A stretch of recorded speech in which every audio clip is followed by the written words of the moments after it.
He's trying to get back to your grade. Can't believe we're all posting it. Santa, I hope that's positive. More lives with no emojis. All returns. Try and bop. Marketing genius. It's not correct.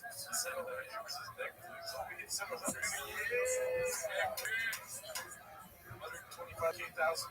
Let's do this.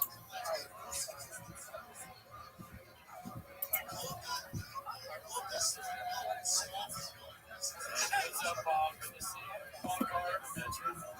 Look at late M&M's comment. And the camera counts when you can see your vaginas.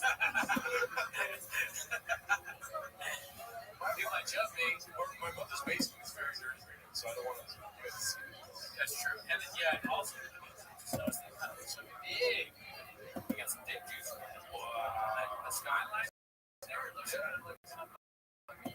One of those skyscrapers is taking some dick juice. It's one of those skyscrapers. One of those skyscrapers is taking some.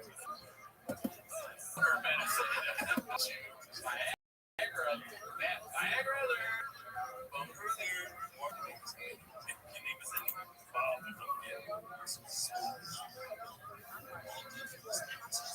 Better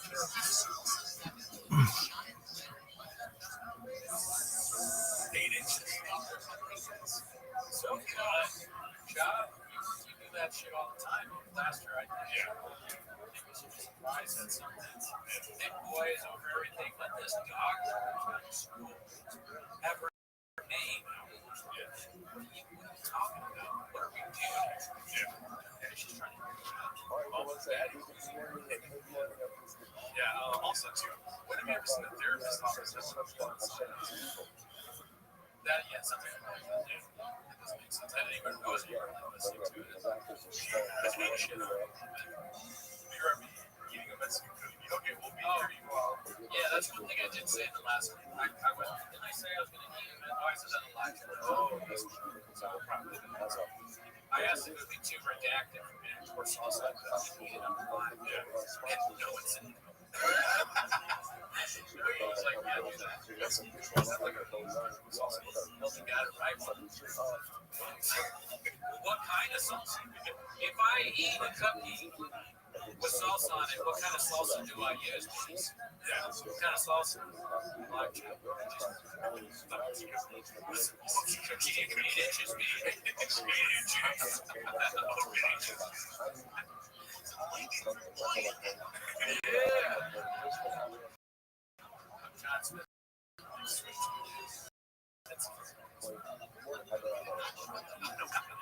DJ, shout out to you. Why would Toronto leave the show without the interest on going back on the You're right. I'm not the just because that comment. But I'm not going to be producing. It's going to be a I think when you see, you might say that it's too redacted even for us. Yeah, that's kind of that's great. It's going to be Lisa. You know, we're going to force it here. Yes. You know, this Dolly.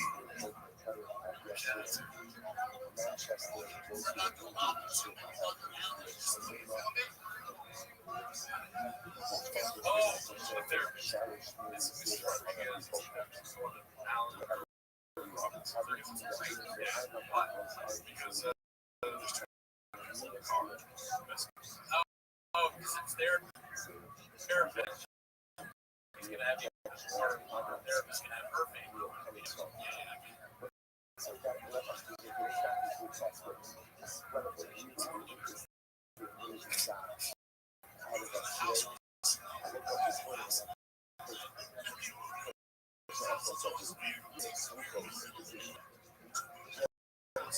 By the way, I'll let it get lost in it.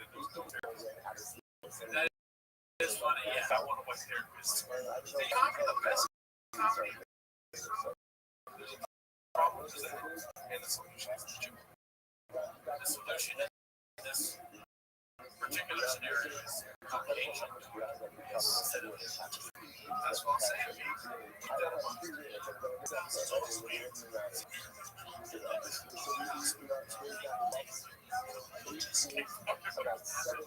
joke.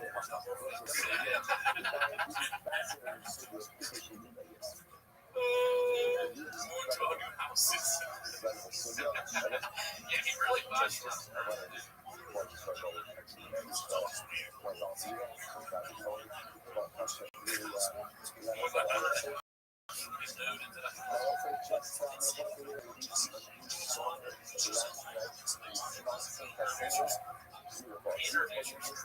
Introduce yourself. Yeah, well, here's the question. So, when you should you do the same pronunciation or try to pronunciate whatever the funniest thing is, I don't know. Just trying to put myself in the space. I'll probably mimic a lot of this, but we mimic, we mimic. A lot of times we put our own little thing, type triangles. Gerardo's Cody's talk. As all of you have your own topics, which we'd love to hear. Maybe something each of you get us to Grifter,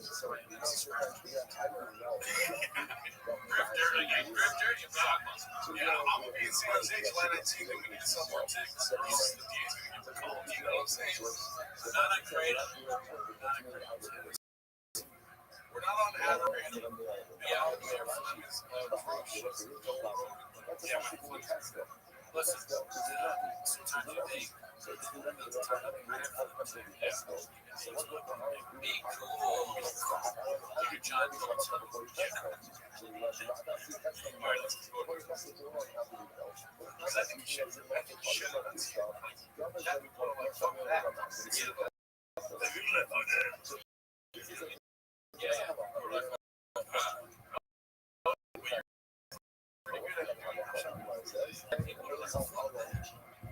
There you go.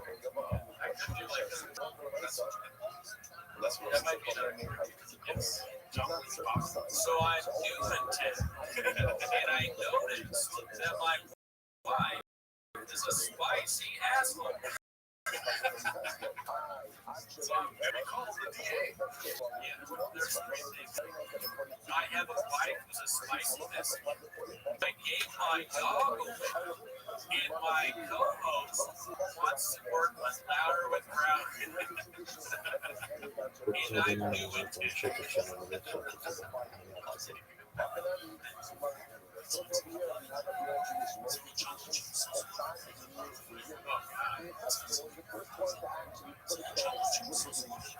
Wow, dude, sitting on the sun. Yeah. We were 2 hours in and we finally got to the base. There you go. Yeah, hang on. You know, a little bit of history here for us. Not that we matter. We first watched this. We cut it off. Yeah. I didn't know if we watched it. Working on live. Also, too, keep in mind, going back in time, we had I think one of our friends wrote the episode in James back in the day. We were like vampires. Because this is that's nice. That's nice. Why would you say that?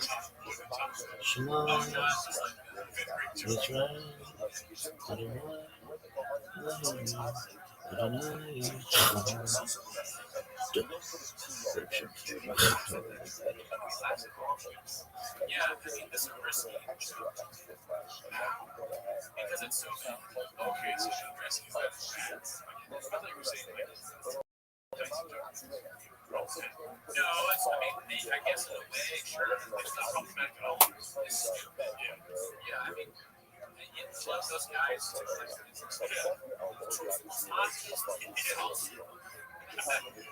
He's trash. He's trash. Yeah.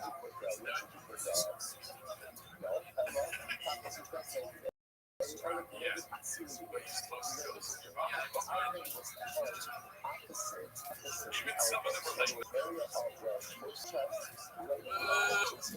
like the picture BGL. Clap sign, like, no, clap. Good. salsa alert. I still don't think that really saying salsa. They said like it's has a concept. Yeah, I agree. So they want like a mint thing, like a little something. So I was thinking maybe they're right. I mean, it should be like late to the party, Andrew Griffin shows.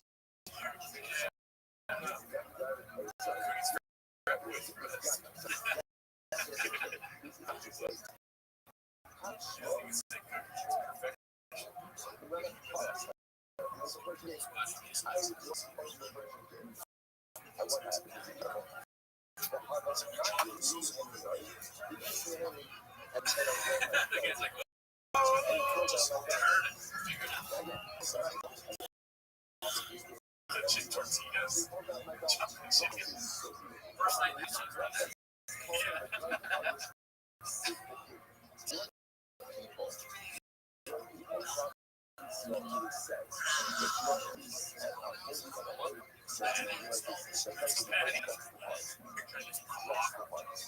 Guys who went to Obama versus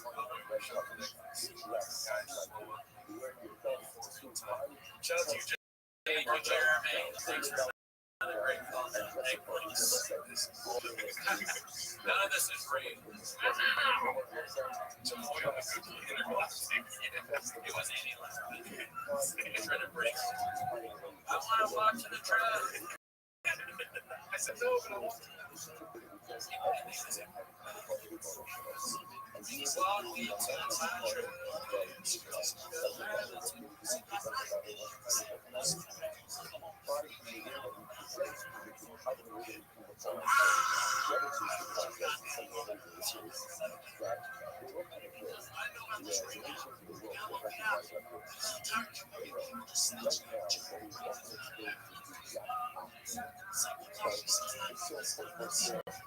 Timely reference, right? Yeah.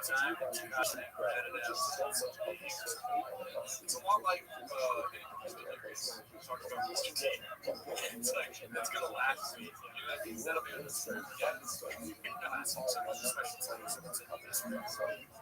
Jesus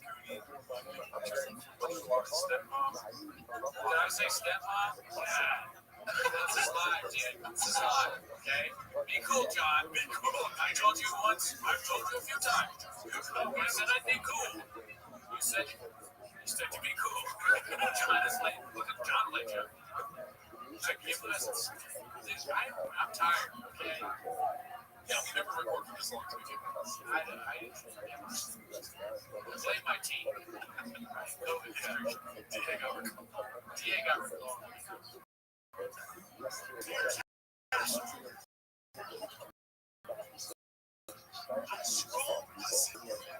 Scroll that thing. I've seen it around before. As always, shout out to you. I was trying to slink last time, but there's a gargoyle. You think the gargoyle fucking what's in there? I can't tell. He's right. This guy redacted right. John's a great guy. Never read it. I like all of Stephen's comments are cat. He's a homeless cat. He's a pops. Turn it on. That's right. Yeah, I like crazy. It's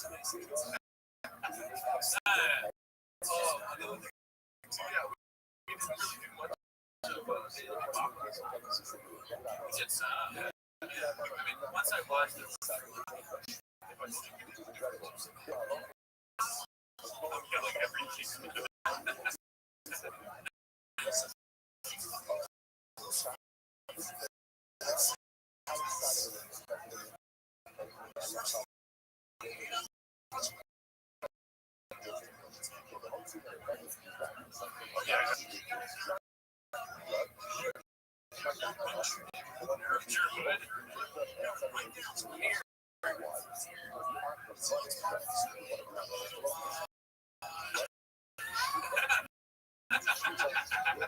Everybody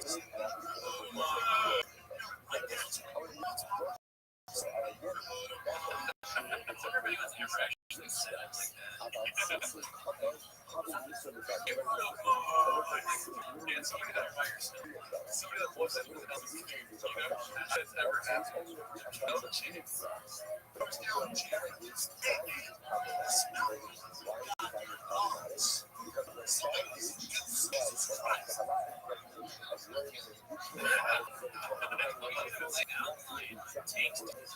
Instead of saying I gave up my God,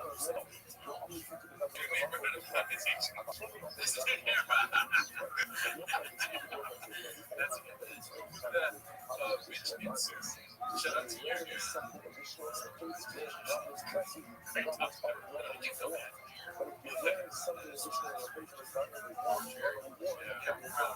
Rest in peace. Yeah. You wanted to hurt me, somewhere else where I've seen people talking about noodles and pennies. Jesus Christ.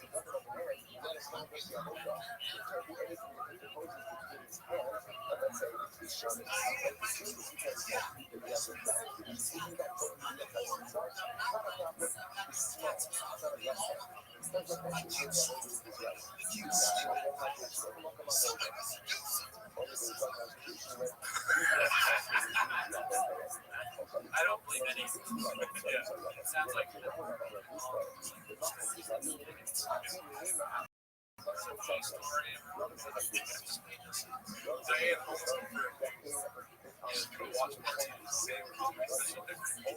I cannot watch this every week. That's a great idea. Never seen it. He needs to do a Gregor Poppin parade. That's what we want. Yeah. The thing I want the most is subscribers. But second to that is that's the third person. He's got to do that, especially. He's got to do that. Yeah. No way. Sound off. That's almost there. Watch this thing. Watch it to me. We're trying to get us like rejected. We will not be okay mentally. You do that.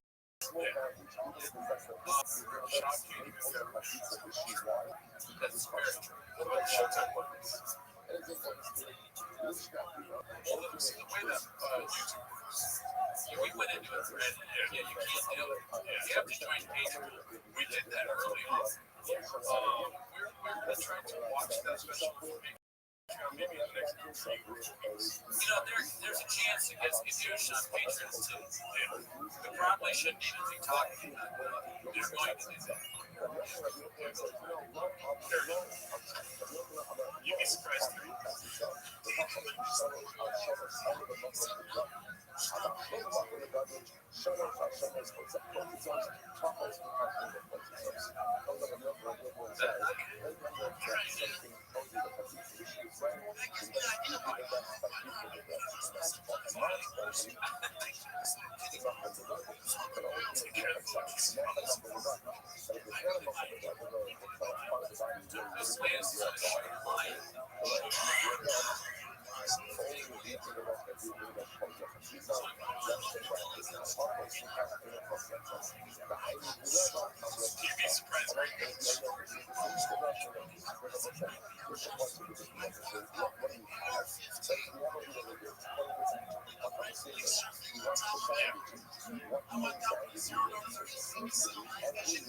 And he didn't post about it on Instagram.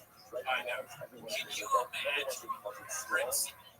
See Brendan Shaw really decked out with that video game, you're solid gear, walking around trying to shoot the line in your neighborhood. That would be the craziest thing. I wish that, do you know how well that video would go on chain? The most viral video in history. I would love to see that in Fortune. Next week, you'll see this. Best picture go live.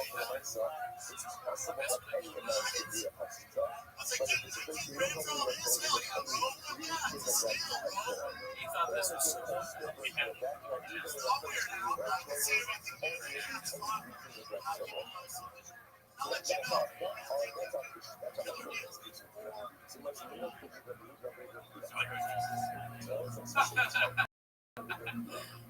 He's always got his guys,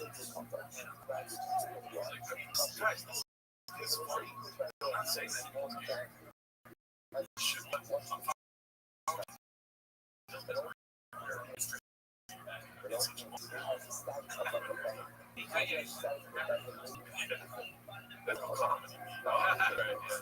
He's a master.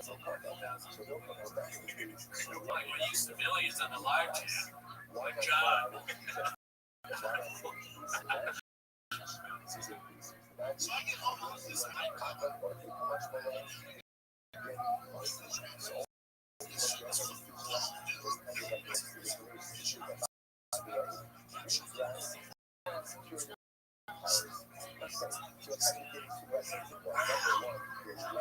yeah.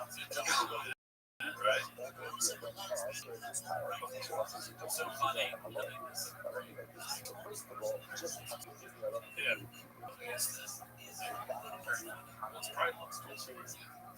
So fun.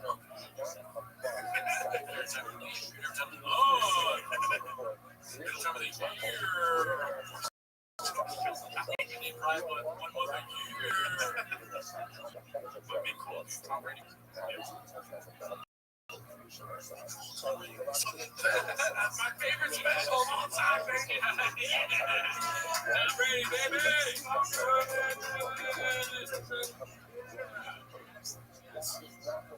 Still got big things, still got my yeah. Dig down here, dig down here.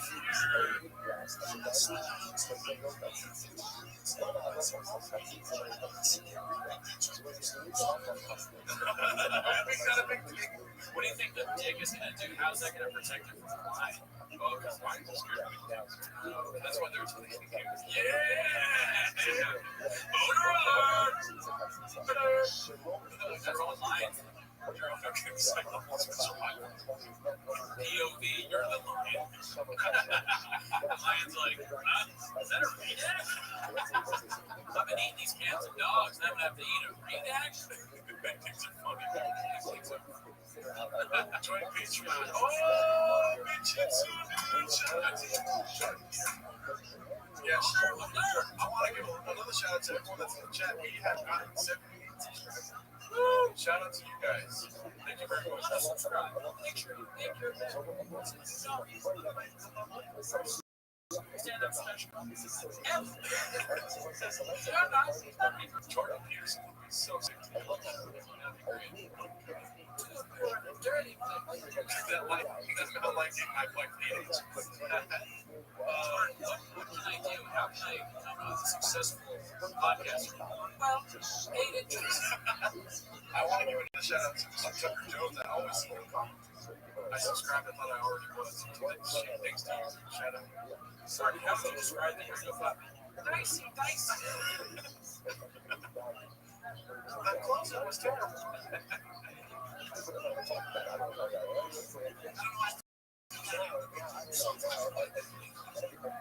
We're obviously so just so offended. There's not even a girl right there.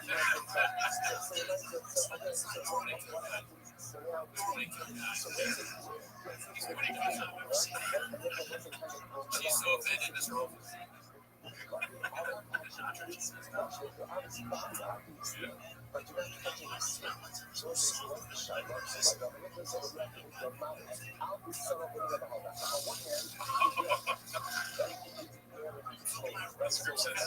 Maybe it's not better.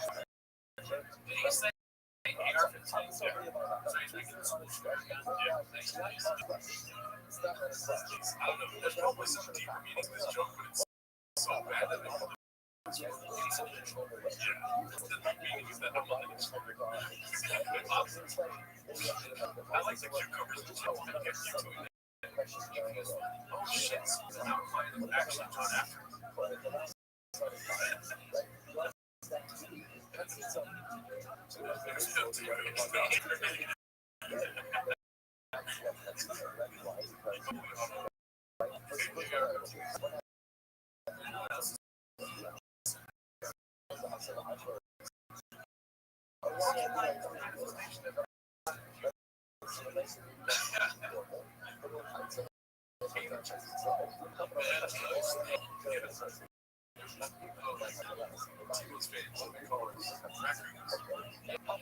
Or you guys can look at teams.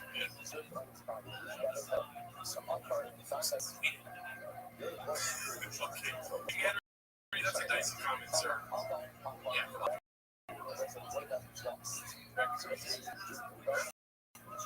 Yeah.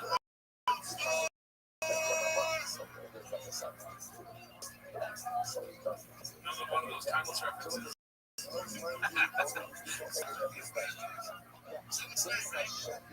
Out of breath, by the way. Out of breath. Done a lot of walking. For a big boy, done a lot of physical activity.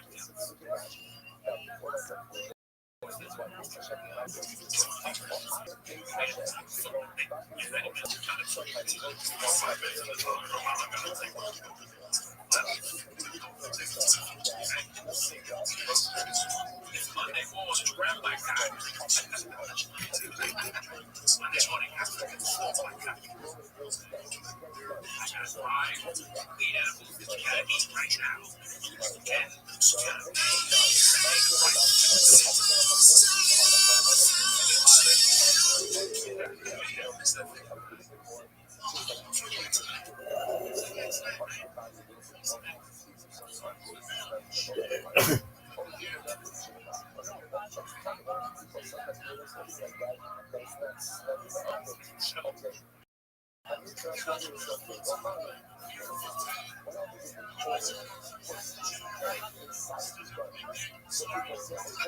fall back alert. I'm here. Middle top fly challenge. Never even watch this.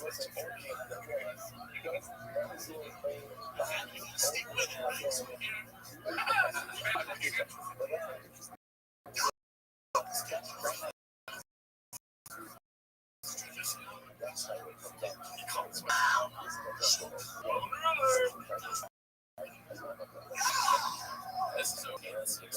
Yeah, I think it's better.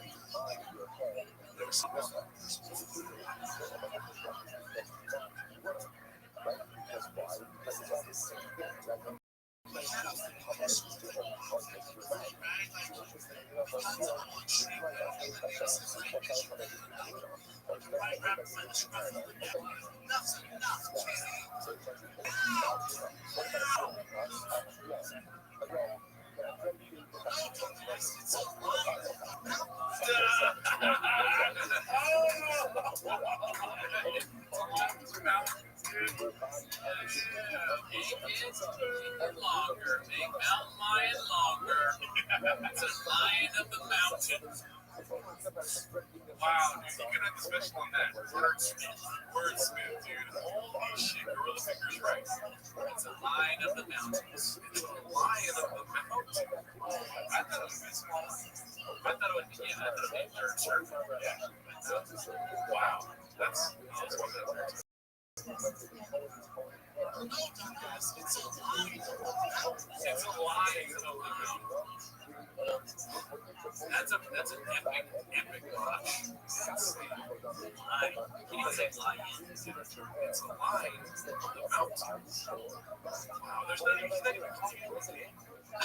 That's so great. I don't remember it. Oh no, but that part.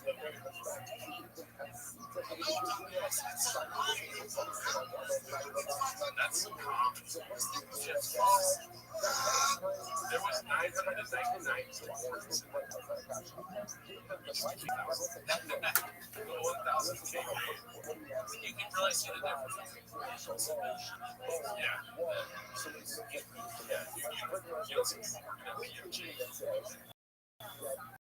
This guy's ready to play just like the guy says before.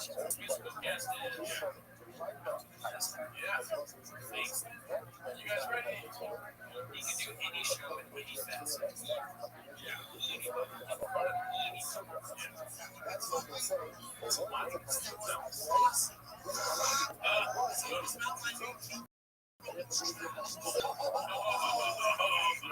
Joe Rogan's watching. Damn, the Lions on the Lions are eating their shit. The Lions are eating trash. Yeah.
Well, the time being got $5.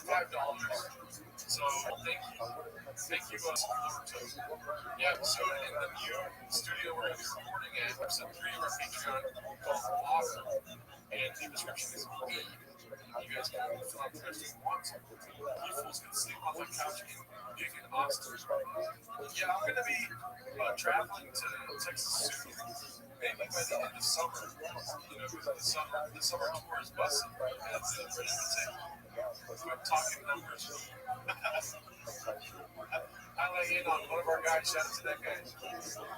Homeless Lions at the mountain. Used to it with the chatterbox. Tells you are you staying stronger now. Yeah, you're doing great, sir.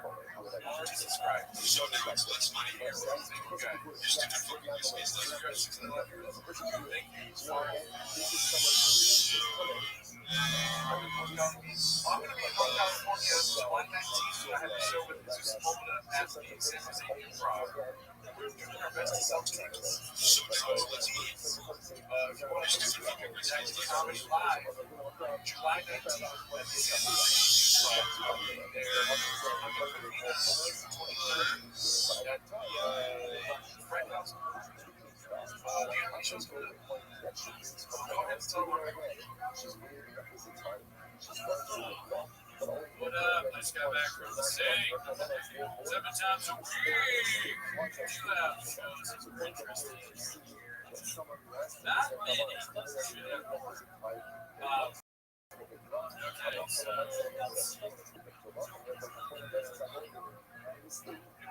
closest one I have to now is July 5th at the Tap House, 8 p.m. That's in El Segundo. And after that, I have a show in Culver City.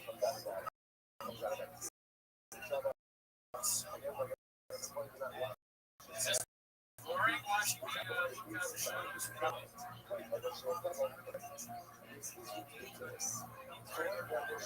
Lost my wallet.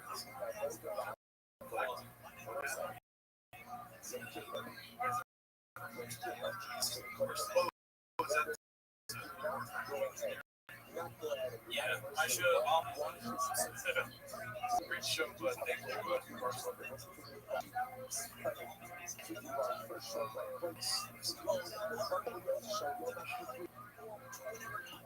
How do you get out of pants?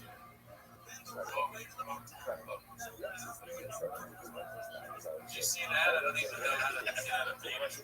There was one time where I was trying to use your phone and someone tapped me. That was the 100 tab. You get to assume real few. Another show that I have coming up is the 26th setup at the Citizens Park. So those 2 shows are the soonest shows. But yeah, I mean, if you guys liked it, we'll do another live. Yes. I don't think we'll watch this again. That was a crazy suggestion. But do something like that. Yeah. Oh, what's it called? I do have a show this Saturday at Studio M. It might be already sold out. It's out from Rothschild. Why don't you throw up the same thing? I don't know. I think the improv are not. I don't know, you gotta call them. Yeah. But I will, this July 17th, I'm doing a show with Rothschild was at Studio M in downtown Los Angeles. June 23rd, Fright House Arena. And July 19th, in San Jose at the Improv. If you're 19, just go with your dad or something. Pleasant. Because you can get in, as we all know. Oh, okay. Yeah, Cody just texted me. I did think about doing it. I was going to go on the YouTube and be like, I'm messaging in to see, but then I do it. I guess you're not.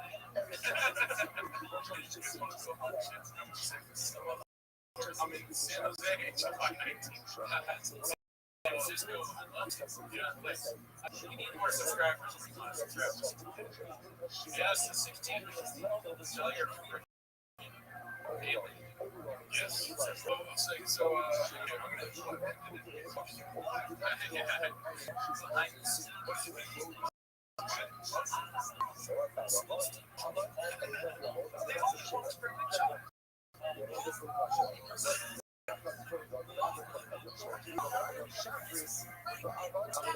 Shout out to Alice. Love you guys. We see you in the chats all the time. Yeah, turn on the chats next time. And if you want to, just join our Patreon. That makes a lot of us. If you join there. Griffin had a good idea to do a hot chicken. It's the cookie thing. Probably hot chicken. I like that.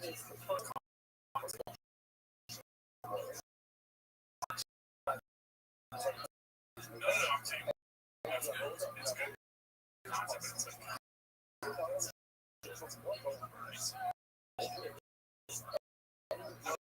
You tried the habanero sauce. Yeah, I like it. You know, that's our food truck diary. Steve Gerardo stay. I'm going to stay. Gerardo stay. He's on both. I've seen you in the comments all the time where shows in your South Pasadena.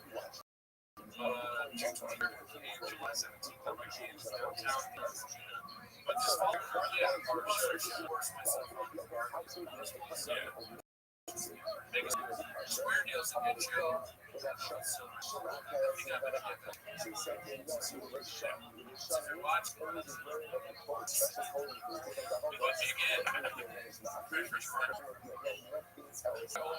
We're out of here. Have a good night, guys.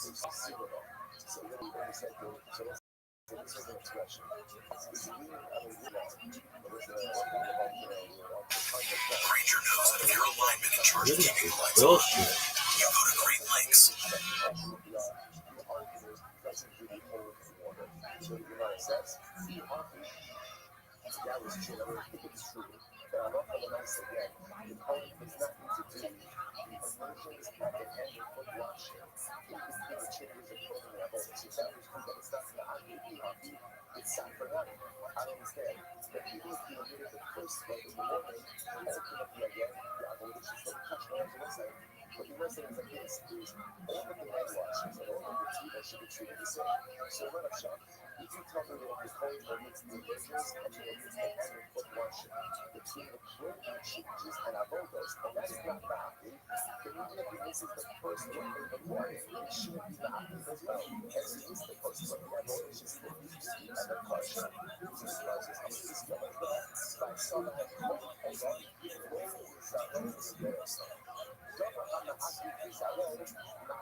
very interesting. Here, shipping go to the package and rock on the level in the catching go. There was a quarter for the here, the base, watch this. Because the one thing after in England mentions that both providing and the ability to walk at the same time. This is a background. Shenema, the rockets in the middle, Moshe, Aaron, Dubai. That is the ultimate again when the prophet says, the here, who's supposed to watch with Moshe, Aaron, and Aaron's son. Son's world too. Here, the minimum dimension of the here, ultimately again, will have the ability to go out and watch people at the same time. So remember how much that's why people that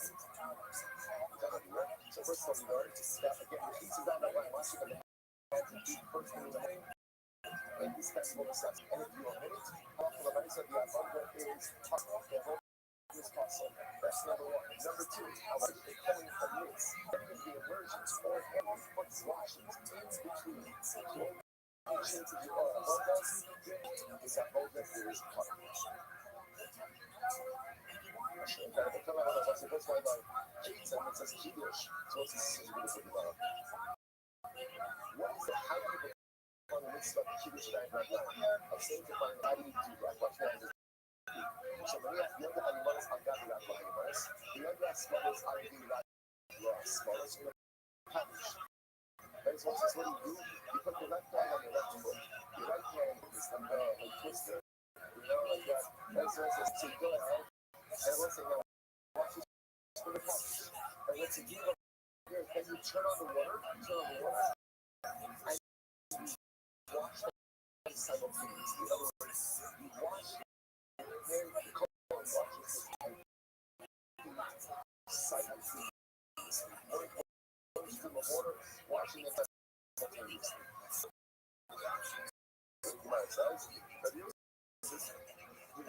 But the also use of that such as one. Those are that's how you do it. How do you do it? Maria steht right up to our God. The Agave stay right up to the passage. One top of the other. And on top of the other. And that's how you wash little feet inside of you. I don't know. Flat film. He actually that's too much. Or it was all over. We're going to play with the try yet. He's going to go from regular person to balance himself like that. I was a shopping collar, right? The same look. But you'll say the Cabela, so you'll say the Cabela is silent. You know what it means was it is when Cole is watching, his friend always helps. His friend always helps him. So what's happening over here is that again, Cole number one, he's watching, one foot up, literally one foot up the other, one hand up the other, and his friend is holding him up. Let's say his friend is holding him up. That's the only way to do this. He runs a back about it. What's that for the between them? I'm not that way. I'm leaving them outside. So it's a habit of level up. Here is as opposed to to go ahead and watch the system. Which does you have to watch the state of his friend. Early becomes us. First of the let's say put the right hand on the foot, left hand on the left foot, that's what you're left toe has to watch supported. Second, he says, no, even if supported. The devices put in me, so I don't touch. Fixed all the this. What is it called? It's called the bench. The bench. Sit down and then you do whatever you want. Do what you want, says. But they sell it. She was smooth, but all again, so washing of the hands is called one of service. One of service. Just like as has to be done, so to have upside down, the washing of the feet has to be done standing up. That's how you pass in open leg. The first of all, you kind of count off. You have the other animals, two animals, the other animals, that's others. Right foot, left hand on the left foot, and a foot standing with the core assistant. So I think that's a whole discussion in the posting itself. So that's a key challenge that we want just to point out. You want to just understand what you say to yourself. That's why I'm not a coach, it's not a me. So that's because anything matters to us. Because so that also, you know, how often we do it every single morning. Wash our hands every morning. There are different reasons given for the Tiras Yagan. Like one reason is we are proud this is good for the purity because a person goes to sleep, sleep is 1/16th of that. But one of the other concepts that I put that in the morning is because when we wake up and we enter into the world, each of us are like Kohanim entering into that world. So what the Kohanim do by the is that just the Kohen enters in, ready to embrace the service of the new day. So to again, when we wake up in the morning, we too are ready to embrace the service of the new day, ready to accomplish, ready to do, ready to self-actualize, and ready to ask Hashem to heed the call of the Rothschild. I say, straight out and get that chance.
Thanks for tuning in as always. Join the Patreon. You heard of it, right? Join it because tonight we're doing our first ever live stream of the Patreon. It's going to be a political debates, a little bit of Trump, a little bit of Harris. Ever heard of them? Little Kamala. Or Kamala back. Backwards. Yes, it's Kamala. Yeah. Wait, what do you know? Okay, you say that sounds like what Blue Dots, ever heard of them? Yeah. And if politics isn't your thing, then we have special reviews. You know what I'm saying? Hey, we're out here making sure these streets are funny. Yeah, we got those 7 types of weed. Anything good ones in there. Yeah. Also, the Reddit is booming. You know what I mean? Join us on live streams Wednesday night at 8 p.m. Pacific Standard Time. You know, because we live in Seattle. And then, you know, Reddit, Discord, all that fun stuff. And enjoy the chick clip. Come on, be part of it. Anyways, that's not what you guys know what they're going to love. They're going to wish them as a shot. So start the timer. Play the chick clip. Okay, we got plenty of chips to play. Hey, dude. So this first one is not a clip, but it's more of a sad post. We've got another one of the Roganites crying on airwaves, dude. Posted by Babo12345. It's called "I'm so tired of this dude." Maybe more than Brendan. Look at that, dude. That shit is nobody will see that, right? Yeah, that's a real bad face. Looks like something you see in a medical office. Symptoms of some kind of disease. It's like you see it up on the wall. You say, "Oh," or like when you're like searching. When you look at our makeshift, when you're looking at symptoms, what is this bump? Red bump on Ace, but it's his entire face. Yeah, it looks like he just walked out and they told him he's positive for monkeypox. If I saw somebody like this and I was like, "You been drinking?" I said, "No," I look at him as skeptical. He dropped his daughter off and he'd been drinking. Yeah, I don't know. A little salt and pepper beer to go with the crying, dude. As always, and as usual, don't post this. Yeah, don't cry. Anyways, obligatory just dropped my daughter off at college crying pic. I posted one 2 years ago for Georgia. Now it's Isla's turn. I'm so excited for you, her, and some soap. I'm gonna miss that kid. I just read the first comment. Hey, be cool, Canelo Ginger. Canelo Ginger. Both girls are out of the house now, and thank God I married the woman I did. I'm gonna be a mess for a minute. I'm headed to Vegas. If I knew anything about Reddit, I would not post stuff about my kids. Right? Yeah, don't do that either. You need guys, you know. Yeah, great idea, dude. Good thing you don't have children. This one's posted by True MMHS, I believe. Never forget that this guy is genuinely a piece of shit who views poor people as lesser humans to himself. He's an untalented, unremarkable garbage. Okay, that deserves all his failures and humiliation. Wait,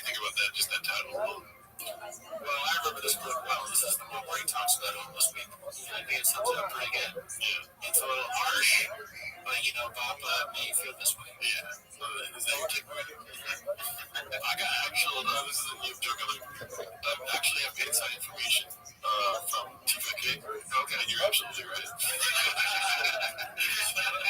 Shout out to him, is what it is. My alarm, but it's such a good joke. Well, let's see here. Oh gosh, man, it's so hot in here. It is. Why isn't it playing? I'm get a fan. The people that are negative or on forums and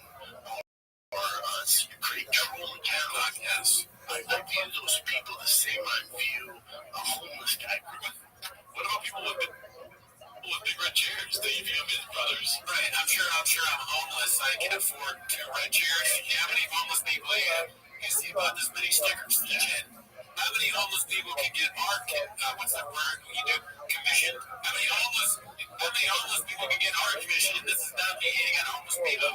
This is not me hating on homeless people. How many homeless people have bobbleheads, dude? I agree with everything you said. Yeah, I mean, you can't see these cameras. Yeah, they're pretty good cameras, okay? Yeah, dude. So, what's your story, bro? Watch yourself. Shop, scoop. Oh, fuck, it's not playing again. Teaching my art, or teaching. Yes.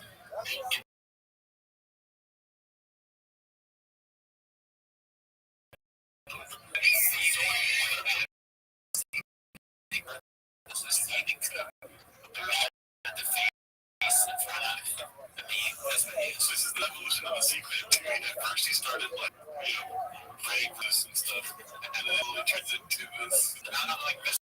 Doom. Like, I'm sure Mr. Doom was at one point a good guy. Yeah, he fucking got the green thing. He put on the bed. Yeah, it's like a Superman. It's Mark. Like this.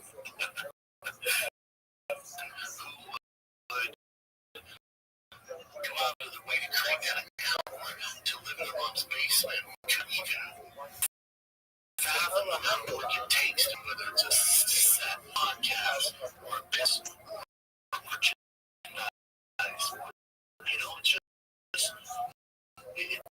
It does not matter, And I hope people they start to spread those people even more. They count to be that way. It does not matter to them. What that's not effective in their life. It's my body. We've talked about this before. The zebra head. What is that about? Oh yeah, I had no idea. It must be someone else's podcast, right? Yeah, zebra decorations. Dude, somebody's drinking a oil can. It looks like RoboCop's drinking an oil can. Here's a taco. Oh man, I missed that. I don't think we've ever fucking seen comment on that before. That is very strange. Drive guys, I'll get it. The superhero is drinking. Oh, it is RoboCop drinking. Because I guess he's a robot. Thinking he goes on gas. He runs on gas just like all things good. Yeah, drive fast on gas. RoboCop obviously did. He's not driving electric cars. The zebra has an Oscar, which is something I hadn't noticed until now. Yeah, did you notice that before? That zebra's looking almost as fuck, dude. He's not happy at all. What was that? It's pretty corny. Yeah, the zebra's rolling a skip on a violin. It's corny to have one of those fake small Oscars in it. Then I should get one on that. Yeah, right. What I noticed about what Bobby was saying is that he is talking about being proud of merch. And I'm not sure if I would ever be proud of merch. I'd be happy if people thought that they liked it. Maybe it was really funny. But, doing the thing right, saying one thing and saying the other thing, but how can you be proud of something like this? This is poor quality. Yeah, it was very sweaty after I took it off. It's no shit. Yeah, but I mean, it's just not very good quality. They sell it for like half off. If you buy things. We bought the golden jackets. Yeah. Somebody commented, you idiots aren't even wearing the golden jackets. Oh, dude, it's so hot. It's It's 100 degrees where we are. I have the AC blasting. It's 10 p.m. at night, 100 degrees. Yeah, dude, give us a fucking break. I told you too, as soon as I bought the jackets, it's the worst time to buy jackets. It's middle of summer. Yes, but I mean, they're the best jackets we've ever had. And then you were doing like, I got some more information in it. Absolutely. She made me the same as the cat. That's what he's up for. That should maybe laugh so hard. You know, homeless guy. That's pretty. Homeless guy was just great. Like, insane. So fun. Maybe, I don't know. Anyways, I like how these old chins get reheated and like are like the most liked things on that week. You know? Yeah, I mean the classics. Everybody likes the classics. But let's go to something that's happening currently. This is posted by Active, but pretty good. 51. The shop shutdown is coming soon. This is not me for the comments. Brendan Schaub is just as informed about what jiu-jitsu means as he is about driving trucks. Let me guess, you have a purple belt and got it all figured out. Bring your fat ass down to LA so I can quote inform you. Let me know how it goes for you, big guy. I don't understand why. If he comes down and he sees you, why would he have to let you know how that goes? Wouldn't you know? You beat him up, right? You beat up this guy who did an internet comment that's not really that mean. And then he responds with, no need really. I already saw your match with Cyborg and your post-match analysis trying to defend your wasting of everybody's time, big guy. That sounds like he has an added pickle. Yeah, that's a man, guys. That's a man who had to rush out of the house, didn't have time to stop, get a large Dr. Pepper. This is sponsored by the Dirk Fiddler. It's called Frank Anderson. The Dirk.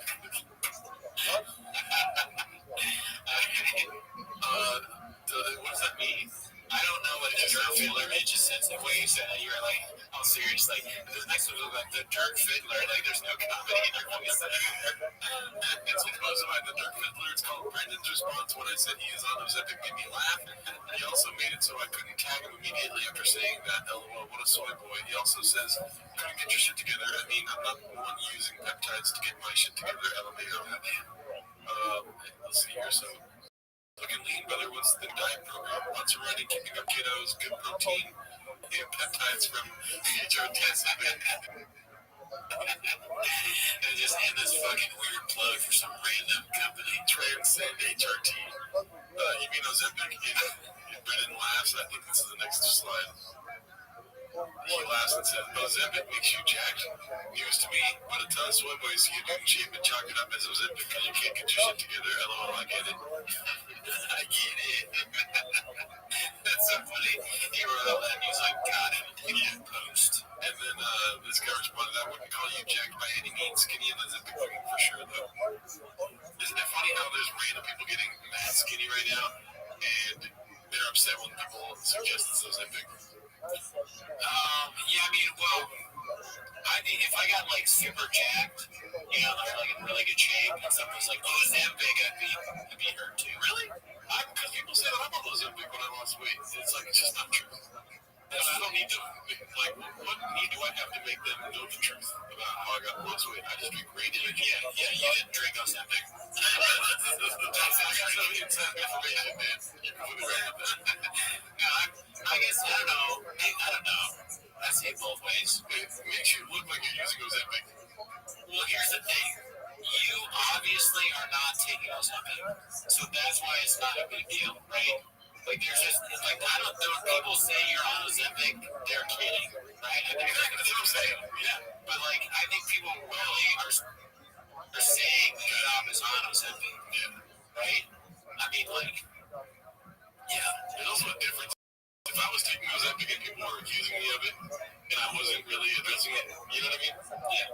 I'm not on airwaves saying Ozempic is fucking for stupid people like he is at the golden hour. Oh, yeah, did you say that? Hey, bro, you posted my tweet, guys. I think that you might be looking for one this. But I do think it's ridiculous to go on it and then be like, what? And especially after you've been insulting it like you just said you did. Like you saw Nick Avocado lost that week. Yeah, I did see. I don't know who that is, but I saw the post about it. Yeah, he's on Ozempic. It's just a thought. It's not like a indignation or what is it called? Like a fucking. Who the fuck is Rabbi Rothschild? Why did they repost this, bro? Because he's a West Side kid. Everybody knows that. Yeah, probably. But here's the thing. If I were on Ozempic and made me skinny, what I would do is be like, you gotta take Ozempic, man. Yeah, I love this shit. It changed my life. I can live now. Exactly. Like if someone's like, yeah, you're on Ozempic, I'd be like, exactly. I said it in the post. Read the details, Chen. What's the percentage chance that he is on Ozempic? I'd say 60-40. Yeah, it's at least that. I don't know, man, because, like, I know that he lies and I'm supposed to just not believe anything he says, but it's so crazy to lie about that. To me, I just don't understand why you would, especially when he goes to work. There's so many things he lies about. There's so many things that he hasn't met Adam Sandler, apparently. And he said that so many times. That's true. That's true. I don't know. Maybe I just have too much faith fucking over him. It's not going to go for everything. Well, I'm falling for Sean again, dude. Bring it back in. This one's posted by David Duke Newcomb. It's called Big Brown Destroys a Giveaway Casual in the comments section that he never read. I like that he's responding. Folks, I really want you all to be aware.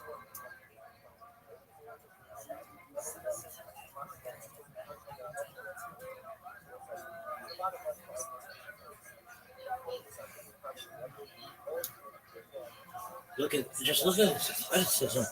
Folks, it's really unprecedented. What's this motherfucker jibber-jawing about? Probably ching-chonging. This motherfucker's ching-chonging. Look at this athleticism. Are you talking? Dog. This motherfucker's chin-chonging. La la la. Nobody gives a shit, dog. You know about what people give a shit? Space elevator, motherfucker. It is not enough for the coin to a big dick. One of the coin has is where the proper big dick. Halach kalamais again a coin. God was the beginning of a coin. Hedyot was the beginning of a coin. God ultimately again the avodah impossible. Thirdly, from Ulahavdor Shemeinachol, you're also Rav's halacha. The coin may not go ahead and do the avodah after he drinks wine. So again, it becomes often that passing halacha, the shas shifta. And we're going to see the distinction between that. For avodah, I will say, as soon as a kohen drinks a piece of wine, we'll discuss this. You're not permitted to do the avodah for a little while.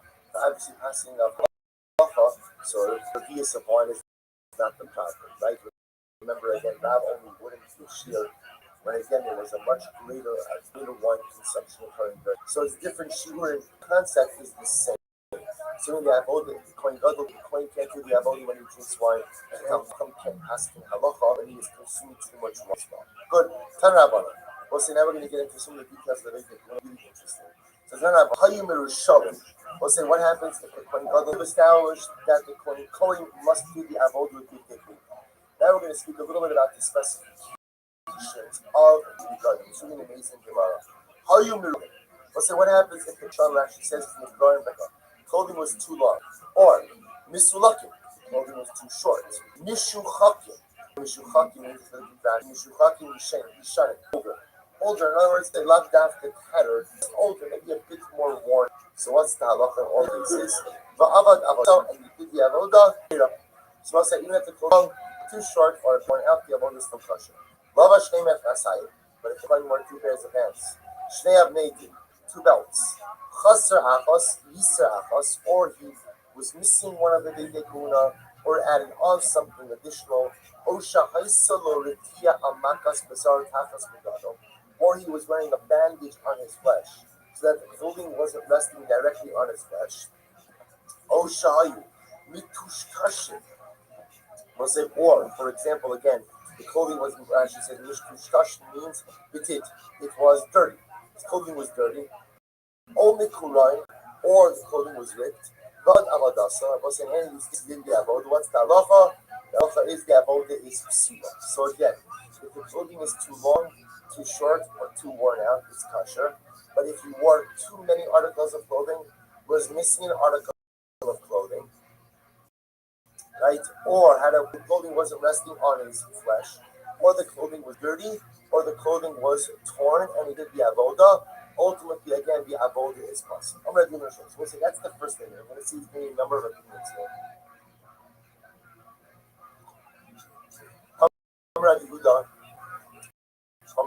We'll say Shmuel comes along and says, "Mishalim ksherim, miskin tzulim." What's that? Shmuel says, if the clothing is too long, then they will still be kosher.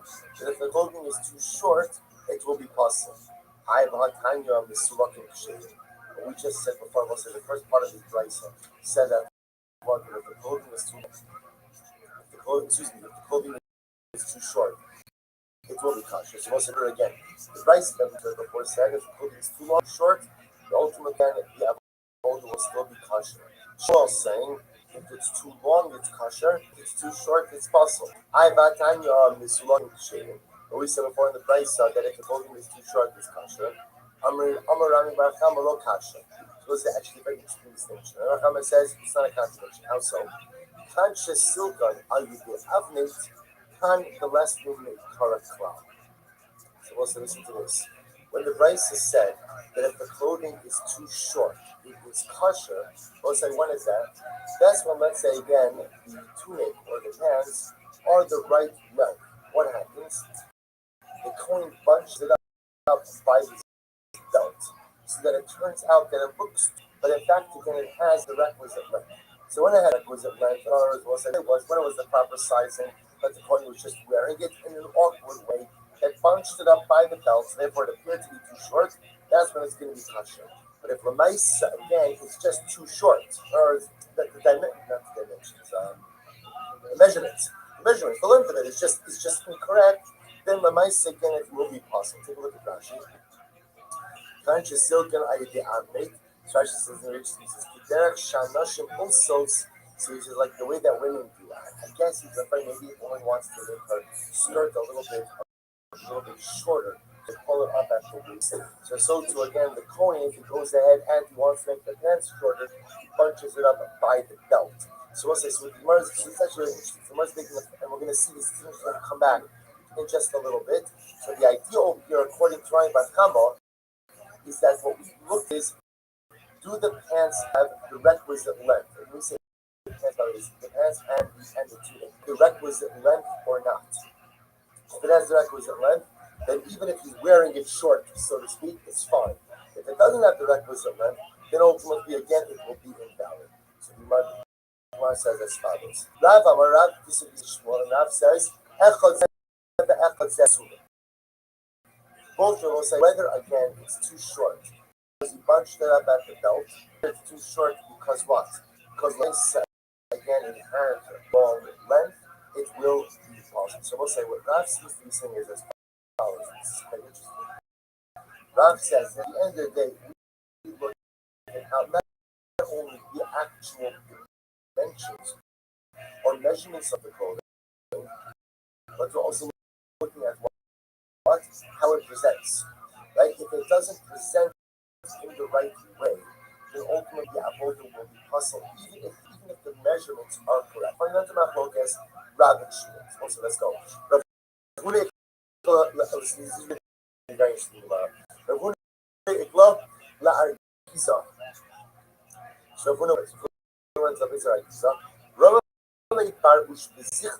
So it's like so the son of these hosts, he stays at someone's house, and the son of the host asks him the following question. Did Shmuel really say that if the clothing is too long, it's got, but if it's too short, it's possible? But Tanya, we have a price that's smoking shame. It doesn't matter if the clothing is too long or short, it's kosher. So Shmuel said to this young man about this price. So why? The shiny dummy already answered it up. Like the price said that even if it's too long, it's kosher. If it's too long, I'm sorry. Even if it's too short, it's kosher by the belt, but the length is really back. Whereas Shmuel said that if it's too short, it's possible. That was referring to what? The pants or the tunic itself lacks the requisite requirements. El Rav Kasha. We'll say, what is Rav? Because remember again, the Brisa says that if the Kohanic clothing is too long or too short, it's still kosher. Rav said if it's too long or it's too short, it's what? It's possible. So what does Rav do with it now?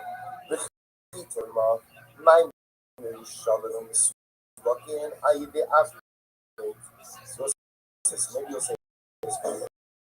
what does he mean when you talk about clothing being too long or too short? Listen, maybe that's a function of how you wrap the clothing around your belt. The avnit makes guidance. So we'll say, so listen to this. Maybe the case of where the clothing is too long and that kosher is as follows, where it's too long, but you bunch it up by the belt. So if you bunch by the belt, you want to make it short enough.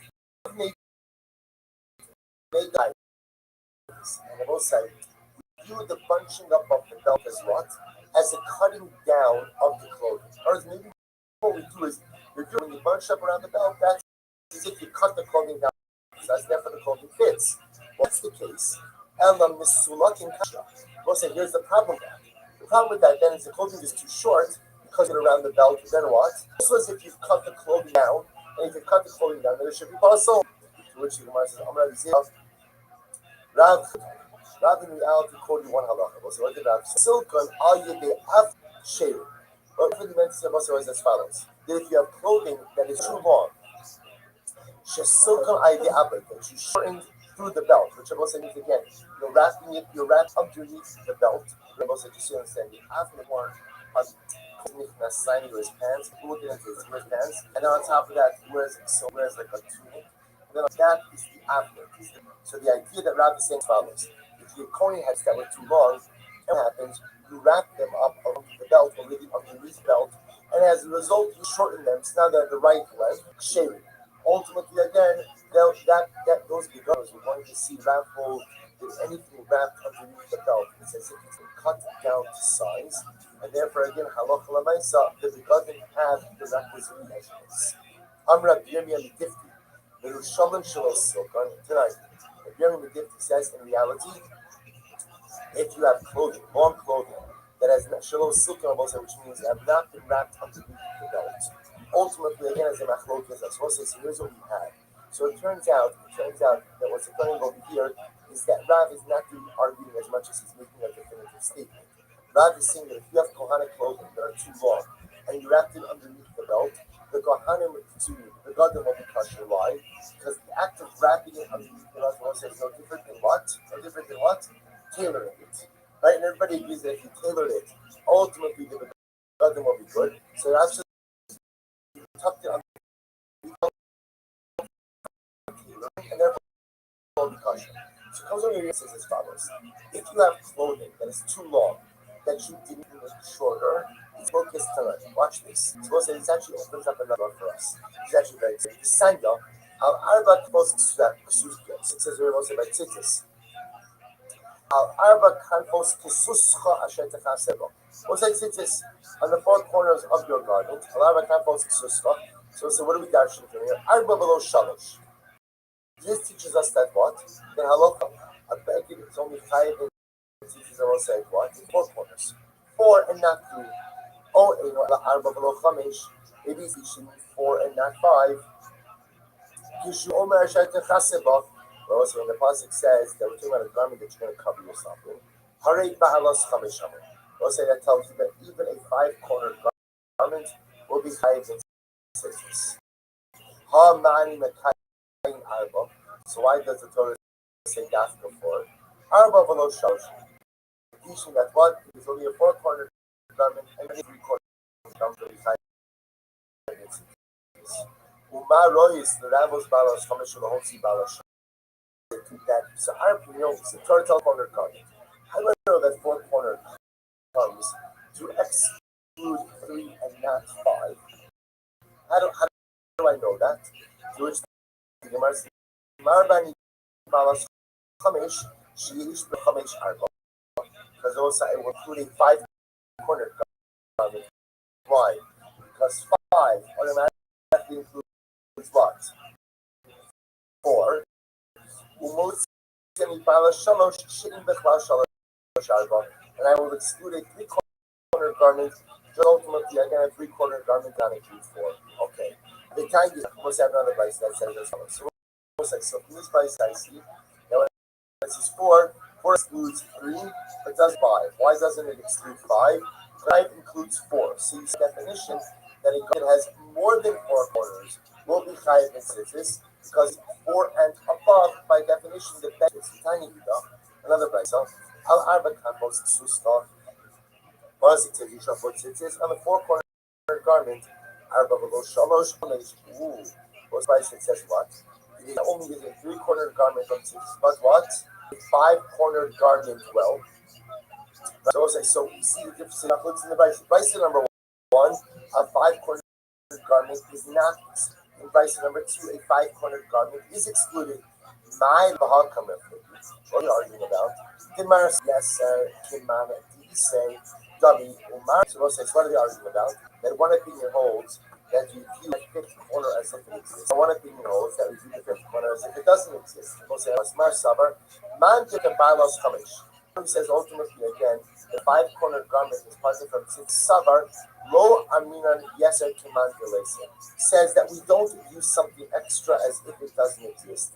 Ela kiman di isehu velo karina le bas arba uman de mechayos sirle yeser kiman delese dami. So say, watch this. The fundamental focus of say is as follows.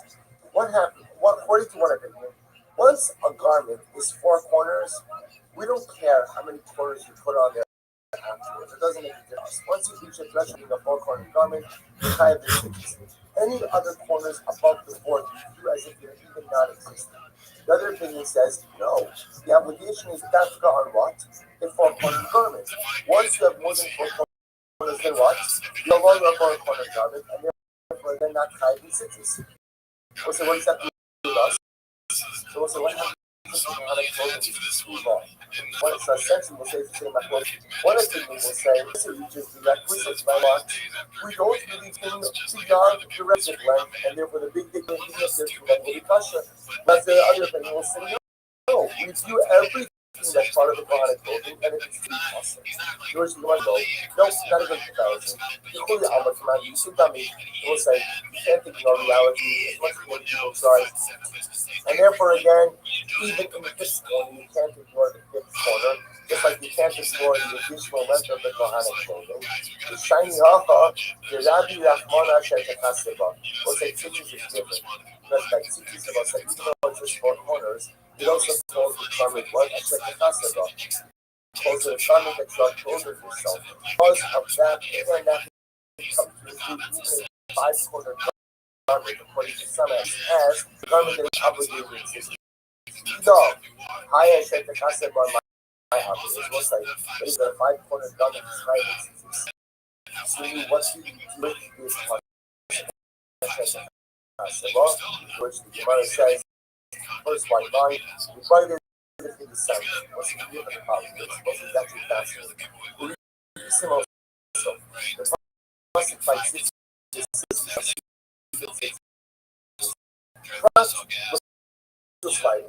was it is comfortable worn at night. But a garment worn at night is not highlighted. So, for example, you got your brand new 4 pair of pajamas. You got your 4 pair of pajamas. You don't have to put tzitzis on. Why not? Because the person by tzitzis says that for some also. Just that what? That the obligation of only on garments by day, but not by garments worn at night. Plastic Susmaila. Oh, no, Ella 9. But Susuma was the meaning that it comes to exclude what? A blind person's garments. Maybe a blind person is not obligated to put tzitzis on his garments. Why? Because you can't see them. You smash at the chaseba, and when the pasuk says that you have to put tzitzis on a garment that you clothe yourself in, and it's just a suma. So it's even a suma clothes, but the fact that you can't see it, okay, but the man says that the chaseba, he's still clothing himself in it.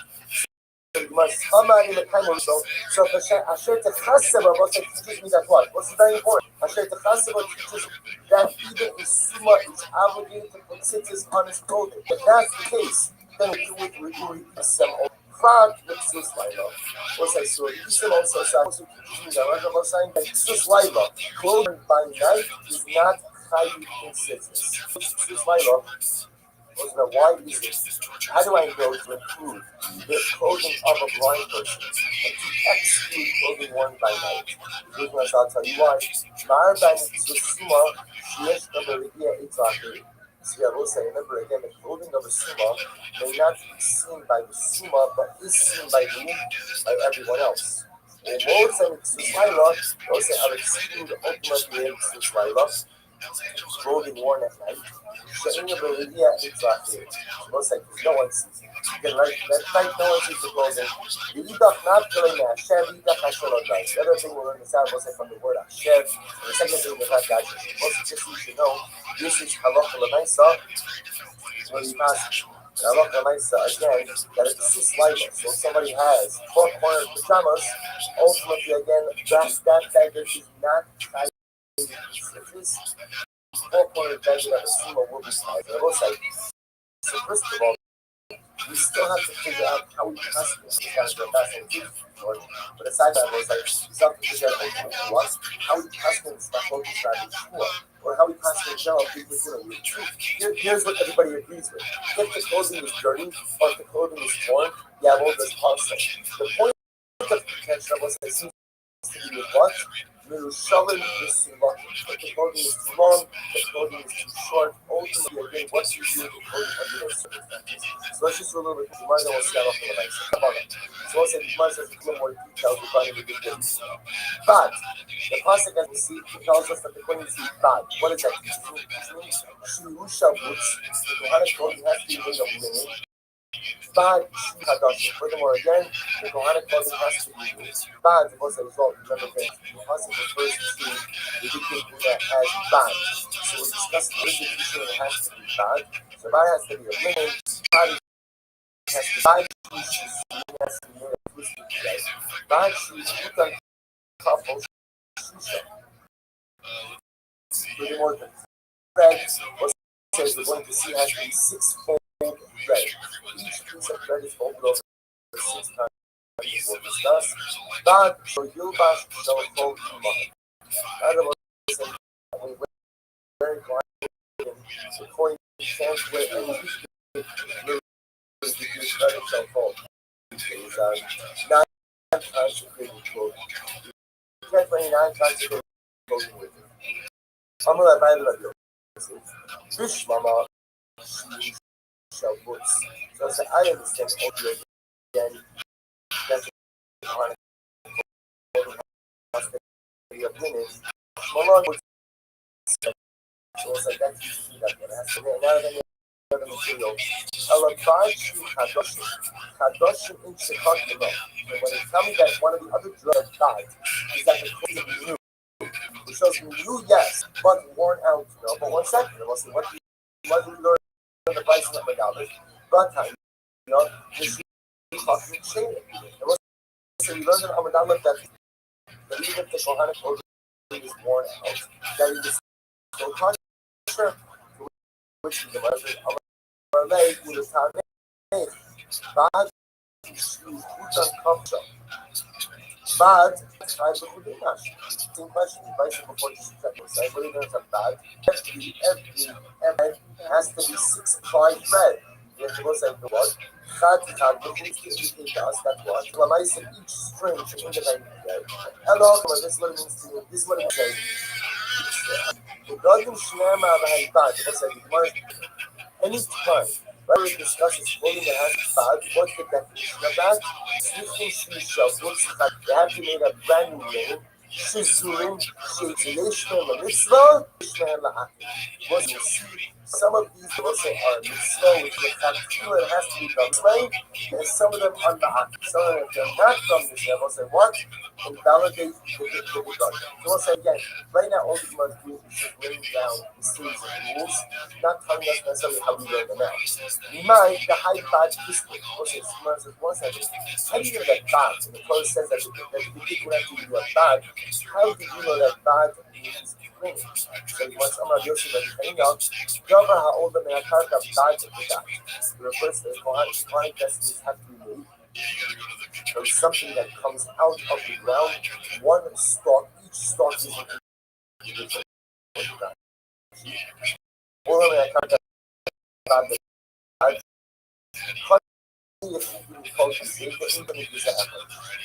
So first 12 times I will say where what comes up as an individual, and stalks never come up as one. Apparently, again, one type of man ultimately again up one stalk, never 2 stalks out. 2 stalks from one is apparently missing. And was how that first of all, because the wool comes out of the sheep, each little strand of wool comes out from its own core, just like hair. Which the Gemara says, so, mitzvah, imam mitzvah. Look at that. Mitzvah, anima mitzvah, tell us in this collective time, I write the one there. That's what's the difference in the wool. Is that even though it's one hair that comes out of one core, the hair, the wool ultimately splits. The original one says, this is not nami mitzvah. Ultimately, linen is split into multiple places. I do the kusa, which was a naturally linen grows as one thread, which is usually afterwards it splits apart. Ravina says that we'll say you don't have the obligation from linen to Gemara quotes the passage from the text. The Eirei Pishkin Yod, some witness a Pishkin Yamasnehem, so Yachshulu Bayasa. So what we learn over here from the Fesco, the Rabbi Fesco says explicitly that the Kohanic estimate of Pishkin, which is a definition which defines as linen. So you must listen to this. Only the Rashadina. Baha Adasi Fesco Minova. Alright, very nice. What about before your Fesco came really know this? So also your Fesco is one of the Nevi'im. How do I know after? How do I know before your Fesco that the Kohanim have to wear linen? Well, the Tameh, you're using that same logic. Hadam Rakish, that Davar Sami Karas Moshe Adino Lenu. Tameh, Hadam Rakish. Davar Sami Karas Moshe Adino Lama. Do we give it a Fesco and we just do the Sharsini? Actually, by your Fesco, I was like, how do I know that a Kohen actually has to talk to that people? When he talks about a Kohen who is an uncircumcised Kohen. So we'll say, first story talks about two different types of Alim. Uncircumcised heart and uncircumcised flesh. So we'll say, the uncircumcised heart is talking about a Jew or a Kohen who has years away from your derech and several more tomorrow. But the Kohen is uncircumcised, we'll say, can't do the Avodah. Before you test how did I know that? So we'll say that these things are halachos for Moshe and Sinai. The Quranic clothing has to be made of linen, and a Kohen who isn't allowed can't do the avodah. These are things that are halachos for Moshe and Sinai. The Chesko came along and instituted them in a pasuk. So the Gemara Gemara, the Asi Chesko, the Asi Mechiakra. Hachanam is also the Quranic clothing that have to be made of linen. The Gemara Gemara. Ultimately, it's a tradition, but the Chesko went ahead and codified it. So what's that stuff here for today? We'll pick up in action with the rest of these.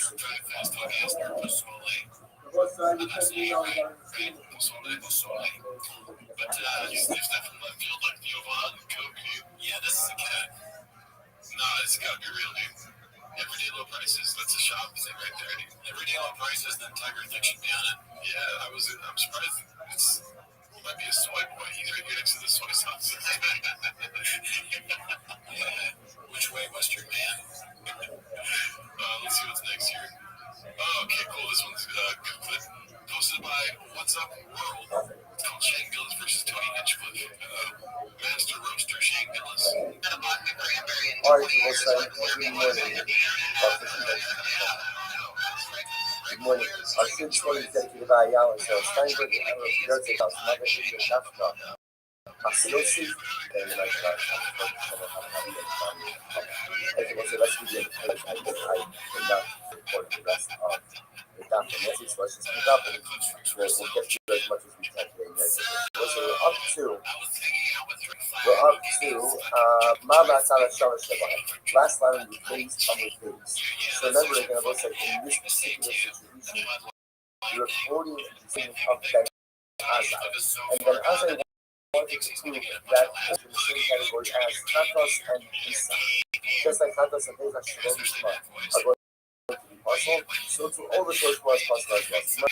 Ma'at Sad, between these Kabbalas, we rejected that Ma'at Sad. Excuse me, Gemara says so. So the all was included in that Ma'at Sad because the Ma'at Sad was anything that's touching, such as was possible. That's the Ma'at Sad that's coming up between Isa.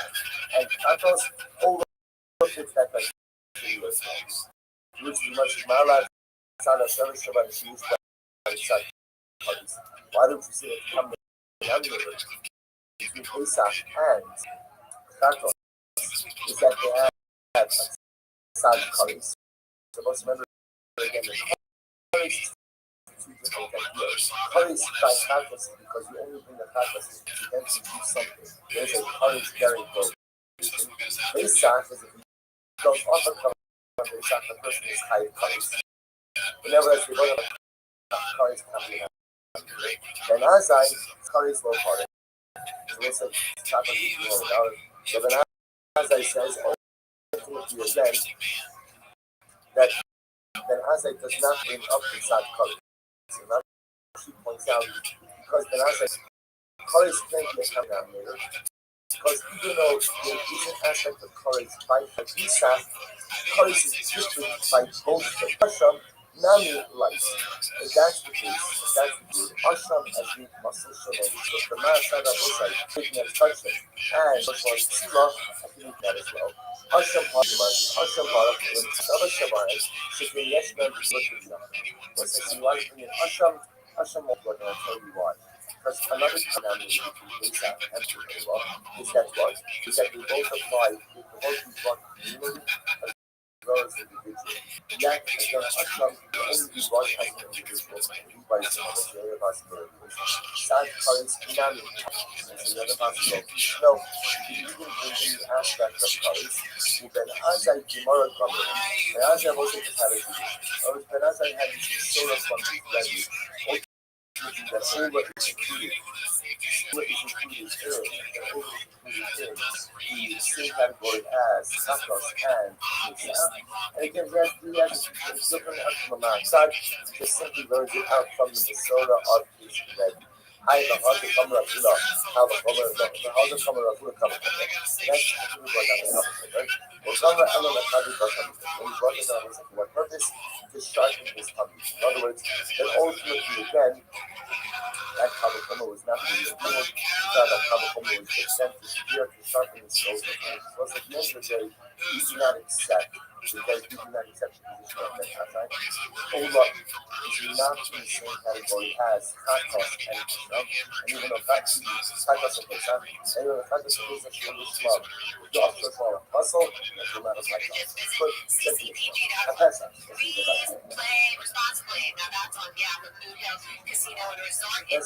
Kakos, it's not just what it's like. Here we go. Pesach and Kakos, there was Shechus and always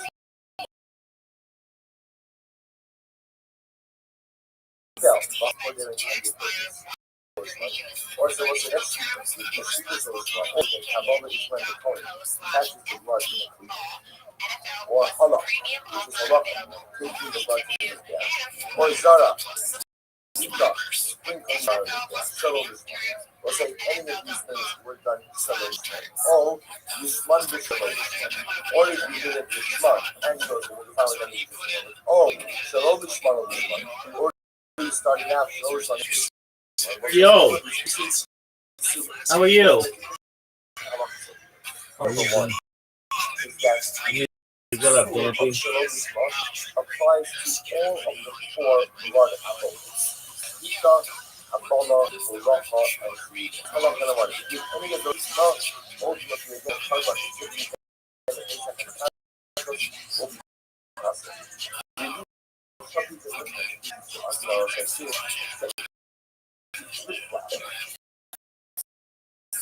And Shalom's blood, that also will be validated by Jesus Christ. So you must take some blood, the case out the same power, we actually started up with Kabbalah. So let's say you do the same case out. So Kabbalah, the same smart. That's the smart choice. Shalom is smart or smart. That's the other case.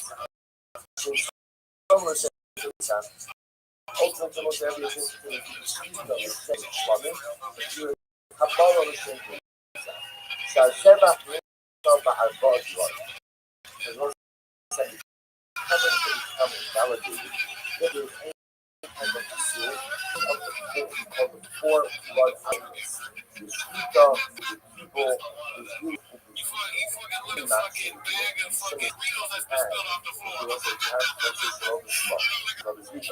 a carbon must have Shita, Kabbalah, and Shita about extra below zero. The most halacha is not an indispensable part of the Kabbalah process.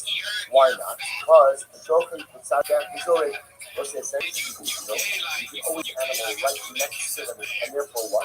And therefore the need for profit. Right from there, I'm a hundred to Muslim to start the holiday. So then the marriage ministry is not going to understand now. But there is a book. If you do halacha, and it's usually when you ask for law, you have to do halacha. And if you have a machshava to a really smart and constantly halacha. The makom feels out the holiday, but if you do halacha, in a place where halacha is not necessary, then what? In machshava halacha. And it looks like in a religious book, or it's a religious book, will not be validated. What's that? It means you will see. Says the Gemara, the Kabbalah means Hasla. So let's say, now, remember again, this Kabbalah is a very important principle, which is that if, let's say, this Kabbalah, this Kabbalah, is become possible to offer up Shalom if there is a Kabbalah of Shalom during any one of the four blood Kabbalahs, Shita, Kabbalah, Zurika, Halacha, 7 down the Kabbalah. Gemara is introduced by the Kabbalah. Tell me now that if the Kohen has but that invalidates the covenant. That's true. But I know the first white line is $2 but I know the vote second one second. In the Bible says you shall offer it. This refers to receiving the blood in the food. After all that Kabbalah second, you see that's Kabbalah that will heal Elohim. Maybe that is the first this will over Zarko Harizika, when it says Zarko, what they say here, Zarko refers to Zika, Amar, Hamakaya, the Kibo, Two Kabbalah Saga. Let's say that also make it the first Zarko. So once it's difficult to understand, so the Muslim is coming out the concept of the Kibo, or the word for the Kibo, the Kibo, the Aaron Akonim, and Saddam, the Kibo means Kabbalah. That is the act of receiving the blood in the two stripes. He says to Gemara, the Kivo, Zokabal Saddam. Then Aaron Akonim. So when it says the sons of Aaron Akonim, said to Heba Kohen Kasher who could do sharks. So what does this mean? It means that Kabbalah must be done with the Kohen Kasher, Aaron Kohen, and Kiva. So what's the Kiva? In this context, Rashi points out that nobody can start his new shots. Service enhancements. Rashi points out here that that's how it means. If you look at the second to last slide, the Sharis and Shiyahei Lubashim Big Kuvuna. Rashi says the Sharis so it means Big Kuvuna. So Kabbalah must be done by Kohanim Shivim who are wearing Big Kuvuna. I'm going to have that. Minayin Kabbalah Shalom Allah the 20 bucks of the Sharis. So the Kiva also says the Kiva has its own version of this. From where do you know that Kabbalah has to be done with a Kohen Kasher and while he's wearing his Kohanic vestments? Ne'emar kan b'nei Aaron. It says over here b'nei Aaron was said by Kabbalah. The Ne'emar lahalon ilish shmol Aaron HaKohanim ha'metuchim. And both say it says later on that these are the names of the sons of Aaron. Yo, I don't know if this shit is working.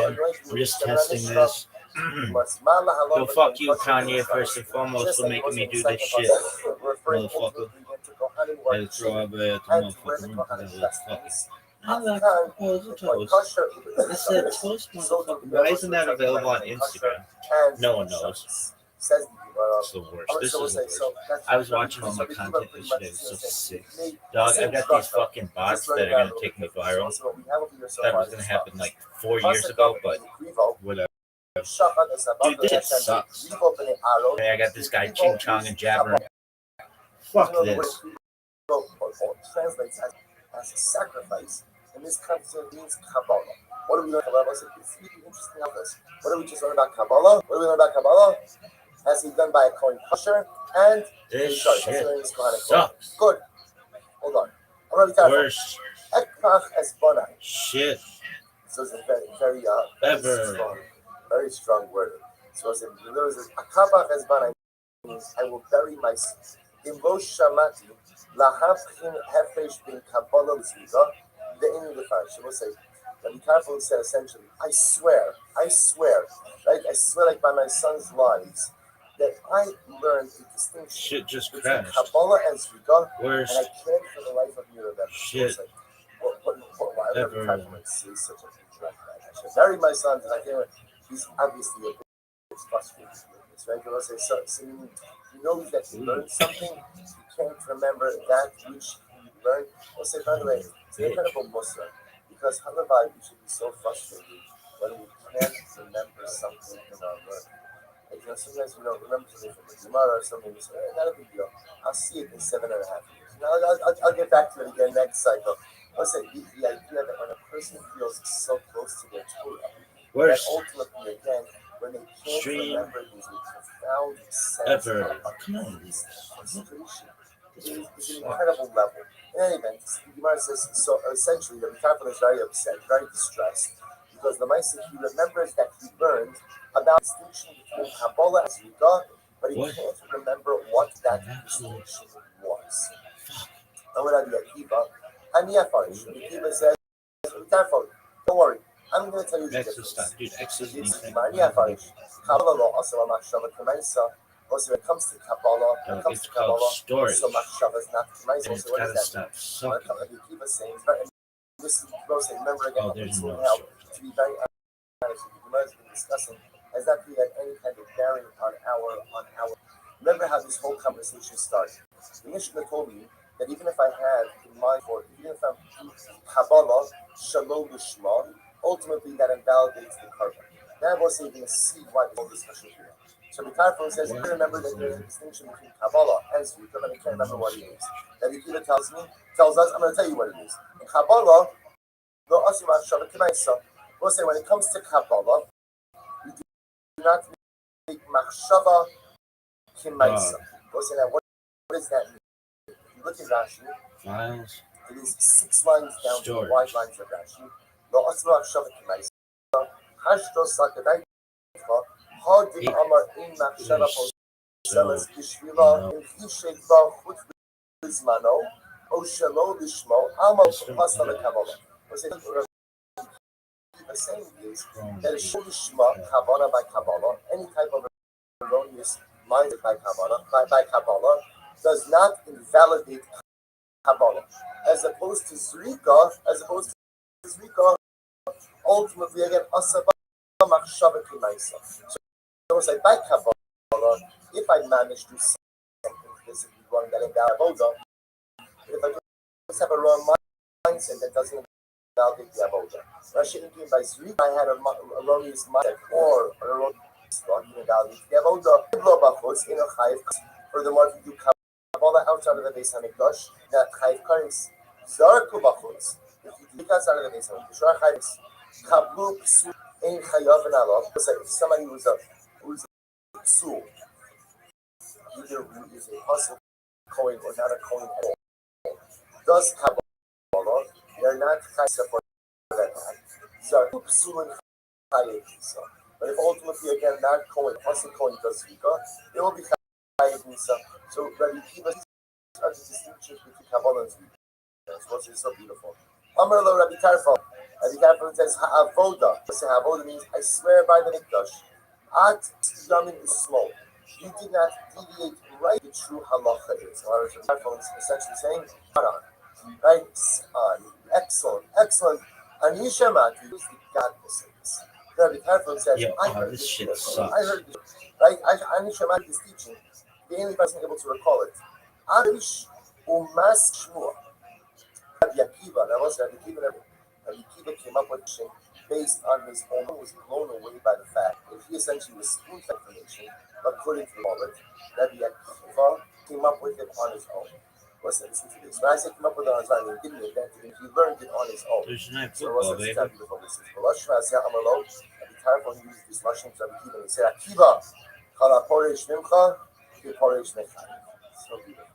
Akiva, anyone who goes ahead and separates from you, separates from life. Whereas Akiva, everyone should attach themselves to you because you have a massive authority. So first of all, these words are exceptionally profound as well on a different level. The idea Akiva, I often feel that one thing that these still so vibrant, so healthy to diversity and tragedies. The idea Akiva. Because Rabbi Akiva really was the embodiment of hope, the embodiment of optimism, the embodiment of the mindset that says no matter what happens, Yeshua's Hashem will always come. He will always be there by our side. So very profound thing, like Akiva separates from Rabbi Akiva from life. You can't separate from Rabbi Akiva's mindset, and separate from his halachas, from his hashkafas achayim.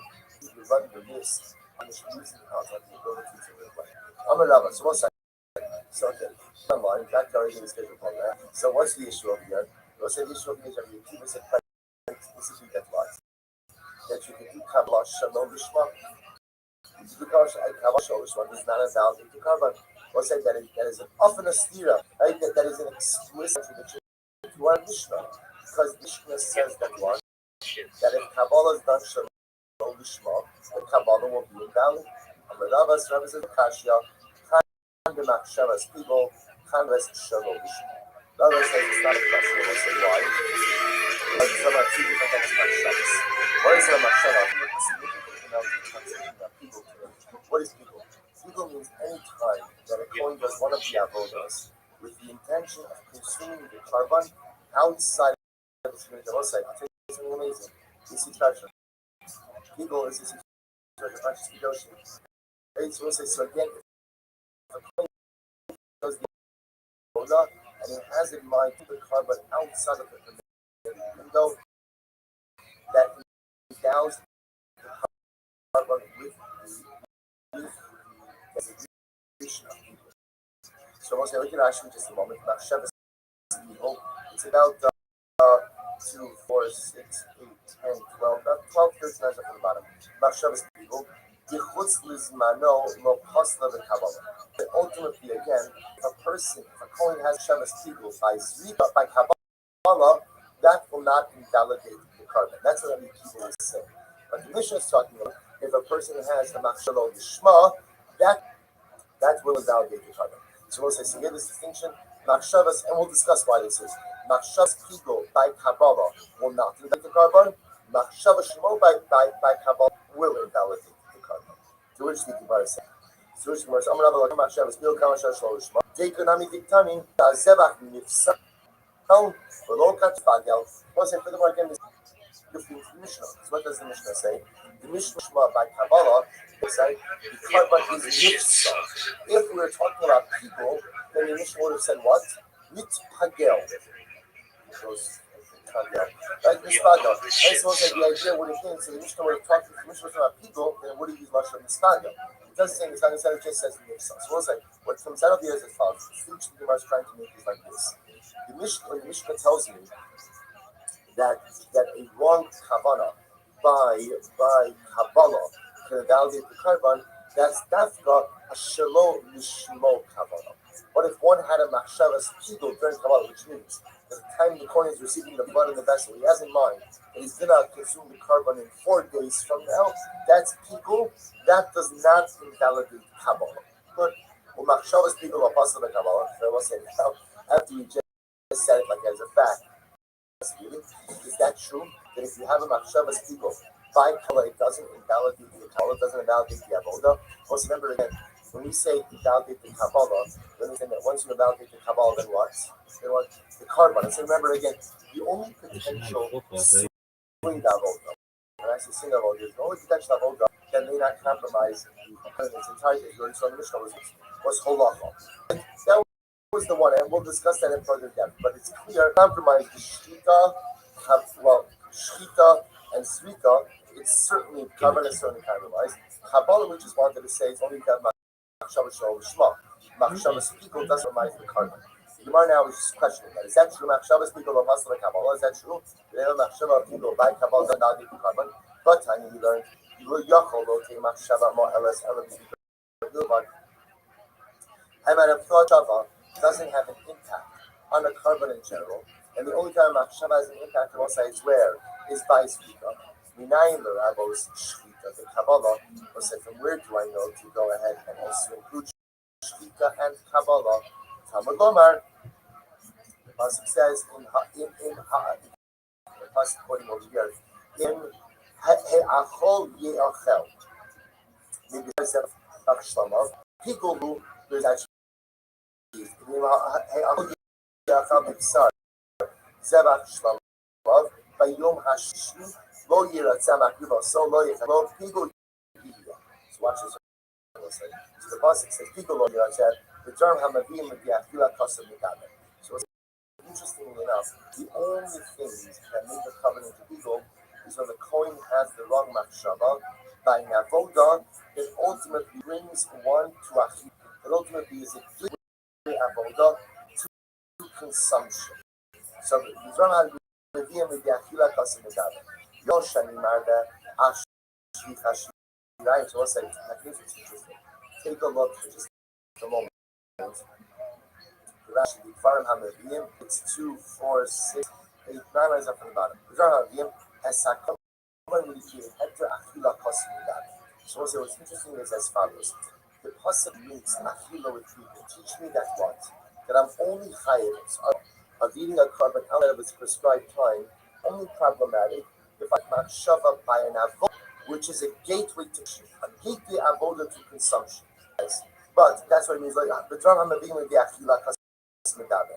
Yochamar ba'ashvi chashirayim daktaris eluim. So say I'm at a place to come into become people, even if I have the erroneous mindset. So say shvi chashirayim, giving up the leftover blood down the base of the altar. Haktaris eluim means burning the leftover limbs and fat. Lomar yomar shi lo yiratzeh ha'mavivo so lo yichashem. So the Gemara says, Zrika b'chlal haisa. So Zrika, I will say, was included in the general cloud. And yet, the Lala Yas is singled out. La Hakishela, I will say ultimately again, that it should serve as the Hakish. Lomar lachaz teach you the following. Mazrika miuchad shiavoda umechaperes umeakeves kapara. So it's like, just like Zrika is unique in that one, it is part of the sacrificial service, umechatones, umeakeves kapara, and say if you don't do Zrika, it prevents kapara from occurring. All avoda uma'akeves kapara. We'll say so to again. We'll say what makes a carbon people, or we'll say what type of avodos. If you have the wrong mindset, you can make a carbon people. Only avodos are like Zrika. Namely, it's an avodah. It's part of the sacrificial service. Ma'akeves kapara. And if you don't do it, then what? Then what? Prevents kapara from occurring. What does that exclude? Yatsu shvicha shirayim baktaras emurim she'im ha'akanes ha'kapara. They will say that excludes what? Excludes the spilling out of leftover blood, the burning of the leftover fats and limbs. Which I will say, if you don't do those things, it is not ma'akiv kapara. Therefore, I will say, if at the time that the Kohen is pouring out the leftover blood, he has in mind to convert 4 days later, does that make the carbon legal? No. So we'll say before we get to the application, this is an incredibly profound principle.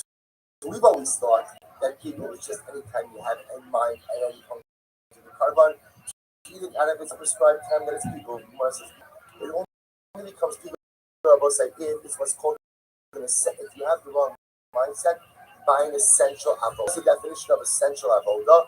A, it has to be called an avodah. B, it is something that is necessary to kapara.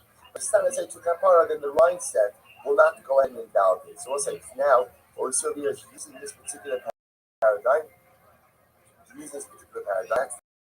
would appear that if you have the wrong mindset by Kabbalah, that would also invalidate the carbon. So if the Kohen is going ahead and will say, and during Kabbalah, has in mind to cover 5 days later than what? Then Allah should be hustle. Why not? What is Kabbalah? Kabbalah is an avodah. Is Kabbalah ma'akiv kapara? Right? If you don't do Kabbalah, does it compromise the carbon? And the answer is yes. If that's the case, then it's avodah and it's ma'akiv kapara, then that should mean that what? If the Kohen has in mind to cover 5 later, that's people. And should validate the company. What did we just say before? That by Kabbalah, only Shalom will invalidate the avodah, but people will not. Here we see that using the principle just espoused by Gemara, people should invalidate the Kabbalah as well. It's incredible, absolutely incredible. Hello, we'll say base. Hello, Lokasha, not a contradiction. Ha, the Omar Harini Shokli Amanas the Kabbalah. We'll say, watch this. So the Gemara says everything depends on Shabbat. Right? Everything depends on Shabbat. Hadam, I was like, when do we say it's natural? That's when it says how you take I'm going to ask the Kabbalah, I'm going to hear him shechting the animal on the condition to go ahead and the blood tomorrow. Hoda Amar spoke Shirayim. So once the person says, I'm going to shech the animal on the condition that I'm going to receive the blood tomorrow, versus when he says, I'm receiving the blood on the condition ultimately again that I'm going to spill out the blood tomorrow. We'll say that first case is not legal, that second case is legal. Now, we'll see the distinction between those two cases in just a moment. Because it's supposed to be what you understand is as follows. Shvichas shirayim rabosai. Already consumption could occur. So in case where he says, I'm going to make a dam on the condition to pour out the shirayim tomorrow, indicates that it's delaying consumption as well. Once you delay consumption, that's where you get into the issue of people. Amal Yomer Rabban the Rabbi. So we'll say it was one of the rabbis who said to Rabbi, Ushlichas Shirayim, Vaktaras Emurim, Vapaslu Baru, Machshava. We'll say, so now again, so now here's what we've established. We've established is that Inachinami, even by Kabbalah, you can have Machshavas people, right? People could go ahead and hustle by Kabbalah as well. We'll say now, one thing we just established is, the Gemara seems to be saying, that once you already get to the point of spilling out the leftover blood, or the burning of the leftover fats and limbs, there Machshavas people does not make any difference. Those avodos, those things are no longer really called avodah, and they're saying akid kapara. So the Gemara says va'akaras emurim la'pastalu. Excuse me. So shlichas dam va'akaras emurim la'pastalu machshava. Is that true? That by the spilling out of the leftover blood, or the burning of the leftover limbs and fats, that if you have Rabosai, a Machshavas people to eat the carbon on them doesn't possible. So he wants to know, but we learned, I might have thought that Machshavas people was it only applies to Achilas Basar. But the only time was that you can run with the carbon people is if you have an erroneous mindset that when you went sin sacrificial meat. That if you say that consume sacrificial meat outside of the permitted time. Say, how do I know that? Worst stream ever. If you have an erroneous mindset that is spilling out of the leftover blood and the burning of the limbs.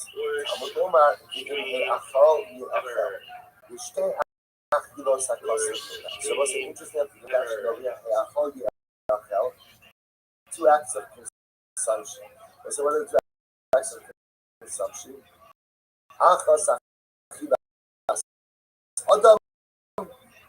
The achas achilas mizbeach. Two acts of consumption. The kohen is one, or the island, whatever the particular, and the mizbeach. So once I tells you what, then ultimately again, the Gemara suggested. I don't have a concept of what like a simple thing. What's the consumption? Who the fuck is that? Spilling out of the leftover and the burning of the fats and the limbs. That's for the officers. So Okay. even if you have the wrong mindset, spilling out of the extra blood and the burning of the limbs, that could also render the carbon eagle, to which the Gemara says, Lokashia, Hadda Amar Harini Zorek, Amanas Lishbok Shimamachar. So we'll say this is the case where he says, I'm doing this on the condition to spill out the leftover blood tomorrow. Hadda Amar Amanas Lahaktir Imurim. We'll say here is where he says, I'm going to get the leftover blood on the condition altogether to burn the leftover limbs. Look at Rashi. First Rashi on the Daf. Do the thing. Rabbi, The thing. Shlicha Shirai, the case where you can make a cover people. What is it? By the spilling out the Zorek, or Achas Abodos, Amanas Lishbok Shemar. It's like, if one of the Abodos says, I'm going to spill out the blood at a later date, or after the prescribed time, so if you say the Hashas are there for 2 months, we'll say in that case, when during the Zika, he has in mind to allow Kabbanic, or as we say, called Kabbanic, not Kabbanic, his death consumption to occur at a later. We'll say that's what can be some people. Or you might feel well, you don't come out and show it. Follow people. So, you might show the shots of all the other Akilas, all the old is there. Hilcha, you should say, because you name Akilas, also no for me. You don't have enough show the shots of all the you want to say this follows. If you go ahead and you have in mind by the Shika, which is one of the avodas, if you're going to pour the blood outside of the Shika, that's why. Because also, if you go on, you have in Machshava doing one of the avodas, that's necessary. And you want to bring some consumption of a site, yeah. So you have in mind, whenever you have to do something, and you're having that erroneous mindset during one of the avodas, and you're not denying that to the however, Shofet Shivaya when I thought you knew about that, but when you're pointing out the blood, you have in mind the leftover blood. It's going to bring the leftover limits tomorrow, but that doesn't take people. Why not? Because the act of pouring out the blood is not an avodah, and any erroneous mindset during a non-avodah ultimately again will not be. So what's it? The bottom line for us, what's the takeaway? So the takeaway was that number one, yes, about the erroneous mindset by avodah. Does in fact help you go ahead and challenge this. And also that's exactly also established that also the nation When you close in that place and by rock avodah and roll TV.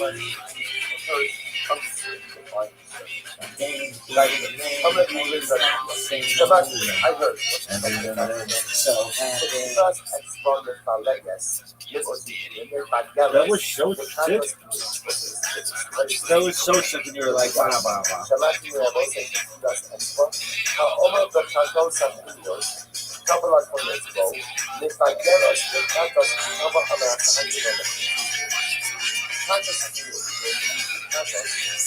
What is on the inside of That was so sick.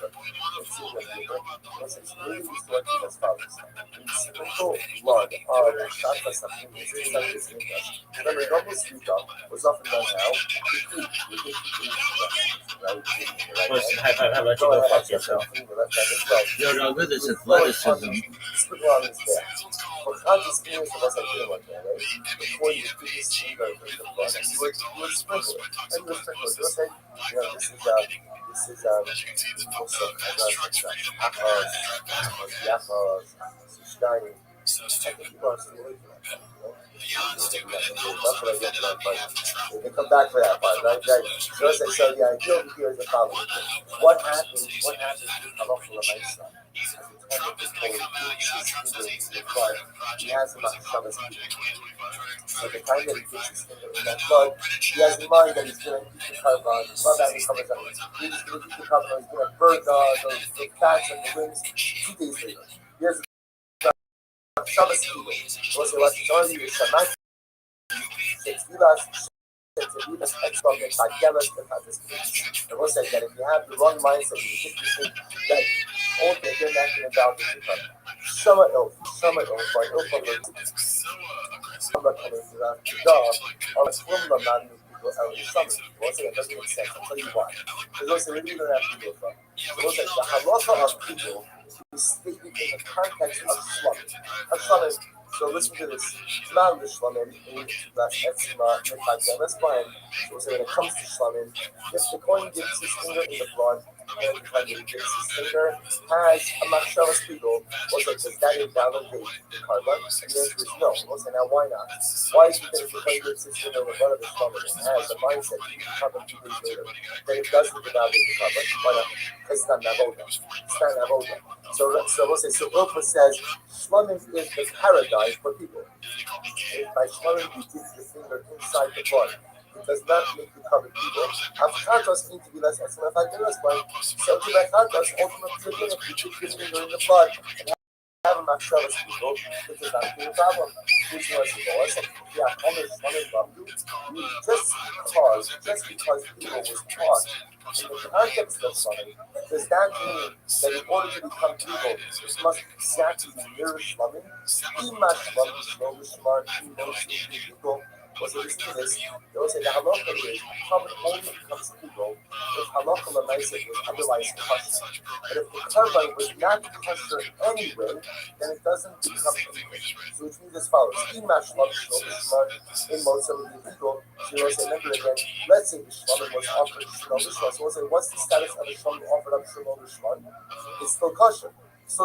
Also, which means that shlamim that is offered shlomo l'shma people, Abchata Shorishma emoting the people, was Halacha. The law says that Abchata Shorishma was Halacha. The Chatas is possible. The law says, which means that the Chatas is possible in what? It cannot become people. The law says it's just two aspects of people. It can only become people. They would have otherwise been crushed. Cover would have otherwise been crushed anyway. You can't be people. So what happens if you offer a Shlomo Shalom Yisrael? Can Shlomo Yisrael become people? And the answer is yes. Why? Because Shlomo Yisrael is still kosher anyway. What if a Chatas was offered up Shlomo Yisrael? Could it become people? And the answer is no, because the Chatas Shlomo Yisrael is going to be puzzled. Ella, my Yisrael. So what do you have to say? Right? Who you try to ask them. So what you have to say ultimately again is that you learn this from the reboot in the process. And I might just go there and agree with the thought asking. So let's welcome the people over there. What you have to say, and we'll see this later on. It all again, the idea that all korbanos are included in halachos and people. We learn that from a reboot later on. Therefore, because you learn that from a reboot later on, we cannot error slumming. What's the first line? There's how can I be who you can trust us? I'm going to show you. So we'll say, so again, so now it sounds like what we're saying is that halacha l'maisa by a chatos, if the coin gets in the finger, so the blood is sprinkled on the inside. If the coin, when he dips his finger into the blood, has a machshavas people, then what? The carbon isn't valid. It doesn't resemble shlamim. And shlamim is the parent, but people know it's not. It's not. What's like shlamim is a lot on people. It's not. All of it is a revoice people, as we will see.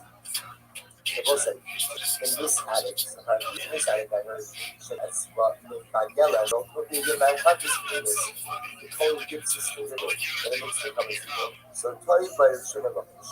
So also Shimalakish, you wonder about it. So Shimalakish. Global, multiple people out of the same conversation. Global, multiple people out of the stomach. Do we not learn how to constantly go from stomach? Mash from it, less from the Fagelas, just like my son will say, but with the long minds, it doesn't make the common people. Chatos in Yivas from the Fagelas, so to the Chatos was like dipping up the finger in the blood, also shouldn't make the people. The alcohol is from the was that it's everything burned out. He mashed from mostly it doesn't like this animal is still covered with very people. Other show the mostly people.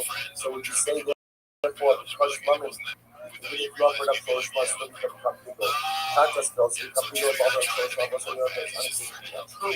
Right? Like the nice again. If the contest is offered up for response possible. If I can't become people, I'm the Yosef Bikanina, Ain Hakim, Hakom is from a month. What's it also using yes. Everything is being learned out from Shlamim. Gemara says, Olio Bakot come out post of the Shlamim, the Shalom the small post of the Chatos. So is it just like what? Put me come out if you offer up the carbon outside of this criteria, which passes by Shlamim. So and if you offer up social passes by Chatos, not put me come out. And post of the Shlamim, mostly leading people. Just like it was if you were to offer up the Shlamim, put me come out. And therefore the carbon is possible. It could not be comfortable. Af Shalom Bishmo HaPost of the Chatos, mostly leading. So if you offer up to cover Shalom by Chatos, ultimately that makes it possible. It can't come through the research. I'm going to start have like it has to be Shalom and fun devices. Malafim Kamo, a post of Shalom, she can learn the Kamo as well. So say the idea of putting Kamo, offering up and coming outside of the Nigeria, never going to be possible. It's not unique to Shlamim. Let's say that if it's my own Kabbalos. Come on, Shlomo, you know, I never let them say that the Silva, the Silva, so Shlomo says, what is going to apply to the second Chatos? Ella might use the color in that. Rather, again, what is it to say? Dover HaPoso Bohen, Mosian English. Something that also can invalidate the carbon, will also prevent it from becoming evil. Dover HaMahaki Bohen, Mosian English. Was that ultimately, again, is two sides of the same point. Was it something that ultimately, again, invalidates the carbon, will ultimately prevent it from becoming evil. But it could only become evil if the Shabbos Kiddur is done by a part of the Avodah that is absolutely ma'akid. Hachanami ha'posa ba'mozi sotra was a context. Dabra posa was something that ultimately again invalidates the carbon. Mostly this is what prevents carbon transfer. Dabra hana'akid was via legal people. So in other words, something that is an indispensable part of the avodah. If you have the wrong mind to buy that particular thing, that should make you cover people. So what's the for our purposes means what? The gifting of the Kohen's finger into the blood of the Chashas Mishawasa is what? This is double hana. It is a necessity. Because it is a necessity, therefore what? If the Kohen has the wrong, if you see the cover of the blood 5 years later, that would invalidate some. Omra Bakana Nami Kamina, he also learned Sehaka, this is the flesh, the point goes in and takes the pizza, we're toasting the food, he puts it in the utensil, Bam Molik, and then one takes it to the name is there, Bam Makti, one offers it up, so we'll say Shishotu again, so good, so that class, we'll say this is the most interesting moment. Krishmala comments on the shocking, so we'll say now you mention the most as follows, comparing the sets of becoming the regular steps of sacrificial work. Watch this. This from a comment Mitzvah is the equivalent of Shmita. Molik, Hani Molik. What's right? Anything of Shmita, so Halacha does the same by both. Maktir, Hanu Nami Tzot. What's right? Maktir, which means placing it on the Mizbeach, is the same thing as Tzvita. Elenosim B'Kiri 90. They'll say, what about the act of putting the Mitzvah? Even like resembles like Kabbalah, if you want to say that it resembles Kabbalah, you have to resembles Kabbalah, Hasamanela, Hakayu, Kashakyo. So here's the difference. By Kabbalah of a regular covenant of that is happening by itself, which means what? The Kohen shechs the animal, they won't have to do it. The blood spurts into the utensil. By Musa, the Kohen is actively placing it there. This the Gemara says, "Iu kashakyo v'rami, elokivan v'losaki v'loyoyim, al parfei avoda chashis." In other words, what do you have to say? What you have to say is, even the losaki v'loyoyim suits the Kohen that needs to produce the traits. Therefore, what? It is considered to be an avoda. Achinami, so to Navosai 5, the Kohen dipping his finger in the blood of the time that's happening is, even the losaki below. Obviously, since it is an interest, but it's a necessity, I'll correctly hang your halacha. What's it ultimately going to be the equivalent ultimately again of halacha as well. To which the Gemara says, well, the only done the Kabbalah, there was a depiction of the finger into the level of Kabbalah. There was a bad act of the point, putting the mitzvah into the mitzvah should be the equivalent of general Kabbalah. I use it before don't get this is why. He said it was different because by the mitzvah the point is activating that Kabbalah just comes in itself. I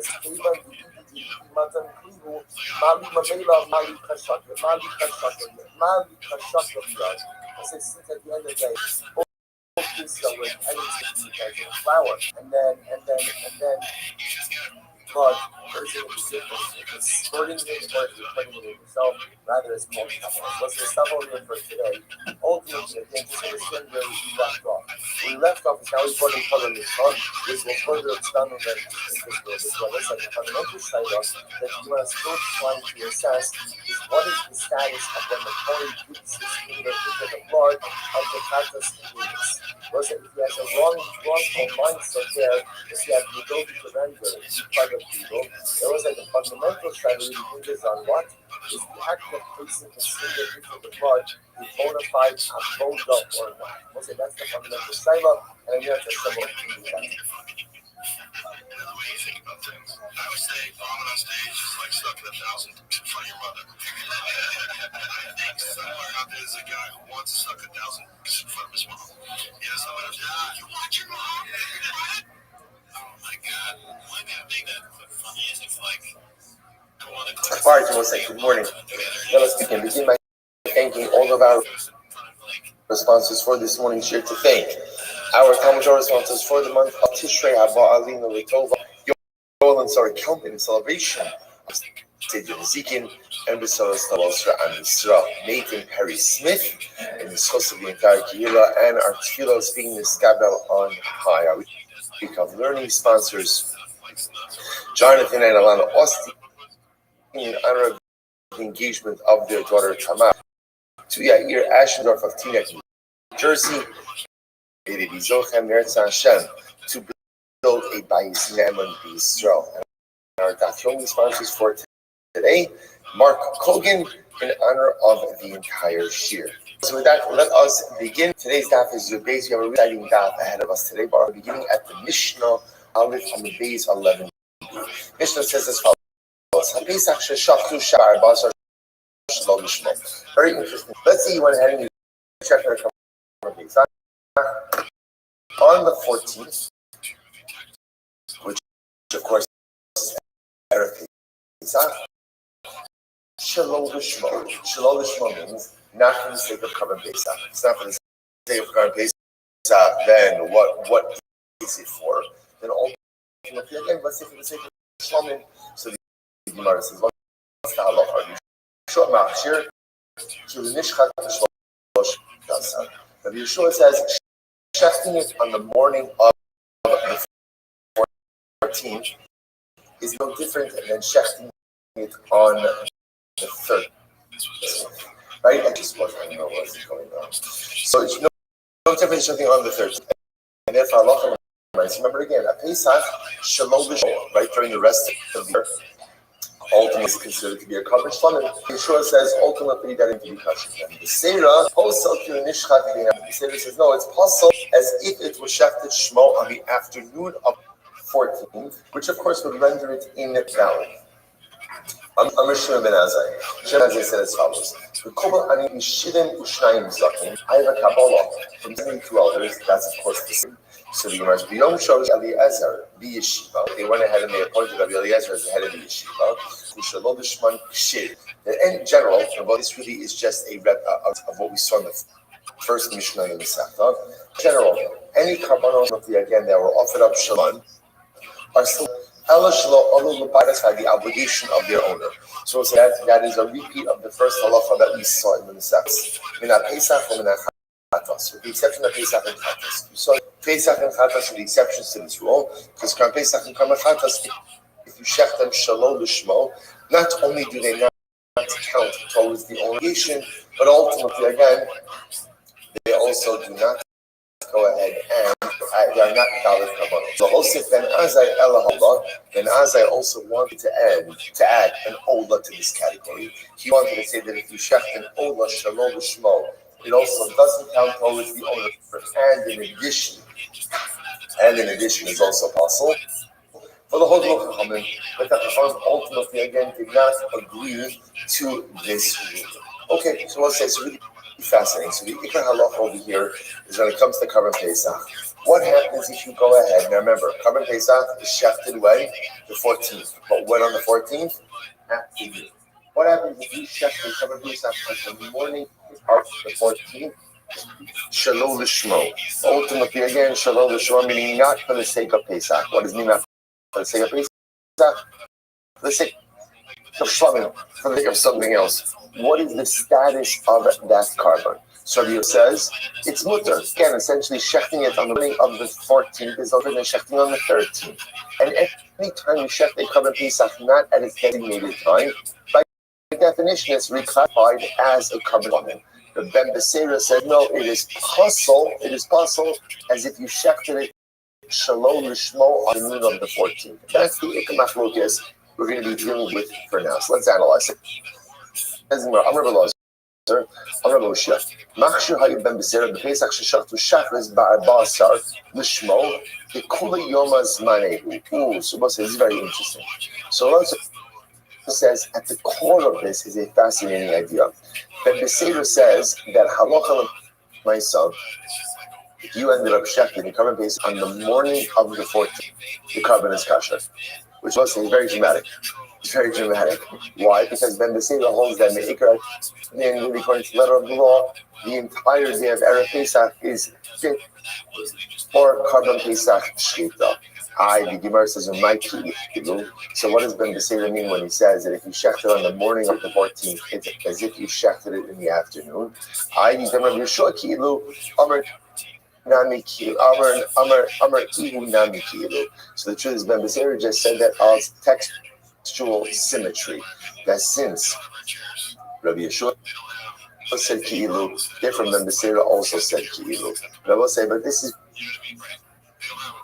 very interesting, right? This is actually quite dramatic. The truth is, it's too dramatic for this early in the morning, right? But again, just understand what just happened over here. My whole life, we've been focusing on this idea that Karban Pesach, it's times being Arba'im, the afternoon of the 14th. Now, suddenly there is an opinion that says you could even shecht Karban Pesach on the morning of the 14th. So again, where analyze comes from, the Gemara says, if that's the case, the mitzvah will be shalom l'shmo. Yes, then why does the Mishnah frame the machlokes Rabbi Shimon ben Basira as a Karban Pesach shechted shalom l'shmo? Why frame it that way? Litlagu b'shmo, make it even better. Make it a machlokes about a Karban Pesach shechted on the morning of the 14th l'shem Karban Pesach. Because that's a much more dramatic case, right? Because then Ben Basira is going to say that it's kasher, and Rabbi Yeshua ultimately again is going to say that it's possible. To which the Gemara says, because if they would have argued in the case of the Shmo and the current Pesach was shechted, Lishmo on the morning of the 14th, Havamina, Ava B'Shalom Lishmo, Modira Dola Ben Basira, Chol Mitzasor Lai. But otherwise, Yeshua would have agreed with Ben Basira. Ultimately, again, did you see what Gator Montgomery just posted? Of course you didn't. Part of the day is fit for the offering of that carbon. Kamash disagree in the case of Shalom Lishmo. Okay, so most it's not Gemara circles back. Yo, I'm here, baby. What's good? The first piece that's been introduced over here. What's good? My dog did a little blood. All right, well, you need to get that taken care. You need to get that taken care of, son. Yeah, I know. I'm trying to find where to flush the blood went so I can scoop it up and give it to the fucking vet people. But dang it, I feel like it disappears. I can't find it. God damn it. All right, well, focus. Whatever. Yeah, what's up with Focus. you, Focus. Bloody Mr. poop, Rabbi? baby. It's on the bloody poop. Down to retrace my fucking steps here. All right. Well, I'm giving you permission. You can put me on the back burner. Find the cause of it. Find. Yeah, I'm trying. All right. And then I'll fill you in all the secrets of the world.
Is that it,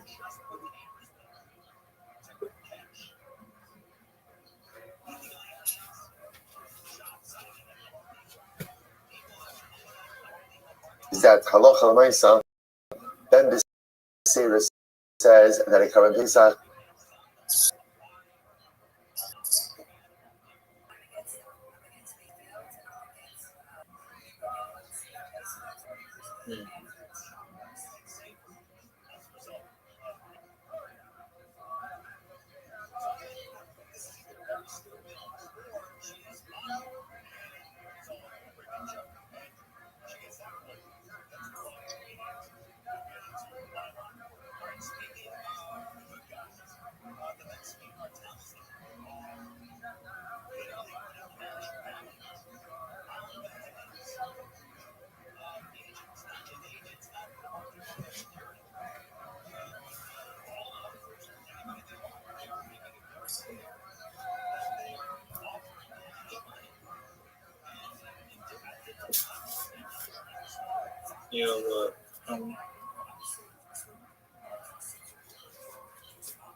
I'm not gonna be able to find it. Okay, why aren't you going to be able to find it? 3 drops of blood, and it's just like gone now. I mean, what It's happened? just What happened to it? melted into the grass. Just melted into the grass. Pretty liquidy, so it probably just went into the roots of the grass. Is your dog okay? I have a photo of it. Hopefully. Okay, Just you 3 got. little drops. I have a vet appointment. When's the vet appointment? 5 o'clock. It's like an hour-ish. Oh, Yeah. well, that's great. So, what do you think's the cause? I have no clue, to be honest. She drank out of a puddle, which was not great. Maybe it's 2 puddles. But that was like a while ago. But she's kind of had diarrhea since then. So she might have some fucking worm or something. We'll see if she does another one. I'll be sure to scoop the sample of it. So, has she only had this fecal blood once, or is this been more? Yeah. First time today.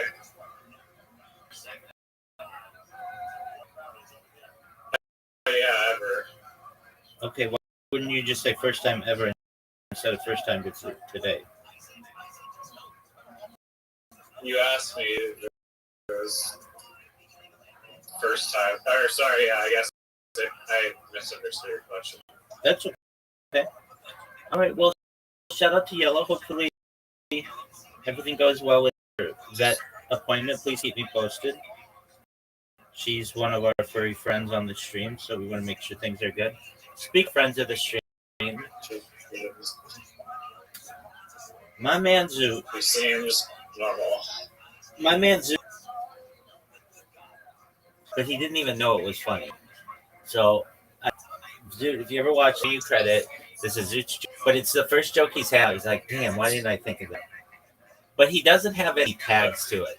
Okay, so it's just a very simple part of a joke. It goes like this. You know, they have gambling lines and suicide lines, but why aren't there homicide hotlines? Like, when I want to choke a bitch, I need somebody to talk to.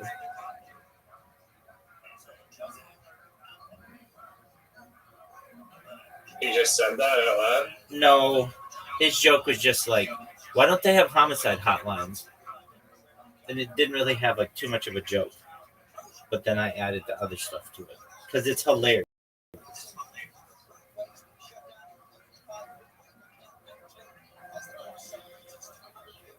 All right, but speaking of Zoot, Is there anything more else? he doesn't have Do anything. you go into a bit about a hypothetical interaction with the homicide hotline? That's what I say.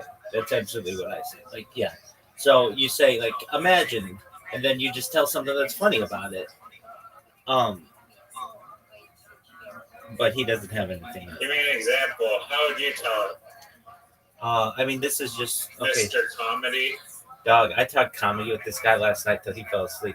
I talked with not necessarily a comedy historian, but a guy who knows comedy really fucking well last night. And we talked to he fell asleep at 4 a.m. and we just had a really good conversation. All right, so there's a gambling hotline and a suicide hotline, but why isn't there a homicide hotline? Sometimes when I want to choke a bitch, I feel like I might need someone with whom to speak. There's an issue that arises when I'm waiting in line at the store and somebody gets out their checkbook. I'm like, motherfucker, hurry the fuck up, or they're counting their motherfucker, hurry up, or they're looking for their debit. Motherfucker, hurry the fuck. And at that time, the perfect opportunity for me to get out my phone and call the homicide hotline. And they might pick up and say, hello, homicide hotline. How can I help you? You can explain all the things that are going through your mind and what you want to do to this person, and they'll calm you down. They'll talk you off the ledge. They'll ensure that you maintain your sanity as this person completes whatever task they're trying to finish so that you can go on with your day. I don't know. That's just off the cuff. Probably one of the funniest things anybody's ever said ever. Why wouldn't it be for just general anger? Well, because that's not a homicide. Like homicide is so specific. Well, that's Zoot's What part. about just assault? Wouldn't that No, also no, that's not. those No, people worthy of a hotline? no, that's the assault hotline. But suicide and homicide have that word correlation, so that's why he went into homicide. Because it ends with the I. Correct. If he wanted to talk about killing babies, I then it would guess, be yeah. infanticide. If he wanted to kill larger groups of people, there'd be a genocide. Should there be an abortion hotline for people that are considering getting an abortion? I think that Male or female? I think that probably exists. I'm almost certain it does. There's a podcaster or two Never heard of it. to whom I listen who is very, very pro-life, and they at least offer what do you call it? What do you call it when you ultrasounds for people who are considering abortions? And I imagine you got to get that. You got to call to get that at some point. Anyway, let's talk Zoot. You ready? I'm always ready to talk. I was considering just doing Zoot has inspired me to maybe try stand up myself. I went to a comedy show yesterday, and there was, the show Kenny that I told you about, probably never watched. Yeah, but nobody's ever heard of it. It's a Canadian cult classic, so yeah, nobody. What? Somebody in Alberta's heard of that shit? Some motherfucker in Nineveh.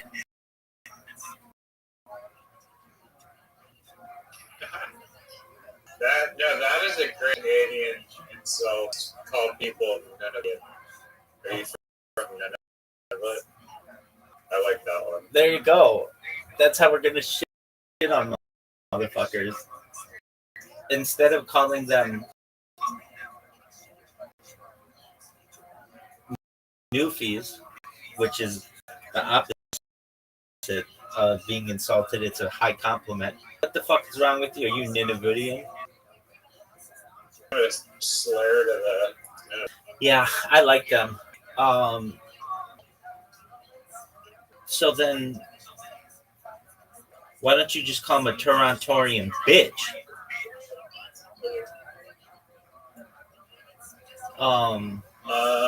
Okay, here's one. I bet you called Toronto York. No, York is a area of Toronto, pretty sure. No, Toronto used to be called York, and then in 1996 they combined York and all the other. There were like 6 places. That's why it's called the Six. That's why Drake calls it the Six.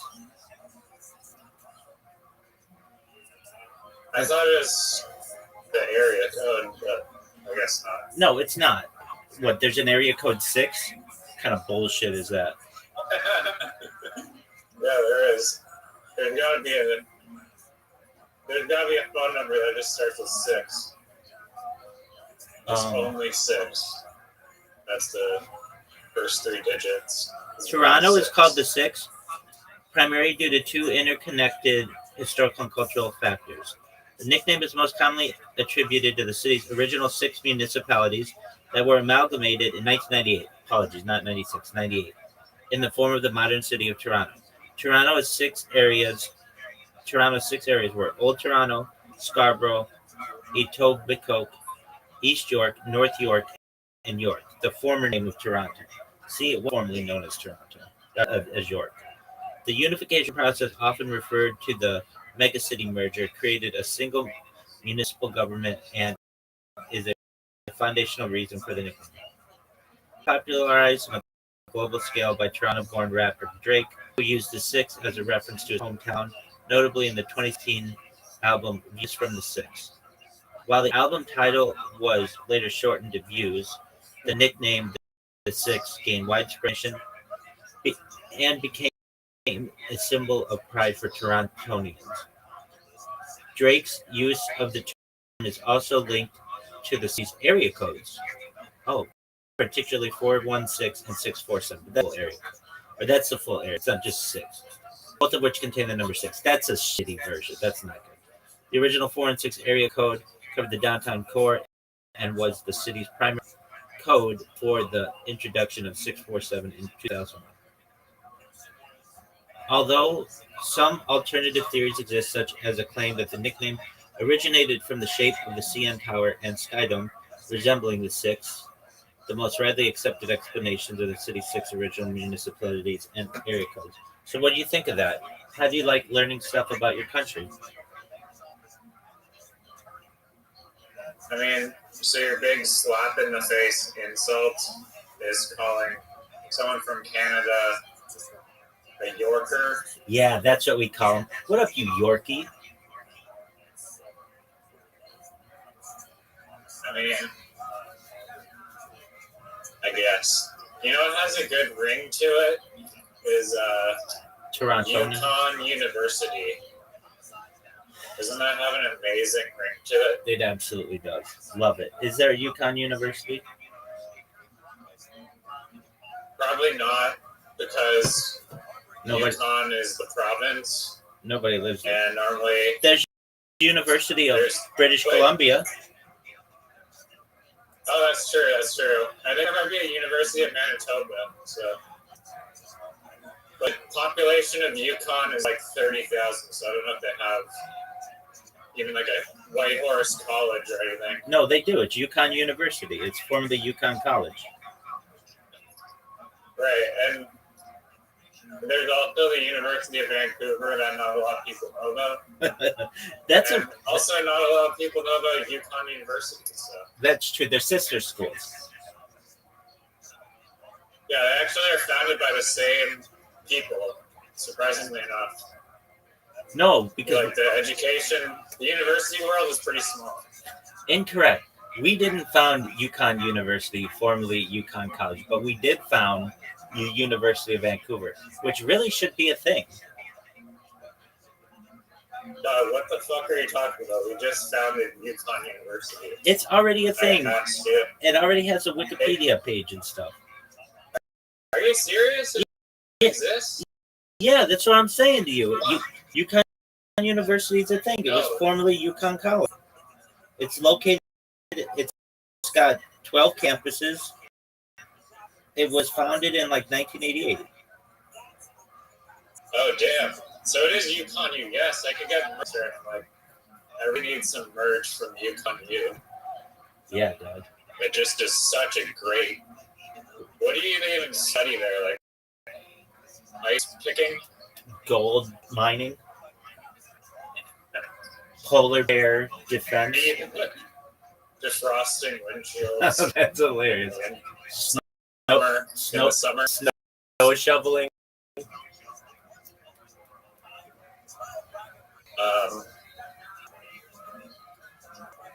Firewood chopping, keeping how to make fire. Moose identification. Alternative. Yeah. Polar bear. Carpet making. Do you remember the first? Do you remember the first time you learned about the Yukon? I remember it so clearly. Okay. Geography class in like grade 2.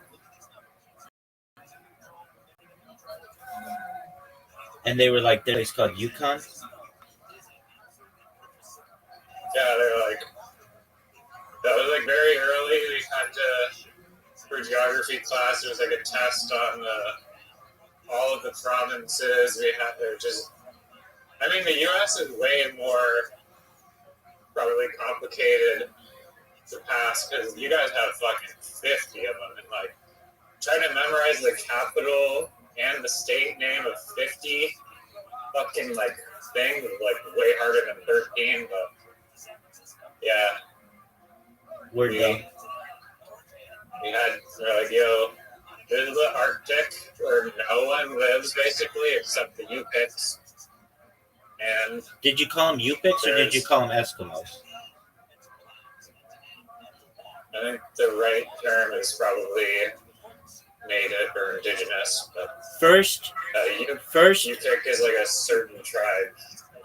First, what do they call it? First Nations people. That's like a broad statement for any indigenous people, and then there's like more specific like tribes within that general category. Yeah, but I don't want to offend anybody, so I use that term. All right, do you want to know how I learned about the Yukon?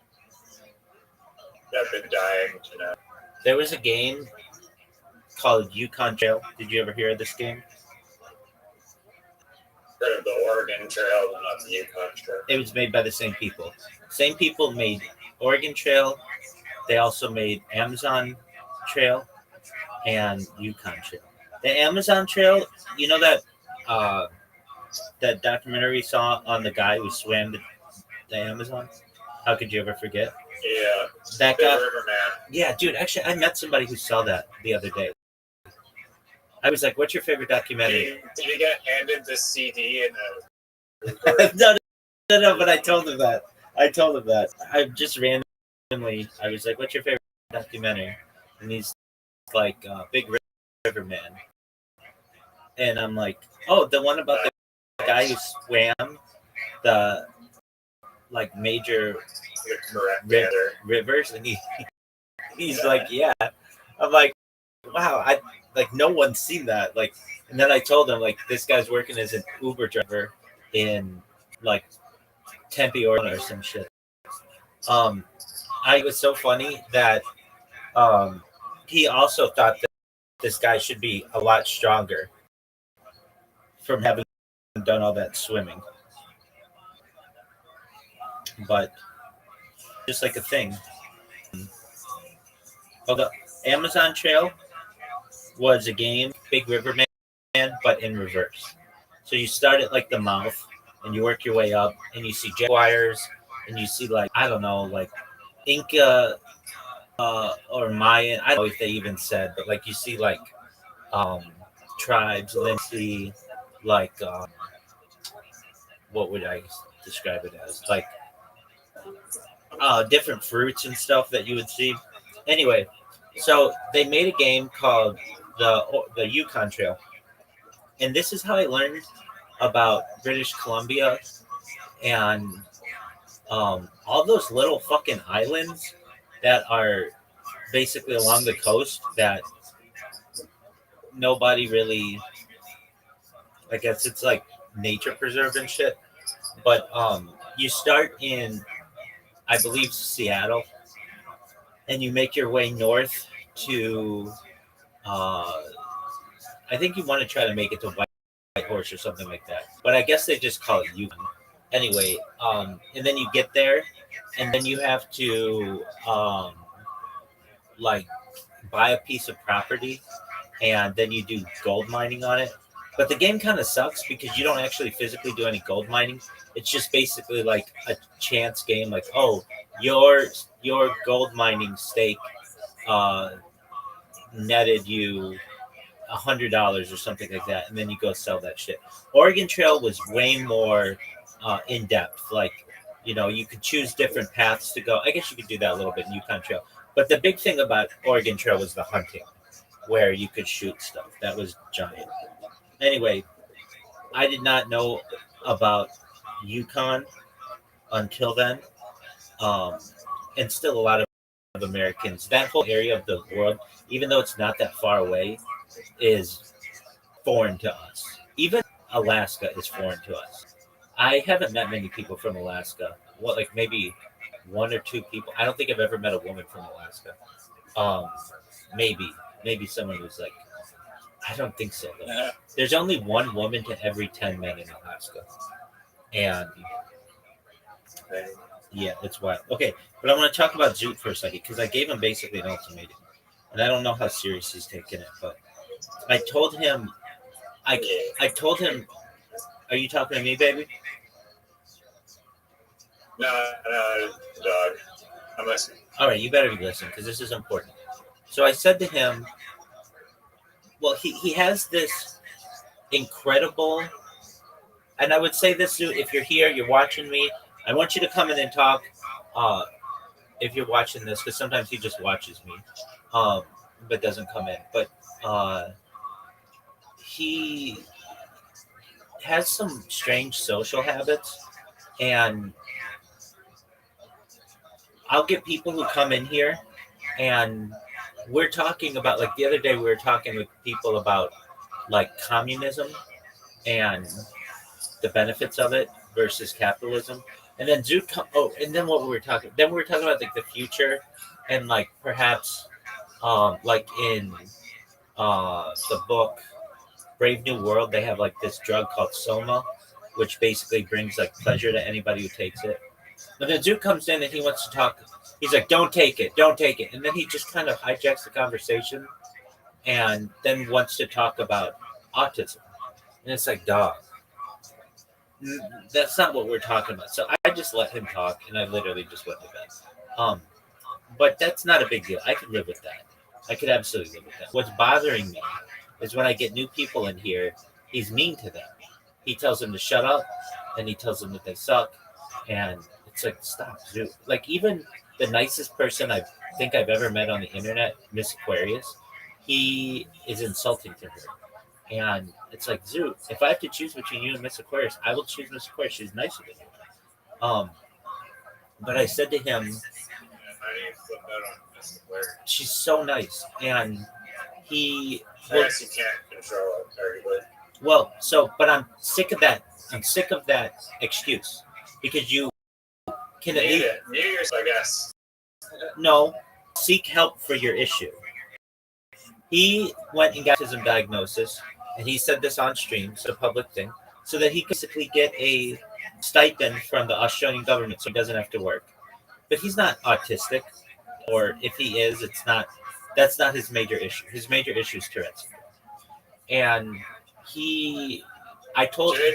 While he's getting the autism diagnosis with the doctor, he was like, fuck off. N-word. Well, they did say to him that, I guess they said, I don't know, because that's the other thing. You can't really trust what he says. Now, I'm not perfect. I've had to tell lies in the past to protect my own life and things like that, protect a friend or things like that. But I don't purposefully. I do my best to not purposefully lie unless like it's like a really major thing. I like do my best to. Like for instance, I don't know. Let's say you told me a secret. Now, if I were to tell the truth, I would reveal your secret. Like lie. Those are kind of situations. And generally, even religiously, we're allowed to do that. We're allowed to basically say things. We don't have to be um, as 100% truthful. But in this case, and I understand it's like a subject, but he told me like I don't know that he went and somebody for his Tourette's syndrome because I kept you being mean to me and telling me that I suck and that you're gonna kill me. That to me, and I don't need that. I need you to type to me, "I'm gonna kill you," or "I fucking hate you." I don't need that. That's not cool. I understand that you quote unquote can't control it. I do get that, but you're not seeking any assistance for this. And it's important that if you recognize that you have a problem, if you're going to be my friend, you need to seek assistance. Or I feel like an enabler. It's like somebody who would come in here drunk all the time. I would say, look, you have an alcohol problem. You need to seek assistance for this. And then they just refuse. Well, after a while, if I continue to communicate with them, then I'm enabling them, especially if it's something that they can control. At least, like, it's not like he's like, look, I can't afford to go to the doctor. Your medical is covered by the government, so you don't have that excuse. So anyway, he about a month ago told me he was going to see a doctor about it, and he lied to me about it, and I just didn't really like that. And again, I understand if you have to lie to protect your own life or something like that, but it's not that. And he told me that he went to go see a doctor, and that um, then then when I pressured him on questions, then he was like, okay, well, I got to look up the number. It's like, no, you don't have to look up the number if you've already seen the doctor or you have an appointment or whatever. The other doctor gave you an appointment. So I think he's lying to me again.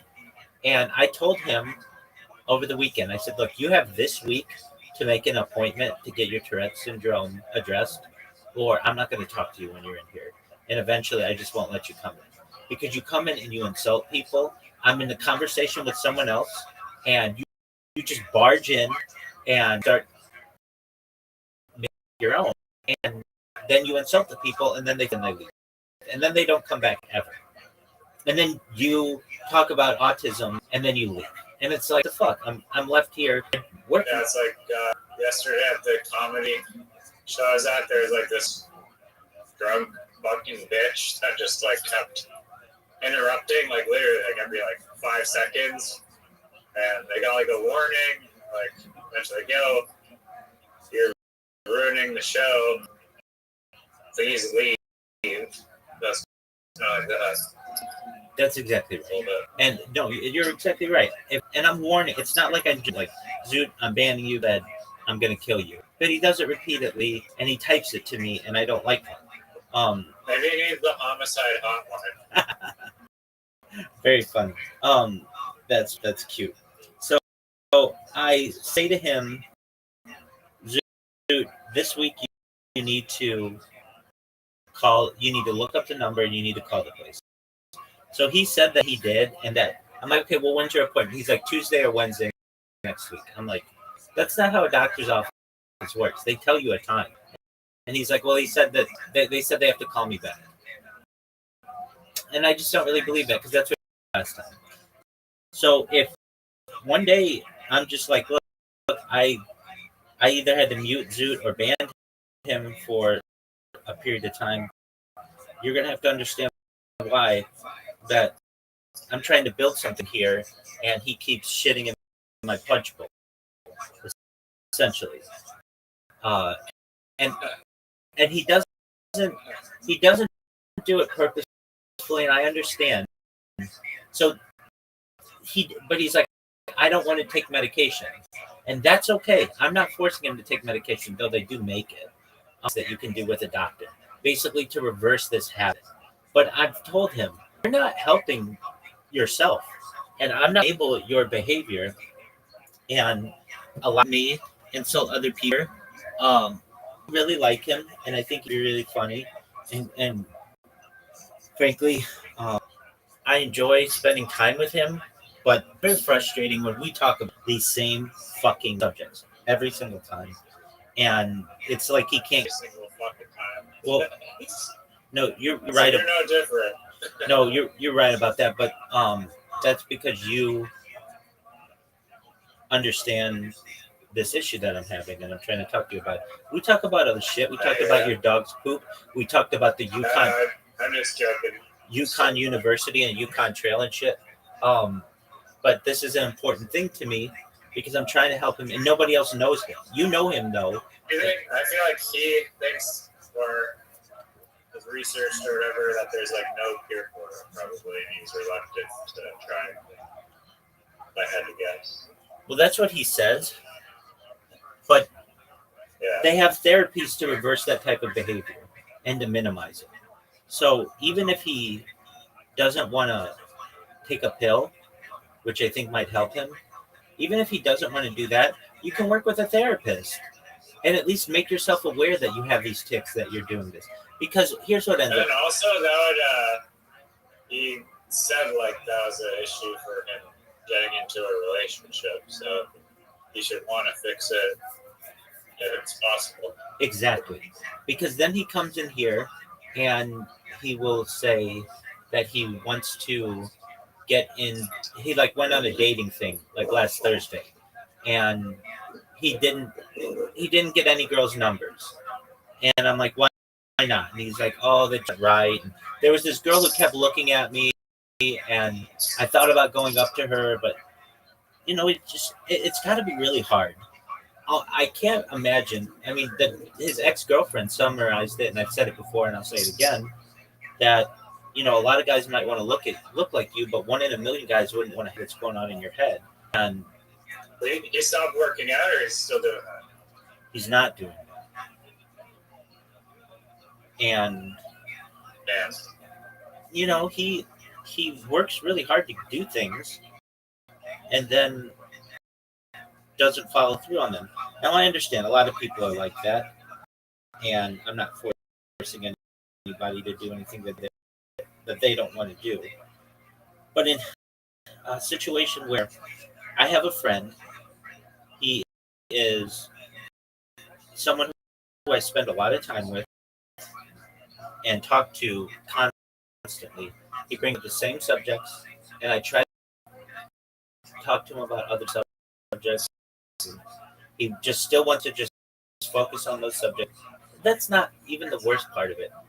The worst part to me are the insults. And like he'll say, Miss Aquarius, like the other day we were playing bowling together. And he just told her to shut up when she's in the middle of talking. And I was like, Zoo. And then he's like, sorry, I have Tourette's. And I'm like, do that anymore. I'm not going to let you insult other people. What up, develop, return to us? How you living, pimp?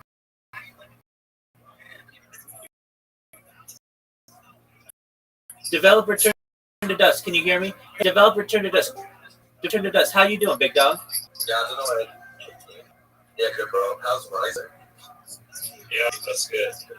I can show you this view. It's pretty dope. I see this view. Bro. Beautiful. Beautiful. We live in fucking Squamish, BC. Return to dust. How's your day going? Yeah, it's going well. Just chilling. Will you remind me, how did we meet? I think I joined from the Discord server. Okay, very well. Well, what's good in your life today? Not much. Not much good today. Okay, well, what'd you do? Sorry? What did you do? woke up, went to the pet shop, then came home, laid in bed. What'd you do at the pet shop? Pet shop. Nice. Yeah, pet shop, right? So pet shop. You have a dog or something? I have a chameleon. Oh, tight. What color? And dogs and birds. What color's your chameleon right now? It's just green. They don't actually like change colors like you see them on TV. They don't do that. They can go darker and depending on shades, and then like between sexual maturity, they can change colors. Oh, okay. But so they only change colors. Just green. Okay, well that's cool. They only change colors during a certain period of their life, and then usually it's just darker. Yeah, well, if they're stressed out, they go like gray, like brown, black, and then like sometimes they go brighter green, very bright neon green. Okay, very. All right. So, what's your chameleon's name? I haven't given her a name. Why not? But I can't call her by her name, so it doesn't make sense to give her a name. Yeah, it does, because when people ask what's her name, then you know what to say. I just let people make names so then they can call her by that name. Dog? I have 7 dogs. Holy fuck. How do you have so many dogs? Or why do you have so many dogs? I got 2 leopard geckos. I have a chameleon. I have 7 dogs. I have 4 hawk. What else? I have a tarantula. Its name. Okay. The basics. You have 7 dogs, though? Yeah, the dogs. Why do you have so many dogs? I don't know. I like dogs, I guess. All right. But I mean, 7? Isn't that like a lot? Nah, it's not that much. Okay, what are your dogs' names? Okay, so we have Lena, we have Wolf, you have Jasmine, Khan, Persia, you got Buzz. Stop. Okay. Tell me what they're tell me you've got Persia. What's her what kind of dog is she? Tell me which kind each one is. Okay, so Persia's a Saluki, Khan's a Saluki, Buzz is a Greyhound, Wolf is a Lurcher cross between the Greyhound. Then you have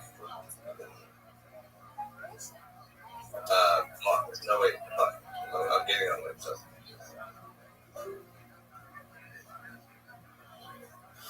All right, there we go. If he comes back, we'll continue. Anyway, so I just told Zoot that he has this week to do it. He said that I'm pressuring him though, because if not, I feel like I'm enabling him. So, just making you aware of that. Like if that guy would have come in when my man Zoot's here, we'd already be talking about autism. It's like motherfucker. Anyway, Yeah, did you get my message? I sent today. Stop. I'm a busy boy. I've been talking to you. Okay. I'm looking. You sent it 2 hours ago, and I've been talking to you.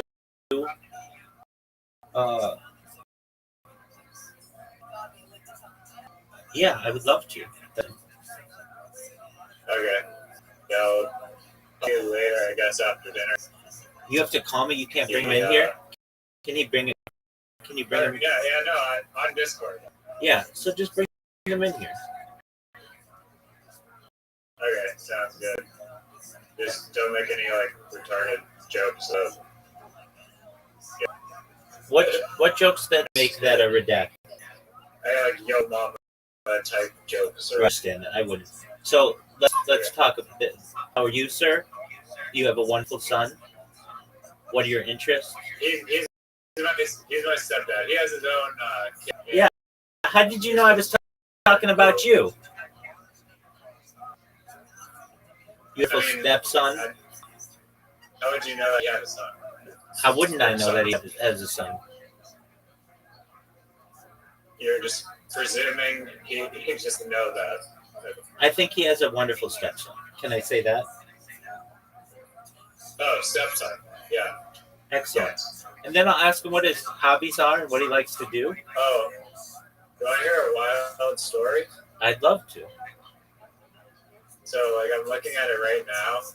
There's a gondola in Squamish. You know what a gondola is, right? Word. So they built this really big gondola that goes, like, all the way up from, like, the rock climbing chief to, like, the top to, like, this really epic viewpoint way up the mountain.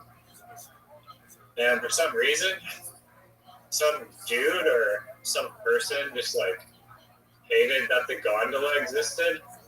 And so they went and they used like a super like a saw of some kind, like I don't know what kind of, like some laser saw, something, and they chopped the cable to the gondola, and then the gondola, obviously, like I don't know if you know anything about like gondola cables, but like once you cut a gondola cable, it's like a huge ordeal because there's only like 7 people in like the world or something that can actually like place 2 split ends together.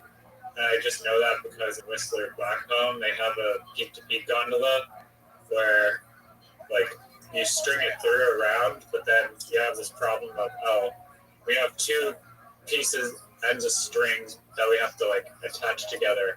So they have to bring in some dude from like Switzerland who's like one of like the 7 people who can do that thing. So yeah, if you chop a gondola cable, it's a huge problem. So that happens.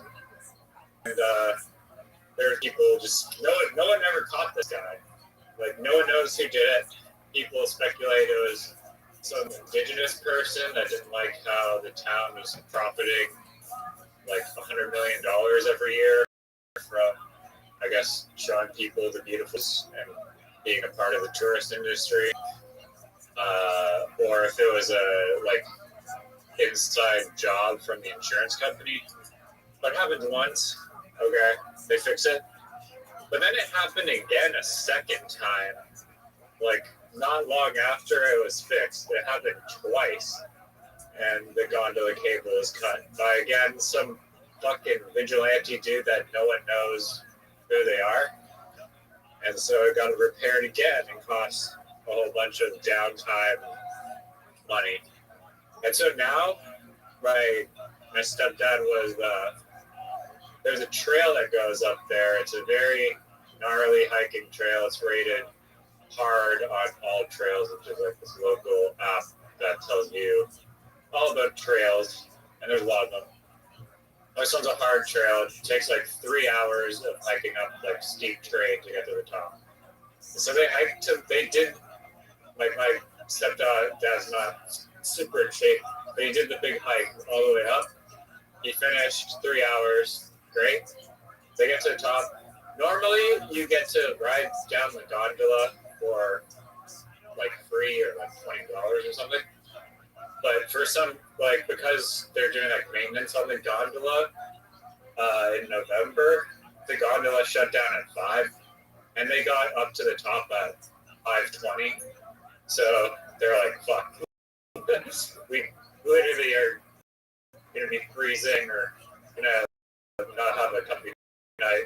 But they're able to snag down a guy who gave them a ride in a like off-road vehicle down this crazy back road, old logging road thing. And then on that ride, the dude was saying that in this gondola, they have like a whole bunch of like ex-British military people and drones and like security cameras that are patrolling this thing day and night. And the security people are like, they're walking up the mountain dealing with bears and cougars, and like they're actively patrolling it during the night, and they're highly trained military people. for this gondola now. So that's a there really you go. that's a really story. I was confused at first. At least in the United States, generally, if you refer to a gondola, we think of the things in Venice. So I thought you were talking about a boat. But No, it's like a chair lift. I know what it is. Yeah, With- gondola yeah. lift. I know what you're talking about, but that kind of as well. Yeah. And I don't know those two or similar versions. I was gonna ask you answered all the questions I was gonna ask, but why don't they put security cameras on it? But obviously they're doing everything they can to stop. Yeah, you'd think that they would have done a better job the first time after the security, but Right, and couldn't evidently not. have hurt a lot of people. No, they did it at night. Was it otherwise, running? Yeah. Okay. Yeah. And you wouldn't be. It's moving. I Okay. mean, maybe, but like you'd have to like saw. I don't know how long it's gonna take that like saw to braided fix the cable. Probably took. I'm guessing it was not very quick, and then yeah, it would be already difficult. Like it's already difficult probably to cut the cable just without everything. Yeah. But I understand what you're saying. it's kind of funny that he just got away with it. And he did it twice too. Like it's just so bizarre. Yeah, and I totally understand that there aren't many people who could repair that, especially to do it safely. It's probably really expensive. And Yeah, another funny little quirk detail of the story too.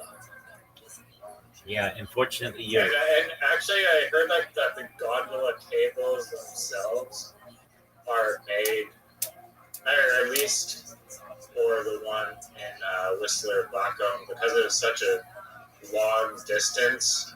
They were made in Switzerland, and they are like very specially designed. In the one in Whistler Blackcomb, it's not like a regular chairlift where there's only one cable. There's 3 cables on the one in Whistler in like a triangle.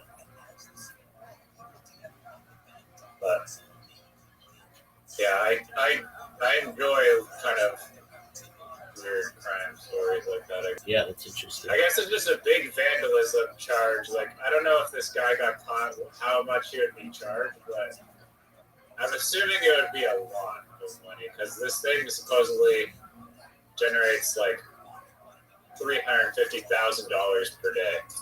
No way. How is it that lucrative?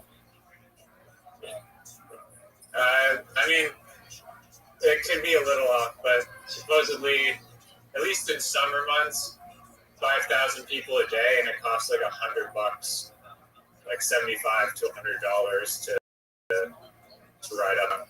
That's just for the gondola, not even including the little shop, tourist shop, boutique thing, or food that's sold or anything. So can you take a gondola up as well, or it's only down? Yeah, no, it goes both ways, up and down. Okay. On that side, I've only done the gondola up and down, and there's a good, amazing view once you get to the top. And then you don't have to hike all the way up the mountain, which is like treacherously agonizing and painful. But yeah, I've done like the chief, which is to it. It is really like almost the same thing, but actually it's not apparently because the first peak on chief takes like an hour, and that hour is like literally like climbing stairs for like an hour, so really rough. And then but that like the one with the gondola, that trail's 3 hours, so it's like 3 times the cheap. But with the cheap, there's no gondola there, so you have to go down as well. And going down is like almost down too. Probably is kind of harder. Because then you're like lunging down. an hour of steps after already.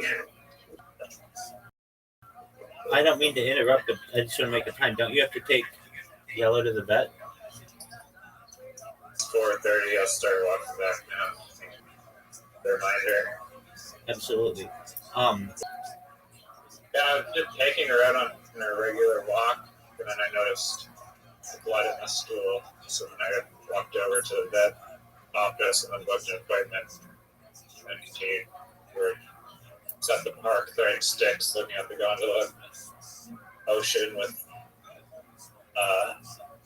there's an LND plant that you can see like less than 10 kilometers away, which kind of sucks that they're kind of polluting this beautiful town with 40,000 people with chemicals from methane burning that are really not good for human health, which will supposedly be in the atmosphere sometimes. What is L&D? So, LND, like liquefied natural gas. Oh, LND. Okay, I gotcha. Okay. G. LNG. Yeah. Of course. Liquefied natural gas. Very interesting. All right. Are you excited for your family to leave, or would you rather have them stay all the time? No, I love spending time with my mom and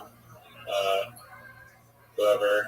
So always like, miss my family, I guess. I haven't really flown on a plane, so yeah. You've never flown in a plane? No, I haven't flown on a plane like back to Ontario. But yeah. Okay. They kind of visit me. They've been visiting me for the past 5 years, but I've missed like family gatherings and stuff. But would you consider that to be quite Yorkie of you? No, I mean I don't know. It's because I don't want to like torture myself with more tinnitus. So yeah. You suffer from tinnitus? Wednesday? Oh, it's Thursday. Okay. You suffer from tinnitus? I mean, not as bad as it used to be, but for like 5 years, there was like a torturing like fire alarm in my head that I couldn't turn off. It was like the worst, like torture forever. So thankfully, it's manageable now. What helped to end? Just like I don't know, I just got better over for some reason. It only took like less than 2 shifts in a box factory for it to happen. But yeah, it was a nightmare. It was just really loud. It was really loud working there. Yeah, it's super loud. And they didn't be like debriefing on like, oh, by the way, you might get tinnitus, which is like extruding mental trauma for like years. You might want to consider advanced ear protection because the decibel reading in the plant is 140, which is like basically having like a 747 jet in your ear, like constantly. So we provide these really terrible earplugs, and we're just not going to disclose any of that information to you. So that was nice. A few years ago, go ahead.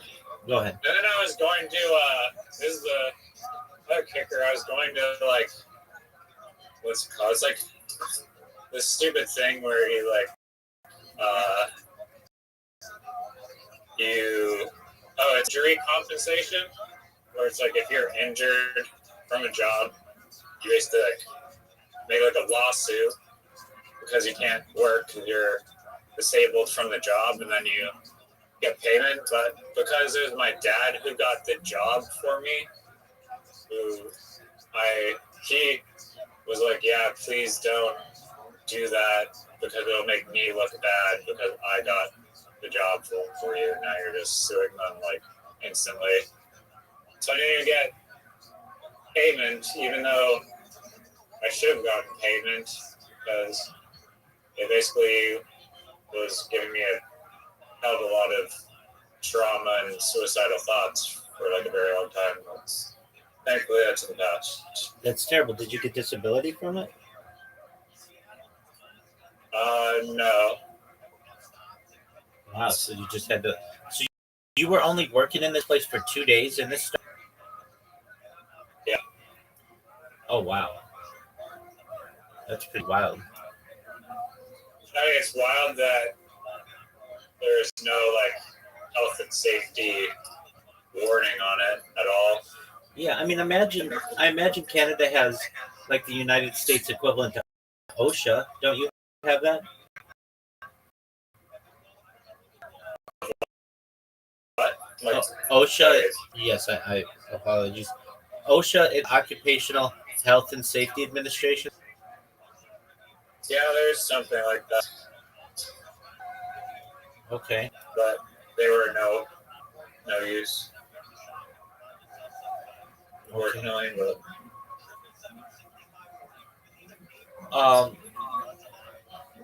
Of anything that I'm obsessed about talking, it is not Zoo. It is my bots. Do you mind if I fill you in on my bots? go for it, big dog. Thank you. Okay. Big dog, cattle dog. Oh. Okay. So, and I like to talk to you about it because you've created these bots on your own, and you know, kind of some of the struggles.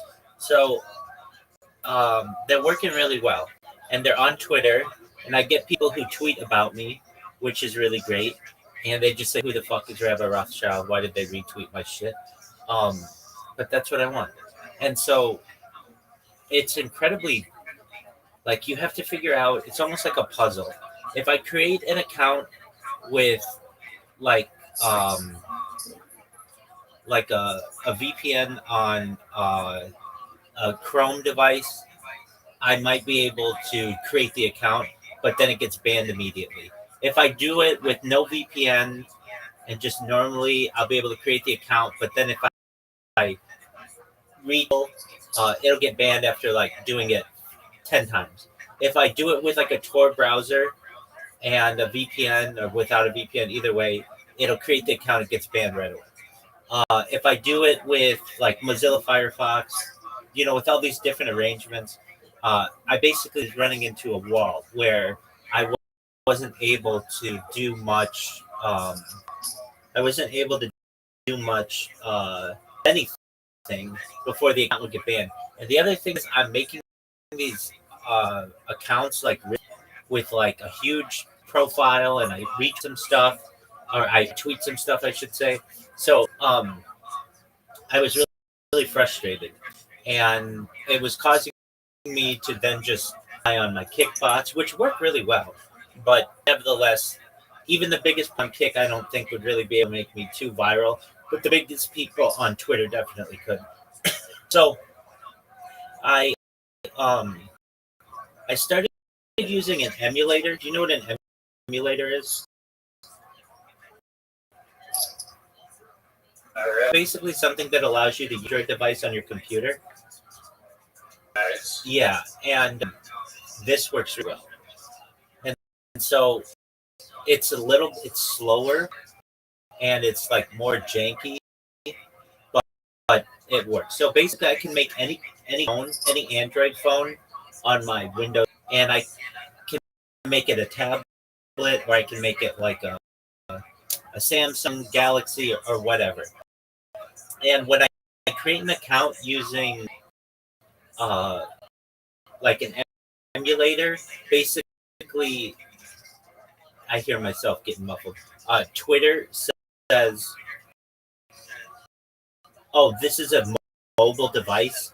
Don't ban it." Basically, it's really hard to bot with a mobile device. Very few people do the way that I'm doing it, but they will do it with like a computer browser. So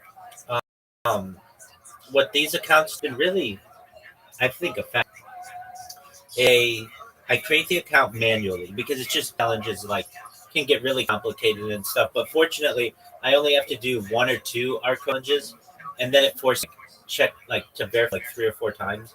But that's okay, so long as I have to do that and it's not randomized. Absolutely fine.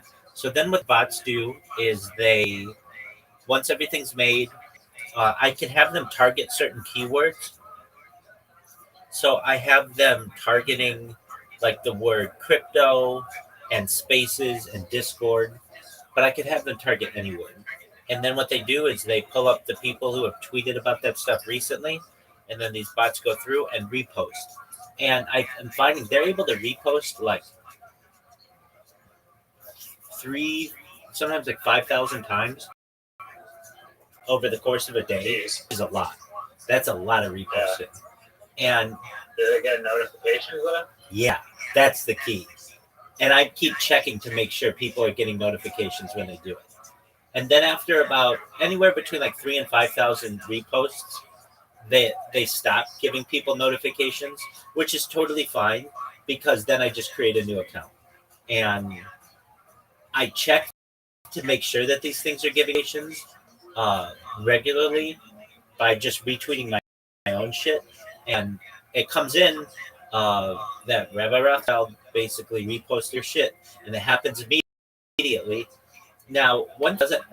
All I care about is that when you're in the app, it shows the little notification. That's fine. If it doesn't always send, that's okay too. I'm fine with that. If it doesn't always make a noise on their phone, I'm fine with that as well. I need it not to be silent. The notifications not to be silenced. So I've noticed that if I have these things go for over the course of a day, I can use multiple devices with one account. And I like to do that just because it's less. And they will repost 5,000 times, and then eventually they'll stop making notifications, and then I just the account doesn't get banned, which is a cool thing too. But then I just clear the cache on the emulator, and then just create a new account. Now to create the account, since I don't have that automated, and I don't plan on making it automated because it's pretty complicated. I'm fine doing it manually, but it takes me like 20 minutes to make an account, which is okay. That's not too bad. So what my days have been are I awake, I make sure my streams are going, I pray, I do all that other shit, and then I make an account, and it takes me like 20 minutes, and then but they don't get banned, which is great, or at least fortunately they haven't recently. And then it goes all day till like the evening or at night, and then before I go to bed, I have been just creating a new account, and then having the new account, basically work all night. And I've gotten some people in here because of that, which is the big thing. I get some people who come into my YouTube and comment on it, and then I get some people who actually make their own tweets about it. So that's been phenomenal for me, which I've been really happy with. Now, I had this guy in here last night. Oh man, I love talking to him. So if sometimes people come in and I just think that we're either not going to have anything in common or they can be kind of boring. So I'm like, hey, how you doing? How'd you find out about me? You have no idea, Riser, how many people find out about me from this e-girl world server. I think it's just horny dudes looking to find some e-girl world in there, and they find me, and they click on my profile, and they end up coming in here. So this guy comes in, and nobody wants to admit it. No one wants to admit how they found You it. just made a profile on some dating app? No. Oh, I should have been. No, I did not do that. No, it's a Discord server called eGirl World, and the reason why I'm in it is because it's one of the biggest Discord servers on Discord. So I just sit in there, boot me out, which is nice. So I'm able to basically just advertise myself in there, and I get a lot of people who talk about me and tag me and stuff in that. But I get a lot of guys who come in here, and I'm like, "How'd you find out about me?" And they're like, "Oh, I found out about you from Discord." And I'm like, "Okay, what Discord server because I like to track where that stuff's been. And they're like, oh, I don't remember. I'm like, well, was it like camp? Was it socialized?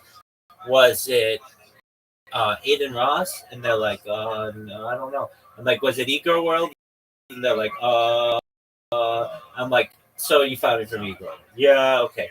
So this guy comes in last, and I don't know, he comes in at like maybe 10 or so. And how'd you find out about me? And he's like, you're just streaming yourself, and I clicked on your profile, and here I am. And I love when somebody comes in and they let me do my whole spiel because then they know what I do.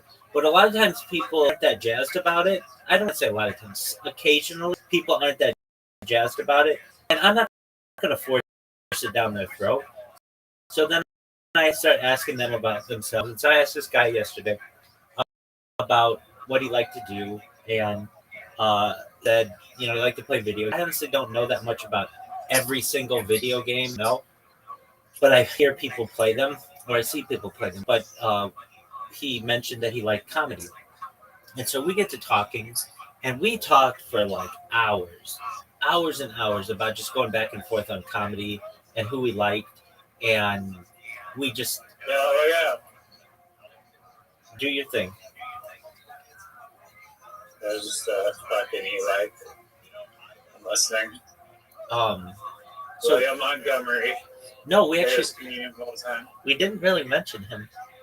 We talked about like who his 5 favorite comedians all time were. Rodney Dangerfield, one which I think is arguable, mine as well. Then he said he liked Norm Macdonald, and I have a regret. My friends and I, we were planning my friend's bachelor party like a few years ago, and I wanted to go see Norm Macdonald at the Irvine Improv, and some of my friends wanted to do that, but other ones were like they didn't really know who he was. So we ended up going bowling anyway, which is cool. But then Norm died, and it's always been kind of a regret of mine that we didn't go see him.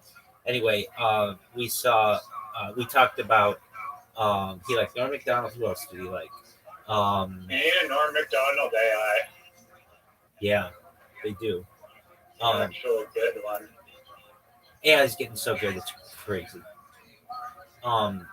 And I don't know. Have you seen the news? Yeah, sorry, go. He just talked about all these other people, and we talked for hours just about comedy. And I watch so much comedy, but a lot of people, I don't want to say know as much comedy as I do. There are a lot of people who do. There are a lot of people who know a lot more comedy than I do. But like this guy knew Fighter and the Kid, like that podcast that I fucking love that because everybody shits on it. He knew all about that, and he knew like all about old comics, like older comics, and we got along really well. And then it was like 4 a.m, and we're still talking, going back and forth, and then it starts to get silent, and I could tell he was falling asleep. And so I was like, all right, man, well, just come back whenever you can. And he awoke, and he's like, sorry, it's been a long day or whatever. Anyway, I was just jazzed at this fucking comedy conversation that I had with this guy because he just knew a lot about comedy. All right, with that being said, you want to talk AI. What's new in your AI world? I have a joke that when I go in the shower, I've been working on. I just try and improv like a stand-up comedy set. I unfortunately kind of forgot the setup, but I did have a joke that I thought was funny, and it was like blah blah blah, like fucking dynamics, like they spend so much money on these robots and whatever crazy like robot takeover and whatnot, but it's like they have them where it's like they're doing like backflips and shit, and it's like did anybody like look at the perfect AI humanoid robot that was just like a flawless representation of human achievement, and then they're just like, you know what, that's great, but It'd be sick if it could just do backflips, you know? Like, I don't know, fucked it up. But, it was funny in my head. But just the unnecessary amount of money it took to get the robot to do a backflip. That was a bit. Okay, I mean, there's something there. Yeah, I'll try and polish it up for the open mic night. If you comedy. If you do open mic, please come here and tell me your bit beforehand, and see if we can punch it up. Okay. I mean, how you transform my robot backflip bit into a Rabbi stand-up bit. Okay. I don't know if any of you are familiar with Boston Dynamics. This is that company that creates these bots of the future that can do backflips and can run and basically may perhaps take over the world in the future. Well, I wanted to know, what was the modeling that they used for these types of robots, specifically in terms of their backflips?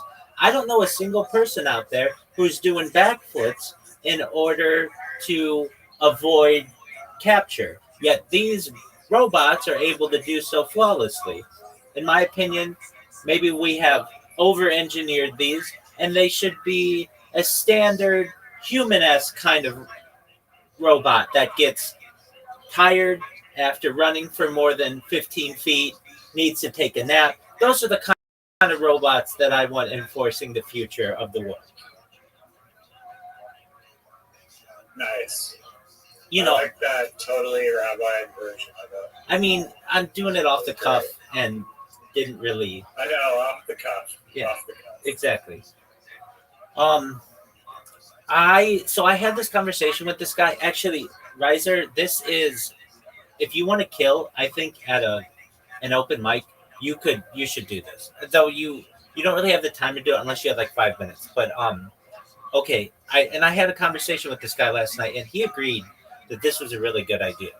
All right, so do you know what joke theft is? Yeah, we've talked about it. I thought we have. Okay, so what you do is you give credit where credit is due when it comes to a stand-up comic. So you may say, my name is You may say, my name is Riser. I appreciate the opportunity to be here. Hope you're all doing well. I'm going to give you my take on some of my favorite comedians like Rodney Dangerfield, Richard Pryor, and George Carlin. And then you do their old bits in your own voice. And you may put a modern take on it. But basically, this allows their bits to continue to live. And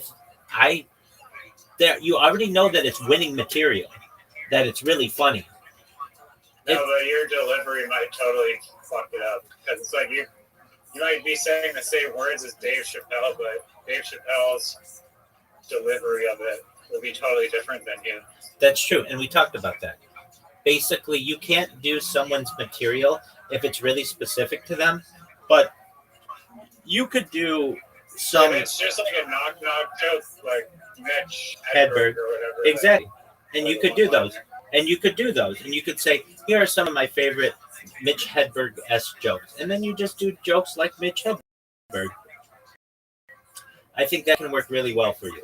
And Bill, for a stand-up comedian, to the point where we were saying that you could make that your career. If you weren't even you were just an actor, and you went and watched old stand-up bits and then memorized them and gave that little caveat at the beginning and then just did them, you would be one of the most desired comics in all of comedy.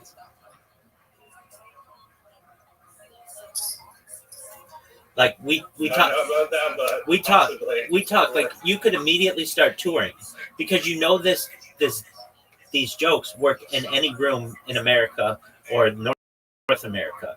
They already are funny. People already have a connection to them, and you're not stealing them. you are basically, and I don't even want to say recycling them, but you are revitalizing them or resurrecting them from, because if you don't do it, then no one else is gonna know that these jokes even exist because too many people are afraid to use them and No, be considered a joke thief.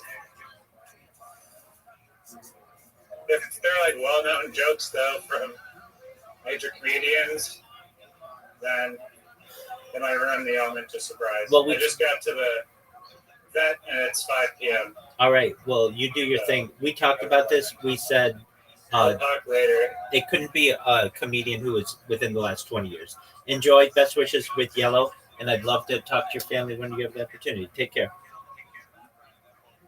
All right, please. Peace.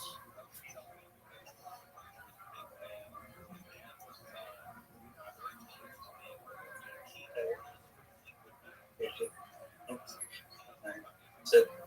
Up. Over here. Sit. The 15 going on.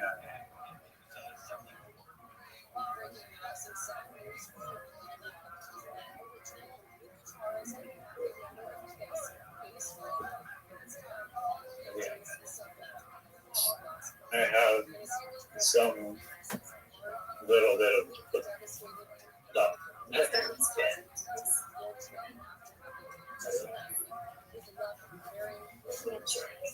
Awesome. Thank you. Yeah.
is kosher lishmo on the morning of the 14th. So now the Gemara is just questioning that. How could that possibly be? The Gemara says, "V'haksiv bein ha'arbayim," but the pasuk explicitly said that Korban Pesach was offered up bein ha'arbayim. What does bein ha'arbayim mean? Bein ha'arbayim, at least as far as we knew, always meant what? The afternoon. So how can you say that it's kosher on the morning of the 14th? Amar Ula is very interesting. Amar Ula brings Rabbi bein shnei aravim. This is fascinating. What does bein ha'arbayim mean? Bein ha'arbayim doesn't mean the afternoon. Rather, bein ha'arbayim means between the two evenings. Fascinating. So when can you offer up Korban Pesach? Between nightfall and nightfall. Essentially between nightfall on the beginning of the 14th. Now obviously, you can't offer up a korban at night. Right? Korbanos are not offered up at night. What it means is the time frame is essentially between the evenings, between what we'll call the night of the 14th. Remember, the 14th begins at night, and then the following evening, which is the eve of the 15th. In other words, or stated otherwise, you have the entire day to offer up Korban Pesach. So we'll say that is quite dramatic. So the Gemara says, good, Mishnah, she wants to 1 second. So does that mean that every single time the Torah uses the word bein ha'arbayim, that bein ha'arbayim doesn't mean afternoon? Bein ha'arbayim means between the evenings? Are you actually putting that forward? Because again, it's going to introduce a lot of very interesting ideas. The Gemara says, Tamid, yichsin bein ha'arbayim, ha'chanam yikol yom ha'kasher. So I'm not coming Tamid. I like the daily sacrifice. It also says, remember, it's a Tamid Shal Shachar, a morning Tamid, and it's bein ha'arbayim, which, daily offering. And up until now, we thought that meant for the afternoon. Now you're telling me it means the entire day, to which the Gemara says, Hasan Yixid as a Teves Echad HaSeb Baboker. No, it's different because there it explicitly says, one keves, one sheep you offer up in the morning. Mechad bein ha'arbayim mamish. I can refer from that therefore that the was offered up bein ha'arbayim. Bein ha'arbayim literally means afternoon. I imachad baboker v'idach kuviyoma. So we say that one carbon is offered up in the morning and the other are the carbon. Bein ha'arbayim one could be up the entire day. So the Gemara says no. Echad baboker v'lo shnayim baboker. No, because the Torah says Echad baboker. Only one of them could be offered in the morning, not two. Fine. So therefore, we'll say even though it says bein ha'arbayim, Tamid can't mean the whole day. Next, Neros said bein ha'arbayim, ha'chanam yikol yom ha'kasher. So what about the menorah? The menorah. And also, you should kindle the menorah bein ha'arbayim. Are you coming to say then that bein ha'arbayim means you can kindle that all day? To which the Gemara says, no, shining chasm is different. Me'erev ad boker. The pasuk says ultimately again from the evening till the morning, meaning the candles must be lit. Me'erev ad boker. So the Gemara says, Erev ad boker. Davar achar. Chavod k'shira me'erev ad boker elazu. Furthermore, the Gemara says another event over here about that menorah. If you take a look at the last Shin Amuros Pinyon Kibon Avodas Neros Ne'ilah. Because remember, essentially what the Gemara is doing is that the menorah, many rituals can no longer be done. So by definition, it makes sense that the menorah was done as late in the day so as to allow these other sacrificial rites and rituals to Torah. So all the Gemara is doing is then this is being the ha'arbayim actually means between the evenings. And he's using that the Korban Pesach can actually offer the entire day of the 40th. The problem test is we find that phrase bein ha'arbayim by many different karbanos, or many different aspects of the basic. And how do we reconcile that? What about Ketoras? Incense, it's Sir, but bein ha'arbayim. So I remember again, Ketoras is offered up twice, right? Ketoras is offered up in the morning, Ketoras is offered up bein ha'arbayim. So you're going to say that bein ha'arbayim also means that halach. Again, you could do it the whole day. how can I the fully yoma kosher? Taurus is the base 12a, the iskish leneros. Taurus is different. Why? Because ultimately, again, Taurus is compared to, and just as we established, menorahs are done later in the day. So to Taurus, buying means the afternoon, not all day. Fine. So we'll say, now, interestingly enough, hey, my question straight up. So now, interestingly enough, what I see is that Beseda is understanding current Pesach could be offered the entire day on the Erev Pesach. Why? Because he's understanding the phrase Arba'im means Bein Ha'ara in the evening. So you have the entire day. And that's because all of the situations, it says Bein Ha'arba'im, you could explain it. One second, there's still a problem. So we'll say 12a first line. Asam Nani Sid, Sham Tizbach Ezach. Pesach, but Erev. So here's the problem. Like Korban Pesach, the Torah explicitly says, when should you offer up the Korban Pesach? But Erev, in the evening. Now, evening doesn't have to literally mean evening. One thing is clear, which is evening doesn't mean what? Night doesn't mean morning. So doesn't that seem to point to the idea that Korban Pesach is in fact offered up in the afternoon? To which the Gemara is very interesting. Hahu li'achar. So ultimately, li'uchar. That is ultimately again coming to teach me that Korban Pesach is offered later. Now, what does that mean? This is very interesting. So remember, if you think about this, on the afternoon of Erev Pesach, there are two karbanos that are going to come up. What are the two karbanos? Korban Pesach and the Korban Tamid. Now, generally, the halacha is like this: if you need to offer the Korban Pesach until the time of the Tamid comes along, then what's the halacha? You have to offer up the Tamid first and the Korban Pesach second. What's the logic behind that? Tajir v'she'ino tajir kodem. Ultimately, again, when you have two mitzvahs and one occurs with greater frequency, you perform the most frequent mitzvah first. If you look at Rashi says, the second line from the top, and Rashi, Yuchar Davar, Yuchar Pesach Yotamid, Daf Agav the Kuli Yomas Manei, even though technically speaking, the longer the Korban Pesach the entire day, Ishia Azman Shita Satomid, Tamid Kodembo. So again, I will say, this is very interesting. So, what the Gemara says, according to them, the Selah, the Sham Tizbach HaSapesach Ba'erev is teaching you that as much as according to them, the Selah, you have the entire day to offer the Korban Pesach, but halacha l'maisa, if you wait until the afternoon, and therefore it's the time for the Tamid, you have to offer the Tamid before the Pesach. The Gemara said this, Daniel, Yuchar Darash Nemar Bo Ba'erev Ubin Arbaim, Darash Shenoman Emar Bo Ella Bin Arbaim Dobat. It's interesting enough, by Korban Pesach, you have two expressions, Ba'erev in the evening and Bin Arbaim. By Tamid, all you have is Bin Arbaim.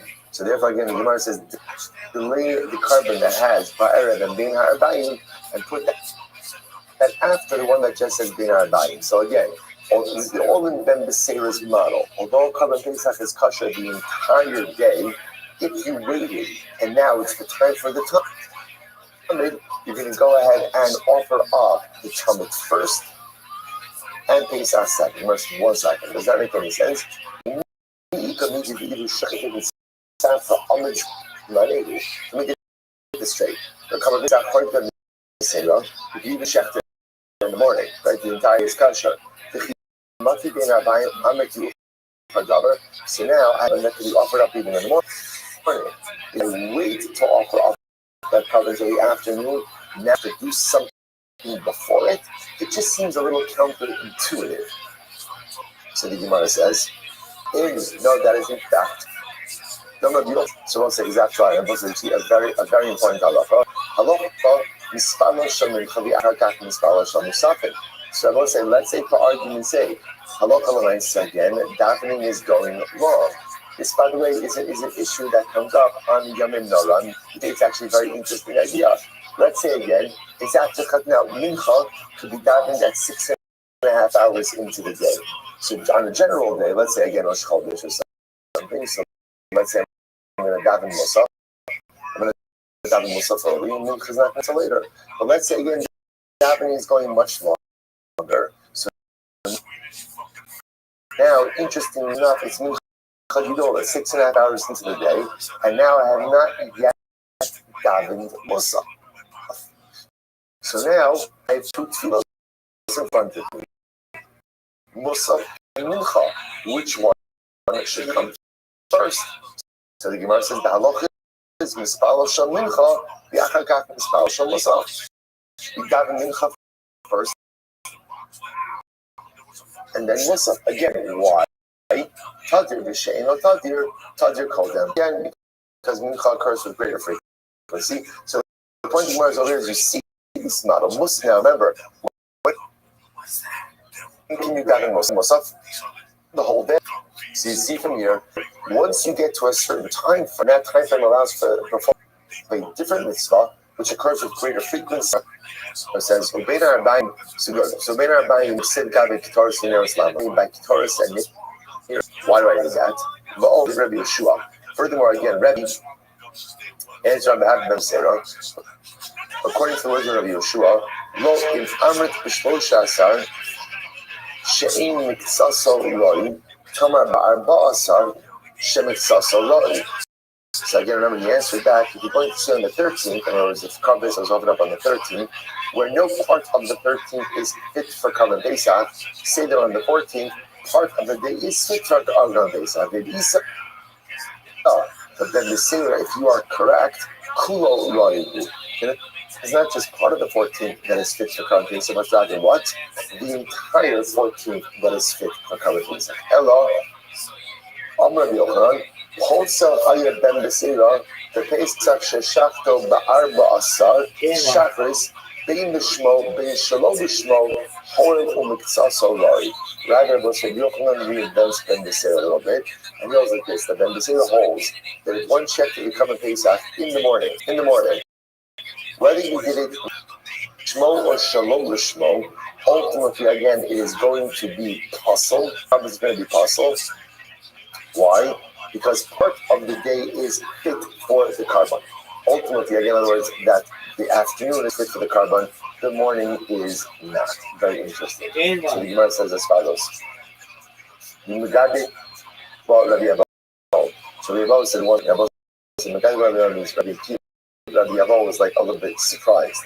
And this is his incline, Pesach Kashla Ben Besira, so what's it fascinating? How do you ever find a Pesach that is kosher according to Ben Besira? Now, why would be the issue? So let's say here's the interesting part.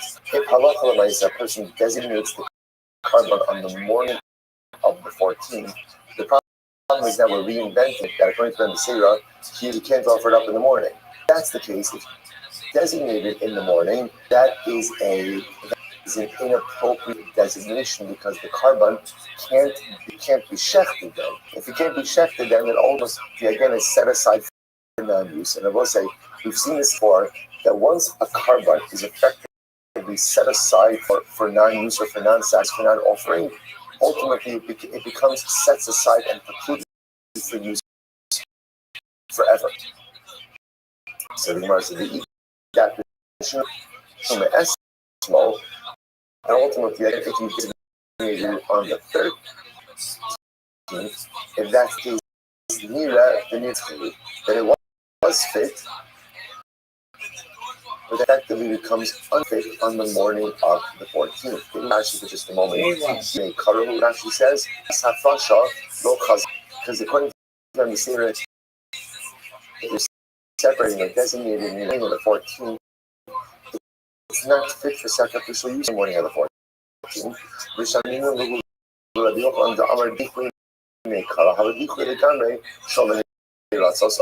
So ultimately, again, so according to Ben Besira, how are you ever having an effective Karban Pesach?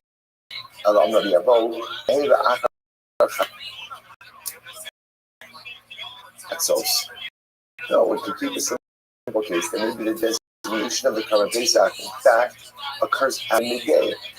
Because after midday, it's a proper designation. Why? Because the Lamaisa can be offered in Safra. No, you can even do it in the morning, right? Because once you get to the calendrical, the 14th, you can't offer up the Korban Pesach until that after what we call the Chusr sign, lacking time. Interestingly enough, you could even designate a night. In other words, the night of the 14th. Why? Ultimately, because nighttime is not considered to be in the calendrical, because even though you can't offer it at night, it's being designated on the day. The Tani Rabbi Shmuel, Shmini Nichnas Le'is Aser, Ukidi Askuriki. It's very interesting. So remember, the halacha is as follows: you cannot offer up an animal as a korban for the first 7 days after it's born, right? Shiva Som Te'atach for 7 days. The animal, the baby, is with its mother. Now, not only can you not offer it up as a korban, but you also can't designate it as meiser behema. But what can you do? Let's say the animal is born 7 days later, the night of the 8th, which is the night after the 7th day, you could already go ahead and go into the pen and designate that animal as meiser behema. Rabbi Afturiki, Ramipsir. He contrasts the psukim. What do the psukim say? The animal will live for 7 days under its mother. Because what do you see from there? That already the night of the 8th, it is fit to be designated carbonically. But the pasuk says only from the 8th day and on can it be counted as a carbon. So Gemara says, you see from here that on the night of the 8th, it can't be designated. How do you reconcile this? Ultimately,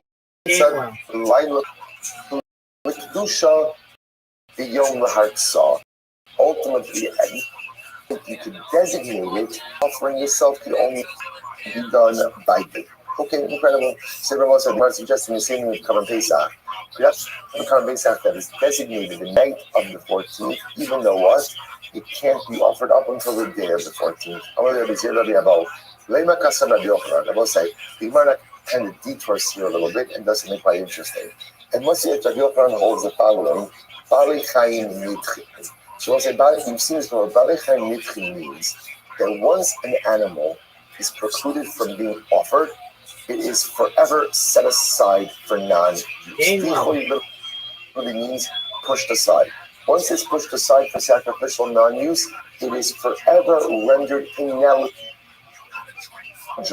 for sacrificial service. So you want? So I'm going to eat. Yeah, the Yochanan does hold that. So listen, I watch this. It's very interesting. I love this. If you have an animal that belongs to two partners, Reuben and Shimon own an animal jointly. Everyone say, what happens?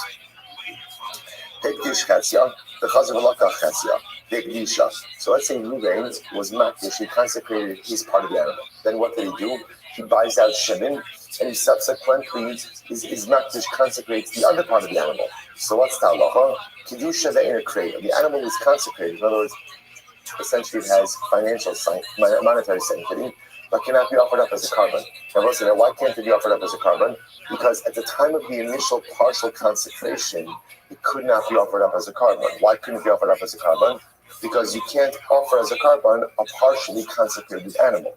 So essentially, since at the initial stage of consecration, this animal cannot be offered up as a korban, it is forever set aside for sacrificial non-use. Stephen subsequently buys out the ownership interest of Shimon and consecrates the newly acquired part as well. The animal has financial sanctity, but cannot be offered as a korban.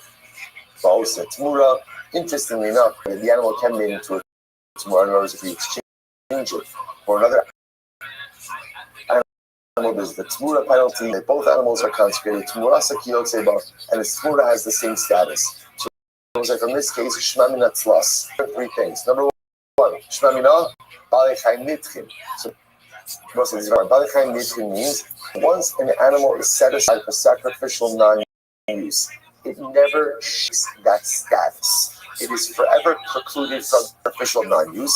Shina, Dichui Mei Kadichui. We see from here that once the animal is set aside in the beginning, that status can change. Ushmamina, and lesson number 3, Dichui Begamin.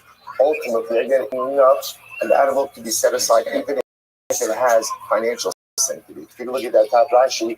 Be included the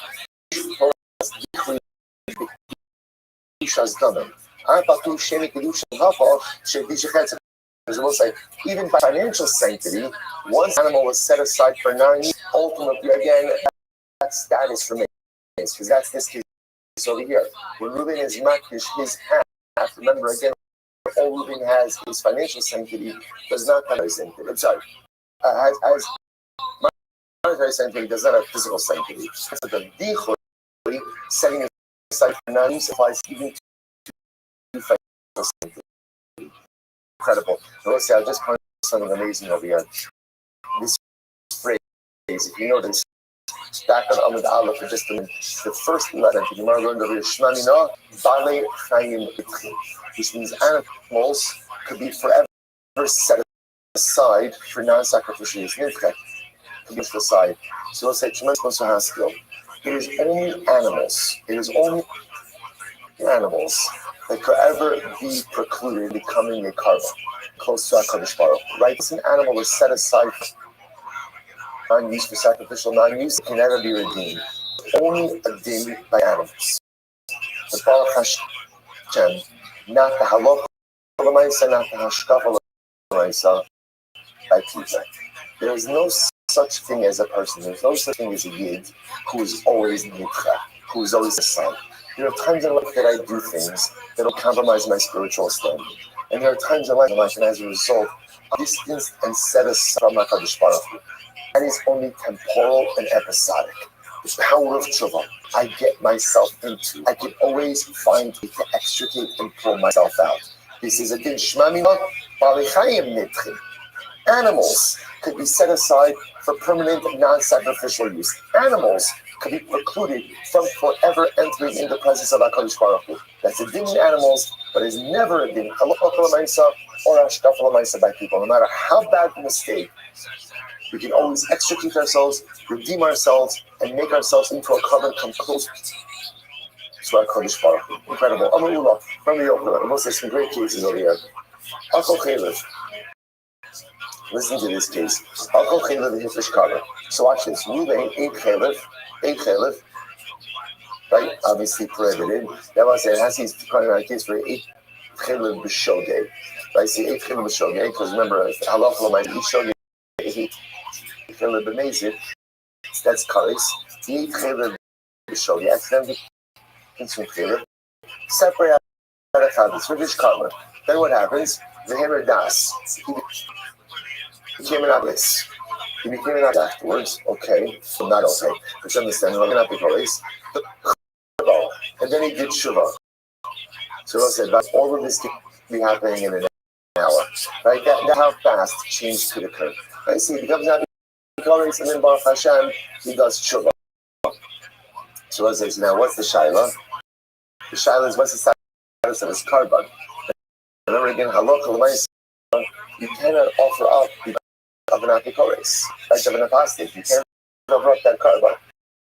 So the Shaila is now, so again, we've been 8 Chelev accidentally, separate out of carbon katos, became an apikores. As an apikores, basically, carbon was precluded from being offered. Baruch Hashem, he did tshuva.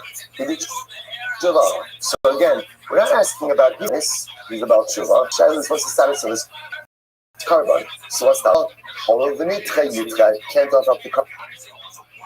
Why? Because since the carbon was set aside official non-use at the time that he became an axe, once a carbon is set aside, so therefore again the carbon cannot be. Now listen, effectively what does that mean? What does it mean? Because he still has his obligation of bringing a chartas, but Lamaisi cannot use that particular animal. In parallel, another case, very fun cases here. This case, Ruvain 8 Chelev, right? He 8 Chelev, separated out of carbon chatas, he became insane. Right? In other words, he lost mental capacity. The chazir b'nishtata, and then Baruch Hashem, then ultimately again, he went ahead and he regained his mental capacity. I will say, by the way, it's interesting the commonality between these two cases. If you remember Sefer Sota, says, when does a person sin? A person only sins, almost like in an episode of temporary insanity. Sin makes absolutely no sense. When you put it on paper and you write the pros and cons, what's always going to win? When you write the pros and cons, what's always going to win? Right. Okay, let me educate you a little bit. Right? The cons are always going to win. Right? We start with Judaism 101. Start with definitely for a little bit. Right? The cons, but I'll say, the cons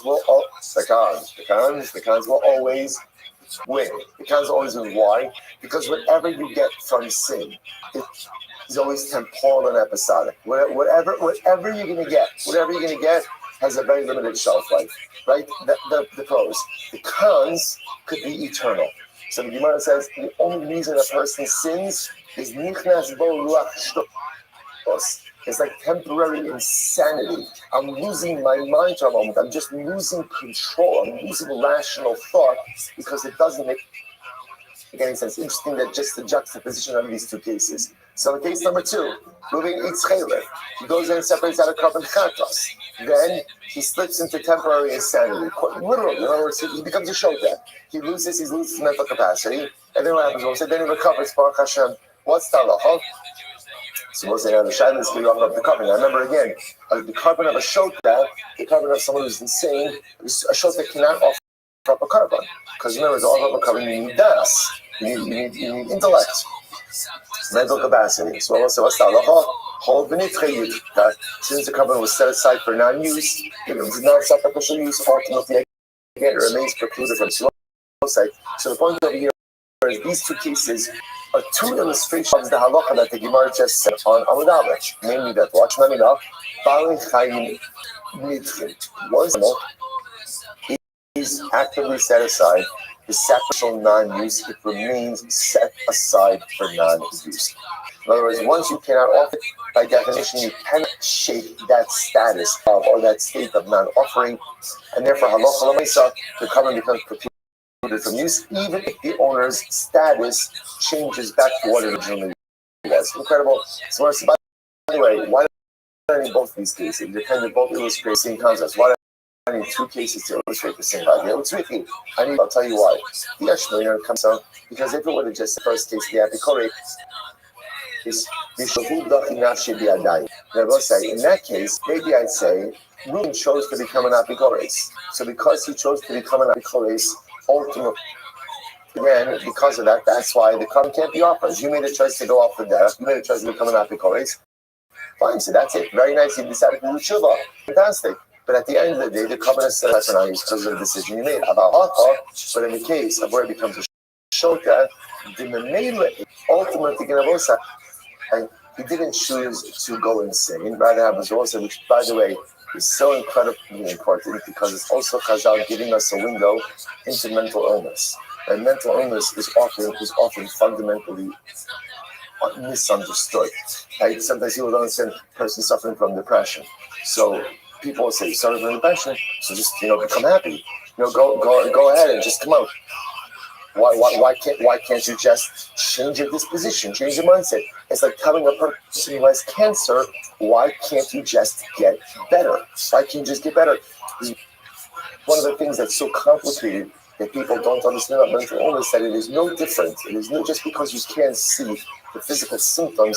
It is no different than any other illness that affects the sing over here. So the guy becomes a shota, which essentially is mental illness. In that case, again, that's happening de facto to him, right? He's not choosing that. That's occurring to him. Ultimately, again, since again, the guy's becoming a shota, that's a situation that is occurring to him. It's no different than someone who falls asleep. I must say, this is very interesting. When you're asleep, what's your status when you're asleep? What's your status? It's fascinating to a certain degree, kind of like a show.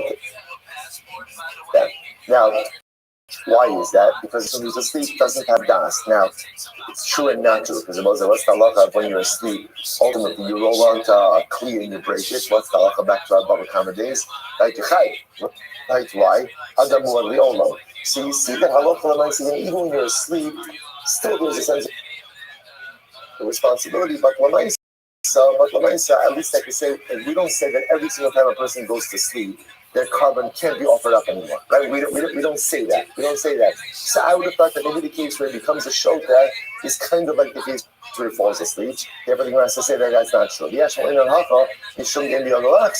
Furthermore, again, if we're just at the case of Nishtaka, it becomes insane, loses mental capacity. He doesn't have the ability to come back. In other words, at will, have a hakavish build-a-lax or below. But in the case ultimately, again, where it becomes an apikoris, ultimately, since he has the control to come back on the derech when he chooses, which I both say is so incredible. Even if you become an apikoris, you control your ruchnius. You control your ruchnius. You want to be an Oven Hashem, you make that decision. I might have thought Imolo, I might have thought therefore maybe the covenant is not precluded from being offered. Therefore tzika. Therefore I will say ultimately again we require both of these cases. Again, so therefore both cases, interesting illustrations ultimately of Dichui, as the Gemara said, that once an act is set aside for non-sacrificial use, ultimately, even if the status changes, the animal still remains prohibited. Let's go back to one more case. Interesting case here. Listen to this case. Ruben ate chaylev, right, accidentally. And he separated out a carbon chatas. The whole days in shechil mutter. Now watch this. After he said as carbon, Sanhedrin Paskin, that you're allowed to eat chaylev. Oh, back to our holiest days. Right? They eat chaylev. So now what happened? The chazru bahen, they retracted their ruling. So we'll say, what's the halacha? Mahu. Mi hava dichui. Although hava dichui. Ultimately, here, so we'll say, what is the status of here? Right? So do we say that Halamayisa, since had he sinned after the base made their ruling, he would not be chayav personal carbon, right? Because Allah said he would have been covered under the by the communal offering. Therefore, his carbon is set aside for not and use or not. When Rabbi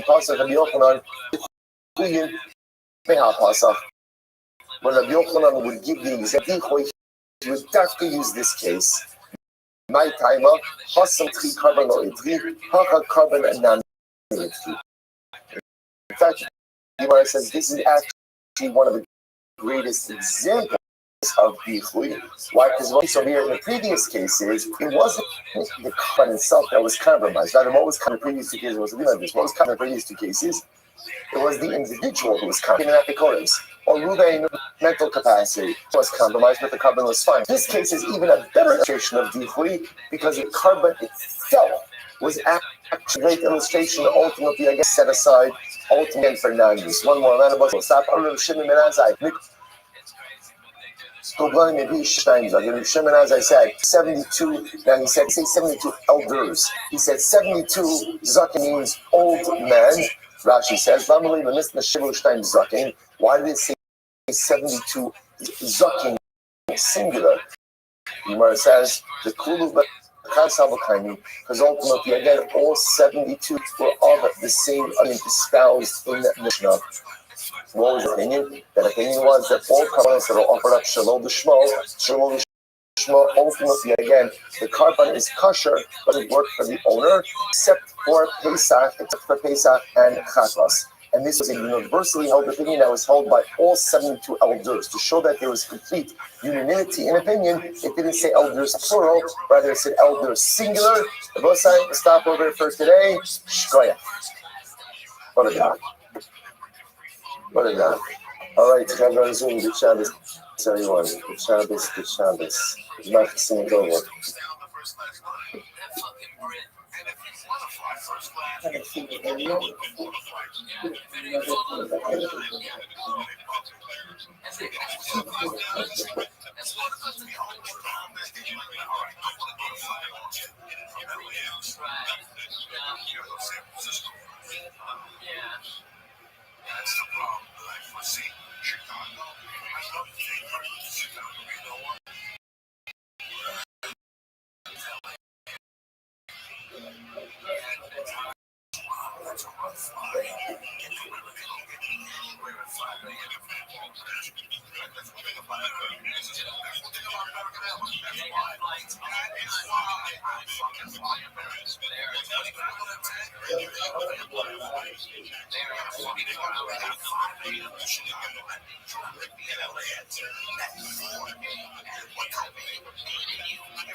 It would be more effective, like if they ran like Southwest is almost a 24-hour a day airline, and especially with these all these international flights now. But I'm telling you, man, American is the smartest in the business. They lower the rates for what they could, but they run them all the fucking time. And they lower the rates to them so they can go to the outliers market like the rest of us used to, and then make consumers pay at an accelerated rate for the last immediate good flights that aren't as full because the cheap people got diverted to the other flights. It's a goddamn beautiful business model. That's how you fucking make money. It's amazing how much these companies treat customers like that. There's no fucking reason why they, right, if you're the worst person in the fucking world, don't work at the airport. Because no one will bitch about you because they don't have time to fill out a form. They don't have time to fucking talk to your manager. They just don't. They got a plane to catch, so they go like Evans and Dick, and they watch the next plane you can. It's free. It's all free.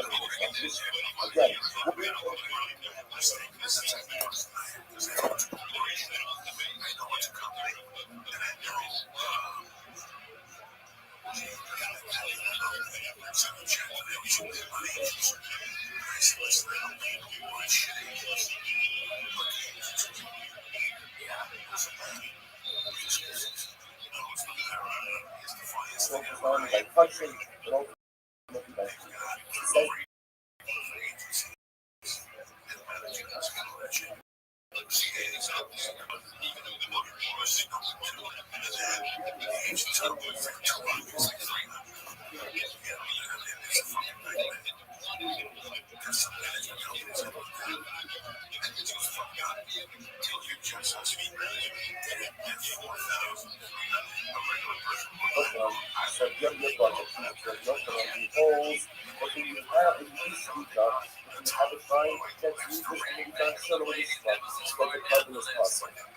so what's the proof of it? Imagine my phone.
ultimately again why they were being sold when one has this one cabinet and one have over to the next.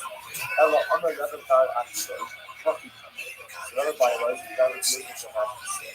Uma Mokon, in summer, I didn't show me no one should touch her. I said, this person says, I'm going to check this carbon, which we come outside of that game. I said, even if you say that it's touching, why is it touching? Because the end of what you're saying, you look at what you're doing. Where are you checking this carbon? You can do it. You cover the type of so you still effectively use polarity. Yet, Shastra Amanas uses the more distant also, but if you separate it from the intention, outside of the familiarity, ultimately becoming impossible. Yet, Mokko should not have been shown which the lady small shouldn't have peace. What person says that if I go to the covenant, she only small. The covenant is also. Amanas uses up the muscle of if he goes in and checks it, unconditional responsible small. You know, gives to me also, the more so, open with the attention. Masking for a bastion. A section. Now, the first is for low, should be ready for the last one. One second. There was an increase of football, checking up cover football come outside of this area. That is something that applies not to conditional applies to all commands. Command slowly smoke to annoy and let the thing affect us. Also, it's contradiction to smoke. Yes, it's what concept ultimately again that it is totally invalid. What offered up to smoke is only being by this practice. By all other people who offer the punishment for what happens, communist pressure is not exactly and doesn't satisfy the obligation owners, but it's the Omerabashi, that says, how can you say, Omar was saying that this was the constitutional environment, or you have in mind in the long Omar, they also need to have in mind separate for the wrong owner. Not the communist culture, these laws are also small. This is several small component puzzle. And so you have to split the right and come to speak up. To do it ultimately against the Omar having chocolate smart sheet puzzle, so the much so the smart innocent, yet I was all the more so. Once you know that smoke, it's certainly again the common should be puzzle. So once again, all of this is support for the position here. And then again, the real thing is this mindset. So one Avoda, during the previous Avoda, that's still invalidates the covenant. It's just a closing in our case. If I set the covenant on the smoke, I have in mind at the time of the Shkita, that I'm going to do this Rika, say low smoke, I have in mind that I'm going to do this Rika, not for the purpose of the covenant. And according to the Yochanan, once the halacha, the covenant is possible. Where does the Yochanan get instruction is based on two principles. Number one, Mechashvin le'avoda la'avoda. You have avoda from one avoda to the next avoda. Number two, where does this all derive from? Yochanan conflict with loves and people. If it comes from people tells you that if the opponent has an erroneous mindset to do something leave it on, even though right now he's at a totally different process, that is an erroneous mindset to leave it on, compromising each other already. Fine. That is my choice. That you do that, and you become the one who says it's fine. You love the severely like comes to support the position of this one. What is this? Lord, can I just speak up? You see the cover all that. You are the speaker to have up. So this stuff is from the one who says something. We could ask you this one. Last week, very custom process market. Don't come out this week. The cash is yeah, we are maybe like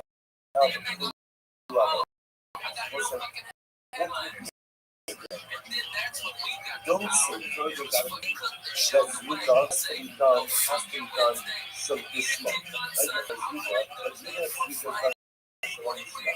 it's still possible. Not some total that even if the sleep is done, ultimately the covenant is remember. That's the philosophy of the first piece.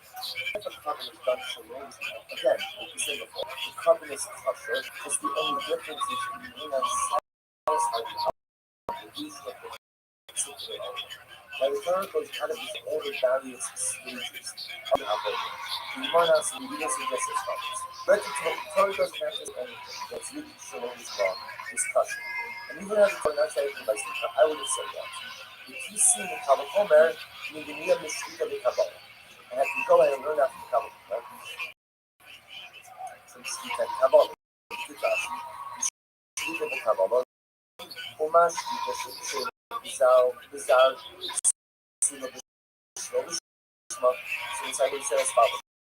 when it comes to Shita, which is kosher, like mindful,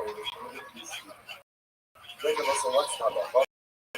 Suba below Shita. Right, so my own Kabbalah, but they said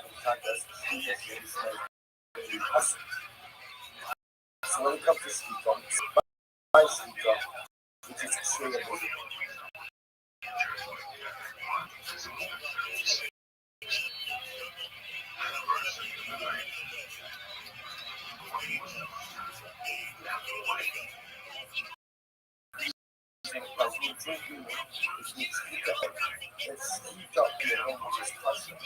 by a non-code, yet again by Pesach and by context cannot be done wrong. Then what? If it's still overstrong, certainly not. Which cannot be done by a non-code, certainly go ahead and if it's done so which is the answer. Am I oversaw? Because of the hand. So that would be why the Torah go out of this way to discuss this Luca. This Luca Torah learned out from Woman from Shita. Roma is in the first thing they have. Was they must be coming to teach us what? He's taught to learn out one avodah from another avodah. The passing avodah, the Elo, the Shas, Zika, Juso, Binus. Was it that the avodos are reckoned separate? And therefore, again, an erroneous mindset by one avodah does not capitalize ultimately in something that will happen in this particular case, when it is saying that wrong or illegal kavana by Shita or Zerika will not invalidate the karma. Maske Be'atava, the popular discussion, the Dilma didn't actually know the Avodah, and maybe it's not true. Maybe in fact it's sort of teaching is that Allah from one avodah to the next one. But it has to be much more even though it's so in the question the avodah. Maybe it's just not. Maybe it's already going to be out of the stage for particularly each of the avodah. From one avodah to the next one. There's no definition for you. In full, you start drop you could see how the following good us. This is ultimately that's what you serve for the assignment. So ultimately what learn all the instruction of the other life. We got another piece we got qualified. Whether you know as Malahana, there was an issue to the Kabbalah. Who knows Sabo? Let's know that that's also ultimately again. You can Kabbalah by different one.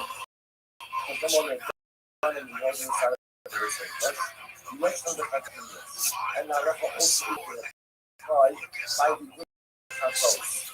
You either as we have this common covenant and the other people will come and say the Yoga will say that here we're dealing with common Hitman, Shaktas, which is not one of those, we'll say second. So bottom line is we have this short and the stuff. The first thing is that basically shacking the animal is small and has a leak. And it's going to do the stuff. So does that compromise the carbon or not? Your friend says, yes, the carbon hustle is but you say no. Now because it's not two cases. One is piece of cover. One is a piece of wood, same as close as a block. Now we can see the block and proof to support each of the secrets.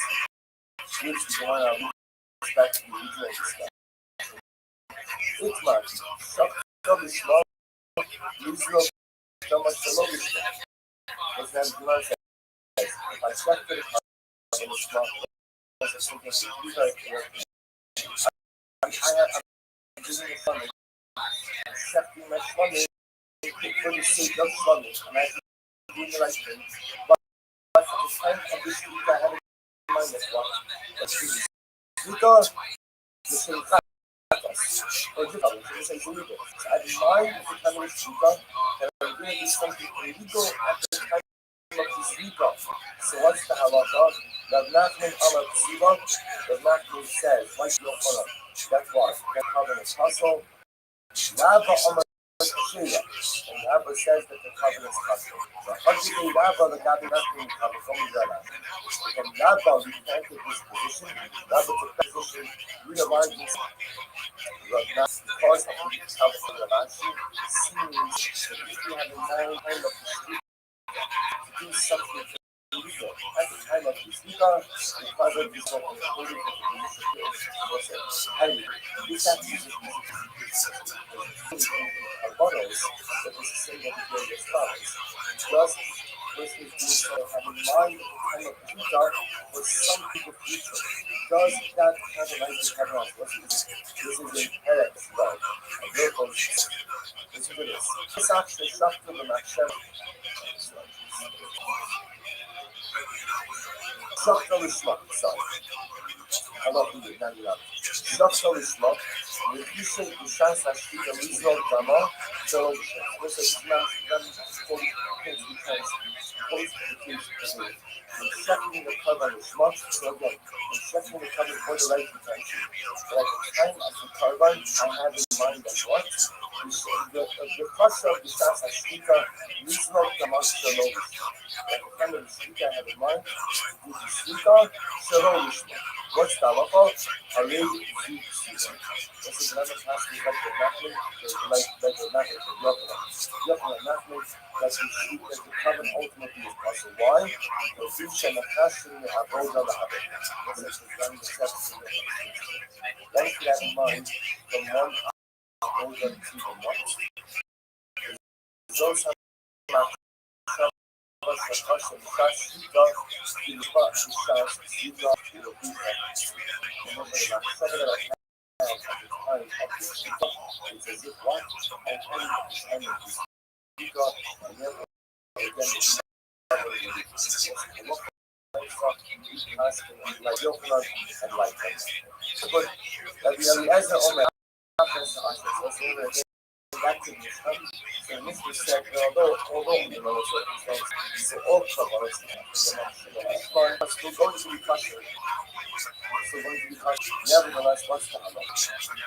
All questions are Rothschild is not. That's the going to be questioned. Nevertheless, ethos and precept we offer them up to ultimately again to be possible. But everything was also the usher. The usher was also the siva. And love is siva. So the Lord is also an usher that offered up to the Shema will be possible. And the Amr that we are again, Shakas Ba'achi, Ba'asam Ba'achi, also that's the usher that we are again. What is the usher to be usher? He said as follows. Chatas comes to the same. And an usher comes to the same of the same. Not Chatas, Shalom, Yishma, Siva, just like a Chatas. So what's that? Economic Shalom, Yishma, Yishma, Yishma, Asham, Shalom, Yishma, Yishma. So if you say what is Asham, that is economic Shalom, Yishma, is also going to be Asham. Amar is what is back from the right to the right. Chatas is the sin of it. It's Asham, Shalom, Yishma. So to again, an Asham, which is a small thing, walking up the same, what's also going to be possible. Amar no Rabbi Yeshua. No. I'm not the status of the Dhamma Yonama. So what's up with Asham is different, I will say. See, the status is different. Because his blood is after the mind. Let's look at that to the same. Between double the Mala, we put a secret. What's that? It was a red line. It was a red line that was there. Some sacrificial blood was sprinkled on top of the line. Some sacrificial blood was sprinkled below the Sindamanala, the foot secret is done in the second. Those foot has secret for jealous God that after being done of God, the done had to but ultimately again what a secret also started is there and distinguished between up and lower. That come up from a nice so therefore the Gemara says and the first of all in other Kohatas speaking Damanama. That is the end of logic was Tatas is the same. Asham is the same. The Tatas Asham Shalom is not the one. Then Asham is Asham. Which when the truth is born something that we have to sin. Tatas the blood is above the line. Asham is below the line. Ahora vivía que pensar que so Damon the shock is the muscle, five countries of was a police is speaking over on, like Asham, and yet what? The product no smoke will be muscle. That of that's a good Asham, I'm going to do from our cancer, is man of Kabua. I'm going to do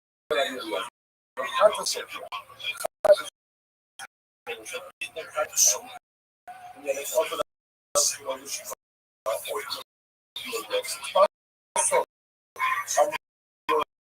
this is what's up in Rothschild. I told you can't get out of something practice line now because half of the blood is above the line, also the blood is below the line. Because I have you because I mean yes it got out.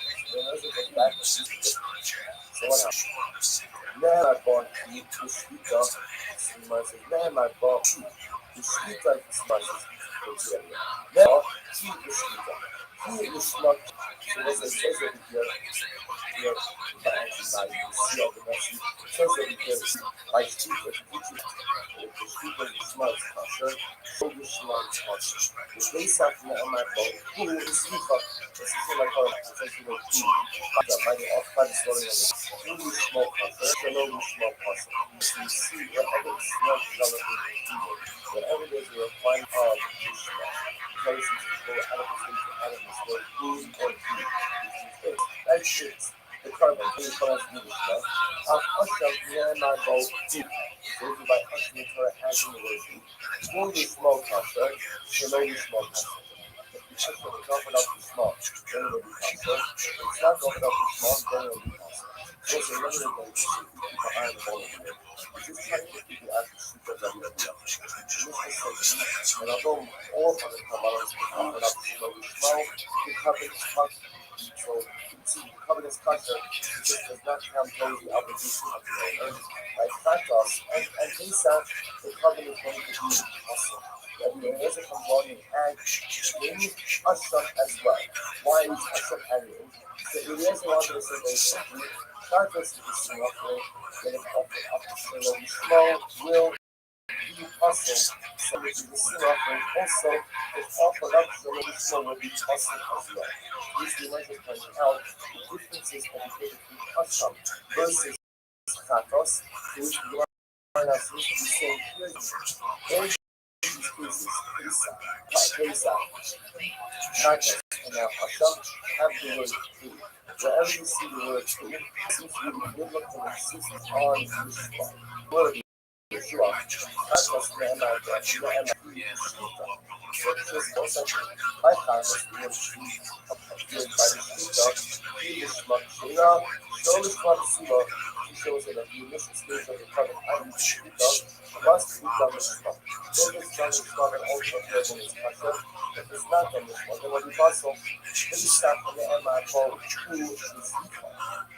Yeah, this is also what's now, but I think that says the word who, like it's equal.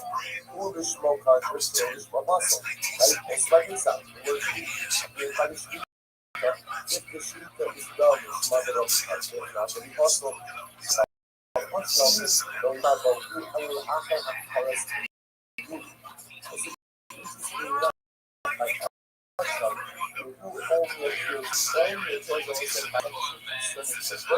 of the sacrificial list. Furthermore, the others and I see Asham asking to look through a way Asham substitutes the map of all, and that's what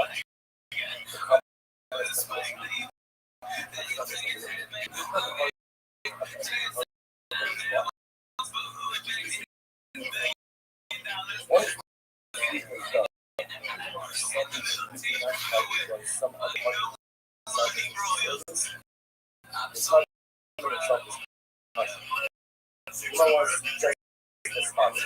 the rule by us, remember, what of these that the word what, that it has to have people to like Pesach. It says to by us. Just like you by Pesach, it goes have to be done with Shema. Something you by Usher Hunt, it also be done with Shema. That's the different problem. The rule by Chagas and the rule by Pesach are written by Pesach schools of the covenant. The covenant has to be done with Shema. The rule by Usher are the burning of the wings. Here's the problem. Even by the burning of the wings, I'm going to supposed to do it, but if you don't do it at all, the covenant is going to cost you. Therefore, what? Who there snaps you Shema. Therefore, it's stuck and then trying to figure out where do we know ultimately that Hashem has to be. I'm going to do this, I'm going to count us to Hashem. So the Hashem says, count us to Hashem. It's just like the count us like the Hashem. Count us, so that is what I said. Count us, so it's what I said. Because of the Hashem links. That's it. Because I just have to be done as well. So to again, I just have to be done as well. I'm a man. I'm a Rabbi. It's right in coming down. Exactly. So this seems to be a new thing. Like we're with the supply, we're with the doctors. But also like the point of the food is not just classify. So I don't want to step back. So again, originally, what Eliezer wants to say what that's about. Eliezer wants, you might want to suggest that ultimately that Eliezer says that Chatas comes for a fleet, Hashem comes for a fleet, just like Chatas has to be done for those, just like Chatas goes for apostles, so did Hashem goes for apostles. That Yeshua then says, remember, you can't compare Hashem to Chatas. Why? Chatas is the current spirit of the above, Hashem is below. Rabbi Eliezer says, well, no, what about Pesach? Pesach is speaking below, so it's possible. To which Rabbi Yeshua said, Pesach is Mano Kavua, or so it's not Mano Kavua. Rabbi Eliezer says, hey, it's Chatas. Chatas. To which Rabbi Yeshua says, we're going to keep going in circles. To which Rabbi says, so, I'm going to let Rabbi Yeshua, because I'm coming up, we're going to have this, from my cinema outside. So I would say, we have to keep going back to circles. That is just, you don't have a match on it, that's a match on it. You shouldn't be killing us, so you're going to have to come to the Rashi says, it's the first one I got about. The big contest, yeah, I'm telling you right now, half of the love, was supposed to be second contest, for 1 day and 1 night. So we're going to have to come to that meeting, and so, see what? You see that, what when I just like this, second contest, if you open them up to only small, possible, so the usher is going to be for 1 day and 1 night. If you offer up for small, it's possible, this is the money says. So in the past, now, the Shabbos to use like place. It goes like this, and nothing on your face is and that you don't have the size of place, which ultimately again does not apply to Hashem. Amar lo Yeshua, lo, in Amar the Chagas, Dama the Malo, sitting Dama the Malo, remember there's a don't come here after the Chagas, why not? Because the Chagas, the blood is about the environment there. So literally, going, I'm ready to Chagas, if you use me as Dama the Chagas, okay, there was a seven Chagas, but the bottom of the Chagas is not inside the Chagas of the Chagas, and on the paper, the bottom of the Chagas ultimately again is offered up in the position production. Which reminds us the Chagas and Tzoras Chagas, and they were only working at Stella Chagas, what about the Chagas of the Yeshua? So you look at some of the Chagas, the Yeshua, if that one is brought from the Chagas, and the Apostle, this thing will be Eliezer Aka Hashem, so from the Chaperes Aka, so why don't you say open like Chagas and Chagas and those who are also something in the wrong.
some within the practice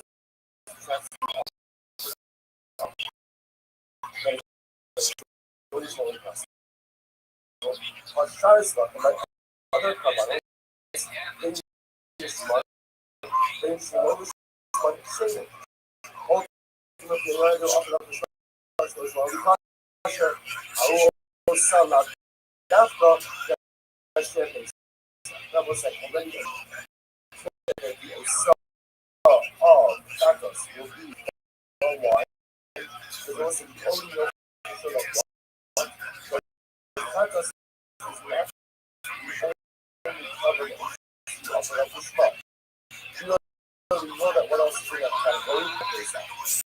Personally, lab doctor. So to again, you can say that it's lab doctor, but I should hold us on. There's also the application of the street dog, we are no shitty. So it's not the other, it's the case of street dog.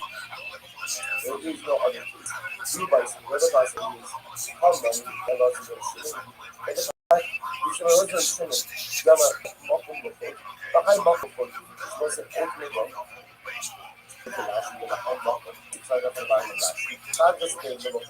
Mas outro foi você even though these board applications are called for life, you don't do your own assignment. You're not going to make them for the same matter. The bloods of the red line, all these maps, OTC again, are by them. But the board applications are up to red line.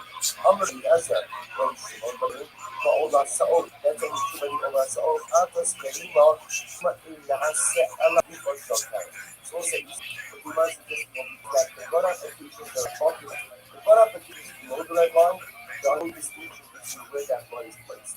The blood applications above the red line levels that must suggest and not all blood applications are the same. For example, the United States, but when you see just think of above the red line, yes, like about the Hatas Kanima, for example, even though that blood application is done correctly above the red line, nevertheless, it was not anywhere above the red line, rather, where is it done? That's not on the corner itself. We actually just a moment. For all us, about what happens here, almost like it's falling to the bottom of that sheet. Evan Shelf Ammo, Al-Ammo, Severosa is there. Sekova Martin Lacharas Sima, the Abba issue, the Malavan put Alba Amos. For example, when it comes ultimately to American by Santos Anymore, starting up with the blood application and done a top of that. Rather weird is what I have done on the actual corner of the actual corner of the previous so come on, I'm not what I said. I just never all the discussion about the sheet dog, Rabbi, and the and Ezra always said, I want for the nice stuff. Again, that's what we would do. Everyone agrees that under normal circumstances, I want for this, a problem that is offered up to Shema, should always is going to be what? Is going to be special. The only exception is that what does not count always the application of the two exceptions to which everyone agrees on, that if a company is not corresponding causing is what? Katas Usher. Now the idea comes to go ahead and include what? Usher. Sorry. The two exceptions to which everyone agrees on are Katas and Mesa. Katas and Mesa. And when you want to say, son is also possible. Where does the IES get it? So also on the most basic level, that the IES already says in the Mishnah, he says that Katas and Hashem is agreed. Why? Because ultimately, again, Katas is a sin offering, Hashem is a sin offering, just like Katas Sholosh, my possible soul to Hashem Sholosh. What's the bottom line? The Gemara says, we don't trust in life, not in Hashem. Because even though the IES wants to really Hashem is because of the sin office, what we see from his high Gemara is one, there are too many dissimilar, right? There are too many things that are similar about Hashem.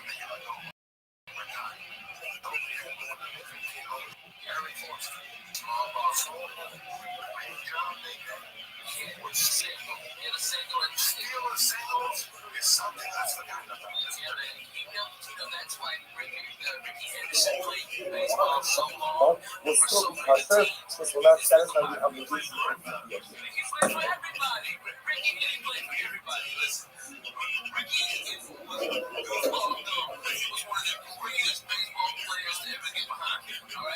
This guy, you got a picture, and he is out of business in 96 pitches. And Ricky gets on base with a run for a fucking single. Walks a time. He gets on there, he jumps out, attacks Ricky over there 3 or 4 times. He's gonna wear out his arm. They're gonna have to bring in the middle reliever that's a piece of shit that worked in 8 days. And then they fucking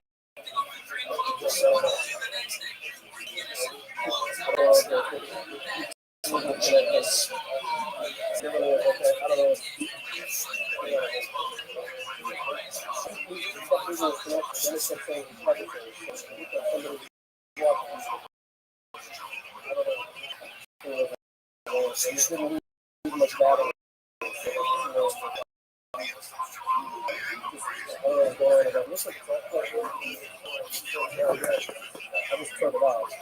I don't.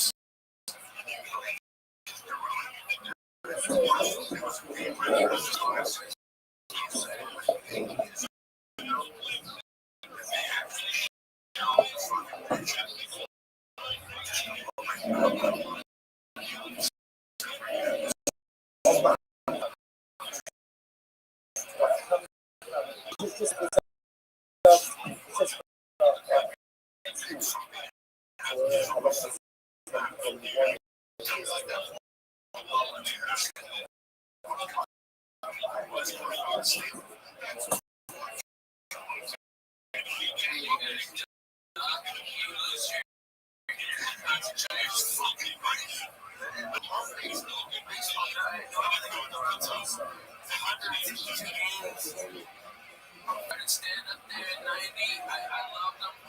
To me, John Wesley, we went for a foul ball, and again, we go for a foul ball with a stone out of our balls. Instead of me squashing that kid for that fucking foul ball, I broke the seat.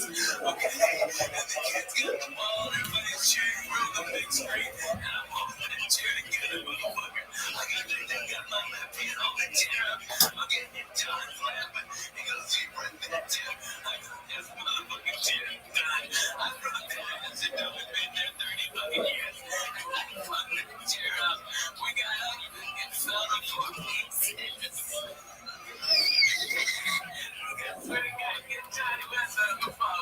That is so fucking funny. Oh my god. I'm broken a lot of shit.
That's one Dallas.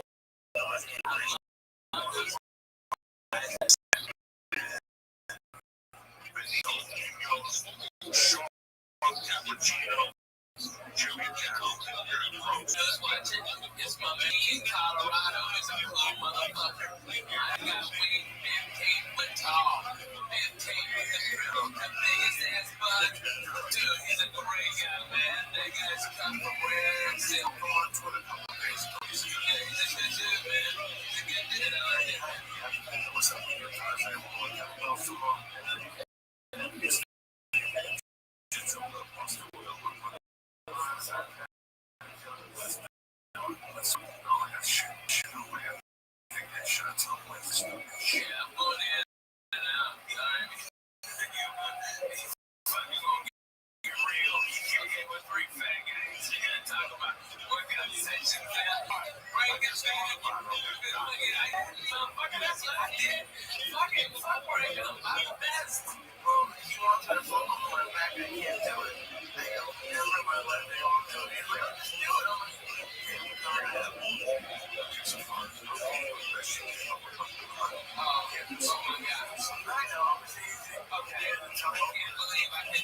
Conversation, but I can't actually be relevant. Holy shit. Okay, I've been trying to limber up and like, because traveling so much it hurts. And so my doctor, as part of, I broke my wrist, this is it, as part of my physical therapy, go to yoga, okay? So I'm having this one-on-one with this yoga son, okay? I'm going down and I got my legs spread as far as I can. And the fucking yoga mat split in the middle. And my arm hit the fucking floor. And I almost passed the fuck out. My fucking thigh has been killing me for 3 weeks. Dude, I swear to God, I did the full splits. Like I was trying to block a goal. It was the worst. Oh my God, dude. I think I ripped my groin muscle. All the shit. I ripped that yoga mat right down the fucking middle. You know, first I had fat. That tickling something bad. But those fuckers will rip if you get fucking 450 split.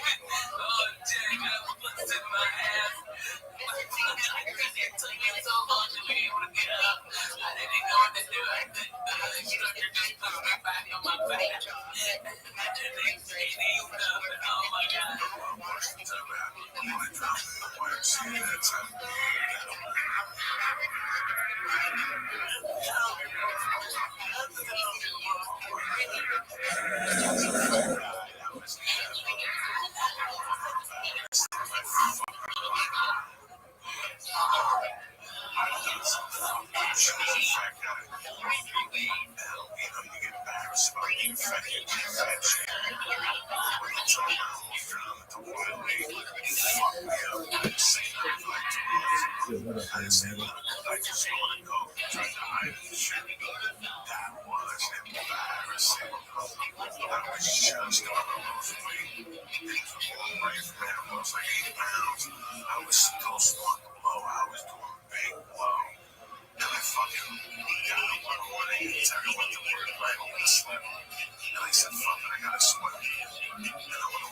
I'm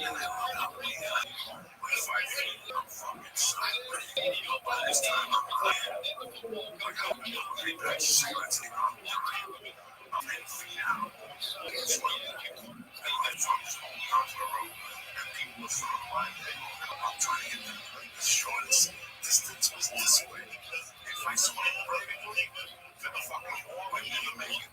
So I had to swim this way. So I pulled myself like Spider-Man. And I get to the wall and I'm off and puffing. Guys, I was fucking out. Seriously. That's when I realized this ass man. And I'm holding on to this and I can't kick no more. And I'm on oxygen and I'm holding on. And I got my fucking chin on the day just holding me. And some kids are like, Mr. Are you okay? I'm like, no, I'm not okay. How are you doing? Come on. No, I'm not. No, it's for the kids get together. And they're trying to pull me out. They can't pull me out. They're like, 1, 2, 3, pull. And they pull on me. And I'm trying to pull them away. I'm not breathing. I'm not leaving all my breathing from my nose. I'm starting to panic. People are starting to circle around. And these little kids can't pull me out.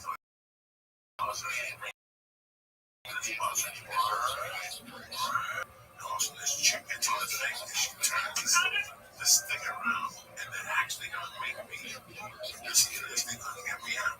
So I'm not fucking drop my voice into the pool. I'm swimming with it. I'm gonna pull me out like a fucking whale, like water. And by this time, there's 50 people watching me. You have any idea like how embarrassing that is? I got kids that want my stomach. Lay on the ground. They're like swimming into the middle.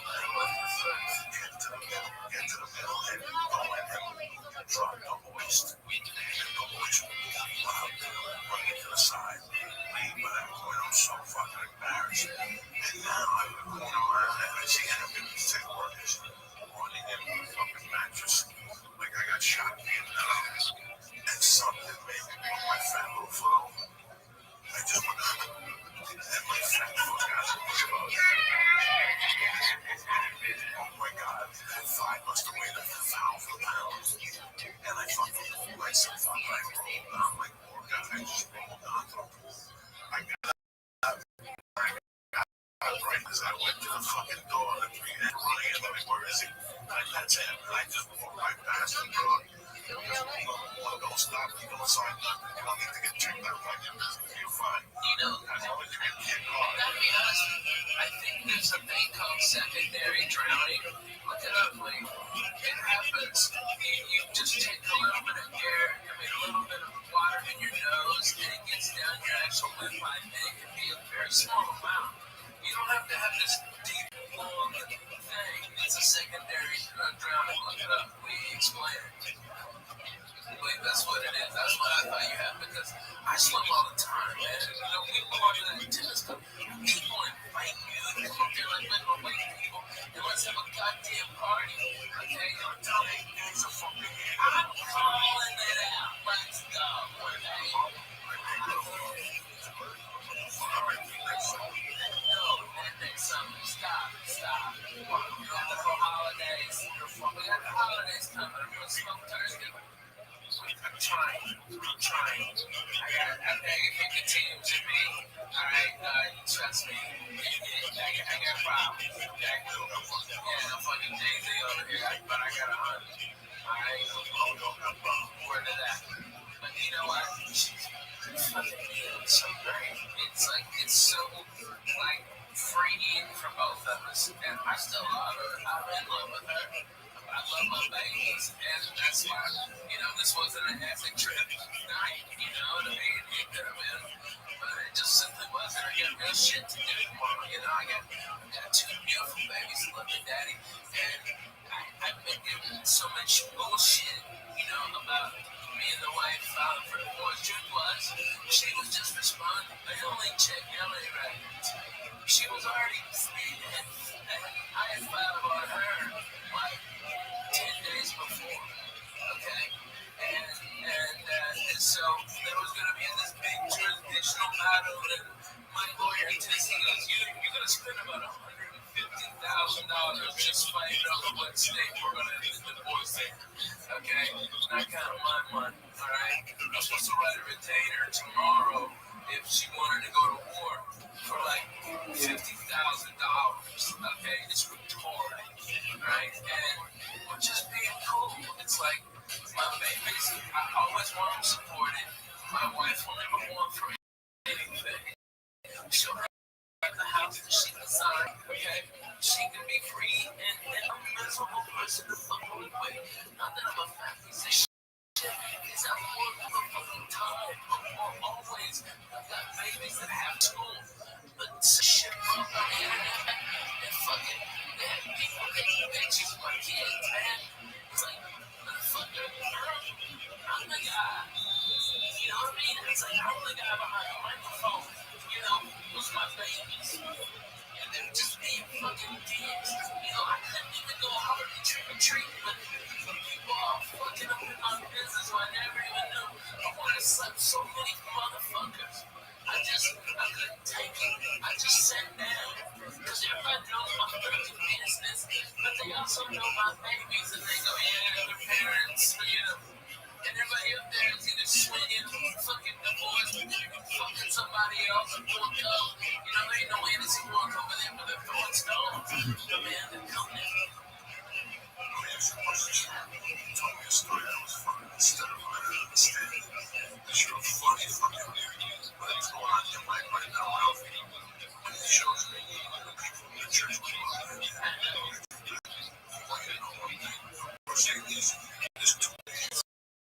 One is the shop down to the church. This way,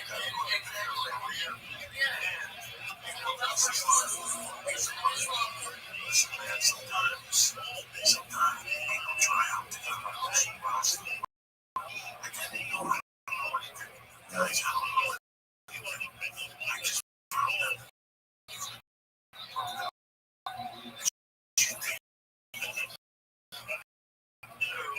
this is happening. The center for shortest of mine, she's been judged for 14 fucking years. And they have like the thing today, there's two shelter guy. Yeah. You know, listen, man, people look like sometimes I pray every day, like every day's 11 o'clock with me. Till I keep it together with her. I pray every day because they are with you know. And we're walking with a person, how hard it fucking is. And we have children, it's even fucking hard. It's so hard. There's two ways to take the horse. You can either A, go to war with a bull, B, take up some balls in the head, but you're not taking anything. Okay, that's all I'm gonna take anyway. I'm taking that mother's life, so it ain't no big deal. Yeah, that make me hold you down. It would have been like the hands. But you can just take the fucking white flag and then you can take it, put it back, turn around, leave your own asshole. What the fuck you gotta do, okay? You know what, a thing in the answer both ways. They want to hurt you or be clean up. She didn't do nothing wrong. And you know what? She did help me in my career. You know, the truth is, when I got last comic standing, okay, January, dickhead called me on Thursday, go, hey, I need you for an audition. I was in Hawaii working at the Laugh Factory, and he said, come back, I need you here on Saturday. And I looked online, the cheapest ticket for road trip is still had to finish in Hawaii.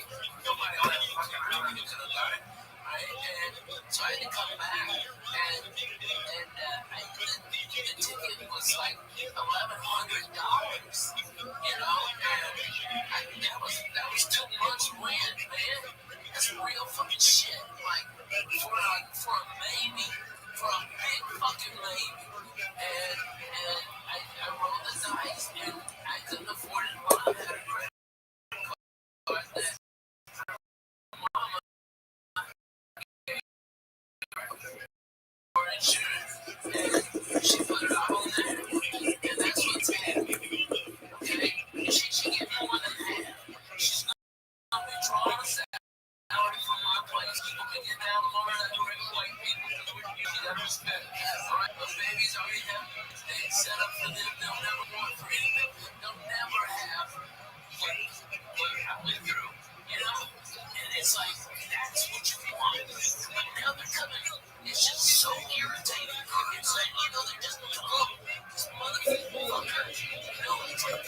right, Yamosai, good morning. Let's begin.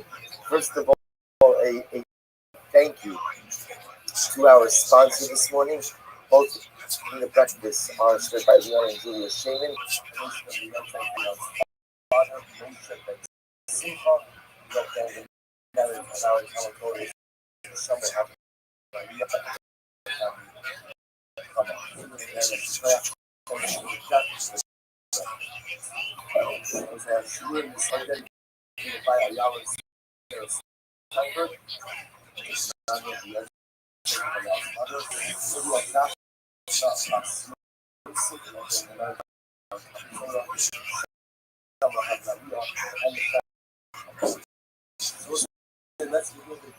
beautiful of us today.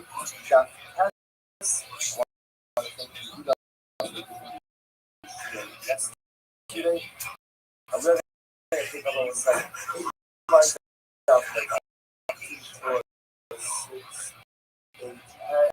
actually 9 months after the fact. We'll pick up 6 months after the fact. And we'll see that even though you learn this young we'll just pick up this point. Now you'll see that the added and no touch the current detail touch the current and no can touch the current detail touch. So remember that the speed of the computer is a piece out. But let's say for example, experiencing some type of either machinery environment or machinery project or an effort on personal side outside of spy time. So the most things that come up with it, with this action continue as it really trying to figure out the logic of the basketball. So you'll see stars like young that seems this punching power, they're ultimately again purpose as another punching power to the struggle. Because it's not ultimately again cannot be purpose as a punching power. Fine, say you are, look at that yesterday. Now it is a muscular, so it's the very so you can see very simple start. We must shut in the shame mindset. Now, the mindset, so let me tell you, it is the evidence to come and please out the shame mindset. Most of the shame mindset, the shame mindset, remember again, I love to read. And kind of work on the clock. So the empty is really coming from us. The shame that you see, I think, on the stats of my story. Remember, you asked me this moment. Everybody got the stats option. The other mindset, that touching one off touching. And so maybe how often I see that we remind myself. So when you go to practice, but what's the practical repurpose for the sake of myself? Myself, there will be quite the number one, because myself is not a company wine lights. So maybe how often I myself over that kind of stuff. Or the milk up out and below you go. So you might say furthermore again, that if one violates certain pieces, one will go ahead and receive bounties. Either if you're trying to sell it or if you're trying to use it. Which the message that doesn't work on the draw, I see media focus. Then let me optimize it. So it's inclusive of other instances, once it captures it, then I say, I see media focus.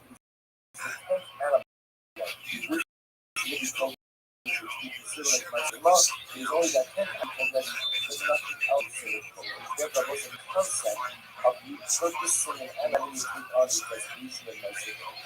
I aim a shot game to show you how the opposite comes. Because it will also text the other. But we're working on these credits. So we can go ahead and set the cover things up. Again, either for purpose or outside of its prescribed framework, that these actually produce this struggle. What we're trying to do ultimately is other possibilities. The possibility is ultimately going to produce a potentially purpose as the different type of project. So just running through all the different potential options. And the shop that is in the car, the hobby for the maybe it's a check. Because it's not really coming to the showing the car. Once again, I'm having the man to like the car offering. Now, if you take a car, we need to take on the status of a car offering. The money for some. So as you know, you won't use that if you become like a car animal, of a car cover. There will be one percent. Number one, I will say is that it doesn't find itself. Remember, covering the car comes out with stuff about it. The race stayed with the home. Furthermore, remember, car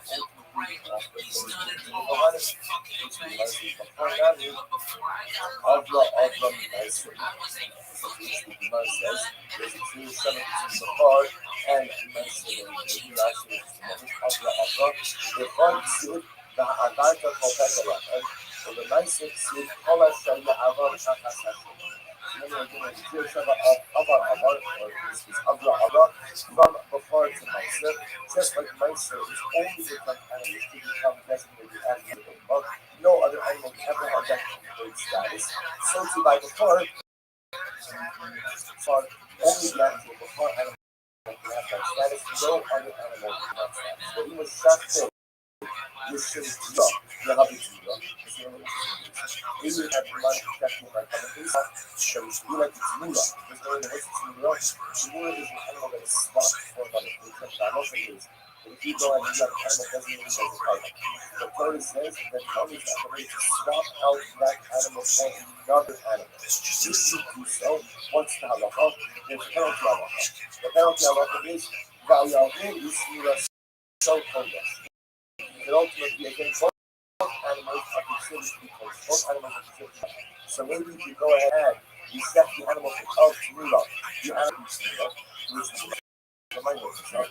What attributes of that? The Gemara says, no dialogue. Number one, to get conscious of the dialogue, and you get one unique animal for Tmula. Ultimately, the amount of that, he says, is Shumlo Yachita. Furthermore, Inami, when they come out of I've already done it. I'm not going to explain I'm a little bit on the crowd, value is similar self. Was it the first animal? Who is the original animal and the Timura are both considered animals. Two Timura, written animals. There is only this actual animal who can become a Timura and no other animal can become a Timura. There's no say again. This one is this one. That's really see now by the list. You can see that this actually comes from our family, but cannot say that it comes from the I think the shot play, this photo, the hobby found that was exactly say if you shot the cover, this actually so photo. So you have in mind, there should be a cover. Perhaps it should take on that impression. When I go for some. What's the ultimately going to affect you the piece after the same thing? Lahatino left. This is a big one. I'm going to use that. The total effort is brought with lowering somebody. So maybe you have in mind from the face out. For the sake of the dog, you should go ahead and become a face. So you have to do the world as well. Which you might have said 1 second. Makes it dead. It's a couple of that. You can repeat the case after you play the body back and the sorrow body back.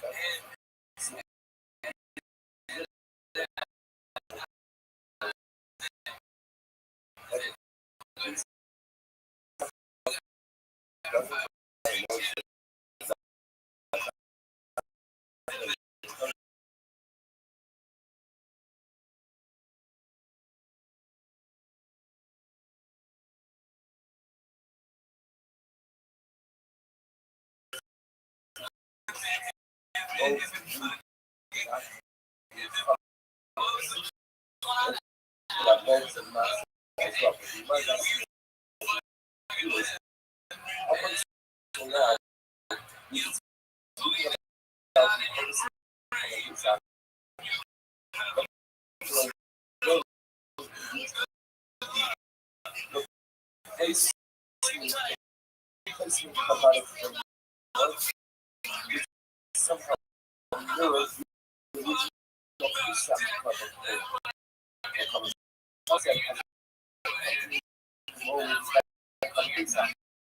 so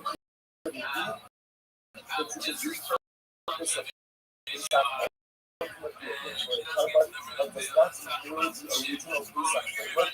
You can use Pesach to tell nobody about it. Like the Pesach itself doesn't require almost sorrow for nothing, and ultimately was a level of sorrow. You have peaceful happy. There's a level of love. The other proposition is like this is virtually one of our personal animals. And what happens? You go out and go to a place where you have also trying to figure out what you do with that additional money. What do you do with that additional money? So the Americans also offered up as a toga, which was the next. Because the original covenant itself is no, it's the purpose of covenant no difference in it. Because once that talking has started now, what you suffer, sorrow what you suffer. So you come back. That the most of you inside. To be brought together with one language, that makes you so lovely. The original Pesach has no concept of one language. Now the additional language, but this covers one languages, was the language kind of a big time. This is what we do. The most central law, no point, supposed to be secondary, is the language as follows. You cover over itself. Most of those God's law is what? I have to bring a cover to what happens? I separate out then we'll get to that. And therefore, put this in the offer that up, and then I find out that you don't need to show us from the outcome. As someone, the new thing how you can find this one. We have to be a record.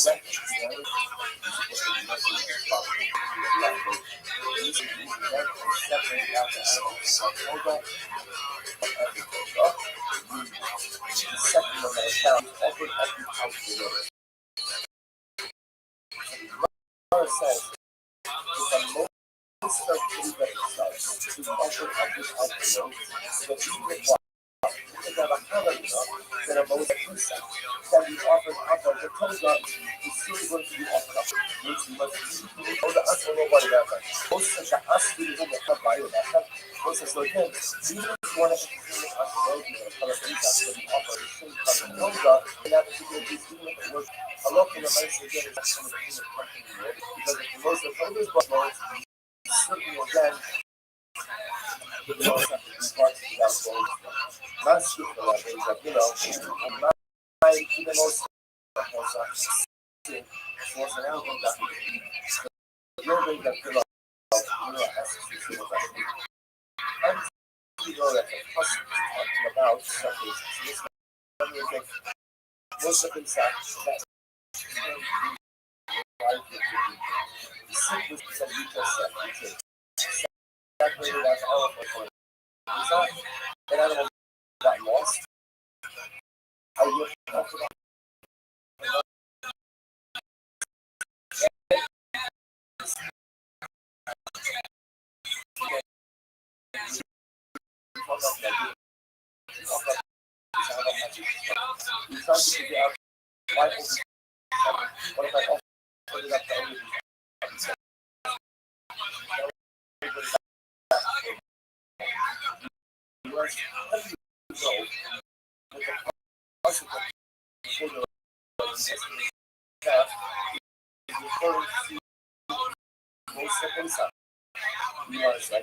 No, the most awesome maybe the positive factors of most men. So awesome with the factors you know the most how I did that so there are some money I also do that so that about that because of the so awesome so you can have to offer up separate out Yo, local vegan. Can you hear me? Yo. So you were commenting on my Twitter. Did you see all that conversation? Oh, can I be honest with you? Political vegan, can I be honest with you? I created a bot that did that. Apology. Do you mind if I tell you about myself? Yeah, sure. Thank you so much for the opportunity. But it's so that I can meet great people like you. My name is Rabbi Rothschild, and I stream my life 24 hours a day, 7 days, 5 days a year for world peace. I've been so for more than 3.5 years. Things go back to the pandemic. We've seen the birth of AI, the coronation of a king, and everything in between. Political vegan. Have you ever seen the movie The Truman Show or the television show Big Brother?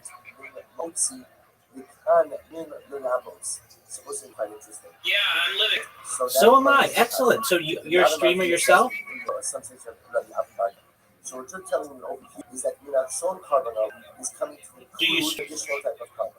No, I'm not streaming, but I do a show, yeah. Okay, well, my entire life with camera very much like that movie, so I think you can empathize to then. And you didn't know data had overtaken 18. According to the magazine, data overtook petroleum's number one resource. More data archived on the internet than any, which may make me an influential day. And if that happens, political, I want to give you opportunity to have financial independence if you don't already, generational wealth if you don't already, and to be able to start charities and philanthropic organizations of your own. Political vegan. So even though again we're coming to old we say that the structure of the permanent Hey, buddy, I'm sorry. I'm sort of being surprised with that. Source going to collaborate.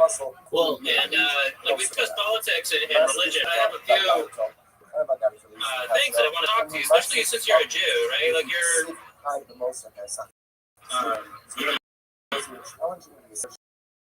You understand how the Muslims they've got this different version of Genesis, right? to some extent, yeah. Well, it turns out the Quran doesn't mention the name of the tree that Adam ate from. Right. I'm saying that's kind of important. Okay, that's all right. We all take our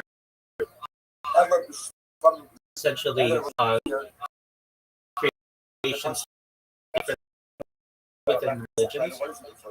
We within Judaism and Christianity have a closer connection than perhaps Muslim, but or Islam. But it doesn't mean that we aren't necessarily all derived from the same person, being Abraham with Jews and Christians taking our lineage from Jacob and Muslim.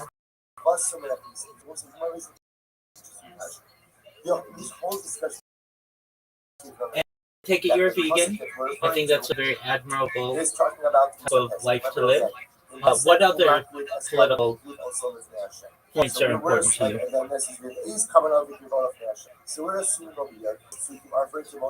Or political topics? I wanted to get to the religious part because that's a huge thing that I think that most people understand, and it's not, and the narrative is sort of changed. And like it maps on a reality, right? And it matters if you understand that part, right? Like the God of that, right? The initiate with humanity. If it's a fall from grace, you have to be clear about how it actually is a fall from grace. Because if it's just disobedience, then that's a totally different narrative, right? That's how you say it to yourself, right? That's how what I say to myself. Right? Like, how is it that humanity fell from grace? What is that specifically? Because I'm arguing that it's the riddle of walking out of the Garden of Eden covered in fur, right? You know how PETA, the people for the ethical treatment of animals, they did a joke campaign, right? So they rather go naked than wear. Right? It's a joke about a right? I don't know if that's how they interpret it, but I see that be interpreted that way. So at least within Judaism, we don't see man as inherently sinful. So there's no original sin. That may differ from what some Christians believe, but people are not inherently sinful. Essentially, we feel that each person is what we call Yetzer Tov, or the good inclination, and then there's also Yetzer, which is selfish, impulsive inclination, and basically the morality that we live, or moral life, is about balancing them. And we at least think that sin is individualized. It's not inherited. Now, I'm not familiar too much with what Muslims put in the creation story. Would you please enlighten me? Go ahead. The idea of inherited sin is not like it's a thing that you inherit in your you inherit it in your culture. Your culture has been harnessed, right? Since Adam, right? We just are just looking at animals just because we can. And the idea of it being the original, where it initiates, is the walking out of paradise at birth, right? So you're living in a fallen world, all from grace, right? You inherited a wickedness. It's like they're trying to tell you to go vegan, right? It's knowledge of good and evil for a reason. It's not called like the tree of nihilism or the treatise or the position or whatever. It's like you're supposed to wrestle with God, not just accept God, right? That's what Israel means, wrestles with God. We, as Jews, don't necessarily think that the sin has been inherited, though. It's individualized. But for the idea of veganism of the future, I'm an advocate for like more people to admit. What are your thoughts on lab-grown meat? Are you an advocate of that, or are you against that?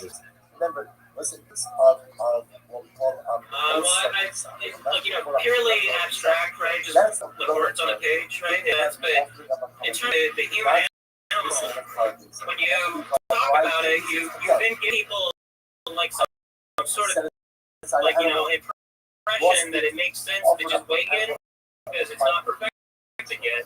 Whereas you could be vegan now. And that's part of that, like the idea is that you could have been vegan back in well, like the human animal is capable of being vegan. It's just this culture that you have received from your parents, right? The culture says okay, right? And if it's eternal, it's truly like this intergalactic view where it's not localized. It doesn't matter what your local culture says, right? Morality is based off of what your parents do. It's based off of what reality actually is, right? I understand. We can't change the past necessarily, and we're all in our own cultures. That we can look toward a future of veganism for the whole world. But we, like you said, perhaps time for the developments to occur, and that may take some time. You're absolutely right, though. We could all become immediately if we wanted. It's about a personal choice. Also, to some extent, what opportunities are available for you to eat.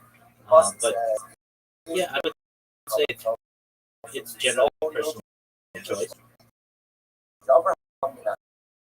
Many people also know what veganism consists of. They don't know the difference between veganism and vegetarianism. They don't understand the conditions these animals are put under, which is quite unfortunate. And once they do, many people move towards a vegan life.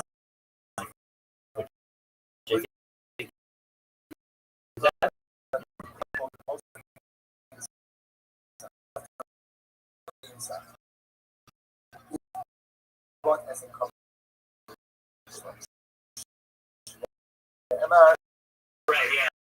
It's just the idea of the gore video, right, where you undercover videos to show animals being abused, like that is good in the sense of you'll be able to connect it on an emotional level, like, yeah, this is really true suffering and cruelty, but the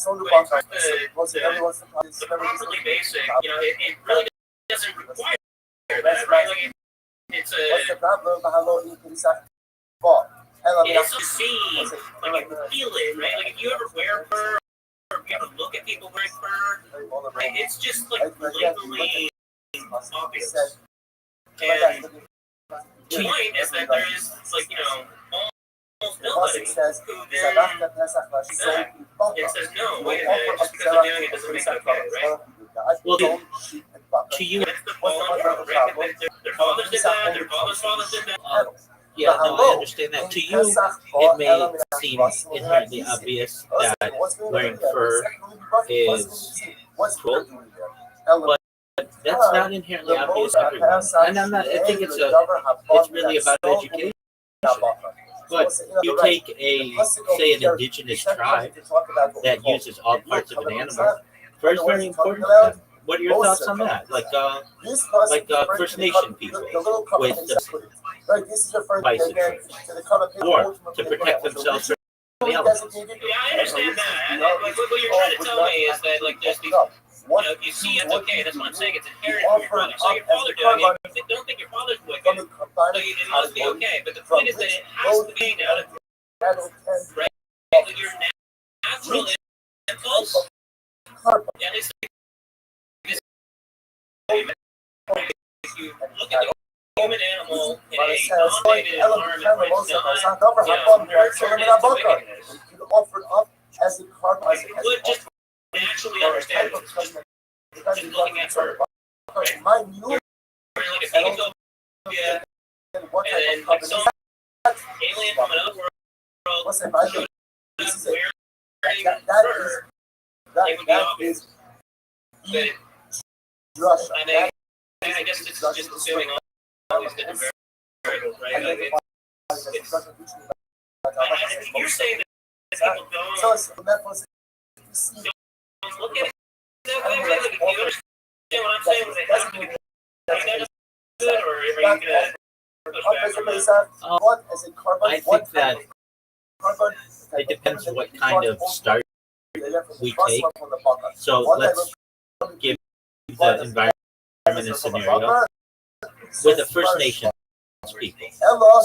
Someone who will die if they aren't able to insulate themselves. The use of fur seems like reasonable use of the animal. Would you agree?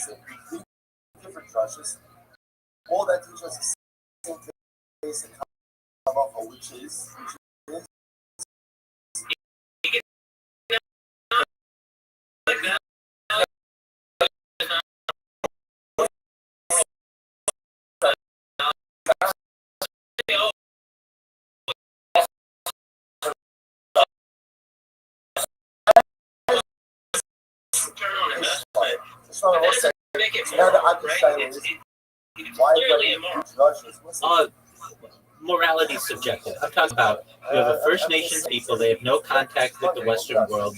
They really have no understanding of veganism. They just know that the winters come to insulate themselves and offspring, the best or one of them, and then additionally through furs. Can we agree that that is something that is basically has been part of this world since the dawn of perhaps humankind?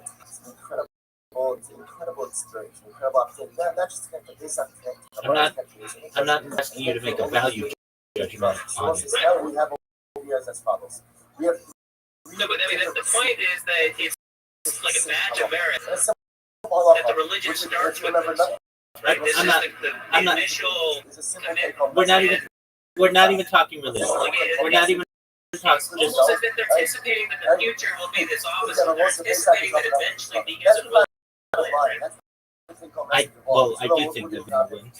But let's not even get into the religious aspect of it, or just the religious aspect from it. We have that has to be able to protect themselves from the elements and wear fur.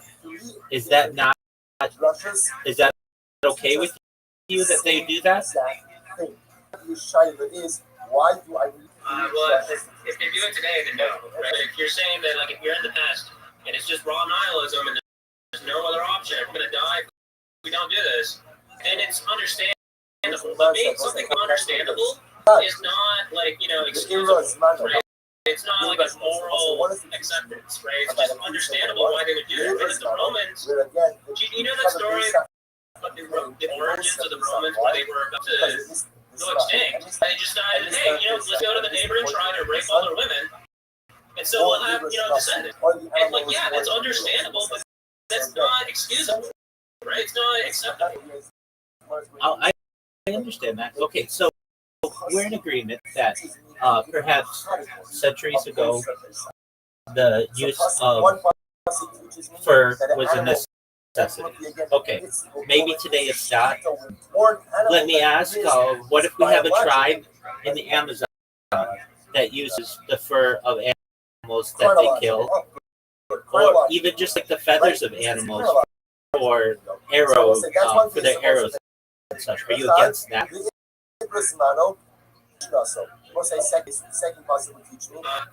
An animal again, it's part of the assumption that you're giving that because it's this thing from like thousands of years ago, it therefore makes it sound like a different conversation than a moral conversation.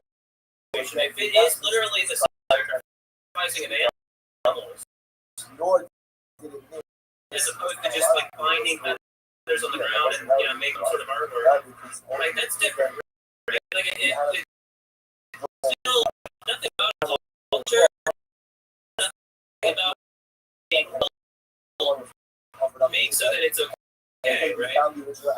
Oh, I thought we had agreed that it was. That the fact that if they had no other alternative, then it was okay.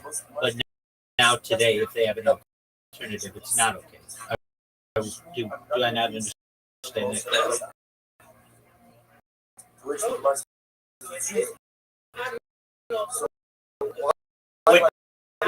We're not.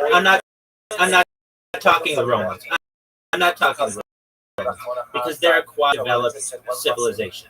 I'm talking about as primitive as we can get in today. So in 2025, we have someone in the Amazon rainforest who uses the pelt of an animal that it's killed for protection, for warmth, for whatever it might be.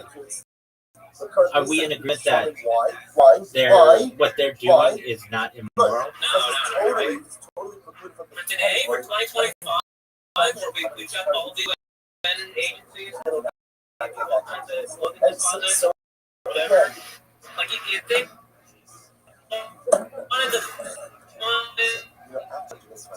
Oh, can you please repeat that? It sounds like you're on a busy street or something and you're cutting out. Can you please repeat that? Because it's an important point you're making, and I want to hear it. Are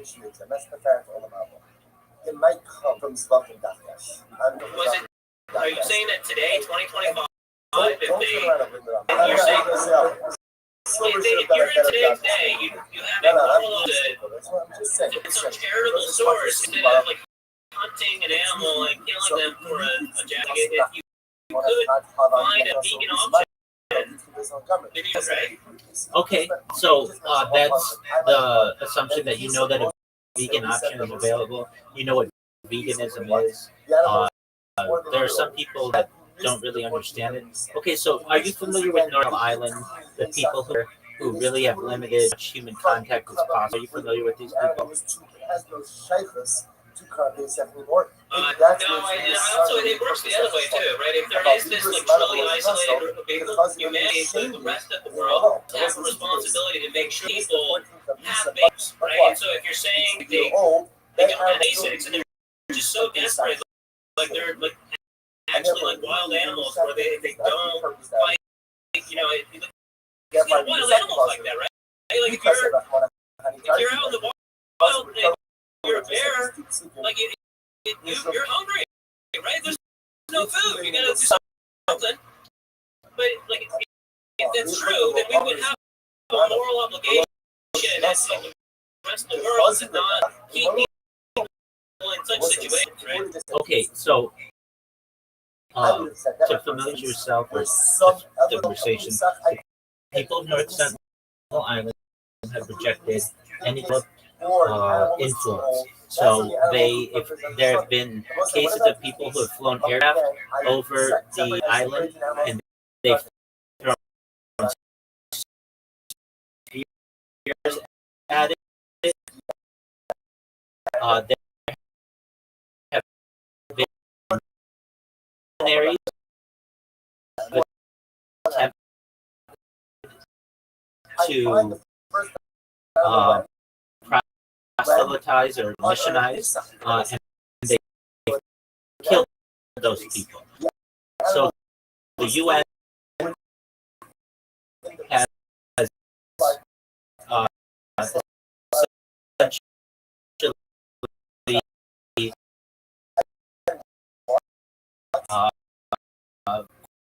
quarantined, I think, 2 miles off the coast that basically no developed people to penetrate that. So if I understand correctly, I just want to make sure I do. You think we should send people there, even though that could contaminate them or could cause issues, but to teach them about veganism? Is that correct?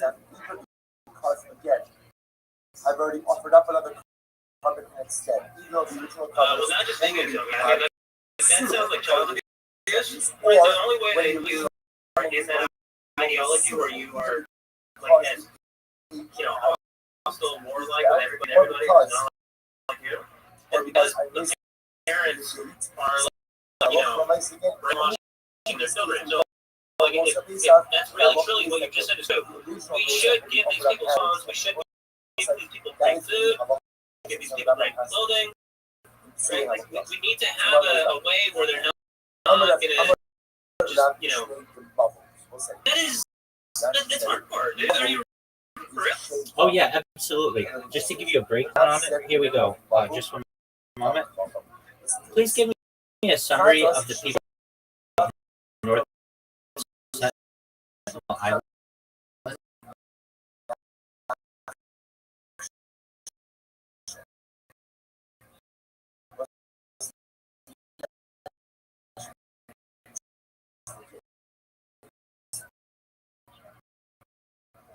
Switching gears just a little bit. We go. So the Sentinelese are an indigenous people who live on North Sentinel Island, part of the Andaman Islands in the Bay of Bengal under Indian jurisdiction. They are considered one of the last uncontacted peoples on Earth. They're estimated at 50 to 200 people, though the exact numbers are unknown. The Indian government and anthropologists avoid contact to protect them from disease and respect their isolation. Language and culture. Their language is entirely known and unrelated to the Andamanese language. They are hunter-gatherers. They, are basically killing animals, obviously, living off fish, coconuts, wild fruit, and small game. They use bows and arrows, spears, and simple tools made of wood, bone, and metal, sometimes scavenged from shipwrecks. Lifestyle. They live in small huts or leaf shelters, likely based on family bands. There's no evidence of agriculture or fire making for cooking. They use fire but don't appear to themselves. Contact history. They have rejected contact with outsiders for centuries, often reacting aggressively to the approach. British and Indian expeditions. In the 19th and 20th centuries, attempted brute attacks. A few short exchanges occurred, but ended quickly. After the 2004 tsunami, they were observed alive, shooting arrows at the rescue helicopter.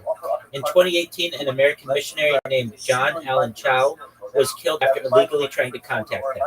Legal protection. Now, this goes to the point, like, should they have legal protection? North Sentinel Island is under strict protection by Indian law. It's illegal to approach within 5 nautical miles, about 9 kilometers. This is both to protect the Sentinelese from disease and interference, and to protect outsiders from harm. Their origins, they're believed to be descendants of early humans from Africa roughly 60,000 years ago. Their isolation likely means they retain one of those oldest continuous cultures.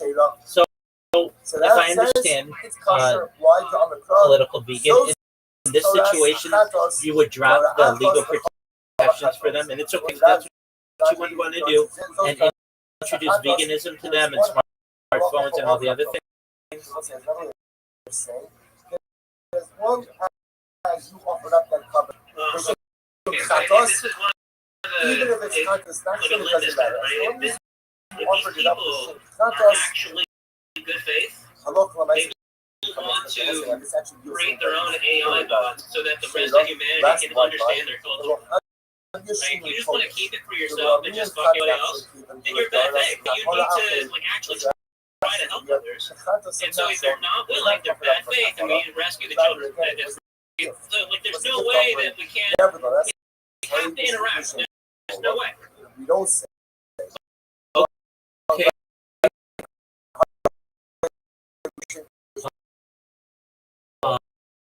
I understand.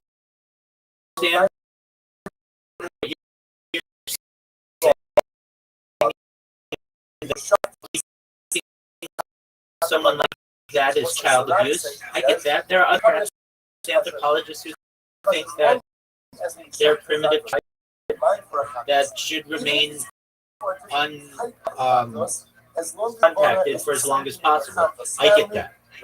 Okay, so you answered my question.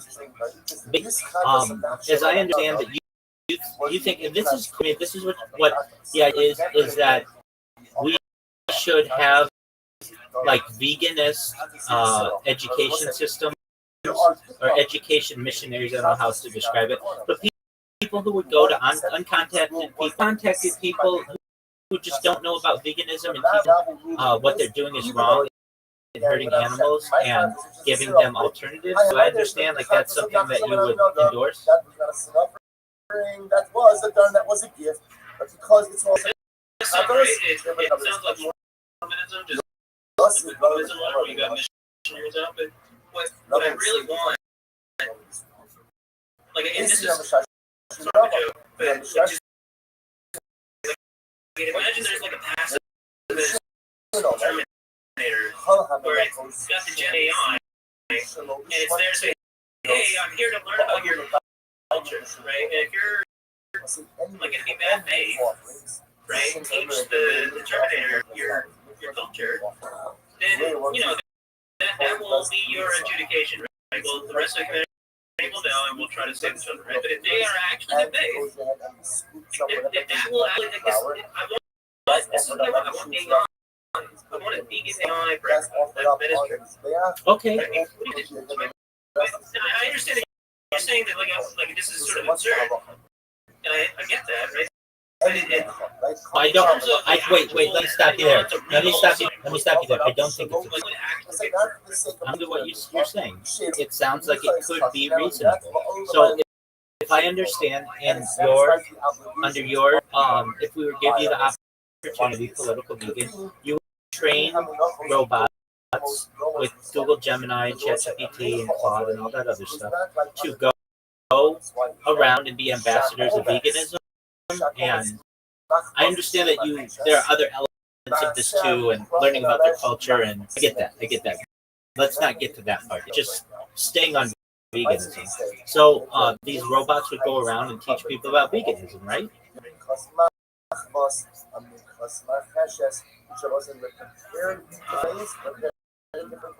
Yeah, I mean, like, sort of, like, to be honest, like, if you're saying that, like, I get one, and then I fly Utopia, it would actually just be robot army, and I would just save the animals directly. I wouldn't give them a choice. If it really truly is my Utopia. But, like, if you're saying that I work within constraints, right, like, then you're vegan AI activists that just have infinite energy to go bullshit.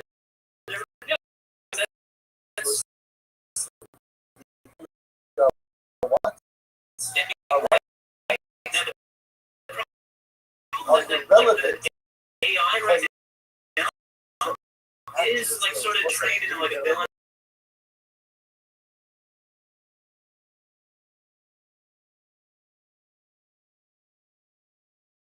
This opposite world where like they're genuinely like giving bullshit. And I'm gonna link it to you right on the side chat, but have you ever actually and he had in mind maybe you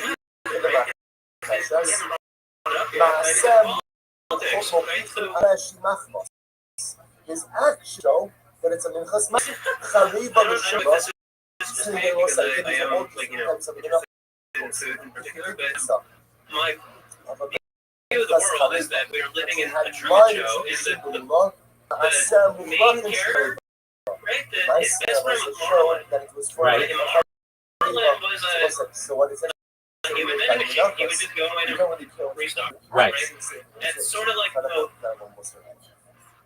referring to my primary conversation, right? The conversation of like Walmart should be a vending machine, right? If you had like a real capitalist society where real business owners are trying to maximize profit for me and mine and not for you, right? It's just about profit return on investment. It would have been a vending machine. Do you mind if I? Walmart is essentially an extension of the government, right? It's just a job program to socialize people and to, give the illusion of maintaining, demand, right? Because they don't have jobs. Do you mind if I? Do you mind if I? Are you tracking? Do you mind if I seek some clarification on what you stated? So, for Walmart to be a glorified vending machine, this would be where no one works there. Basically, robots are able to organize everything and manage all the shipments and such. And then if you need something, you would like maybe order it on an app, and then it would ship you, or you could pick it up at the front of the store, something like that.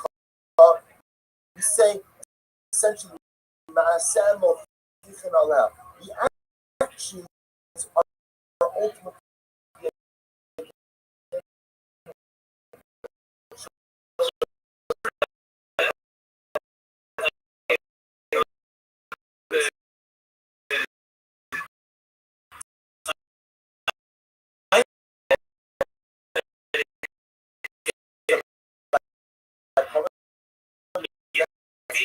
easier and further in time.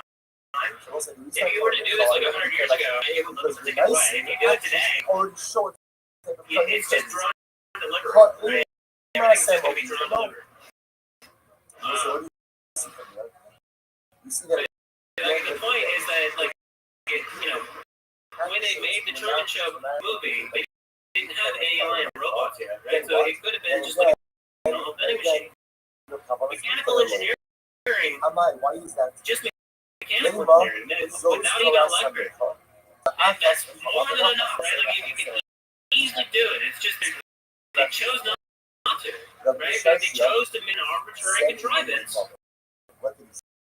so that people could be socialized and demand the plans and science, right? Like this is a very easy thing to see. The point is that AI will do this endless bullshit for like every excuse and every worst case scenario and every it's just there's no way to win.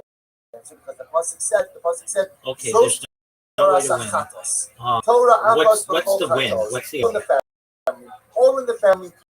So as long as you offer up a shem chatos, I think the basic win is my debate with AI. Right, I was on Twitter. Right, and I love that Grok is getting with Twitter, so that it's like the only social media that is de facto.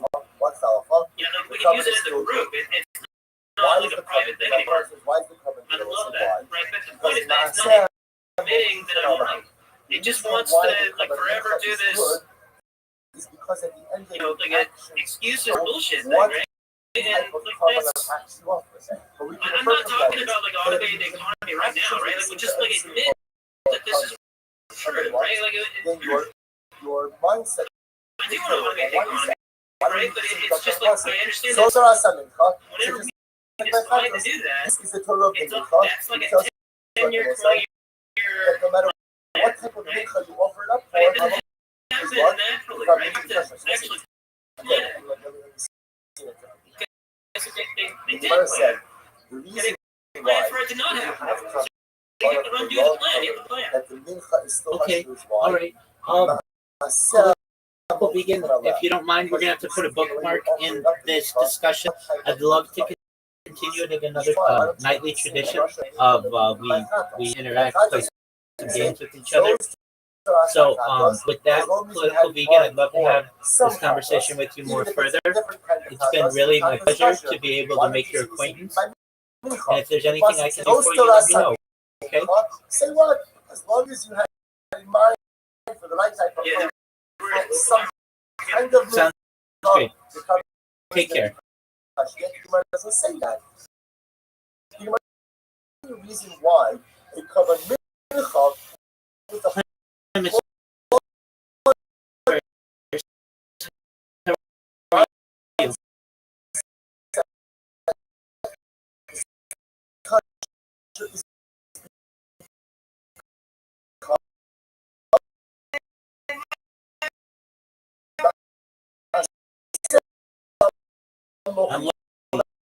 Guess where that person was from? No.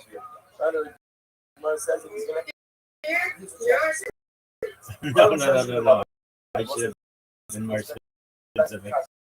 They came from Twitter, and that's a wonderful thing. They came in here and were like, "Hey, I noticed that you reposted my comment in this one conversation," and I was like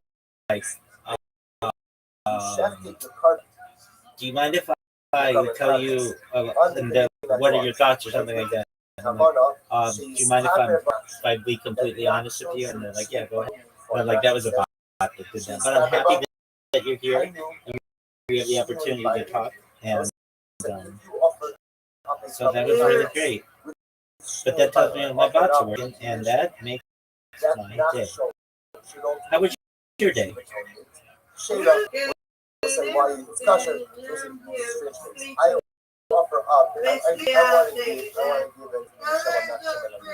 it right. So I'm going to say I'm going to offer up a common contest. Lovely. Absolutely. I mean, the fact that my bots are working and getting people in here, that's what I want to do. But I create for which I create the reason for which I create them. And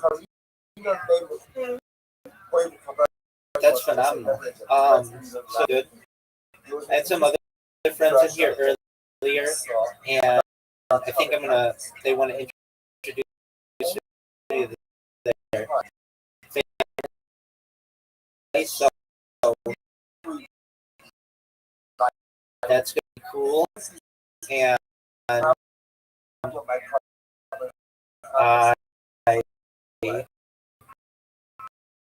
get it. Oh man, nice experience. I've been working on not just my normal robots, but other robots. Doing my best to ensure that my knee stays healing, and it has, fortunately.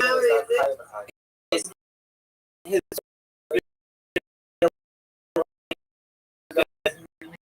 this week, and I think it's fully, I don't want to say fully, but I'm kind of at that point, 97-98% maybe, and that's wonderful. And I'm watching Thursday night football,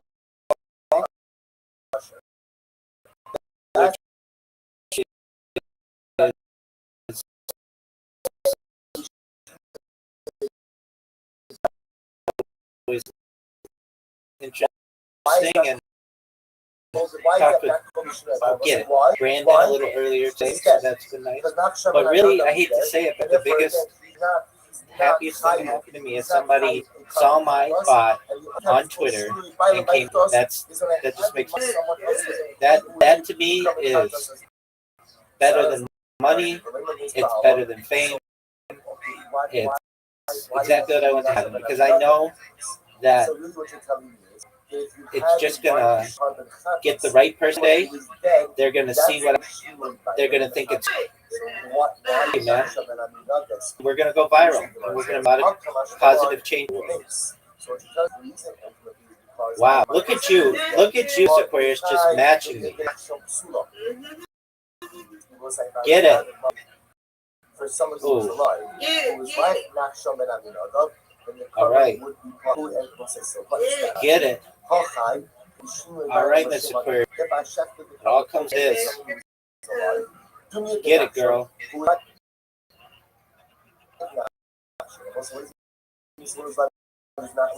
Nachshon. This just gets more exciting.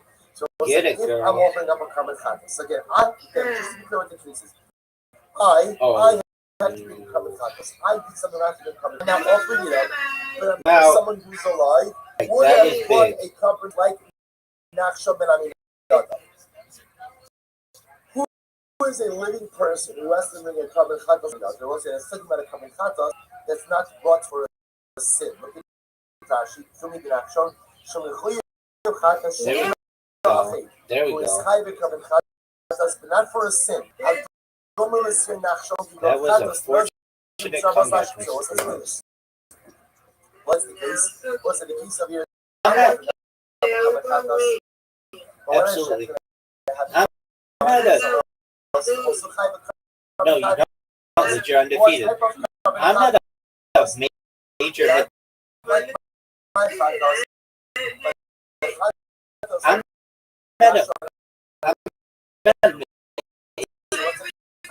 absolutely, man. I'm in a match you. You're at a major. You're at a major disadvantage because you always go first. So you don't know how many pins you need to get. Like the chatas offering of a nazir, or the chatas offering of a Hit it. Oh, you kissed it. You kissed it. But it's called a chatas. That was not good. That was not good at all. What Rav seems to be saying is as follows: if I go ahead Now, and cover the chatas, I have in mind that it should be ma'am. we'll call him Reuben. What kind of chatas does Reuben have to bring? Reuben is a nazir, or was a nazir. Or Reuben was a mitzvah, and he has a chiyuv for a chatas offering as well. We'll say that chatas be kosher. So you must go on second. How do you all those things? This type of chatas, although we call it a Oh, that was really good, Mr. Aquarius. Ultimately, again, as always, and it says the Gemara, you're going to frame the piece here, so you have to frame it. Give it to me. The mother, the mother, here you go, and we'll be framing up the case. Amrad Mishmabot, Chatos, Sheshachta, Al Shimo, Chatos, Kinachshot. We'll say, okay, read it again. Somebody shouted Chatos, right? So ultimately, again, the shame, Al Shimo, Chatos, Kinachshot. We'll say, what happened? I shouted a couple of Chatos. When I do it, I have it in mind for someone who is excited. So we'll say, what's the halacha? Sheira. Why? Because chatas nachshon ultimately, again, because the chatas of nachshon. Give it to me. Are you serious? I pushed it. I pushed it. You got this, girl. Someone else. Oh, look at you. Look at you. But it's not a chatas that's a secret. Match her. And did. My chatas was still incredible. I'm not ashamed of my chatas is shocked to the same chatas. I chef my kind of like the same chatas. Oh, look at you, the one over at the end. All right, now get these two on the left. Well, I haven't won yet. Here you go. Get those two on the left.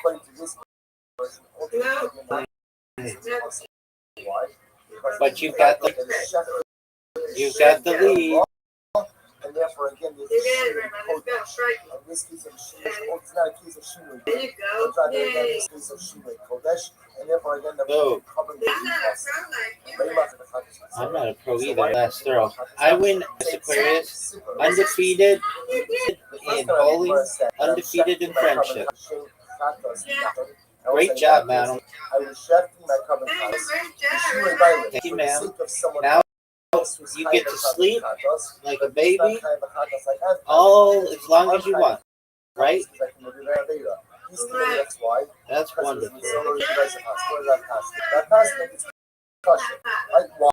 Why?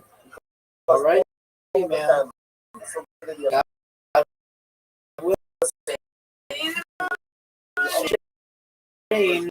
What's happening? So I'm going to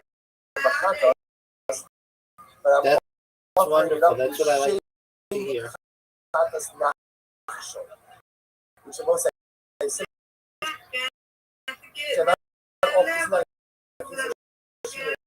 violent.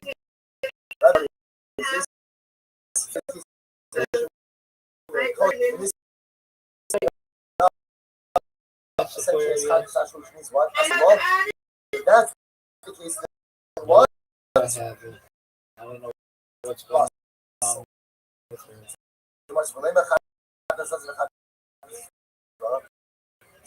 So then why don't you just leave that now? Just say that this is All right, if I see her, I will. offering it up for Shem Chatas.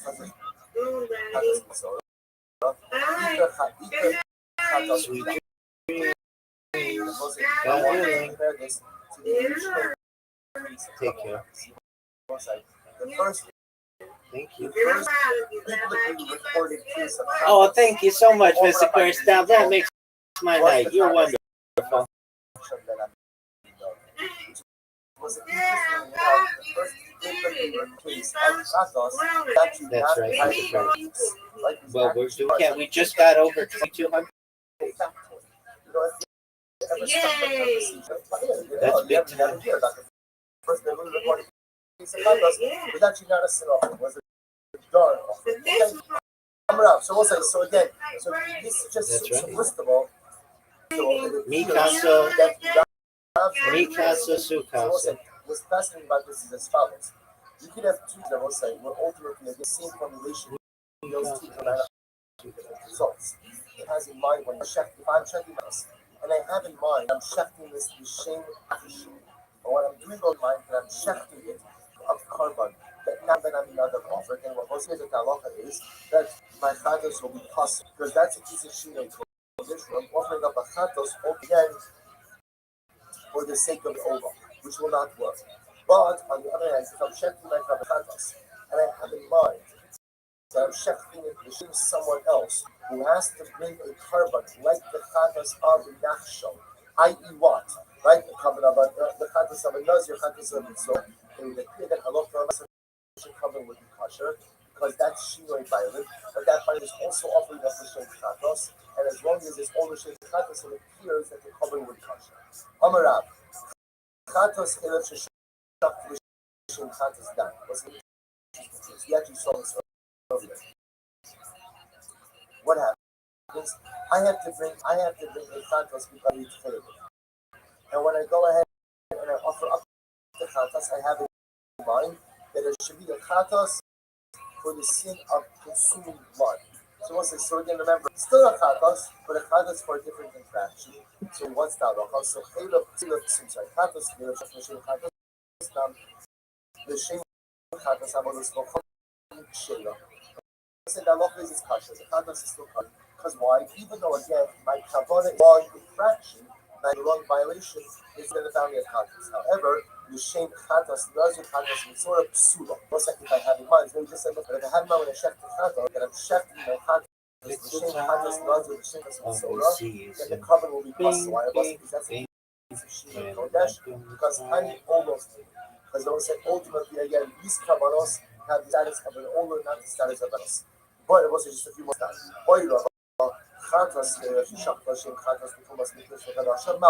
This is so limiting. What happens again? I'm bringing my covenant chatos. So I'm bringing my covenant chatos. I checked. So I went ahead. I ate the so I'm eating a chatos for the same chaylev. I went ahead and I ate chaylev to eat the chatos. When I checked, I have in mind that it should be a chatos. The shum chatos mikdash v'kadasha. For the sake of one who entered into the Beis Hamikdash in a state of ritual purity, or because of one, let's say, who consumed sacrificial items in a state of ritual purity as well. So what's that? Or what's the status now? What's this? So we're saying, so now this is a case of where I'm going ahead and I'm offering up a covered chatos, but for a different infraction. Remember again, I ate chaylev. I ate chaylev. Now I'm going ahead and offering up the carbon. The shem tumas mikdash v'kadasha. What's that offer? Miyaminan karis kamosa. So also this is that it's still a bit of karis. So it's the same punishment, right? So again, whether you go and claim it or you enter into the additional state of kamosa, the same colors, and therefore you fight, or therefore you're going to become a state of Yoma, and Kavu of Kamosa. That's a lot. Must make up the production of what size, it's carbon all that you know. So because it's an older maybe and then it's similar, and you have to become responsible. The last of them got my last name. The last of them got Kilo by Kilo Mitzia. Who moved Costa? Was an ultimate each of these Kavanas ultimately again will be possible. Right, night time was the first one. Night time. The Shabbos on the Chatos, the same old Chatos. Was an order for a Chatos.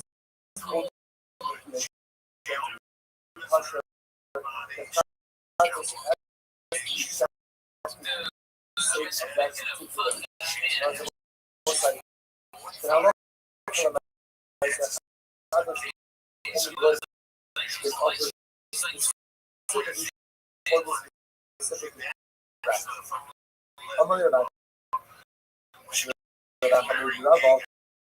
so the Gemara says, "Why that? I hate Hamas. I'm like, I know you see me fighting my law. So I said, I'm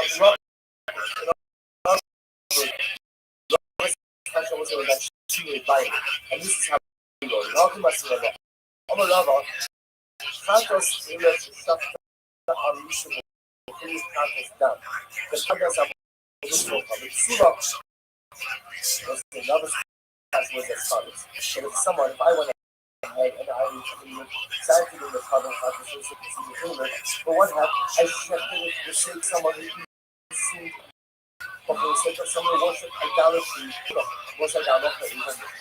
It's also use the Chatos, nausea, the Chatos, and Sora. Sheila, or else I think it was for someone ultimately Chatos, Sora, ultimate Tasha, who by the hockey by and was in this class will be as follows. Chatos spirits and shut down so the free Chatos, you must make this with the now. I said, what happens if ultimately you can't stop eating a couple Chatos? Caught and shut the invention for someone who ultimately then was what's Salafa? We are mean of Kalisa, doing so that seems high colors. Just like the person who is the colors of the joy, or Yuma, and Yuma Kabua Kalisa, or do you seem to individually take some interest in the Kabas already know it, so therefore what? So therefore, I love for the nice again. It's not Kabua like or Yuma.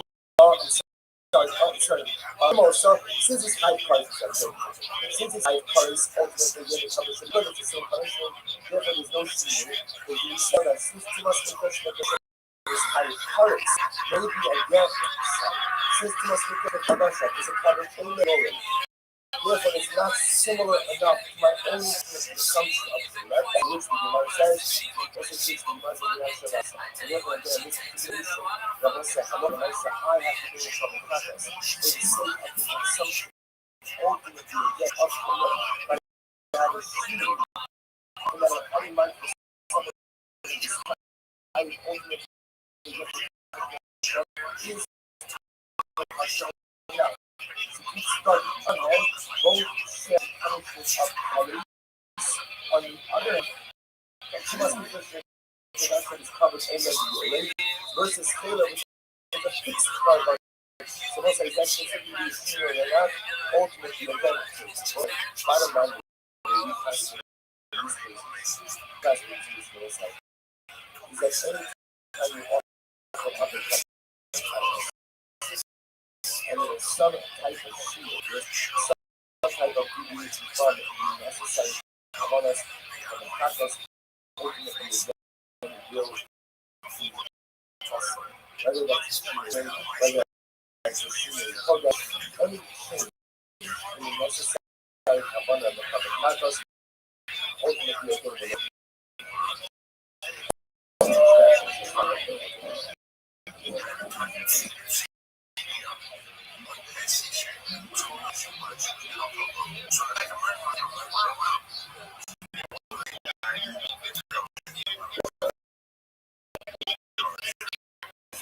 Champ, what up, big dog?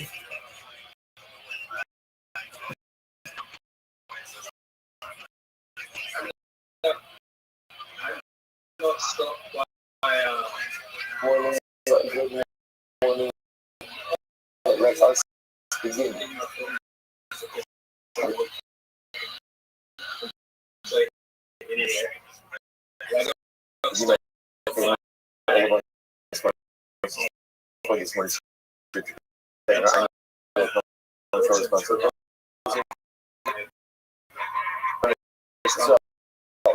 The dedicated Schumann Joshua.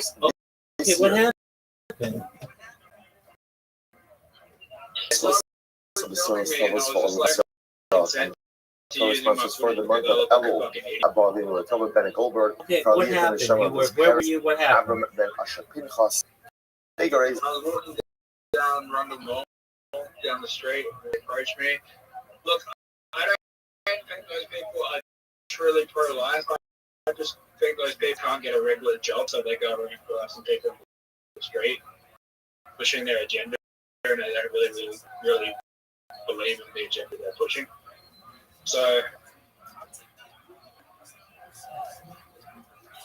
Okay.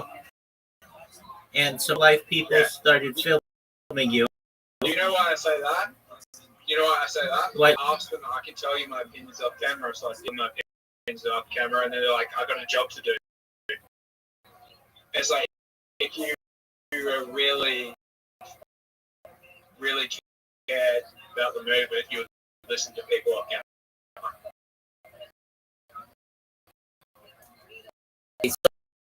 So So I'm asking you a question. okay, so let's get this straight. They approached you on camera and they said, hey, we want to talk to you about the pro-life movement, right? Is that correct? Injections terminating babies at 23 weeks old. Okay. Which I don't really agree with that. That's too far for pregnancy, and that can come with health risk. Okay. That can come with health risk, but there's also you need the woman you need to do an abortion to save the woman. Right. Okay, so they came up to you with a bunch of cameras, and did you say anything stupid? What? Did you say anything stupid? I just said that I don't really. All right. Well, that's. I said what a woman chooses to do with her body is their choice. Okay, and then what did they say? Then I just asked questions, and then I just called it. I don't consent to use using my footage. Okay, is that a law? And what's Australia? What's the deal? What happens when that happens? Then they shouldn't be allowed to use my footage because I didn't consent. In the United States, they can. They can? Oh yeah, definitely. if it's in a public space. Is this on public property? Yep. Okay, so like, do you feel bad? I'm gonna use my footage.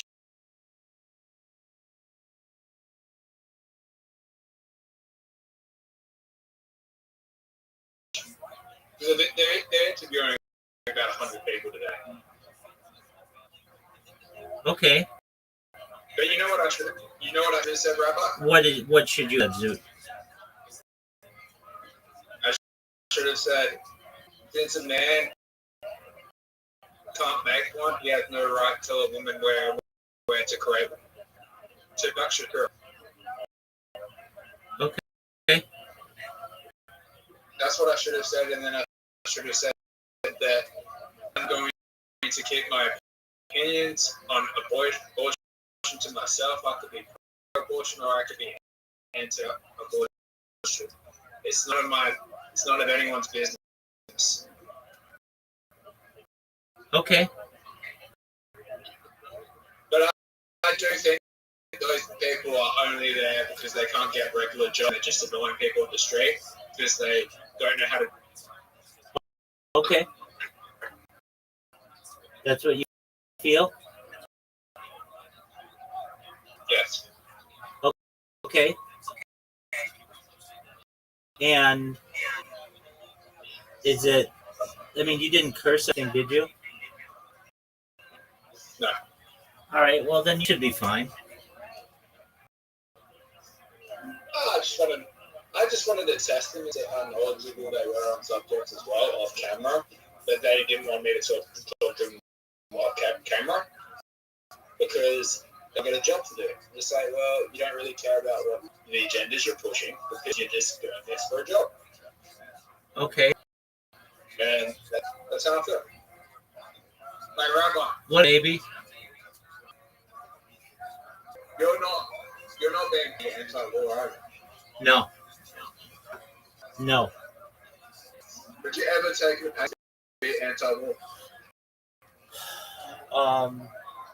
No, I'd like to have my beliefs not tied to any kind of financial incentive.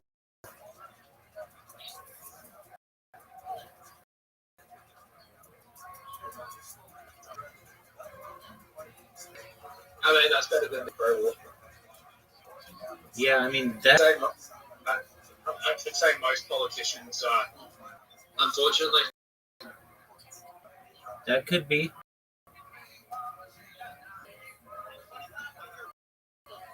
I mean, George W. Bush definitely was. That's true.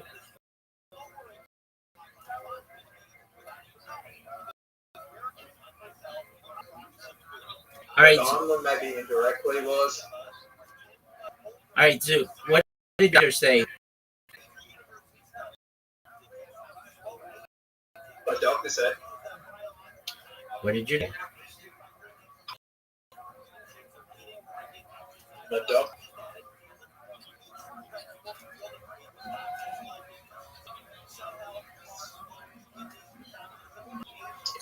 Zoot, you're just bullshitting me. You haven't told.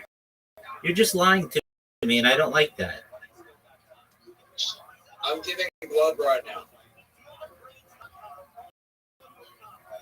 Okay, doesn't matter. You said you called your doctor, and they were going to call you back. I don't believe. I think you're lying to me. Rabbi, it's giving blood a pro-life movement. It's giving blood a pro-life. Dude, I asked you a question first.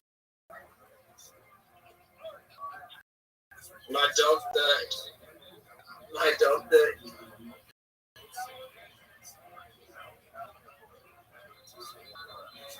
Zoot, Doctor gave me to Tourette's specialist about 2 weeks, and neither of them answered. Zoot, you're lying, man. You want me to call him for you? I mean, come on, be a big boy and call them. Don't tell me they don't answer. You said that a month ago. I'm not through this, Zoot. I told you. You have this week to make an appointment. Zoot, you have the Zoot. You have until the end of the week to make an appointment. I don't need to. Zoot, then we're not going to be able to be friends. Because I can't have you abusing the other. Miss Aquarius, I can't telling her to shut up. I can't have you telling me that you're going to kill me. I don't like those things. Okay, so they Zoot, you're lying, and I don't want. I just bullshit me, man. partially diagnosed with Tourette. Zoot, you're lying, dude.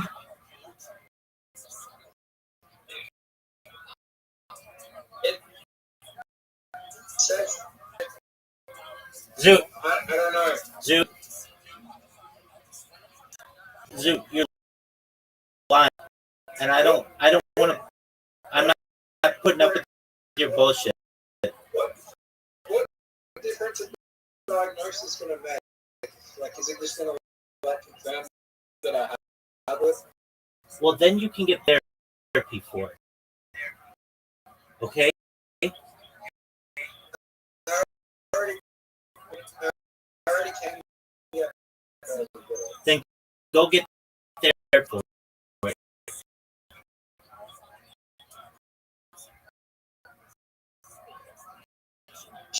Actually need the Tourette's diagnosis to get therapy.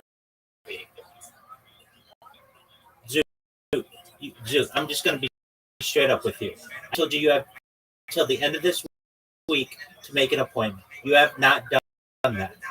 Okay? You have until just call them after your blood work is done, or I'm going to kick you out of the surgery. All right. I don't want to do that. I love you as my friend. But in my opinion, I'm enabling you if you're not care of this issue.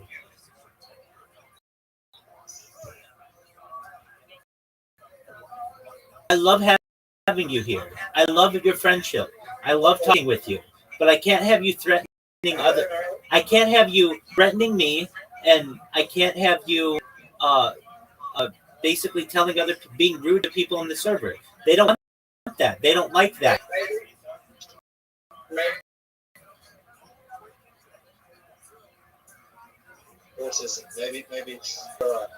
Zoot, you need to make an appointment to get your Tourette's syndrome addressed. As simple as that. I would give you Zoot, not what if. Zoot, not what if. Not what if. You need, if it's Friday there, that's your last day. I told you I would give you to the end of the week.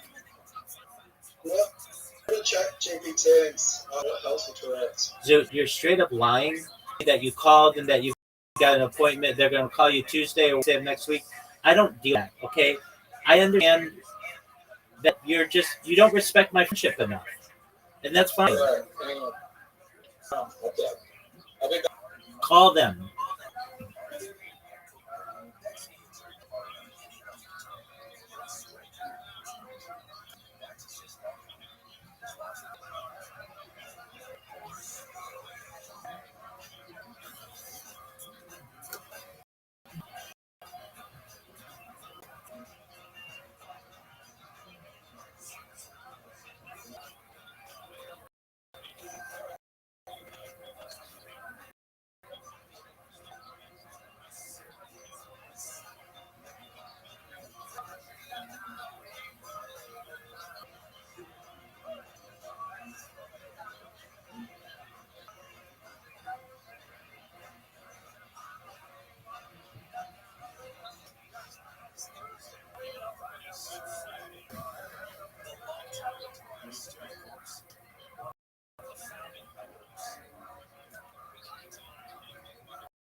next 2 weeks. And you gotta get to Grace.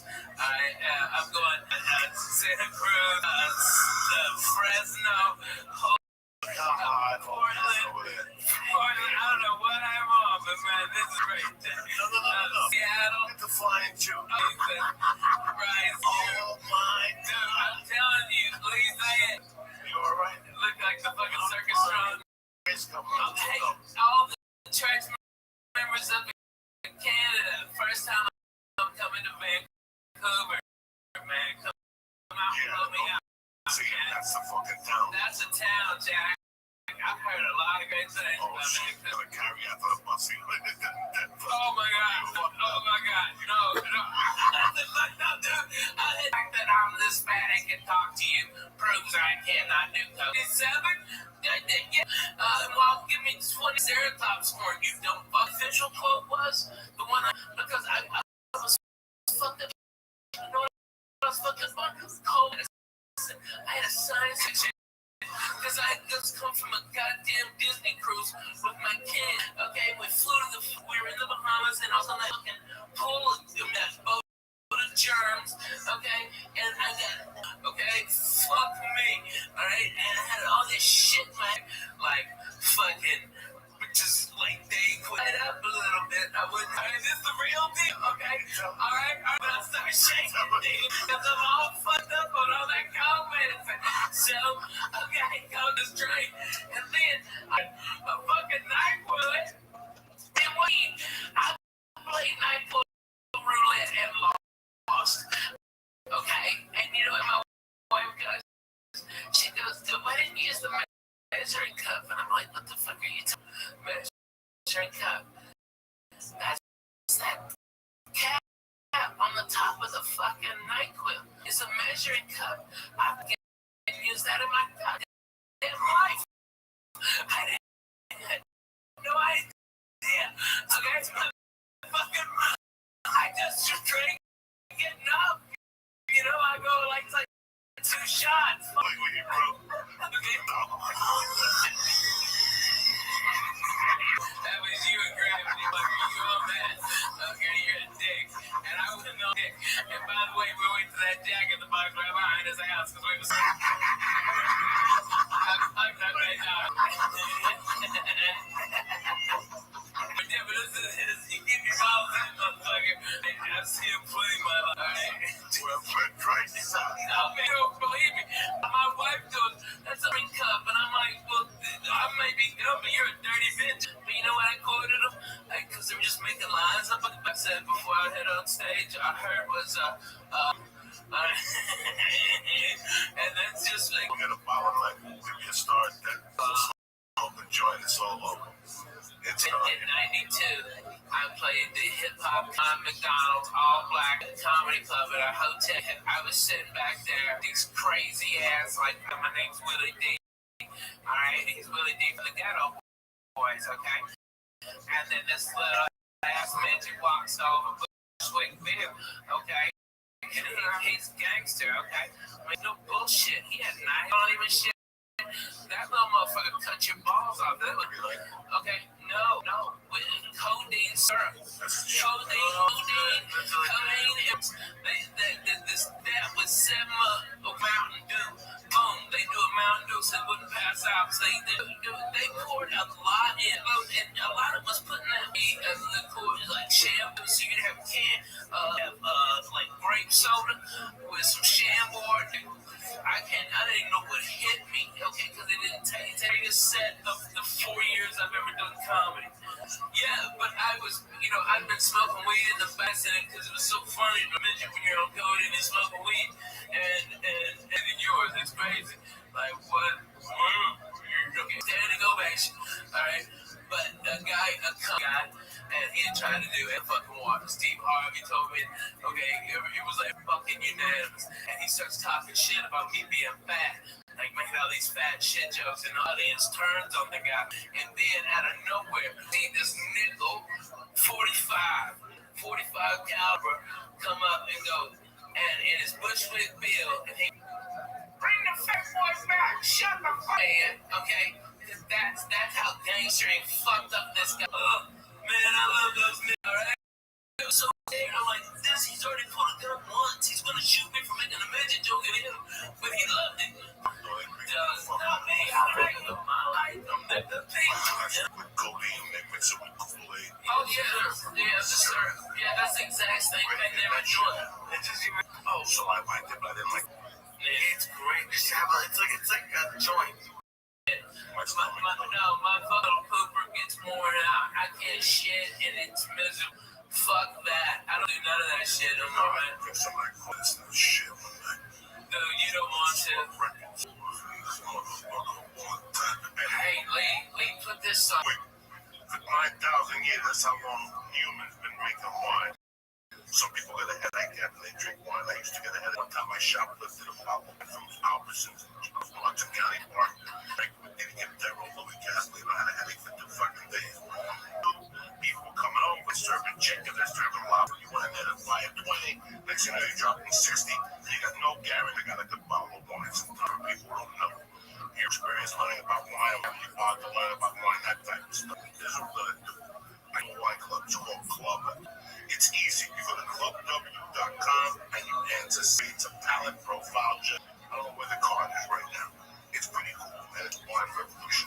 For me, cut out the middleman. They work directly for the vineyards and they premium wine customers to your taste of what you pay for store when you don't even know what the hell you're in. You're not buying like, it's not like a club where they send you other companies. These are their wines. Like, see these wines anywhere else. Thing is cool. You go on there, the test, and next thing you know, you're involved. Which would die. I was blown away by how much interaction. They'll put it down to the exact thing. I mean, the nut, the where it came from, the vineyard anyway. What they do is they save you money. Down to maybe $13 a bottle of wine or something like that. And there's even more. What they're doing is all of this is they're offering 50%. Your first order when you go to Club W, got Joey. So you understand me? 50% off your first order when you go to Club W, like fucking Columbia House. Send you records every month, even if you don't want them. You order what you want. It's $13 a bottle. They get delivered to your door. And it's exactly what you like, what you guarantee. Don't you get 100% money back guarantee. So again, do me a favor, not drinking wine you know you're going to love. So go to clubw.com. Just to get this to Thanksgiving party. Just get 3 bottle wine, and then you're gonna have to go. This town takes the whole. When they used to work in TV, not really. Yeah, until the. But then after that, they're out. Everybody's. Yeah, it's good now. Anyway, I'm gonna tell you something. I always snap what's the one thing from the schmute. Let me tell you something. Those filthy. Fucked up my joker. If you think you get off a plane or nothing, in my bag there's a fucking deodorant. I got a hand sanitizer, wipe everything. That's the first thing I do. Fly. There's a lot of human content on it.com. Get the Shroom Tech Immune. This time of year, you lose fucking thousands of dollars, especially you, Ralphie, man. I can't afford to fucking get sick. I can't. But that's not only the only thing fucking on it's got. They got Shroom Tech, they got protein powder, and they got Alpha Brain. You know, it's an with 100 church. You get 10% off your first order. And if we say it's 5 for 50. It's half. Fucking cigar, you're looking like a doctor. I'm like Pacino and Godfather. You broke my heart, man. If you say cigarette line, it's 24, 16, 8, 0 milligrams. Joey's Church. Boom! 5 for 50, which is 50% off. NailItLife.com. All the oil and wax smokers out there. And then if you live in California, support Nail the Life. Please support 86. Please support on it. And please go to Club W. It's a holiday season. It's beautiful. Jersey next week at Express Bank. All right, guys? Hey, I love that club, man. It's back 1670, my little glass table by the window. Crack a fucking joke. Crack a fucking joke. Only Lee's here. All right. That's what Coco brought up the church was having Deacon. Right there. Thank you. Coco, I love you. Anything we love you. I love you. Thank you, sir. Thank y'all stuck around. And I know I get long-winded and annoying when I laugh, so I apologize. But I really it makes me cry laughing. So. Some people love you on the They This show was brought to you by Club W. Go to clubw.com/Joe to get 50% off of your first order. That's right, you go to clubw.com to get 50% off.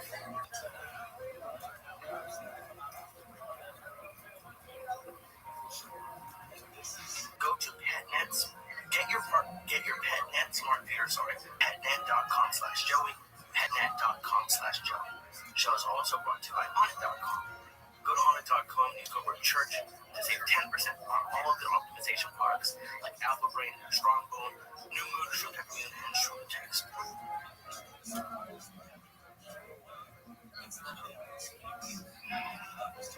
Oh shit. The church of what's happening now, bitches. Kick that mule in. Monday, October 17th. The day the devil was buried at sea. Please say that. Rabbi May.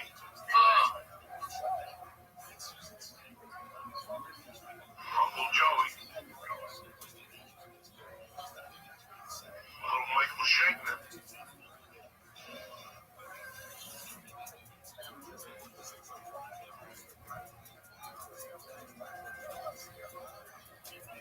Oh shit. Break out those fucking bazookas. Uncle Joey's in your living room tonight.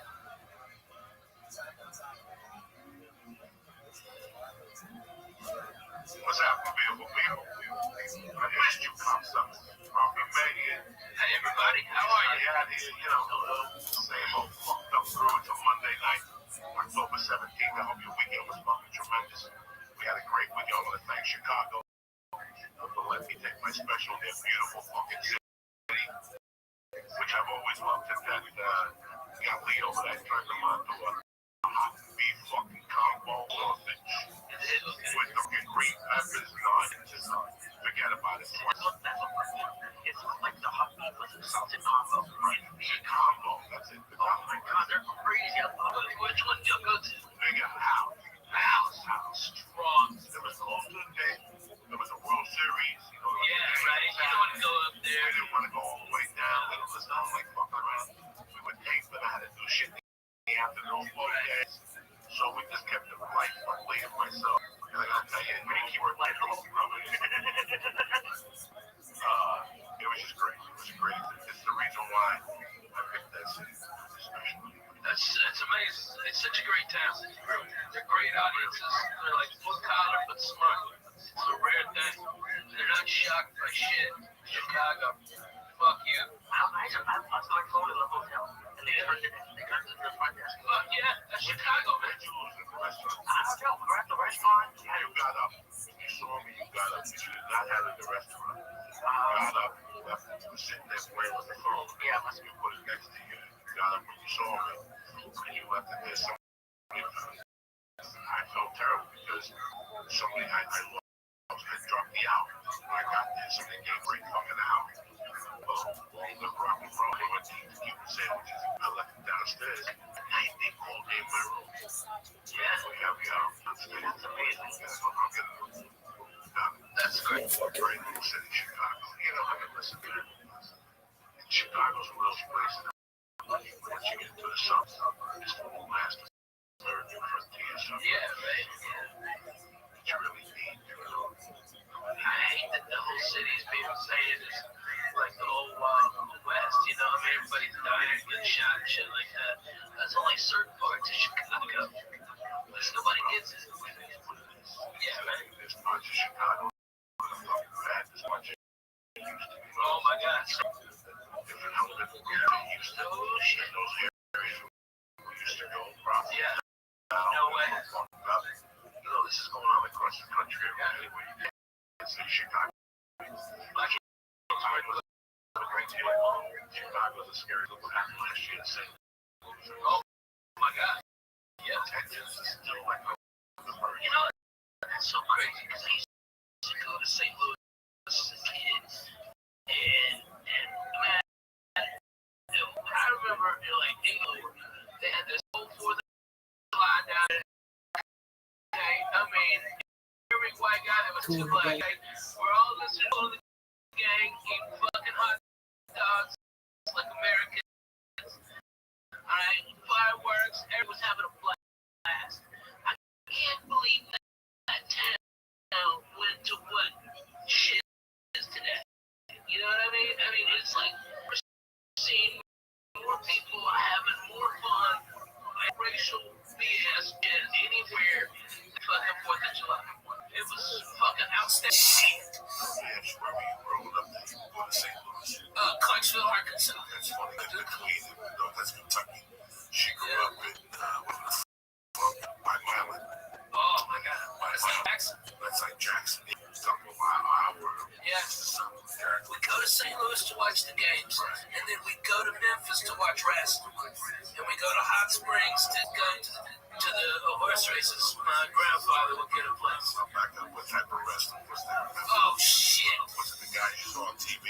Fuck no! When we saw him on local TV, I mean that's where I first met Spittin' Dick Murdoch, fucking the Funk Brothers. Okay, man, Jerry Lawler. I saw Jerry Lawler and Kaufman fucking wrestle.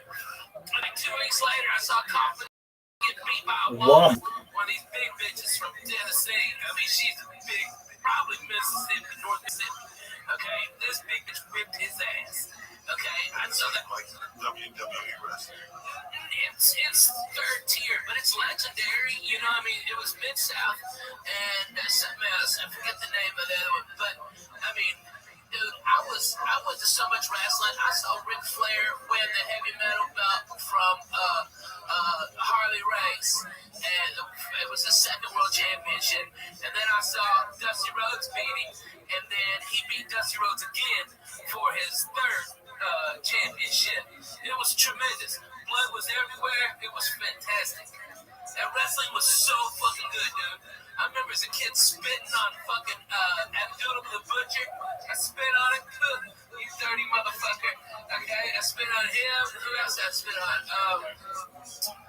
Come on, what's her name? Were you on the front row or was it? Oh yeah, man. All the kids are down there. We're fucked up on suicide cups. That's what you ever have a suicide? I don't think so. Okay, it's where you take a Coke, all right? You tell them just a little ice, and then you hit every type of Coke on the fucking thing. Yeah, that's the suicide. Getting all fucking hopped up on that suicide. Like Coke, Dr. Pepper, okay, fucking orange, fucking orange Sprite, yeah. That's what we call it, the rainbow. Oh, man. Oh, that's a suicide. Hot garbage. Cough syrup, like the red NyQuil. Not even the ghetto one, the green one. I used to work in the movie theater at Fairbox because we had like access to the ices. Oh yeah. We would make up drinks. We had like the white icy with Sprite with something. We had a creamsicle, which was the white icy with orange soda. Oh, so good. Man, that fucking sounds so good right now. A fucking icy. That bong is deadly, by the way. I just want you to know. I was cruising on nothing and then fucking one hit into that. It kicks. We've had the same bong 3 times. It's so high. We take it at the back. Yeah. Leave it there. That's a good way. Unless you have a mouth in the pot. I fuck. And I buy the same one because I know since I got my first bomb and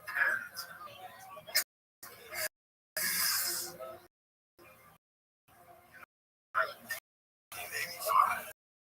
Yeah. I got my first bomb. And I went for the middle level. Yeah, right.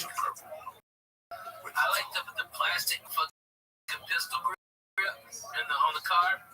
I like that. This was because there was glass and there was plastic plexi. Yeah. But that's a German driver 86 decides to make a bomb that's purple with like dark purple like surface there, which I call it bomb. That's holding the turntable. I get this fucking bomb and I use it when she gives it to me for Christmas. I use it from like Christmas to like March, and then the bomb doesn't suit my needs no more. It's maybe up to here. This bomb bong is, what is it, maybe a foot, guys? Or 12 inches high. This bong, Maybe. Yeah, maybe. Just your dick out, measure the kids. No. This bong had to be maybe 18 inches. Okay? So I use bong until about March. She gave me 85 for Christmas. And I used the bong maybe till March 86. Well, somehow I was clean and sober. I was smoking dope when I was drinking drunk, and I was drinking compared to what I was doing. I was fucking clean and sober. Lee, I'm talking about Lee. What we do now times 10, but the fact that you didn't know what you were getting yourself in. And this was clean and sober for me. This was clean and sober. I gotta say. There's people in my family who think I needed intervention. No, okay. Okay, so. You want a number 2 good rehab? I got one. Okay, so. Sure, yeah, right. You gotta assume, man, from, okay, let's do this from here to. Honest. Nobody can read what you're fucking writing. I'm just trying to figure out how big it is. I don't have the master scoreboard. That's next. Yeah, right. We'll have the scoreboard over here so people can see. From 80 to 85, it was always something. You know what I'm saying? I'm not embarrassed to say it was. No, because when did your mama pass? My mom passed November of 79, but before that, I was already a scallion. I don't want you to think that. Oh shit! No, already I was You were dancing money at the bar and it's. No, but I was already. I had already by that time when she died, I was already doing acid.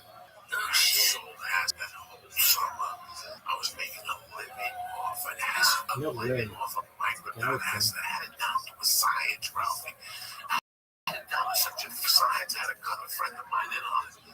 And then the real money maker was black cuties. I would get those are the toilets, right? The ups. Oh, okay. So I would get 1,000 for $45, but I would sell 100 for $35.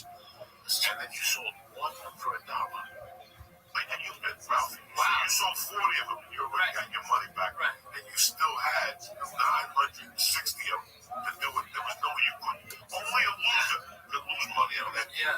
And I would sell those to wrestlers. Well, wait, you throw that down an Adderall. Right. So you get the, but not getting it for the numbers I was getting. No. Not for those numbers. Walgreens don't get them for those numbers. But these black beauties were fucking solid. I was getting these from these two chemists that were kids down in a college in Pennsylvania, East Stroudsburg. And I remember towards the end, I was opening them up and just snorting them like 2 capsules. So you figure, I think of Lee a lot. So I go home at night, I think about drug shit. And I think about one particular night when I was selling purple microdot acid. I probably had, when you sell it late, you do it. So remember, you build your resistance. Yeah. So I might sell you one, and you might do one and get fucked up. I got 4. And I'd be walking around, I'd be bumping into people. What's up? You got the best one? Let me sell 2. Sell me 2. It's $4 a piece. They cost me $1.80.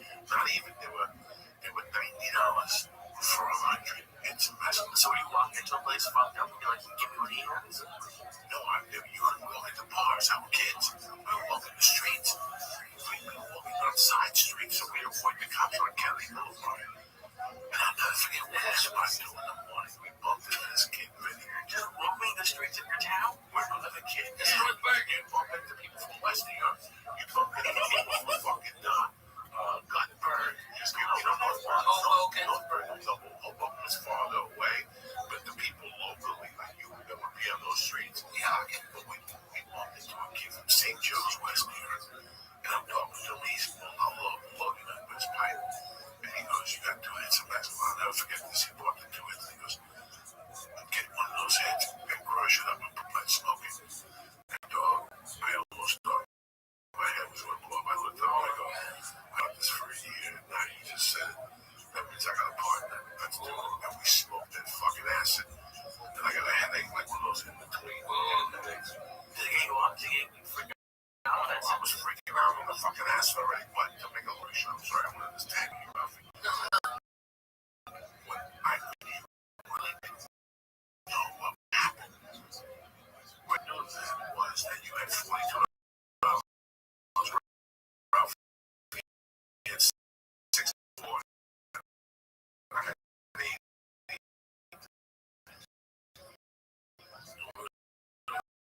Oh, boy.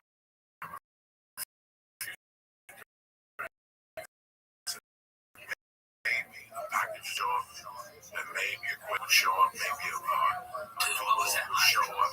But that's what I wanted. Like I went from this fucking going to on a Monday night. Okay, like tonight. What's tonight? Monday. Wait, we had at Sharp Wilson's at 8 o'clock.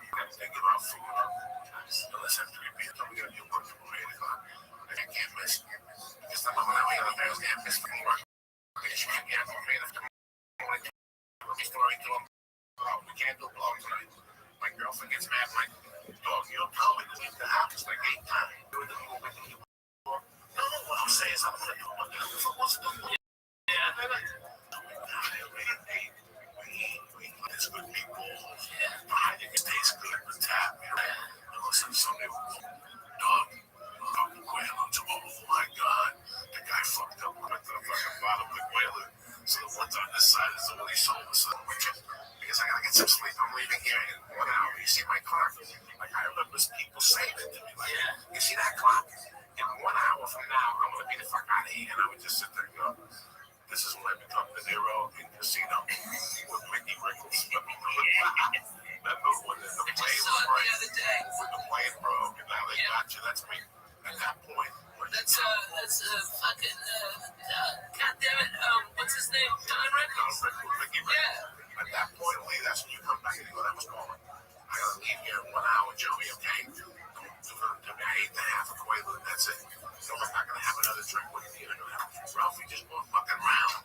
We gotta have another fucking drink. And in that meantime, some skinny fuck with a missing tooth walks in and goes, Don, hey man, you want to buy a grandma blow for $75?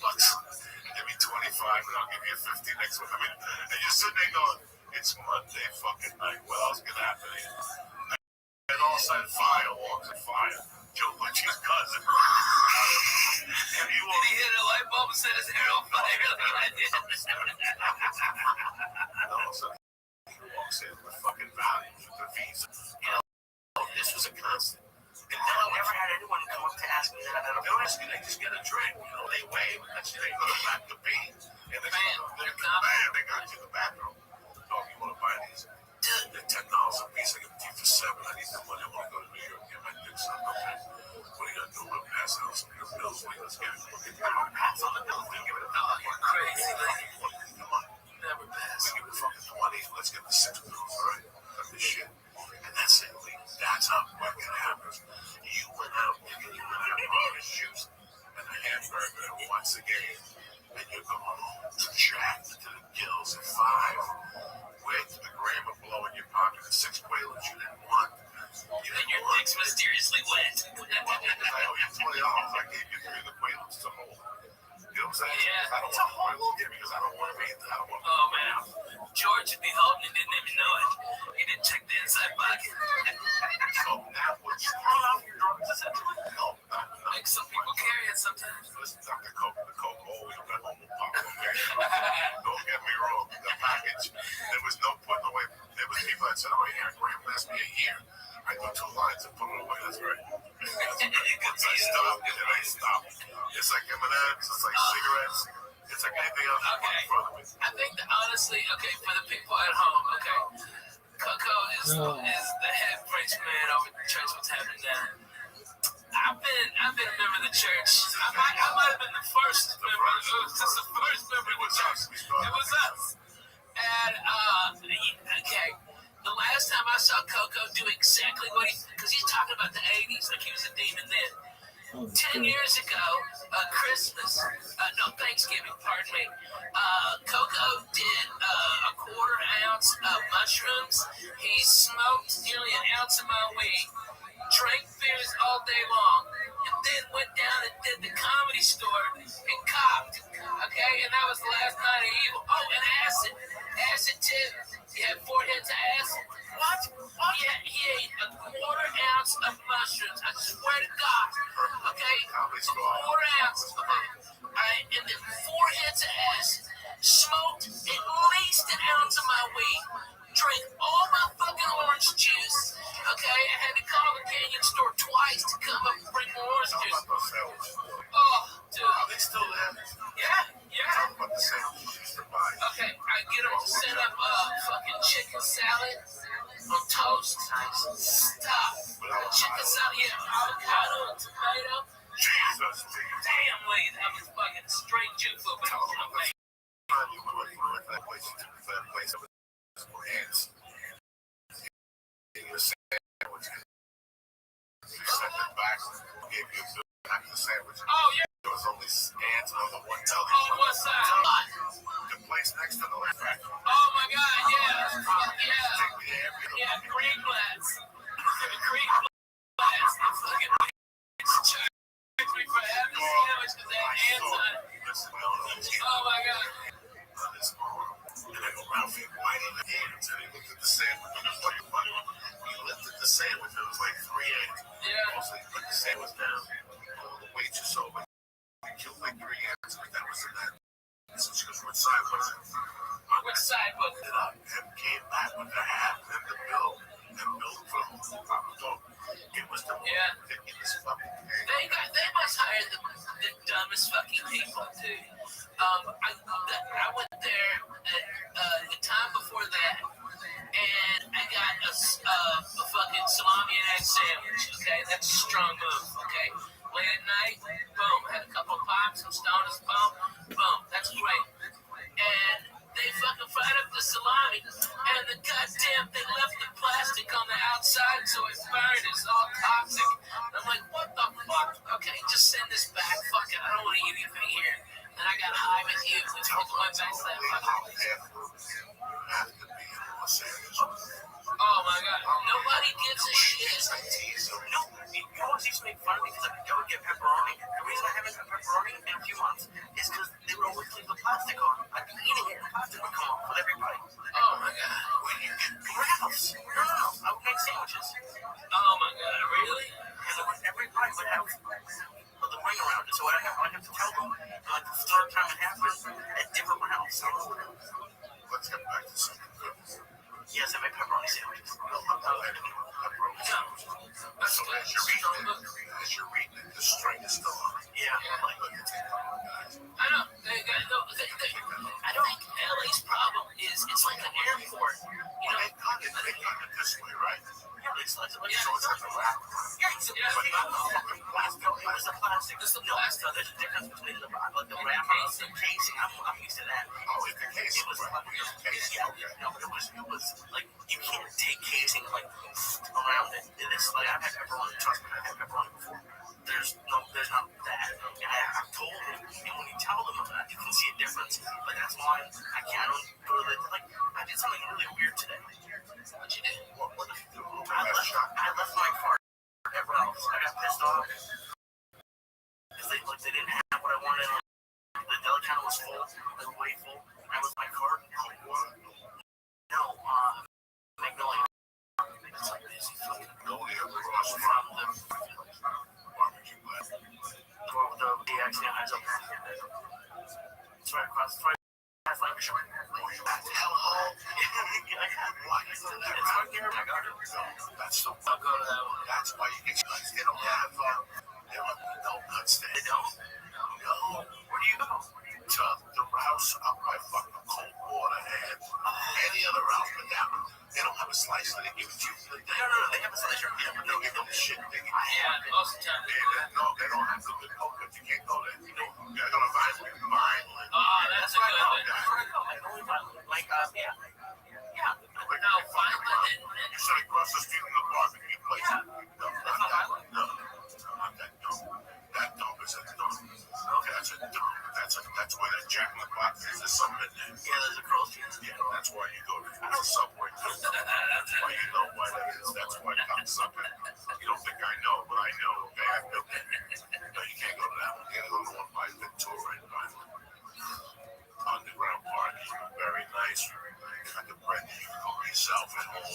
That is bad. It's gonna get you go to the worst with the worst Super Bowl. No, there's a worse one. There's one about Paul Cannon and Victory where they don't have a deli counter. That one's scary. That was the one. What's the scariest place you go there? What's the one? Used to be John's. John's. Scary, all Russian-y. Sunset. Why the fuck? Food for less? Oh, yeah. I know. I wanted to go in there with fucking, like, get a bunch of newspapers, like I'm about to get shanked in the yard. Oh, my God. Right? Parking was scary. Everything was scary. All the funniest jokes about that place is Felipe. Felipe goes to Food for Less. It's the only place you go and there's drug dealers in the outlets. Clean. Like that. It is a fucking How many place. spoons? I'm missing. Just shot a CD in San Jose. Fuck, it's so good. DVD in San Jose, whatever the special. He's fucking funny, man. Felipe's a great guy. He's doing a great podcast with So I gotta get it on. with my brother Silent Bob. We have to get in here to do this podcast. Oh, fuck yeah. Well, regulatory. Yeah, regulatory. We have to do this podcast. I've just been so busy the last 2 fucking months. So, listen, we're still all here, Ralphie. I know. I just had Willie with me. Rogan's doing his thing. Fucking, Man, Joe's doing it big, man. Dane Cook is working. Fuck yeah. Dr. Ari is working. We're still here. I guarantee that nobody had to be here. No way. Josh Wolf was in Syracuse this week. He's working. I mean, I like the Q's. Q's in the house, oh my God, Q's in the house, oh my God. we were the original Sunsetters. Yeah, man. Dougie, Yeah. Mitch Hedberg, Nick Oh, Capallo, man. Neighborhood was rocking. Dude, I just hung out with Dougie. Just coming, he came to stay with me. And Andy Andrews, Justin, and hung out at my house. Fucking hilarious. Put a cam on those motherfuckers. They're all degenerates. They're all fucking weird, and they're extremely goddamn funny. And they brought over these singers, bird clapping, which are fucking hilarious. And Google "Washing My Big Old Pussy." Okay, yeah, that's a real song. And they passed one of them passed out on my couch, and my dog Biscuits went up and Facebooked it like, hey, something's wrong with your lipstick. Let me touch it up. He had his little pinky down. He's awesome. There's no baffles. You were there when I was talking about it the other day. There's no baffles me, okay? It baffles me. When you go on the road, when you watch TV, when you're on the road, Yeah. you come back from your 2 sides, and you sit there, you hold the no box, and you put the fucking ESPN on, you go to the channels, and there's the new red, that's the usual. Movie on TNT, you got something on USA, you got FX has the Strand on or something, and then basically you have the 3 networks, you have the pay networks, HBO, Showtime, whatever. Then you have a bunch of ESPN. You have more ESPN channels than ever, and more Fox Sports than ever. And you're going through these things. And at that time, from 12 to 11:30 to fucking 2, it's these talk shows, these sports shows, and whatever. And you look at this, you watch them, and you watch them, you listen to the topic, you look at the 2 people doing it, and you step beside yourself and you go, I'm not even talking about myself or Ralphie Ray or Jay Moore who knows about sports, who's got a little sports show. Why the hell we can do this? Robbie Stevens is familiar with it. You were talking about Brody. Yeah, he was killing it on. Now, all this internet shit with the Tech Mike World is basically the developmental deals they would give you 20 years ago. They don't have to pay for them. All they have to do is sit tight and go. This guy open. Praise of Boston Celtics and hope that the kilos about giving always unsure answer and our common sponsor. Further, I will show you the benefits for even Nishma's coverage for father, but they always Looks like today's daf is hey. Right, we are picking up Mamish, top of Daled of the days. A lot to do today. We're going to get it done. So you want to see this all. Yafag of the Karki Lav Dafka. So just reorient ourselves for literally a second. Remember again, yesterday's daf, we really had the time again on Aleph, discussing the idea of each step of the carbonic process. Shita, Kabbalah, Zrika, Holacha have to be done what we call Rishim Kachin, the purpose of a particular carbon. We then transition to the topic of how we know that each of the steps has to be done for the sake of the particular owner.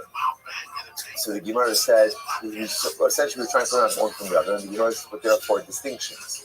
Even the two of the distinctions are not necessarily so specific and explicit. Two of them are Maishna Shin, for example, the words Maishna Shin Bailen, Selo Haritsu B'Dizol. Remember again, one in Shin Bailen is not really a psul in the actual carbon itself. In other words, nothing changes in the identity of the carbon. So it's really just a different thought, a different mindset. The Gemara says, well, you can say the same thing about Shinei Kodesh. Change of carbonic designation is also really just a thought and not something physical in the carbon. I would keep in the actual psula, but I would say by Shinei carbon, since a change in mental designation ultimately affects the carbon, even the actual pasla. So too, when you have a change in mental designation of the owner, that affects the carbon. The obligation of Misa, especially Pinchas Rabbi, who says that there's continuing violence even after the death of the owner.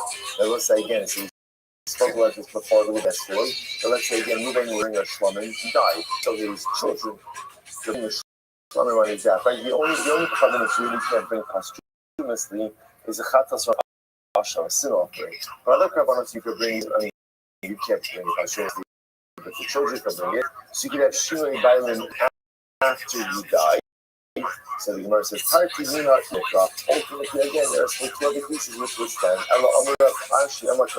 Rashi is like this. So remember again, we're asking how do we know that the din shinui bailin, namely that you can't the designation, you should not cognitively change the designation of the actual owner of the carbon.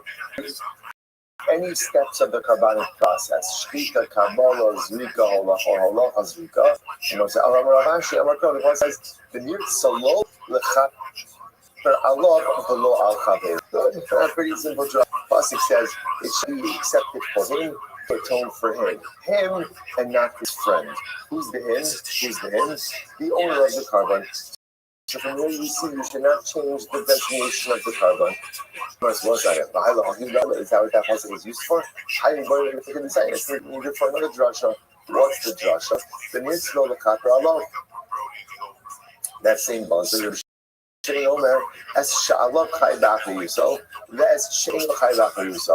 teaches us a different halacha. What happens if carbon and ultimately something happens to the carbon? If you took personal responsibility as sha'alav, if it's upon you, ultimately, for example, a net. Right? A net is a person who says, I hereby take upon you, obligation upon you. If something then happens to the carbonic animal, you are obligated to go ahead and replace it. On the other hand, if you bring your dava, a gift offering, and the dava is harei. This animal is a carbon. Or if something happens to the animal, then what? And halacha, you are not obligated to go ahead and replace it. My kind of reason. Even the Amra Alai, man the Tov lay a because when you say Allah, that's as if you're putting that animal on your shoulders, you are obligated for responsibility. You're using the part of something different. Which was Ravashi, even near so low, Ravashi is dashing the first part of the project, and near so low. He's not dashing Allah. So if I will say, it turns out that Allah, the project itself is teaching me 12 hours. Number one, the near so low teaches me that during every step of the carbonic process, the processes must be done for the sake of the intended owner. Now that's the chativa. Obviously, as you see, with the evet, the carbon still may be kosher depending on the carbon. Last phrase, Allah, or the last word, Allah, teaches me that when I take a neder, if something happens to the animal, I am obligated to replace it. If it's in a dava, ultimately I'm not obligated to replace it. Difference between a neder and an adaba, a neder is harez alai. I take it upon me. If I take it upon me, if something happens to the animal, I have a replacement obligation. The dava, harez zu. If something happens to the animal, I'm not obligated to replace it. Incredible. So ashkefan zika, is one say, so interestingly enough, this entire exercise tells me fine. So now I know that I have to shech the animal of the intended owner. The Gemara says Kabbalah. So I'm sorry, Ashkevan Zvika is Zvika. So now I know shechting and Zvika. Kabbalah Minayin. What about Kabbalah? What about Kabbalah? If he came away with Zvika, Smooches learning Zvika and Zvika, Mad is Zvika. Zvika Shekin Abosh Kevin. First of all, Shvika and Zvika are sacrificial rights that there's liability for if you do it outside of the base of English. So they're very clear out from there. Interestingly enough, we learn it out from the Ram of the Nazir. It's one of the Kabbalas that the Nazir brings at the end of his Nazirite vow. The Siv, the Asa'il Yaseh Zebach Shlomim. Interesting. The Pasuk says, he shall do the Ayil Zebach Shlomim. What does this mean? Shetei Asiyaso V'Shem Shlomim. Teaching us that when the ale and the tzir is offered, it must be offered up for the sake of shlomim. In Eino Inyan L'Shin and Kodesh, not killing awesome. Don't need that to teach me about carbonic designation itself. I've already learned that. Hopefully, Eino Inyan L'Shin by use it to teach me about owner designation. There must be explicit owner designation for this stage of the cover. So now that's about that in Dutch. It says one like this. Yasa cloud. Say the word Yasa as a cloud. Zba prat. Kalu prat. In the Alamashana prat. So remember, you have a cloud and a prat. So ultimately, itself is going to be limited by the prat. So the Gemara said, Slicha in the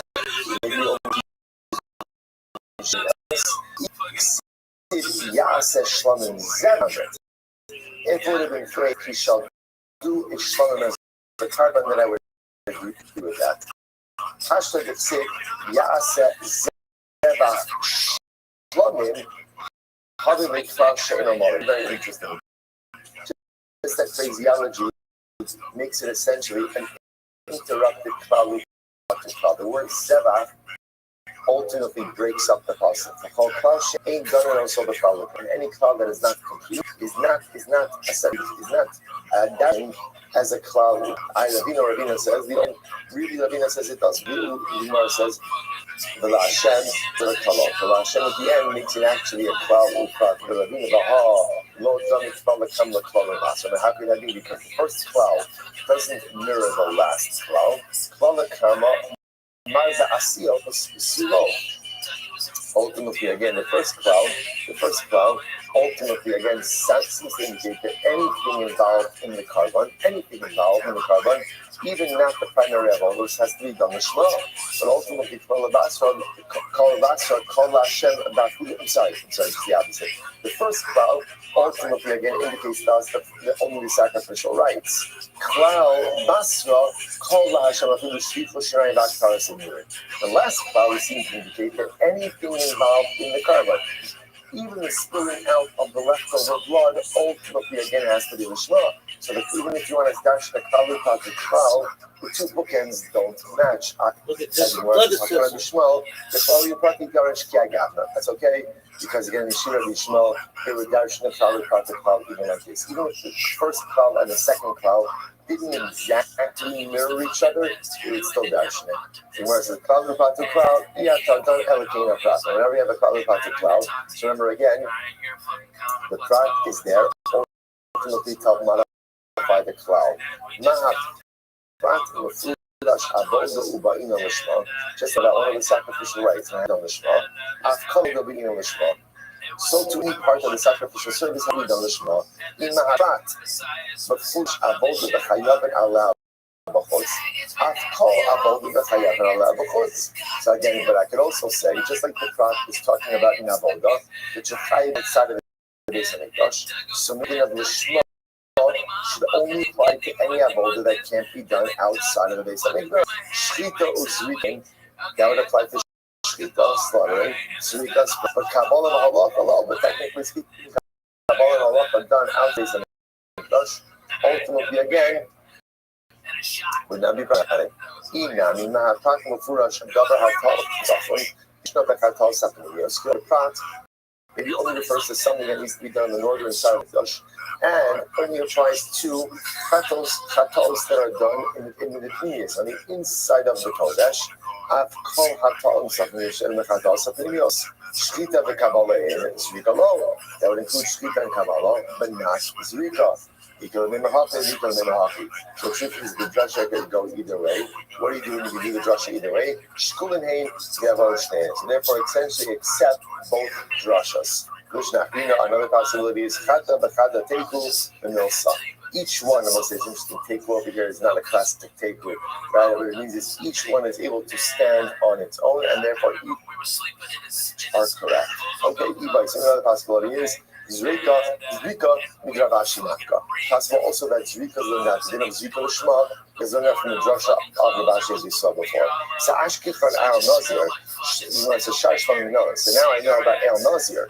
What about the rest of General Shlomin? If you came in there with Al Nazir, maybe you're sitting around from Al Nazir. Now Al Nazir shekin yesh imayin domim achirim. Al Nazir is different because there are other blood services included in that. Rashi says, there's a chafas and the older that accompanies the ayah of the Nazir. My shlonim. Why does it say shlonim like that, like in the plural?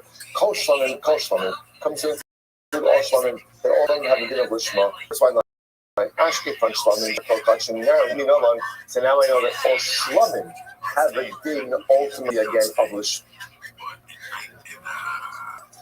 What about the rest of Kabbalas? If we bring in everything shlonim, maybe I'll learn out from shlonim. Mashlonim shlonim to unismicha, unisachim, pas chazim b'shol. 1 second. The shlonim are different. Why? Because all shlonim require ultimately smicha, leaning on the carbon. The second one mentions tnufa and a weight of the leg and the seven pieces, including all Kabbalas. Amakra, zos haTorah v'ola lemincha u'lachatas u'la'asham. The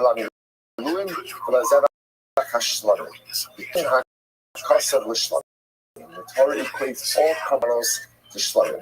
Mashlamim bein shinoi kodesh b'shinoi bailim aba'ina l'shma. Af kol bein shinoi kodesh bein shinoi bailim ba'ina l'shma. So that's it. Therefore, the once you've established that ultimately again the din of l'shma applies to shlamim, the Torah then goes and equates all other kabbalas to shlamim. And just like shlamim require, the shma, remember again, there are 3 types of lishma. There's what's called lishma for kodesh, and lishma for kodesh means that okay, carbon. You have to have in mind, you have carbon. Right? Just like shlamim needs it, all other kabbalas need a diamond. Ownership lishma. You have to offer up the carbon with for the particular owner. So that's the end. Now what we've successfully established is that there's again this twofold lishma. You have to have what we call carbonic lishma and ownership lishma. You have to have in mind during all of the avodas, shchita, kabbalah, zrika, holacha, you have to have in mind for the particular carbon, and you have to have in mind for the particular owner in each of those steps. That's what we've established in the last block. Now the Gemara asks a very interesting question. So the Gemara says, well, 1 second. Now, the principle that we started this Masechta with a couple of days ago is, although you're supposed to have Lishma, what's the halacha? You don't have Lishma. What's the halacha? The carbon is kasher, but it doesn't count towards the owner's obligation. So the Gemara says, why? If we just establish that lishma is a necessary carbonic criteria, both for the sake of the carbon, for carbonic designation and for ownership, so why don't we say if you don't have lishma, then what? The carbon's possible. It's totally no good. So the Gemara says, the carbon should be possible once you go ahead, once you go and offer up shalom lishma, amakra, motzos vasecha tishmar, vasisa kasher nadarta. So this is very interesting. So the pasuk says, motzos vasecha tishmar. So whatever you utter, right, make sure to honor the utterances of your lips. Vasisa kasher nadarta, and you shall go ahead and do as you vow. And both say at the end of the pasuk is that asher kasher nadarta shalokecha nedava asher nadarta b'ficha. The gift offering that's out with your mouth. So the Gemara, I don't understand. The pasuk is confusing. What's confusing about it? Because the pasuk begins by talking about ultimately again a neder, and then at the end of the pasuk it switches over to a nedava. So what's going on over here? So much high nedava neder. Why is it calling it a nedava at the end of the pasuk? It's a neder. Allah, here we go. In kamash neder ta'asisi a neder, you're not giving a nedava. This is a very important halacha. That if you executed on what you intended to do, then it fulfills your neder. But if not, it's in a dava. Or in other words, what the pasuk is teaching you is like this: if I offered up a carbon for the intended purpose, i.e., lishma, then the carbon is going to count for its intended purpose. But if for some reason you had a deviation of lishma, the carbon will still be effective, albeit in a different way. It will be the neder, it won't be the obligatory offering that you are going to bring, but it'll count as an asava. So from here we see that if you lack lishma, the carbon itself is still a valid carbon, but does not go ahead and satisfy your particular obligation. Again, so we'll say, so one more time. When you're going to bring a carbon, ultimately go ahead and honor the carbon by bringing it for the correct designation. Kasher nadarta, as you promised, as you said you were going to. But if you did not do that, the end of the pasuk says, right, nedava asher dibarta b'ficha. It becomes a nedava, it becomes a gift offering. So therefore, again, still kosher, but doesn't count towards your obligation. Incredible. So we'll say, interestingly enough, now it appears that we have two psukim. Gemara earlier quoted a different pasuk. So it appears now that we have two different psukim to highlight this same idea. The Gemara says, why do you need both? So the Gemara says, right, because of Rahman on a motzah, it's a pasuk just said motzah of hey, lo yodeh b'may kasav Rahman los haTorah. I would not have known ultimately again what the pasuk of Zos HaTorah is referring to. Because of Rahman Zos HaTorah, if it was, if I would have just written the pasuk of Zos HaTorah, Havamina lipsil, I would have said ultimately again, when there is a lack of lishma, perhaps the carbon is possible. In other words, that point does not count towards my obligation, but let me say it's an invalid carbon. Therefore, kasav Rahmana motzos sasecha. So I'll say, so interestingly enough, essentially the Gemara is actually like this. The first passage does teaches me the idea that lishma is really necessary. But from that pasuk, I would have thought that the absence of lishma fundamentally invalidates the carbon. Comes the pasuk of motzos vasecha and teaches me that the absence of lishma does not invalidate. In other words, the carbon doesn't count towards my obligation, but it's still a valid carbon. Incredible. Someone says, fine. Rabbi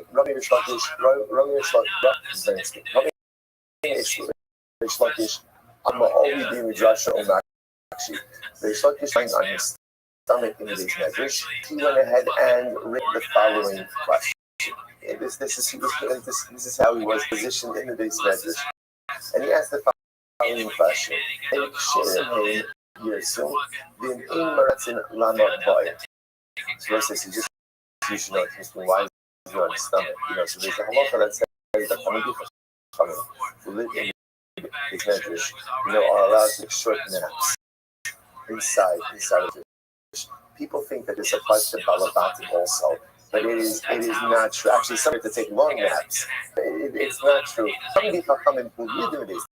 really was larger than his measures. So they have it could very well be there was Rabbi is laying down, so to speak. It's incredible to see that lying down.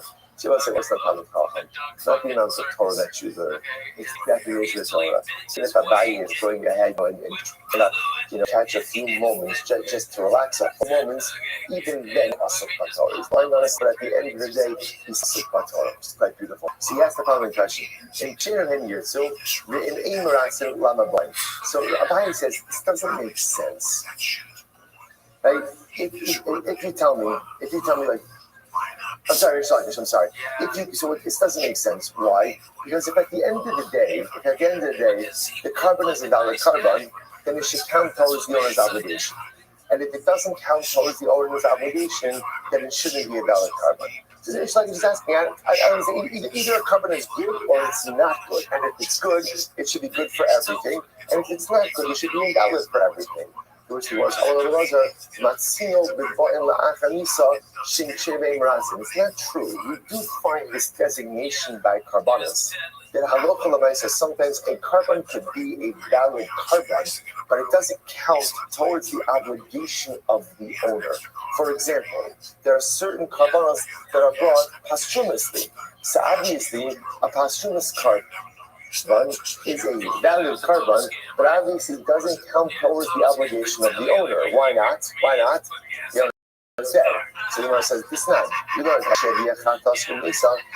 about a woman who's bringing her carbonos after childbirth. So remember again, let's say, so Rothschild gave birth, she brought her chatas, then she died.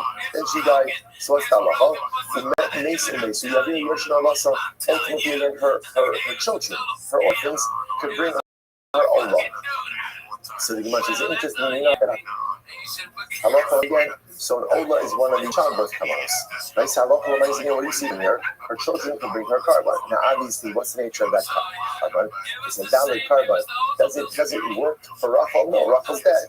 So the Gemara says, Ola only. So the Rabbi Yerusha. Now, obviously, this only works by all the chatas. For example, she brought her Ola and then died, her children can't bring her chatas, right? There is no such thing as a posthumous chatas. So we'll say, but the point over here, so what do you see? They say that Lakish, what do you see? You see from it, there is a concept that a carbon could be a valid carbon, but doesn't count towards the owner's obligation. So listen, so Rish Lakish says, I'll agree with you with Ola, right? Because an Ola can be brought after death. But Asham Golo Asila Akamisa, what about an Asham, for example? So Rish Lakish, what about Asham? So Asham can't be brought after death. Yes, Rish Lakish says, according to our Mishnah, you can go ahead and bring in Asham, right? If Reuben had to bring in Asham, but he had in mind for an Ola, the halacha is that what? That the carbon is a valid carbon but doesn't count towards his obligation. I don't understand that. Amalei, to which they respond back to Rish Lakish. Rabbi Lezer responds back, no, there's another sheet. Rabbi Lezer Omer, Afa Asham. Rabbi Lezer said that an Asham is treated like a chatas, meaning that an Asham is actually an example of a carbon that if brought Shalom Lishma is totally invalid. Rish Lakish gets upset. Amar Zer Sha'omer Allah Adam Gadolu. This Rabbi Eliezer, this is what people say is a great Talmud Chacham. What kind of answer is that? The Gemara says, Kamina Ana Mishma Shlema. I'm asking a Tanakama. Right? The Tanakama has a bright espouses the principle. What's the principle? Any carbon that you bring the Shema, the carbon is valid, but it doesn't count towards the owner. And in the Tanakama's mind, there are only two carbonos excluded from that pool. What are the two carbonos? Chatos and carbon Pesach. But according to the Tanakama, I'm asking according to the Tanakama, don't give me the Shema Rabbi Eliezer. So the Gemara says, Rish Lakish, so say so again. So just appreciate. Here's Rish Lakish's kasha, which is a good kasha. Rish Lakish says, I don't understand. If you're telling me now that a carbon should be offered up Lishma, right? Let's just retrace our steps for a moment. Rish Lakish said, you told me that a carbon should be offered up Lishma. Two forms of Lishma. Lishma, for the sake of the designated carbonic, specific carbonic designation, and Shma particular owner designation. Okay, we've also established that if you don't offer Shema, what's the halacha? The carbon itself is invalid, but that doesn't count towards the owner's obligation. Rish Lakish just simply says, I don't understand that. If the carbon is a valid carbon, should count towards the owner, for the owner's obligation. And if it doesn't count towards the owner's obligation, then what? It shouldn't be a valid carbon. So now Rish Lakish, Eftach Ana Pascal Nashai. Rish Lakish literally translated, I will make an opening for my own neshama. Which means that what? I'm going to answer my own question, which I will say, by the way, is a profound idea. In life, sometimes it is better to try to answer your own questions and not just for others, and figure it out for yourself. But like most things in life, learn to become self-reliant. Even if you're a great life question, should you seek out insight from others? Of course, but more often, if we're honest, all the answers I need to the great complexities of my life, especially when they're personalistic things, the answers are inside me. I just have to be brave enough to look inward. So the Gemara says as follows. So here's the answer. Moses Vasecha, I says the answer is as we saw before. The Pasuk says Moses Vasecha Yishmar Vasisa Kasher Adarta. The Pasuk says we're bringing a carbon, right? Literally again, honor what you're supposed to do, and if you do what you're supposed to do, bring it the Shema, then it'll be ultimately again a neder. But if you don't, it'll be kadava. How would the Pasuk talking about neder? Why does it switch to the dava? As we just said, it's teaching halacha. If you bring the carbon on the Shema, then it will be halacha your neder.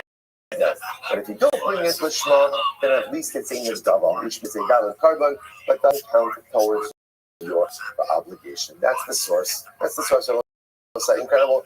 Yosef, Rabbi, Rabbi, Rabbi, so all these Rabbi are sitting together. Yosef, the Kamri, Hashli, Rish Lakish, Hasham.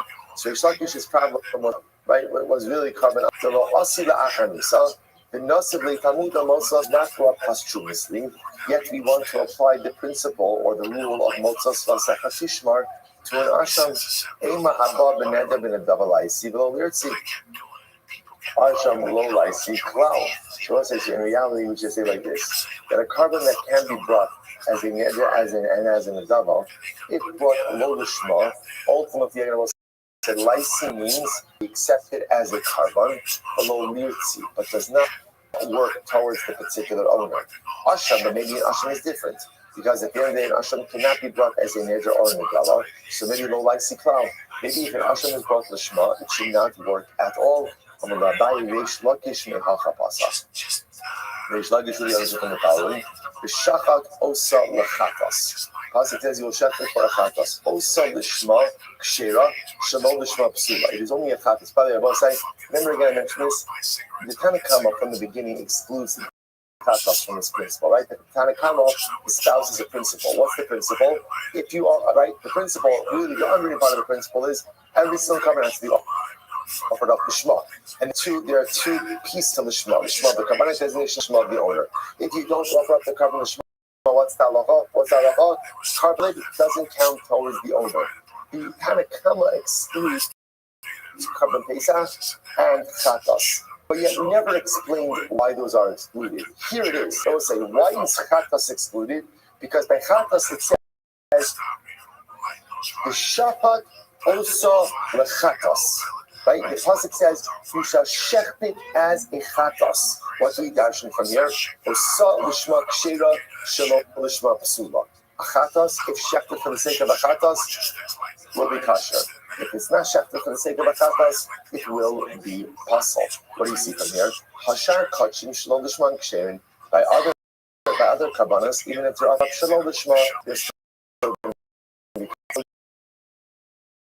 by the whole year soon, there were controls the owner as well. The most the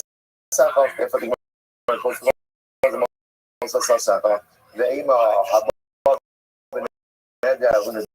double I see below there. See, Asham Nami actually Nami there. See, maybe ultimately again it the pasuk teaches me and Sunday we brought as another and a double. To be accepted as a carbon doesn't work for the owner. But maybe an asham should eat for the owner. Rabbi asham demirtzi Well, not just harmless. No, that doesn't make any sense. It doesn't make any sense. You can't say that an Asham lost Lo Lishma and work to affect your obligation. Why not?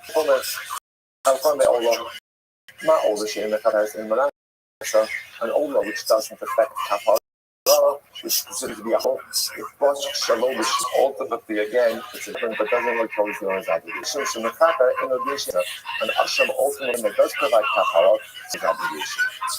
Not Ola Shikala, but Ola Shikala, the Ola Swami Gas, Swami Yoki. Ultimately, Swami Moshe, Mashlam Shkim, to the second, Swami Yoki, like, because Swami requires chest and thighs. Ola Tokas, Ola Wood. Because I didn't know below exactly similar. That's how that Shabbat. What's the combinator? Shane Kashim Shafts, all of them are Kabbalah. Shaftan Shalom Bishman in the Imirat. And ultimately, again, if you Shaftan Shalom, the carbon is big, but they do not work towards the owner's obligation. So too I will go in Asham, which is a carbon. A Shaftan Shalom Bishman, Kashim, again, if the Shaftan Shalom Bishman is a valid carbon, but does not work towards the owner's obligation. One second. So, but 1 second, maybe the common denominator is that all of them be brought in a tzibur. Gemara says, Asham is care. Told Tofiach. No, because Told will show that's not true. Because Told can't be brought in a tzibur. We'll say, I'm days. Naila Told, shaking to the lechem. Told is different. Remember, there was a covered Told that comes with those 40 loaves. The Gemara says, Ola Ushvanim Yokifu. The Chazra did the second line, 5b. The Chazra did Lo Rizekri, Zev Lo Rizekri, Zev. What's the common denominator? Tzar Shabbat Shem Kachim, Shem Kachim, Vishakat Shalom Lishman, Kasha the Inamat. The common denominator of all these carbonates is what? That if you Shachtem Shalom Lishma, the carbon is effective, but ultimately again does not count towards the owner. Afani Adi Asham, so I will include Asham in this. Shu Kodesh, the Shachtem Shalom Lishma, Kasha the Inamat. So to an Asham, ultimately again, Shachtem Shalom Lishma, Allah for the nice again. It works, and ultimately, again, but does not work toward the owner's obligation. I said, you know, 1 second. Maybe the common denominator amongst all these other kabbalas will say, what? Technically speaking, they could all be in Neder and in Megaba, and therefore that obviously would exclude Asham, which cannot be brought as a Neder and Megaba. Ela Amarava. Zos HaTorah. If the pasuk says Zos HaTorah, this is the Torah of Kaf again. We'll say the pasuk is Zos HaTorah, the Ola, the Mincha, the Chatas, the Ashkam, the Lamiluim, the Zerach HaShanim. So we'll say that pasuk is really incredible. I mean, every pasuk is incredible, but that pasuk is really incredible. Why? Because what does that pasuk do? It brings all of Karbanos together. It brings all of Karbanos together. The Gemara says, Kisha Kasovish. And I will say, interestingly enough, if you look at the way the pasuk reads, is it's so it's almost as if it's taking all of the initial kabbalas and combining them to Shalom. And I will say, this is a very important pasuk. The Gemara says,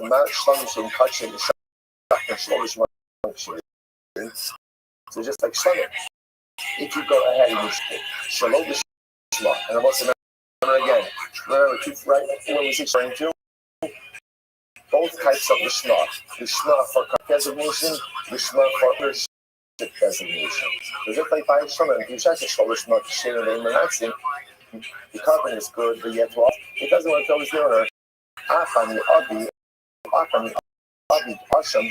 Welcome. So to ultimately again, I will bring in yes, Asham. Sir, just one moment. Idea. Asham is called Father. I said offered Shalom Lishma, either does. Hello, how are you? Yeah, what's up? I'm here. Stepdad, Christopher is his name,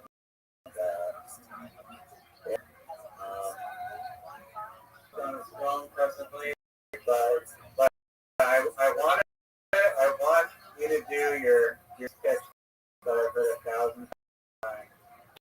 Absolutely. I love Julie. Most certainly. Well, first and foremost, Christopher and Mrs. Reiser, you have a wonderful son. He's an excellent friend, very smart, very fun, and I appreciate him a lot in my life. that, thank you for the opportunity. Pleasure to meet you all. My name is Rabbi Rothschild. I stream my life 24 hours a day for world peace. I've been streaming since the pandemic more for world peace. I have more data archived on the internet than any person ever.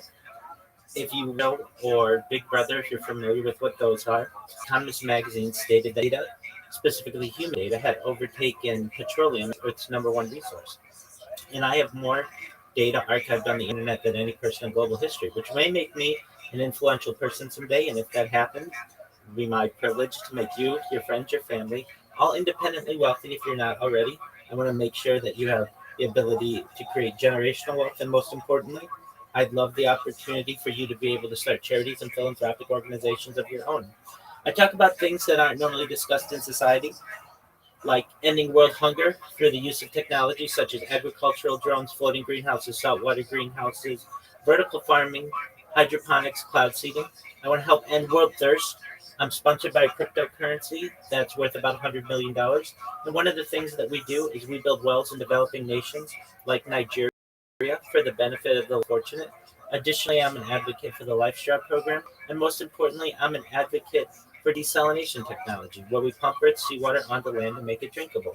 I talk about a lot of things that aren't normally discussed about the future, things like anti-gravity, antimatter, faster than light communication, things like nuclear energy, including nuclear fission, nuclear fusion.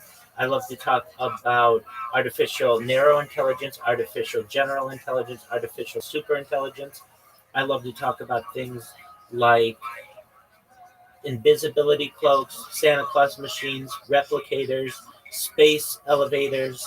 I love to talk about space tourism, terraforming of other planets, interstellar travel. I love to talk about things like de-extinction. If you weren't aware, the first successful de-extinction took place in the year 2003 with the Pyrenean ibex, which was a goat located in northern Spain, southern France. Fast forward to the year 2021, a company out of Dallas, Texas is founded, known as Colossal Bioscientific. They've made it their goal that within the next 3 years, or by the year 2028, to reintroduce the woolly mammoth into the Arctic Circle utilizing Asian elephant surrogates, which I just think is a mind-blowing goal.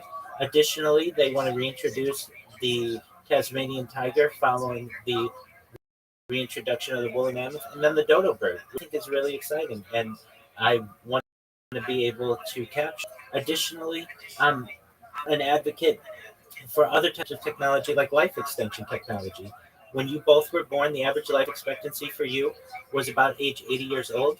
I want to increase that. If you want, with your consent, this is all with your consent, but I want you to be able to live to be 100, 120 years old through the use of technology, such as oxygen therapy, human growth hormones, stem cells, peptides, things like nootropics, cryonics, cryogenics, things like perhaps peptides, cold shock therapy, things like perhaps red light therapy, ambrosia therapy, testosterone replacement therapy. But you may get to be 120 years old. And may say, Rabbi, back in 2025 when we spoke, I didn't know if this would all come true, but it has. It's been a wonderful run, but my body's starting to break down. What's the next plan? And again, this is with your consent. If you want, you may be able to utilize a type of technology known as mind uploading technology, where, again, with your consent, we scan your brain into a computer like a CAT scanner and MRI, knowing where every atom is in your central nervous system and your peripheral nervous system for later download. As an android, an avatar, a cyborg, a cybernetic being, a clone of yourself, a robot, an ethereal being, whatever you want to be. But essentially what I'm saying to you, Christopher and Mrs. Reiser, is that you may have the opportunity at digital immortality. What are your thoughts?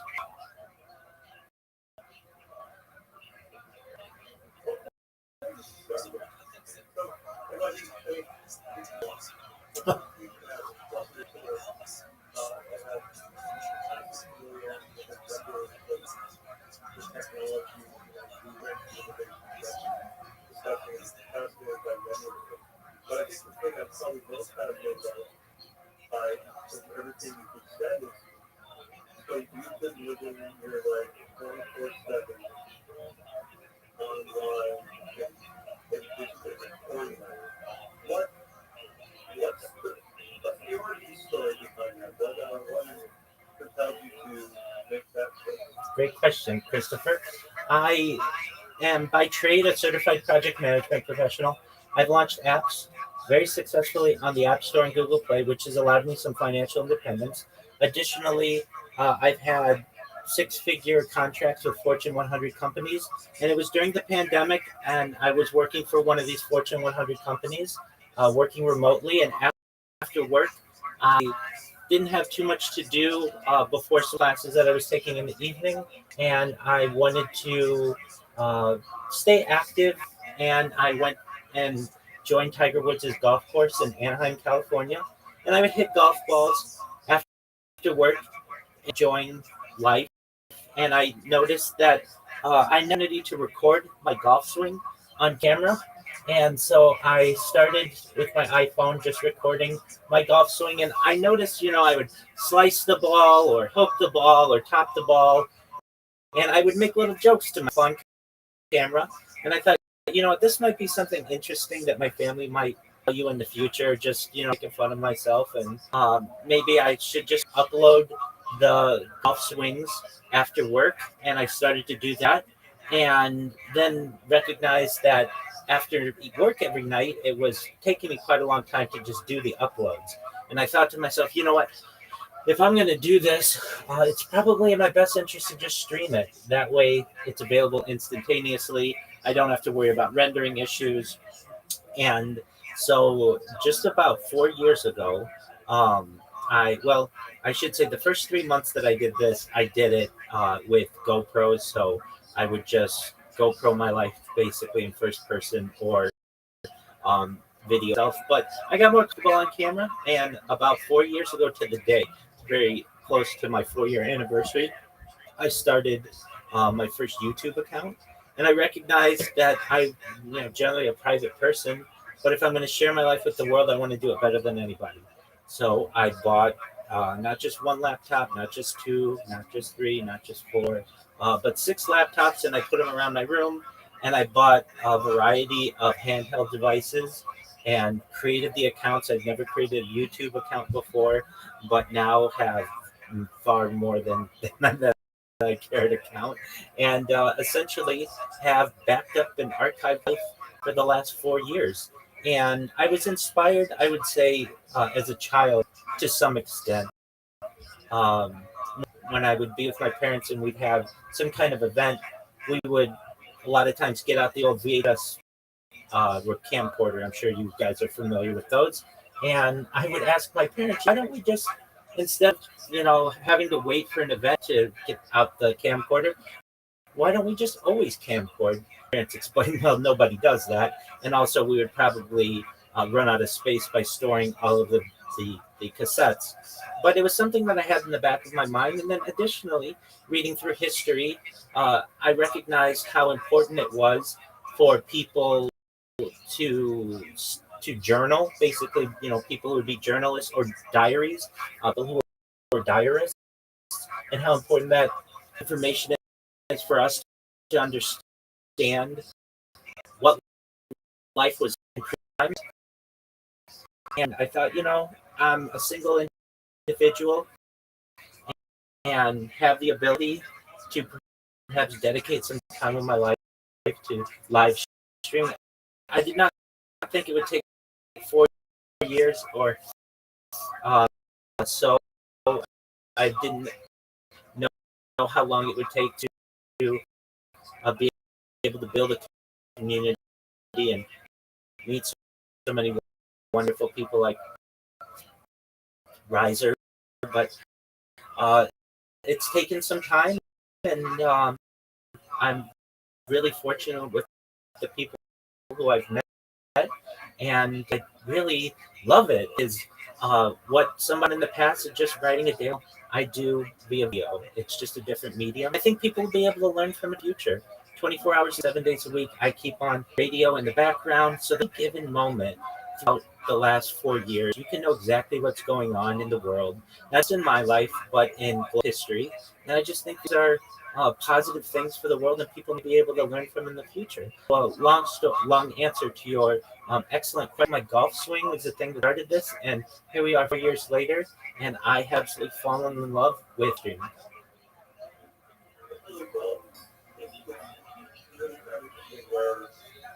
Something, but I want to be clear on one thing, just so that our live streaming that means this club is based, and there's a That's absolutely true on 20 different streams simultaneously. 20. Yeah. It's fine. No, it's just it's one of these. It's just one of these consent things. And by joining it, you're just now. By joining it, there's no flash consent, knowing that you've done this work, but therefore if you're doing this, it's very consenting. No, I didn't know I wasn't aware that it's not a problem. I just wanted to make sure that I understand the context. If I live my life future. I do not live my life now. Express all my thoughts. Global for all the can't say, we can't say. So I just don't that awareness is yeah. So if I may add some clarification, when you join the server initially, it tells you that I'm live streaming. It gives you the links to where you can find my live stream. So for an individual who finds me under the normal process, it's pretty clear to them that I am live streaming this. Also, if you can see in the actual name of this voice channel is called 24/7 live stream, and I do my best. People who aren't aware that they're being recorded, as aware that it's possible. I did not know that you did not know that you were being recorded, or I would have told you that. All good.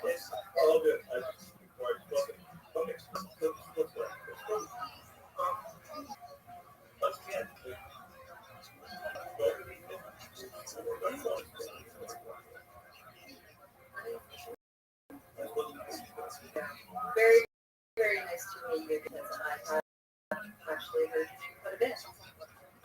I'm just wondering why there are 20. Oh, like, are they all being differently or? So I have redundant streams in case anything ever happens to any of them. Occasionally, I'll get a copyright strike because somebody played a copyrighted song or a part of a sporting event was copyrighted, and so I do my best to ensure that none of them get banned. But if any of them do, I have redundant streams and basically backups of backups. Additionally, you can watch my streams in three. You can watch me in 360 degrees. So there's this angle. There's behind me. There's an angle, and then there are forward angles. If people prefer a different angle of me, they can certainly enjoy it. I also have ceiling cameras. So really, the answer is kind of twofold: for different angles based on preference, and then also to ensure I have backups of my streams.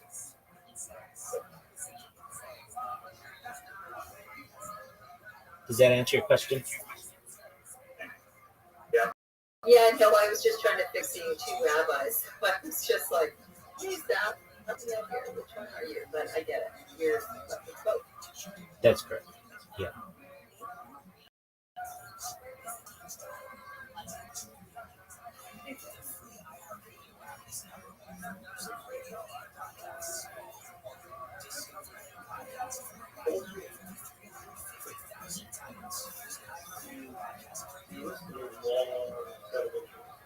That's fair. Actually, probably extraterrestrial life is my favorite. Even though I didn't mention that one, that is definitely one that fascinates me. I have both been an extraterrestrial skeptic at times of my life and a believer at other times of my life. And I love hearing people, no matter whether it's true or not, if aliens exist, I hear stories about it.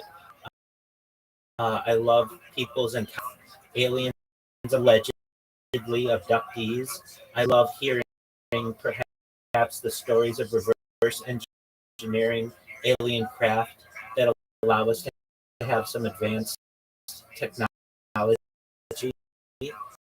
I love the idea of getting off world eventually. I think it's an inevitability uh, of human society. Perhaps not in a generation or two, but the longer that we're able to evolve, eventually, I think we'll be able to get off the world.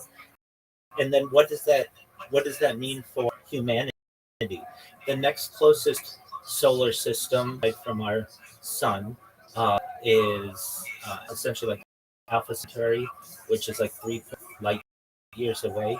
So it would take, if we were able to travel the speed of light, about 3.8 years to get there. And would there be life there?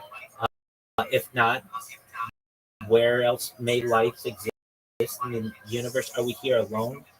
These are all questions that I think, not just am not the person who ponders them, but I think they're things pondered by humans in general, and that opens up an entire world to me of different alien species, where they may live, how they live, what kind of systems they have, what kind of technology they have. Are certain theories that perhaps Earth has been seeded by some of these alien civilizations? Whether that's true or not, I don't know. All I know is that these are really not necessarily to which we do not have the answer, and I like to ponder them.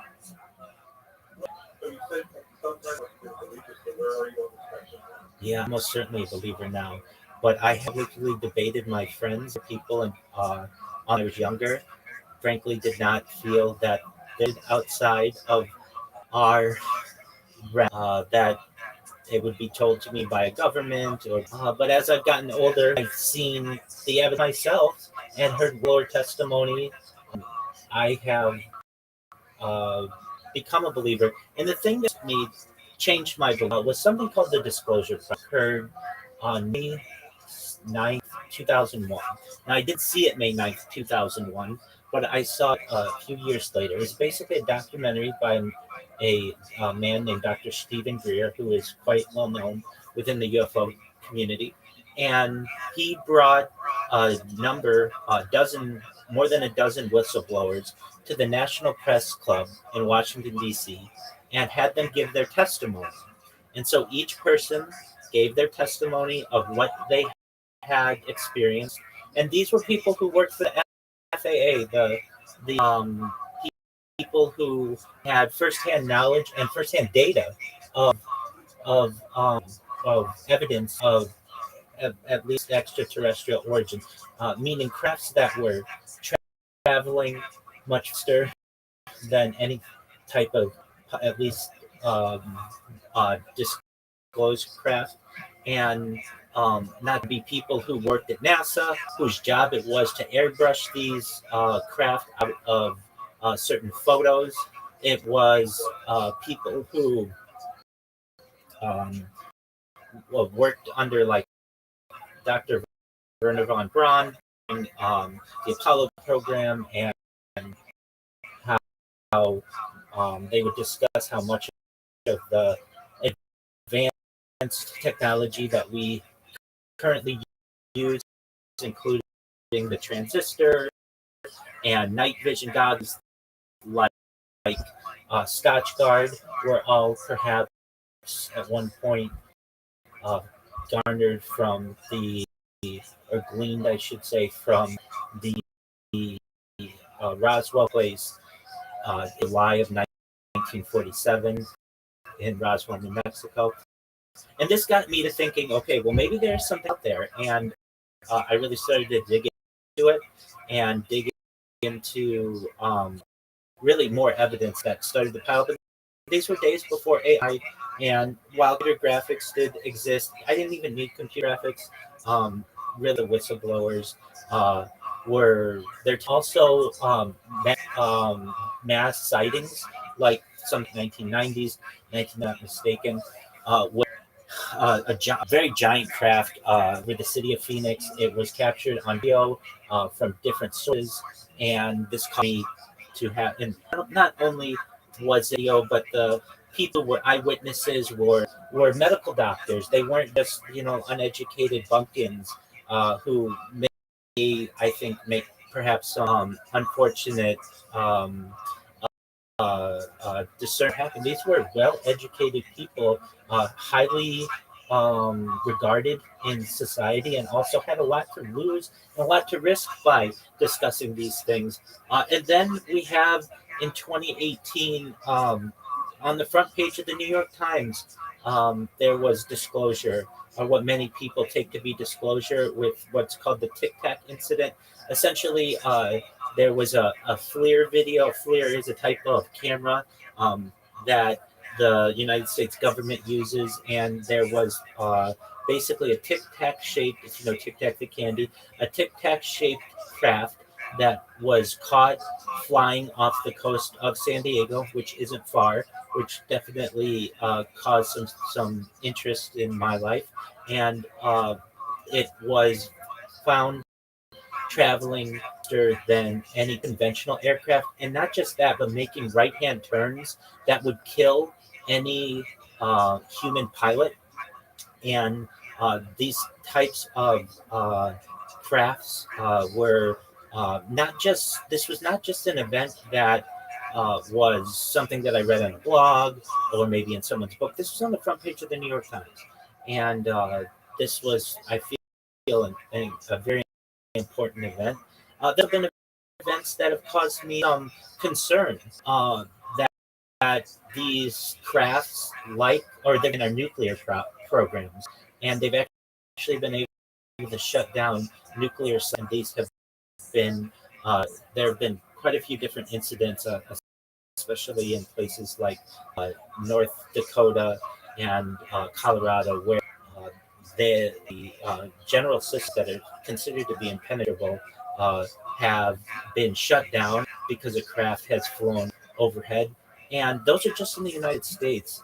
Then, when I started to learn about the different incidents that happen globally, particularly in Mexico and South America, um, some of the things that can happen that I wasn't aware of, but so you could be staring into the sky with your naked eye and not see anything. But if you use infrared cameras, you will see occasionally crafts flying around. And all of these, all of this type of evidence has caused me to change my mind on the subject. And then I would say most of all, the my favorite story of ufology, which is the study of UFOs, is a man named Bob Lazar. Bob Lazar, I don't know if you know who this is, but essentially he was a nuclear physicist at a place called Los Alamos Labs in New Mexico.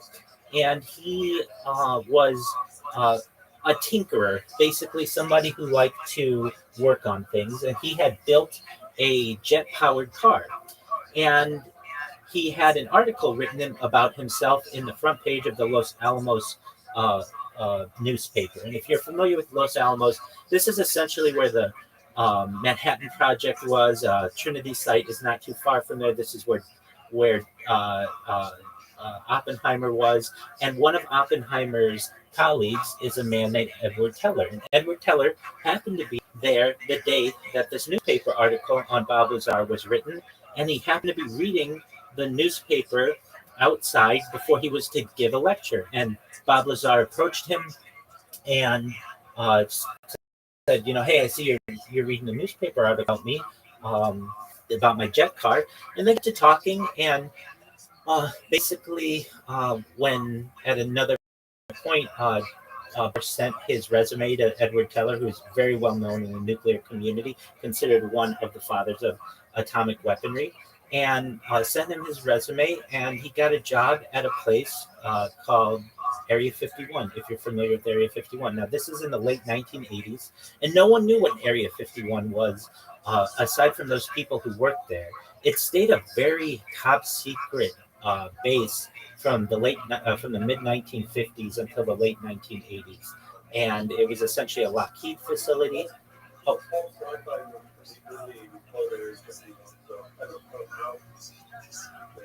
Oh, okay. I'm gonna check your date on that because it was not known until late 1980s publicly. So you're saying that there is a sci-fi movie from the early 80s called Area 51?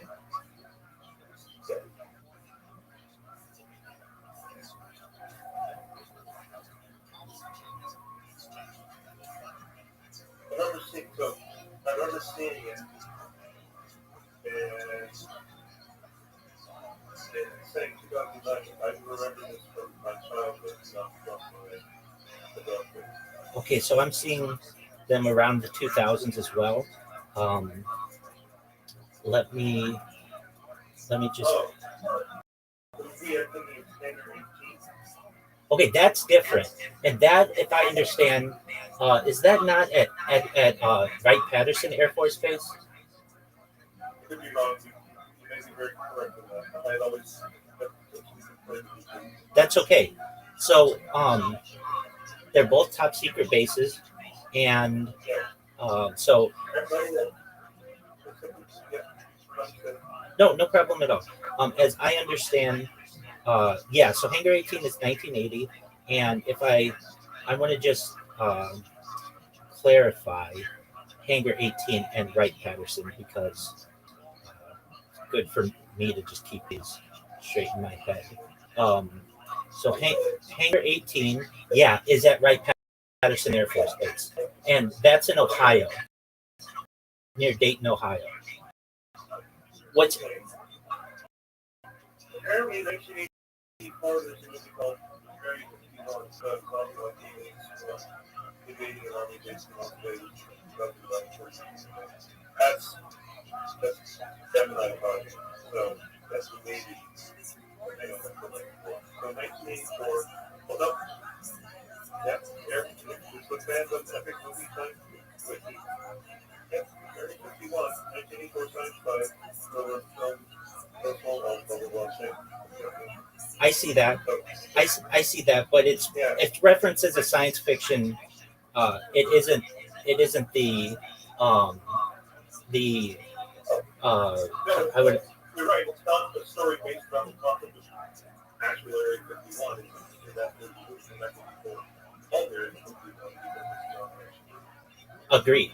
Oh, most certainly agreed. Came up with the number Area 51. Somewhere. What I find really neat about everything you're describing is, for me,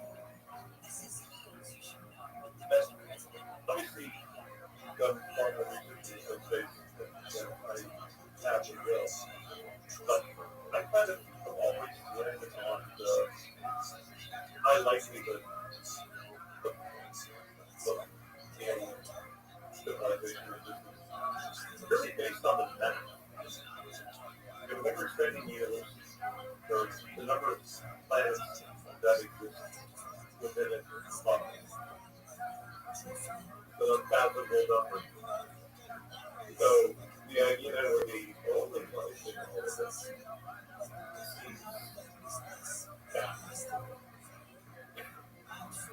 I'm in agreement with you. This is really the Drake equation. I don't know if you're familiar with it, but it's and when I was young, this was also a question that that permeated in my mind.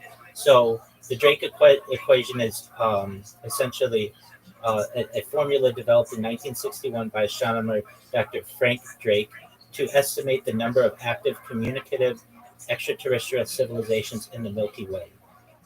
And the idea is that basically, how are we alone?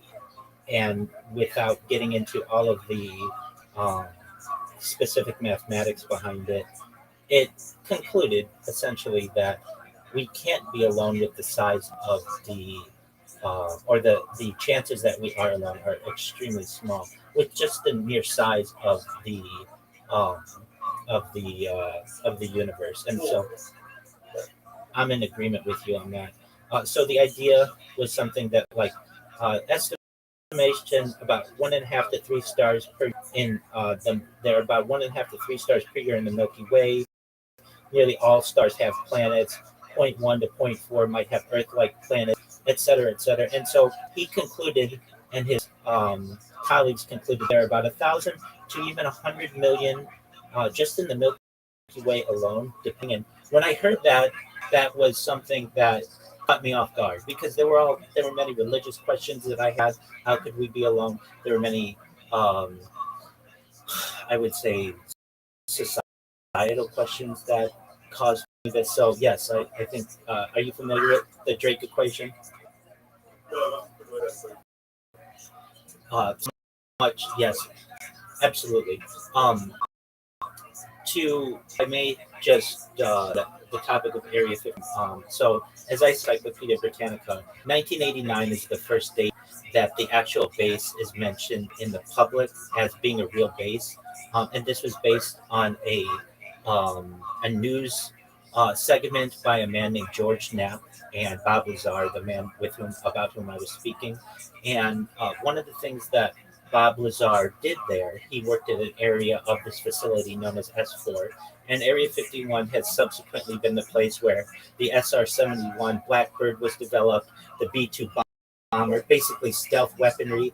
And one of the things that he worked on allegedly was the reverse engineering of the crafts that were crashed at Roswell in 1947 and were subsequently actually taken to that Hangar 18 in Wright-Patterson at some point and then eventually transitioned to Area 51. Now, it's interesting to me as well that the United States government did not recognize Area 51 until the Obama administration in 2012, even though there were signs there were news reports from there, and there were questions about where all of this technology could have been developed. So it seems as if the government was a little late to the game in admitting some of these things were true. But I just wanted to bookend that. Now, we're on the idea of the Drake equation.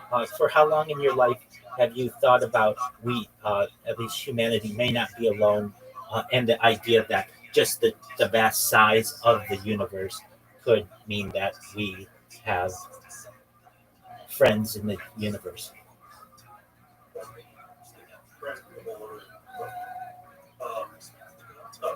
How long? I don't know.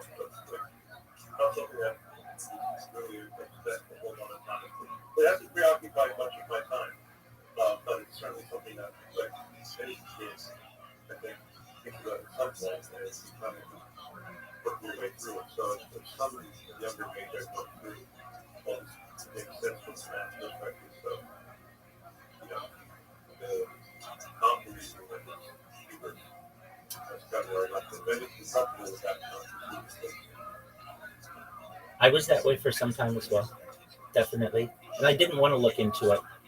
I didn't know what to believe. No, I don't. Well, I don't. Yeah. For me, it's kind of like, okay, well, yeah, likely the case. And looking into it or not looking into it, like, full respect for, you know, your perspective and the research you've done on all that. I personally do not feel a need to answer a bunch of questions of why something exists or not, and why there's a fact to be I'm mildly distracted because I am using our good old friend ChatGPT because it's so much easier. It's so many good things and it's just debate its validity and quality of hallucination and all that sort of stuff. I'm in agreement with you. I'm still fascinated by the hang on, so if it's not public knowledge until 1989, then why is there many what's the other reference or thing that would have led itself to that? Many people make the argument that it's disinformation.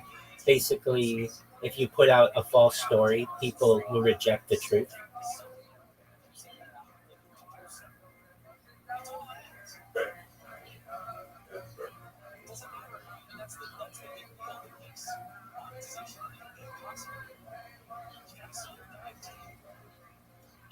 Speaking of AI, and Riser will tell you that I'm a major advocate for its use. And I think one thing that about my project that's very special is that I've been using ChatGPT.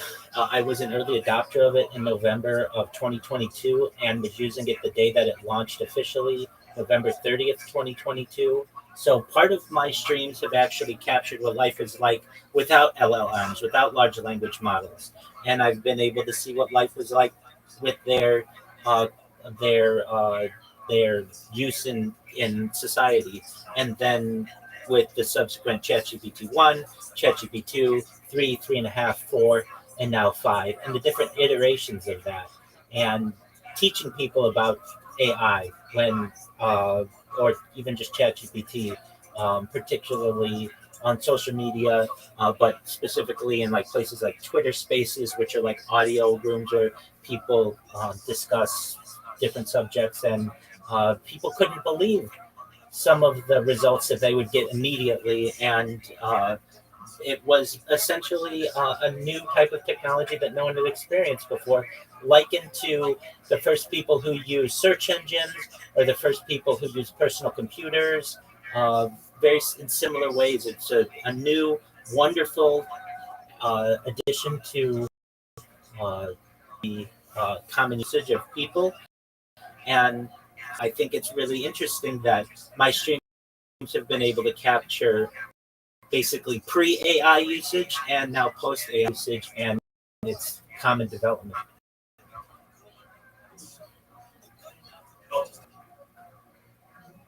Respectfully, you commented earlier by you doing what you're doing.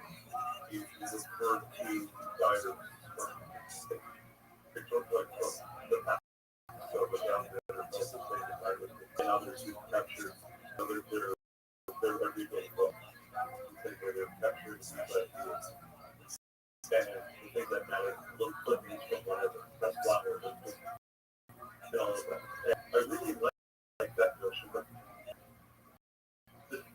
the let's say he made that comparison, but the difference between the diarist in that time and your stream is that the diarist is curated and organized their thoughts and ideas, and making very deliberate choices about what is included, what is not included, as opposed to saying, no, everything inclusive. And the choices, fascinating choices made, and more power to it.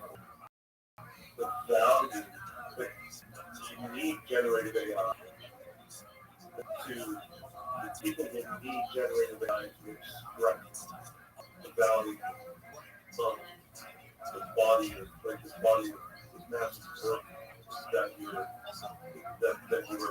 generating through the 3.4% streaming. Because you know what I mean? Absolutely. There's no way for a human by themselves to begin to navigate and discover and find patterns and trends that they will need generative AI and to discovery and find patterns or ideas or these things within the body work. I 100% agree. I've already been shocked at how good AI is at summarizing the videos that I give it. Essentially, I can put a 12-hour video link into ChatGPT and immediately get a summarization minute by minute of everything that happened, at least from an audio perspective or whatever the transcript will be. And it's just a matter of time until the video can be digested in a similar fashion. You're 100% right, though. For one person to just watch one of my streams, it would take them 4 years at this point. And considering I have at least 20 different streams on, and that's just on YouTube. I also have streams on Instagram and Twitter and Pump Fun and Twitch and Rumble and quite a few others from different angles. We're looking at, for a single individual, nonstop, at least 100 years worth of effort. And that's for one single individual to be able to complete over the course of their life. This is really a project for AI, and I embrace AI's role in being able to detect certain patterns of human behavior. I also think that this will be studied from an academic university level. I'm essentially the biggest data set of individual that humans ever had.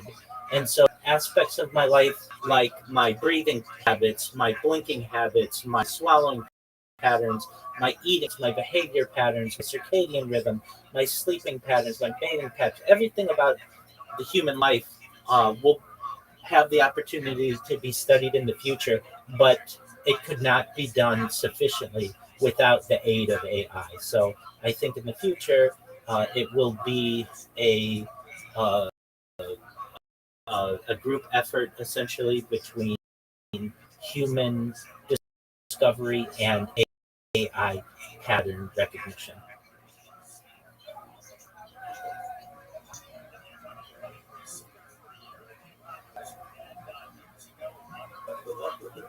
Well, thank you so much. I sincerely appreciate it and appreciate the insights that you have.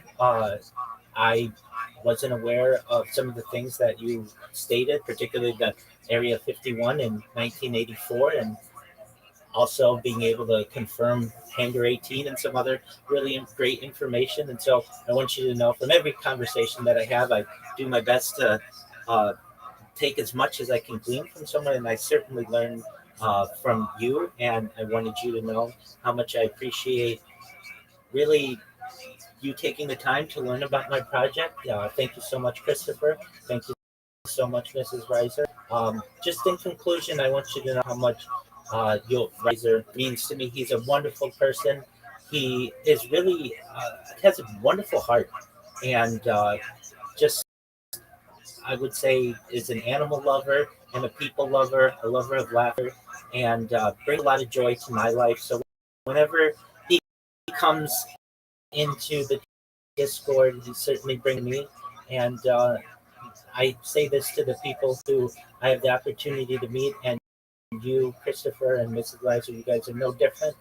If there's anything I can ever do for you in the future, I'm here for you. I'm here to be a positive person, and if you want, I'm here to be a person who has an optimistic view on society. And just more than anything, I want to give people hope.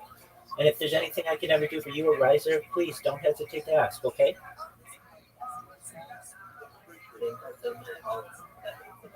Absolutely. Well, wonderful. Thank you, Reiser, so much for the opportunity to meet your family. They're lovely. I can see how you are, the way that you are, with the kind of people that you have around you. I'll let you continue with your family. As you know, I'm always here for you, okay? Sounds good. I appreciate you taking the time to meet for Excellent. yeah, appreciate it. We'll talk again soon. I look forward to. Oh, before you go, how was Yellow? We took her to the vet, Right. and we giving her a new diet and probiotics. So hopefully, for sure. Excellent. Take care, guys. You as well. Peace. Shout out to Rising.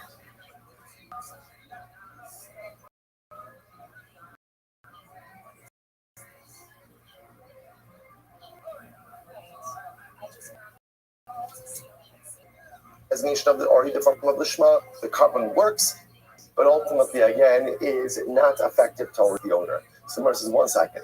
My chaz is that, so let's say, I just want to talk, let's finish up a little bit. My chaz actions the shlomin. Why is it that we are comparing this ultimately again to shlomin? Why not compare all carbonos to chatas? I will say that would be a very scary comparison. Why? Because what's the by chatas offered up Lishma, right? Everyone agrees it's not good. The carbon itself is invalid. Why do you compare all carbonos to shlomin? Why don't you compare all carbonos to chatas? Gemara says, no. Hamikmana osa. Because remember again, that already excluded us. How so? Because the second is the samach hasyado rosha chatas osa. So I will say that is a very, there are a couple key psukim that we have in today's daf. That's one of them. The shachat osa chatas lechatas. What does that teach me? That a din of Shema. The chatos is only valid mamish shechted shema for chatos, but the Torah explicitly articulates by chatos and not by other karbanos. And therefore, Halo might say, chatos is his own thing. But why is that pasuk important for us? Because it is the source of the Mishnah. That's why every reason, if you shek the chatos shalom l'shma, what's the halacha? The carbon is totally invalid, right? It's not an effective carbon, and it certainly doesn't count for the owner. Why? That phrase, the shakat osa l'chatos. So I just want to point out, if we pause here, it's literally just a moment, just a second. So far, I just want to show you what we've amassed today, because this has been an earth-shattering.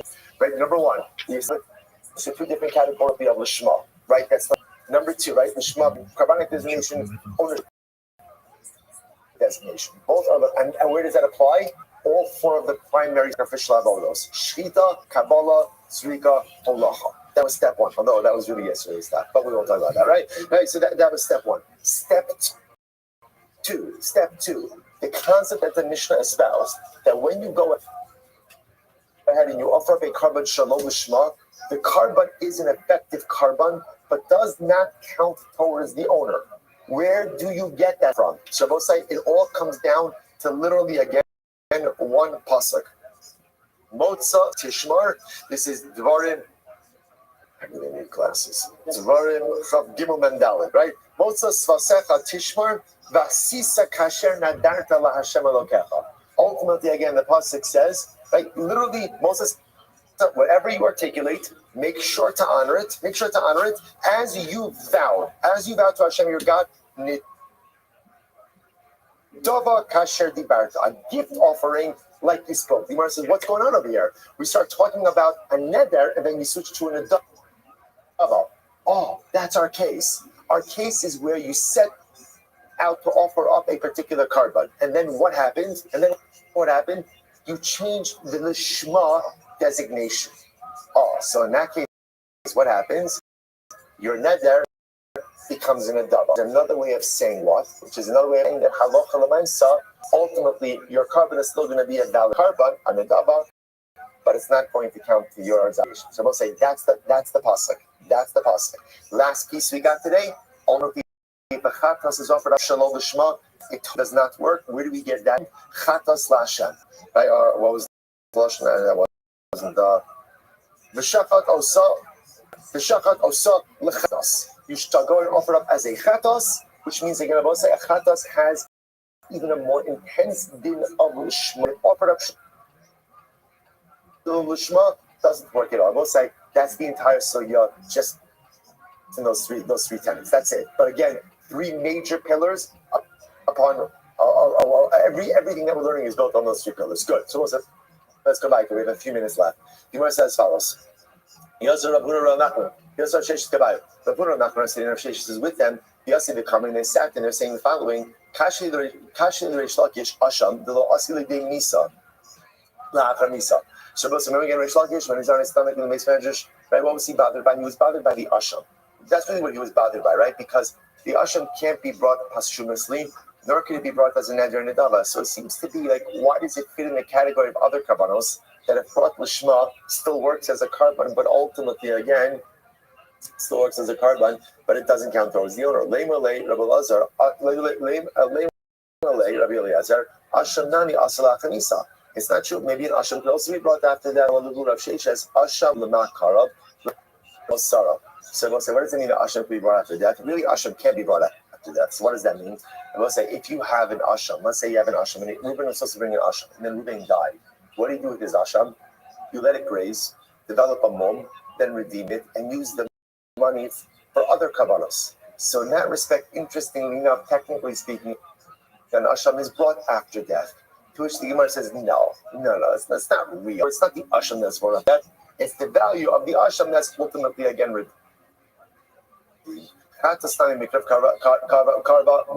So I'll say, so the truth is that's the case. You can say something as a chatos, right? If the owner of the chatos dies and ultimately goes ahead, and what happens? You let the chatos graze, develop a mum, and then go ahead and halacha l'maisa sell it off. So you can say, a chatos is also brought after death.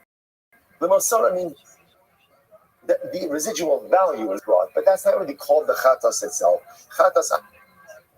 The karva mosara mitachmano. You can't bring a right from chatas. Why? Because the Moshe again, even technically speaking, though the value of the chatas is brought. Halakha l'maisa, remember again, the Torah already gives us exclusion by chatas. Again, I keep on forgetting the pasuk. Shachat osa lechatas. Asham nami ksiv behu. But it also says who by an asham. To which the Gemara says hahu la'achar haktaras emurim u'dichsiv. That's talking about after the limbs are offered up. Kidisanyo aval asham lo ne'emar bo hu el la'achar haktaras emurim. V'hu atzmo im no tira emurim kasher. So I will say ultimately again by asham. Halacha l'maisa again. That's really talking about after the burning of the limbs, and technically speaking, even if that is omitted, ultimately the covenant is still going to be kasher. One more line. Ve'alahu lam. At least what do I need to do? V'chidrafuna damarav damarav asham shenita raya v'shachto stam kasher. And if you have an asham that was set aside for great reason, but the owner died, and then what happens? Ultimately, you ended up shechting it without any particular designation. Ultimately, it's kasher. The Gemara says, nitak in, lo nitak lo. Only if it was actively set aside for grazing. My time, Amakra, who, Bahav Yaso, because the pasuk says who, and therefore it remains in its designation until it is ultimately designated for grazing, at which point in time, even if you should it, stam, ultimately the covenant is going to be kasher. Mosai, shkoyach. Okay. Everyone, a little bit fast. I know. I will say that's right now. Let's say that's halakha again. So just remember the three principles that I gave you just like a few moments ago. That's the ikra of the entire top ways, and those are the principles that we're going to be using in front of us. Tremendous. Going to run. This wasn't even a sprint. This was a marathon. Shkoyach, everyone. All right, Chevron, Zoom right there. Good Shabbos. Yisrael Chevron, such a thrill to with you all the time. You are now the majority, which is tremendous.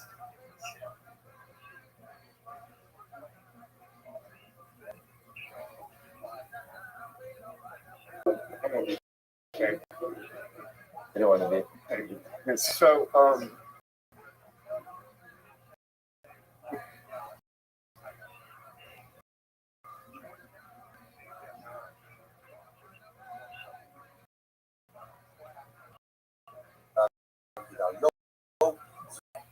According to Rabbi, looked at the merit of the Torah, Shama will have an aliyah in the family of Chama, and that's what she spread.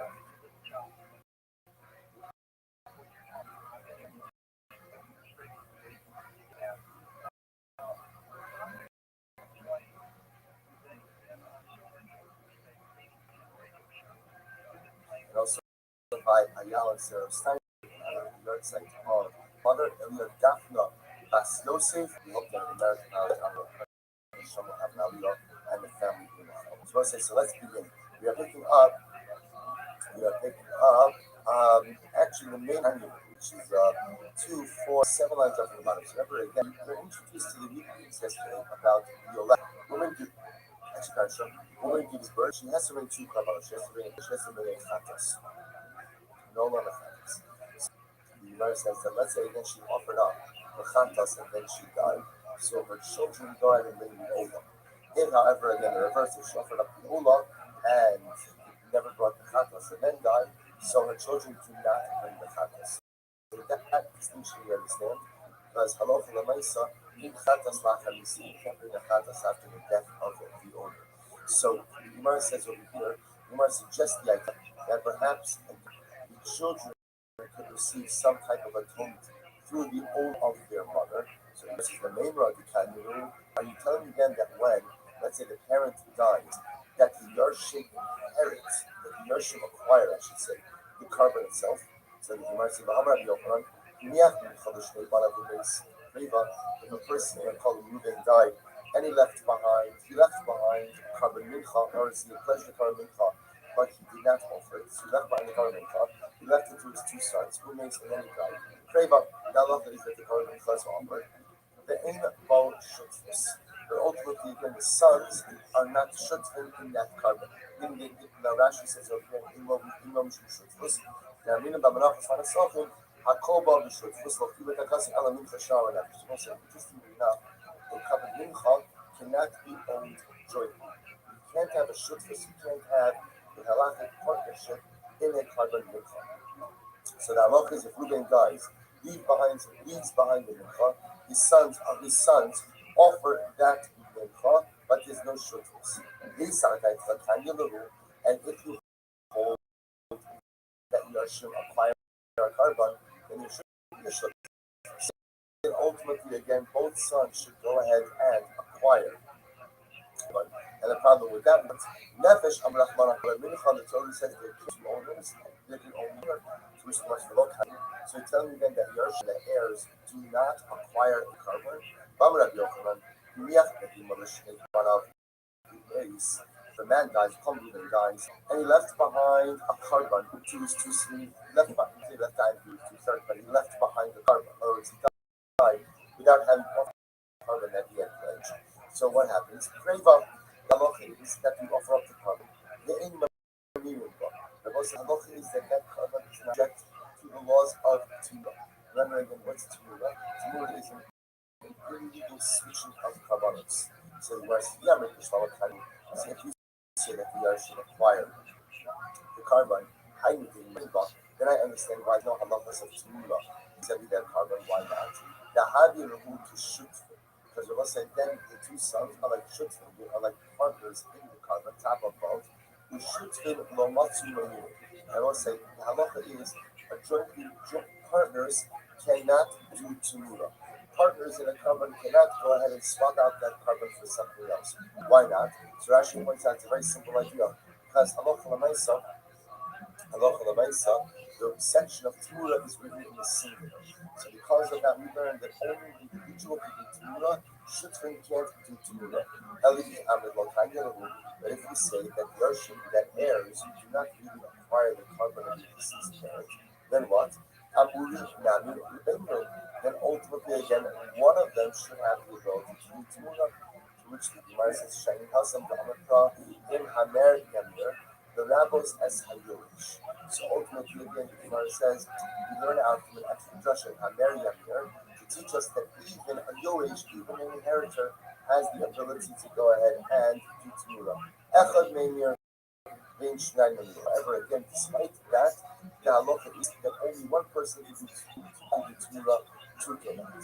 Maskif the Yaakov Minarkos, so Yaakov Minarkos, Elimelech Gabi Meisu did say, in Baal Yigal, so we'll say the pasuk by Meisu says, in Baal Yigal, Yishu Masro, Chamish Yisrael Shev, Allah, the Meisu, so you have to add on. You have to add on an extra 1/5 charge. So watch this. The Rabbos, I said already, teaches us that not only can the owner of the Meiser go ahead and redeem the Meiser, but what? Let's say Reuben separated out his Meiser, Reuben died. His Yorish, his inheritor, has the ability to go ahead and redeem the Meiser as well. To which the Gemara says, Hachanami Echad Bavin Shnei Shnei Bavin. And you can say over here as well that the halacha is one person can redeem, cannot redeem. To which the Gemara shining Meiser to God. Say even when we'll call him Reuben, when Reuben was alive, Reuben can also have jointly owned produce, and when it was jointly owned produce, both of the partners have the ability to redeem. I'm last very short. So I'm going to ask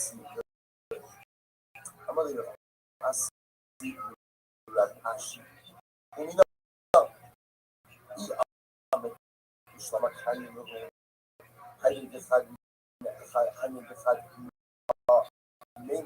So I said, let's say hold that Yershim go ahead and acquire a carbon, then I understand why one of them Mura, but ultimately again, if you hold Yershim do not acquire the carbon, then how is Tumura actually possible? For Rabbi Yochanan, Hamagish, most difficult, the Makish, the British Yama, he has the ability, he has the obligation to go ahead and add on the fifth, and the one who's kapara through the carbon, one ultimately again was able to affect Tumura, and if someone of us goes ahead and sets out, he separates Tumura from friend, but he said it from his own throat. Tovas and not ultimately again he tried to decide which country to give the tribute to. Well, it's actually a very interesting halacha. Here, who has different rights and consecrated items? First of all, as the Gemara says, the one who is the one who has to add on the additional gift shouldn't be the one who achieves kapara through the item is one of the power of Torah. And the last key is also very interesting. Let's say again, my friend Ruben asked me to separate out Truma from his produce. He's not home, he has to Truma for left, to separate Truma on my behalf. I say, no problem, but look, I don't want to go. I don't want to go to your house. So what do? I go ahead and I separate out Truma from his from my produce. So you do that. Again, it's really preferable to separate out Truma to become Minamukaf. Minamukaf means from the proximity. So the idea is that when separating out Truma, you should separate out Truma from the same pile of produce that's untied produce. But think of it, if I go ahead and the produce is in location A, and I have different produce B, I can separate produce from location B to be Truma for location A. Ruben asked me to separate out Truma on his behalf. Separate out, but I separated from my produce. Again, it should count as Truma produce, something like afterwards. But if I, the person who separate out Truma, I have the right to go ahead and choose which color that. Even though, again, it's not the right what we call the Torah Hanor, the right to choose the kind of recipient, or again goes to the one who does the actual separation. To which the Gemara says, so what's this over here? He said it's only ultimately again who has the ability to do the two answers. Mikvia lo mechapra, mikufia mechapra. To Rashi, just a moment. Mikvia lo mechapra, mikufia mechapra. Kapara kavua, she a yorish baila mamish ilmahay. Ilchach kabinincha ksher v'karei. V'lo shutzvim. Aval kapara kufia safam meila yishlo behind the ilchach meila. This is actually kind of true. The Gemara says they kind of get what we call indirect kapara. That the Yarshim ultimately go ahead and inherit the carbon of their parents? And the answer is no. The answer is no. Both sides. And remember, what's the litmus test for that? The litmus test for that is if Reuben dies and leaves behind a carbon mincha. So what's the halacha? The children can offer it up. Let's say Reuben dies, Yaakov dies. He leaves behind two sons, Reuben and Shimon. Then what occurs? Reuben and Shimon are permitted to go ahead and offer up the carbon. We'll say, what does that tell you? That shutfim do not acquire a carbon. Why? Because if shutfim acquired a carbon, then what? Then they couldn't offer up the mincha. I couldn't offer up a mincha. What's that technicality? Carbon mincha cannot be offered up to shutfis. There can only be one singular owner for a carbon mincha. The fact that the Yarshim have the ability to offer up the carbon mincha tells me that what? Yarshim have the right to offer up, the obligation to offer up their deceased father's carbon, but they do not acquire that carbon. This is an incredibly important point. They are not yoresh the carbon. They are yoresh the ability to offer up the carbon, but are not yoresh the actual ownership over the carbon. We'll say, but that being said, they still have the ability to affect Torah. Why do they have the ability to affect Torah? Because who has the ability to affect Torah? He who achieves atonement through the offering has the ability to go ahead and affect Torah. So we'll say, you must suggest that the Yarshim have what we call indirect kapara to the carbon of their father. What is that? Because it actively atones, specific sins that they have committed. So the answer is no, but they have a general power, a general sense, a general atonement, general misdeeds through the offering of this carbon. So because they have just this general atonement, therefore what? Therefore halacha l'maisa, they have the ability to affect it. Divaylo, Kipro Amashabao, although Kipro was another fascinating shayla. So here's what we know. Right, going back to the topic of Kabbalah's Shalom. Right, so here again we have someone who's supposed to be offering up an Ola, instead he offered up a Shema. Let's say he was bringing this carbon for a particular fate. So here's what we know. Let's say if you were supposed to offer it up as an Ola, but you offered it up as a Shlamim, what's the status of the carbon? Is it kosher? Yes. Right? It's kosher, right? Ultimately, the carbon is still, if you offer it up for the first means, well, the it doesn't count towards your obligation. So ultimately, you can't bring another carbon to sell your obligation. So what's the answer? That's another interesting question. So ultimately, again, is the carbon mechaber for the owner? Now, once you see yourself, that sounds like a very open-ended question. The Mishnah says that if I bring it and I offer it up to the wrong intention, it doesn't count towards my obligation. If it doesn't count towards my obligation, it sounds like what? It's not mechaber. So the might finish the possibility here, but that's not necessarily true. We have this situation where halachically or legally, I am still obligated to bring another carbon, but the carbon does affect some level of atonement on my behalf. So look at this. So I'm not sure. Touching things with this notice, right? You could have all the things that remember, this is the effort of the wrong user doesn't translate by application. It's our you will buy it. People are so and that community he does mean I'm seeing it's a just and this secure the fact that I have to buy protection. This securing the fact that I have to legally bring another copy to satisfy my legal obligation, but can I rely on the fact that this carbon does in fact need some level of contact, some level of opportunity? That's the fundamental fact. Which is my response is that you establish the relationship with your hypothesis that this carbon does not affect any level of kapara on behalf of the own household. This side that I particularly was ultimately the tribute to the carbon affects kapara, then Shuni, Lama Huba, then ultimately then why would I need to bring another carbon? Because most of the kapara is affected. Why would you bring another carbon? The Elamites, what do you have to say? No people, ultimately again, also when you bring the carbon for the wrong reason, as much as the carbon is kosher for beauty, that you will purpose, not only does it not satisfy my issue, but what? It also does not contribute any level of contact. Now, I know people say, I am the person, I say, that's the case. Well, many say, again, and this part of either, it's the music offer.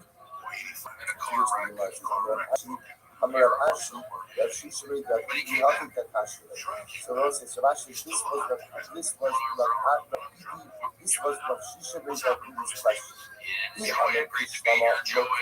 So ultimately again, if you want to say that's such a carbon that was small, even though again it doesn't affect any level of kapara, then Shemo Yishmo Yishmo Ka'as ultimately never was it.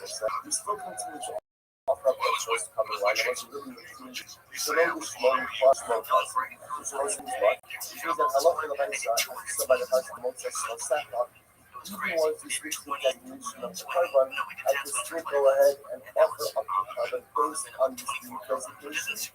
The shaving lama huba, and ultimately then why was the second carbon brought? The carbon, so again, if you hold that Allah for the Mesa, that when you go ahead and you offer up a carbon, not only does not satisfy your legal obligation, but what? It doesn't provide any level of kapara. I understand both carbons. Carbon number one of us is offered why? Because even though you switch things, the carbon is offered up as well. In accordance with this now newly found designation. Carbon number two has to be offered up to satisfy both my legal obligation as well as affect kapara. And with the average people, I want to say if you say that Allah for the Mesa, the first carbon does affect some level of its own. You can what? Sheni lama huba. Ultimately, then why does the second carbon draw it? So I said because the Lord doesn't speak of resolution here. It cease to be Allah for the Mesa not only does the first carbon not go ahead and count towards obligation of the owner, but what? It also doesn't go ahead and provide any level of What's it say? You see yourself grinding up today also, but I started to get carried away. You start feeling you were good and you overdo it. That's been my problem. I need to be asking stuff run around me to cover the master and ask that mind in this specific state until the time that ultimately again I can recover from They were fun to do. It was good for cardio workout and flexibility. So it was all for what happens I was saying so so the light best in the things out there kettlebells. Once you know you like covered Ola has the ability to atone for a variety of things, among them the violation I of an played essay, baseball. violation So of I was a in college.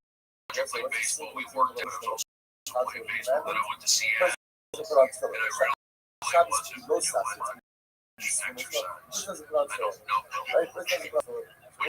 The exercise? Oh yeah, of course. I'm not Those are fans. sweat over Confidence. Getting good strength. So I mean, it definitely to what you can be. It's like, yeah, 2 or 3 cups a day. But I'll take a 5-hour interview. I need sometimes to get going to get a workout. what happens? So obviously, I live in 5 essays. I go and I separate out my old That could be my problem. But I do like working out my kettlebells because I feel what like happens is I went and I separated out my I can do it. and I violated The or day I I went my felt to old the bar point back and I out. scheduled for that. After the older has already been separate, obviously because can you in the fabric, can you only atone for violation of our saves and all those already been would you say no? All those in the fabric and anything that I've done up until the point that's their designation and separation. Or once it's designated and separated, kind We'll of go there. you're I'll locked take a down. lap there. And if you violate The anything kettlebells, else, yeah, you just you're gonna have to drag do them, another throw them over. around. My thing is I'm playing baseball So also. but I think the So I can't overdo it. Playing baseball. That's my form. after the oil has already been separated. You can build it up Mia slowly. Mechanics are better. I Release feel the like people ultimate are kratos, wiser na now. kratos, Wiser. to na frosze, And into a I'm able to frosze, avoid so se vai actually doing frosze, exercises to that a strengthen kratos, the tendons the only around. opposed for us. I've been sleeping great. I After think you look at 5 what nights the a night. kratos happened was locked in. So else, after separation, before swap, I require another kratos. I've often now before my saw the classic, the kratos, just like a kratos should have told those things before prior to separation. So it's like that, oh, also only with those things that we've done before separation, designation, use one only but I mean, kratos, or maybe almost not like the kratos, why not? The kratos approach within the body last year, kratos, so once I read what the kratos is you can't function. You can't function. What I mean by that? Let's say a person says, you know what, I committed this happening, right? You know what? I'm going to have a happy, so, you know what? I'm going to use this as a cost-effective measure. Let's sin a couple of more times. Not intentionally, but unintentionally. And I'll bring one kratos for a whole bunch of stuff. Doesn't work that way. It's like each individual transgression generates its own kratos liability. What's one of the most amazing things that you know is that Mashiach comes, so it's like higher the back of us. So it's one of the lives higher the back of us. So mamish, like you can just imagine what that is going to look like. And it's going to be beautiful. It's going to be beautiful. But you know that line is going to be huge to like the canvas. And it's just an amazing thing. But really with us, ultimately again is one kratos per customer. One kratos per sin, I should say.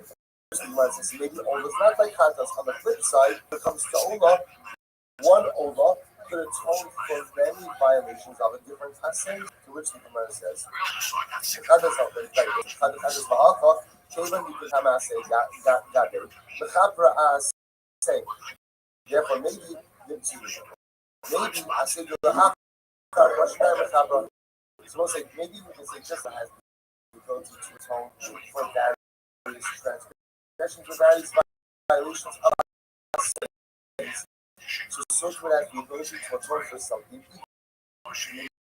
after the separation and designation of the carbon. Tashma, the Gemara says as follows: the sum of Muksha, that's the process that you will do smicha, the sum of Muksha. You will go ahead and do smicha, and the carbon will be affected on his back. So watch this. If you smicha the chaparas, the classic makes it sound like smicha is not a kapara. So we'll discuss this with that. Because you ask what the meaning of so the sum of Muksha makes it sound like smicha which affect on Valo in kapara elevator that smicha was a thing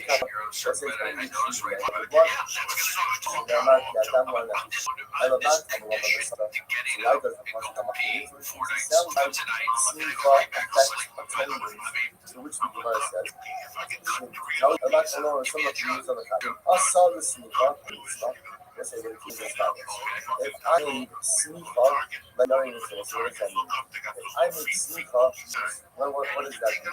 So Rashi says that Shemay Mitzvah, Shalom Yachshuva Ve'ein Avlo Aseh. A person did not take smicha seriously and didn't do it. Person didn't do smicha, so what's the halacha? Ma'ala alav akos k'ilo lo k'ira, you keep it. The Torah treats it as if what?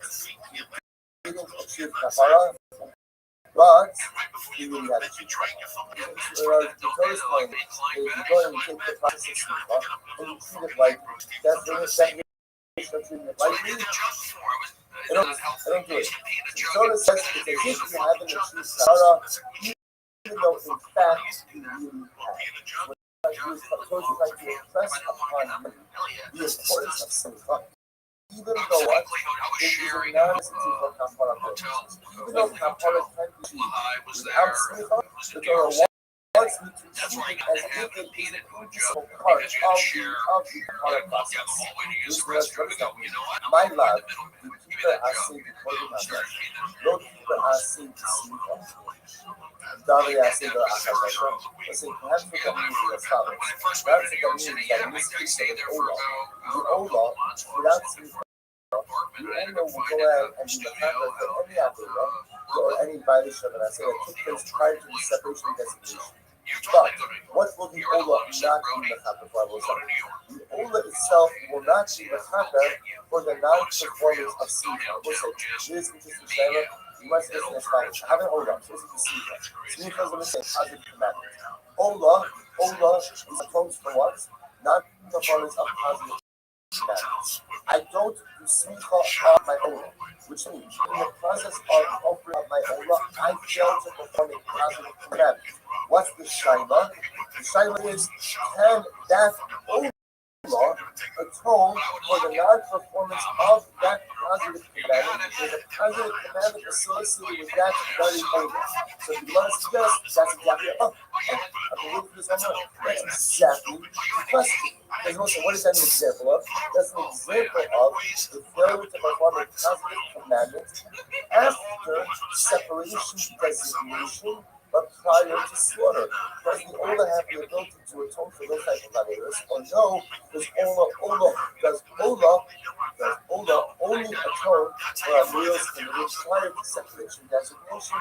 For which the Gemara says, maybe that's what the Gemara means. My love to keep her, I say for the Rakhasha. Maybe what the Vice needs to say is that the Ola has the ability to atone for positive commandments performed before separation designation. Lo keeper asay the smicha and doesn't have the ability to offend the kapara. We'll say when ultimately again on the asay of smicha or the third one the asay of smicha. The havile asay the akar first, because also that is the non-performance of an asay in the aftermath after the separation designation. Incredible. And Rabbi asay the smicha comes. So just to understand, we're asking just what this is the one very simple question we're talking about. Everyone agrees that an Ola atones for very form positive commandments. And everyone agrees that one Ola can atone for what? Right? Many non-asay, I don't want to call it violations, it's not a violation, but many acts of non-performance.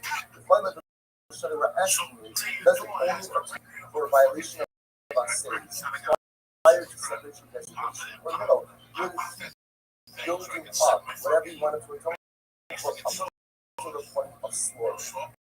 That's the fundamental shayla. Amar Rava, I see this in the comment. Everyone will agree. We should talk about all the heavy information. Not the Shiny also comment about shortly, but I'm going to summary. Was the ultimate again,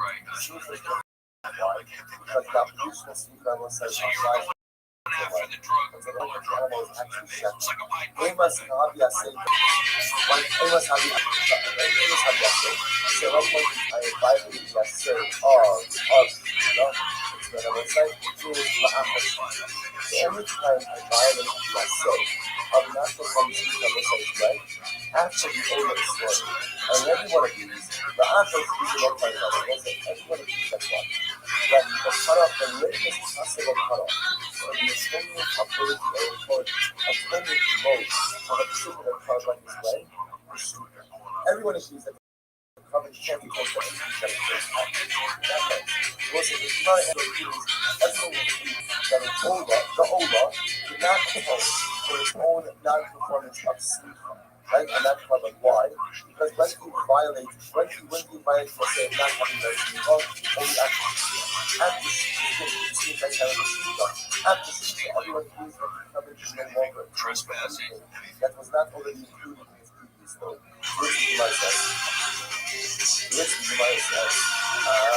Amos, yes. Amrala, I see the coming shiny ice. Come and go short, but I'm with you some of them. Amos, but Amos, yes. I'm the street of I'm going to look for the body of the last one. Amos, keep their gavra. Supposed to move in the price he says before, keep them on keeper when he needs as follows. Keep their gavra. And ultimately, again, when an individual goes ahead and brings over, but it didn't sleep up. So Rashi points out kapara that needs something like soup. This kapara will be enough to afford him divine protection. However, on the days, mostly there Kamishmaya.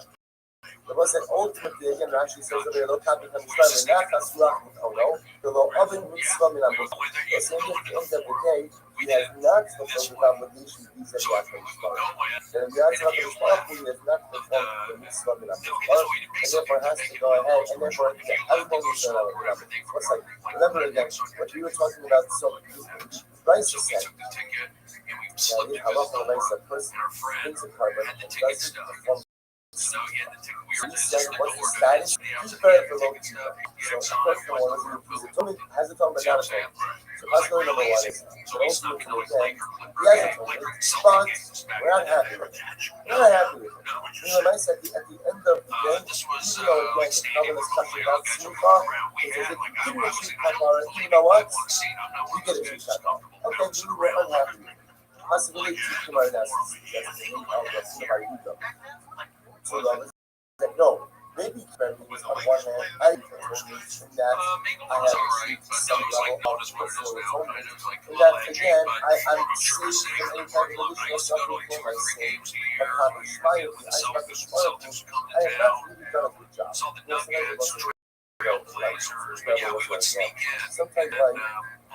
satisfied with criteria. In other words, I can check the box, but I haven't done a good job. I haven't done a good job. I was satisfied obligation. Check the box, but I've not done a good job. This is what I'm saying over here. Check the box. Do your own love. Check. Do you do a good job? Absolutely not. Not the job done, but you're not doing a good job. No, it's not. No, it's not. That be not good. No success. This is treasure. My nose says seven Asher Alakah was a disease that Kapara of Minnesota. So the person is speaking with Saras, so part of his whole process is that he is oil, like pointing oil, smears it on the thumb, like the toes, the earlobes. The Gemara says that was also whatever that over getting a refill. I got busted one time for getting a refill on a certain can. So the Shemin Asher Alakah. The Chaper Above, the Asher. What's the important thing? Whatever left over. There's my notes. So I shall have a good teaching. I'll go show you the hair. There's the parallel of the Asher. Whatever left over oil from the Hammer coin, he puts it on. Puts on the face. So watch this. In Nasser, Keeper, the Himbo Nasser. No Keeper, he's a big Keeper. We'll say that he put it in the say. And he gives us a look. Put the point towards the oil on the head of the Minnesota. then kapara is or going the circus. but if he Go to doesn't circus want markets. the oil on the head of the sword, then what? Go to like No circus kapara. markets. It's No like a kapara little actually says, circus. in Gaza, And she they lied have those Malaros, like the sword, open the island. kapara, This when I was a Amakalos, kid, Halos, and Siva, some ladies Siva, like snuck into the Yocham, and big Yuri, top Omer, no. rope. She grabbed She my already coat. needs I to remember it's It's whatever not the true. circus market The said. Kappa Silver. said I that's see. really I have for the flashbacks of that meeting. Grab go the ahead thing, and sneak put it in, and I the wasn't oil on the sneaking head it. of I'm the a big soda. kid. Again, this is Shahar, but it's not. So But it's not. no, but I remember I got The busted Rothschild, the for possibilities. Now, no some lady solution thought I is a was half of when you tell us I make a hair. shoplifting. This Some people hair like Allah I've been Hakorim accused of a lot of is stuff that I didn't the do. cut that it is the pasuk itself I got busted for cheating. hinges Were kapara you cheating? on the Yeah, oil I was in apple. fourth grade. Here you If go. the Kohen puts the Listen oil how stupid on I the was. I had to soda, look and the soda has under my kapara. shirt. If he doesn't put the oil in, then there's no kapara. The Yocham and Nuri says, no, not true. Shiori Mitzvah, also Shiori Mitzvah means again, putting the application of the blood on the head of the soda is like leftovers. Leftovers, meaning it's not that it's not important. It's not necessary. It's not necessary. Almost. It's not essential. It's not essential. But of course, it is necessary. It's important. It's not essential. So the Gemara says, what put the oil on the head of the soda or not? She's kapara in Mahalin. I love kilo. Yet we treat it as what? He did not have kapara. Also, I see. This strange Russian. But Yocham and Nuri says, we're going to tell us to put the oil on the head of the soda to keep it there. So ultimately, it's as if so please what? Really, he doesn't treat kapara, but treat it as if he didn't treat kapara. What is that? My computer will treat that. What does it mean? Say that he didn't treat kapara, but we treat it as if he didn't treat kapara. To which the Gemara says, "Ilema, really boiling a sweet covered ha'ina." If you want to say that it means that the Masorah has to bring another carbon, methane, no methane there. Listen, that can't be. Remember we just said before that rock that means right. What's Masorah, right? That means it's own for. If the kapara is going to cheat, you can't require it to bring out the carbon. Ella, keeper gavra, no keeper kamishma. In other words, you have to show us that what happened by Masorah is it has affected his personal level of atonement, but God is not happy. You fulfilled your obligation, but you didn't do a good job. So the eyes of God is far from the act of position, but the mindset in the act is still legally sound. You have an act which is legally effective, but spiritually empty. As you must so why don't we say the same thing over here? Why don't we say the same thing over here? We'll say by the Uva that is performed without simcha, keeper below keeper. Then what does it mean? Then halacha l'maisa will say that by the Uva without simcha, we'll say what happens? It's kosher, it's good. What was? Ultimately, again, such a kind of effective not just throughout the nation. Which was Hassan and Matan Mahanos. She was Hassan and Matan Mahanos. Hassan and Matan Mahanos. Keeper Matas Hanes. They say, why do you say that by the Masorah that means something else? Keeper means I say, remember, what's the piece of this? Piece of is where the oil application comes and ultimately again on your shape. So you want to just keep that. It means anywhere the coin did do the oil application. It's when you low keeper is Matas Hanes. If you want to just do the head applications again, Kashmar and Shimon Omer, keep that Sarah's Lamed. So it's like someone else which is years from so remember, it doesn't appear we stuck a little bit on this rush. Ultimately, again, of keeper, low keeper.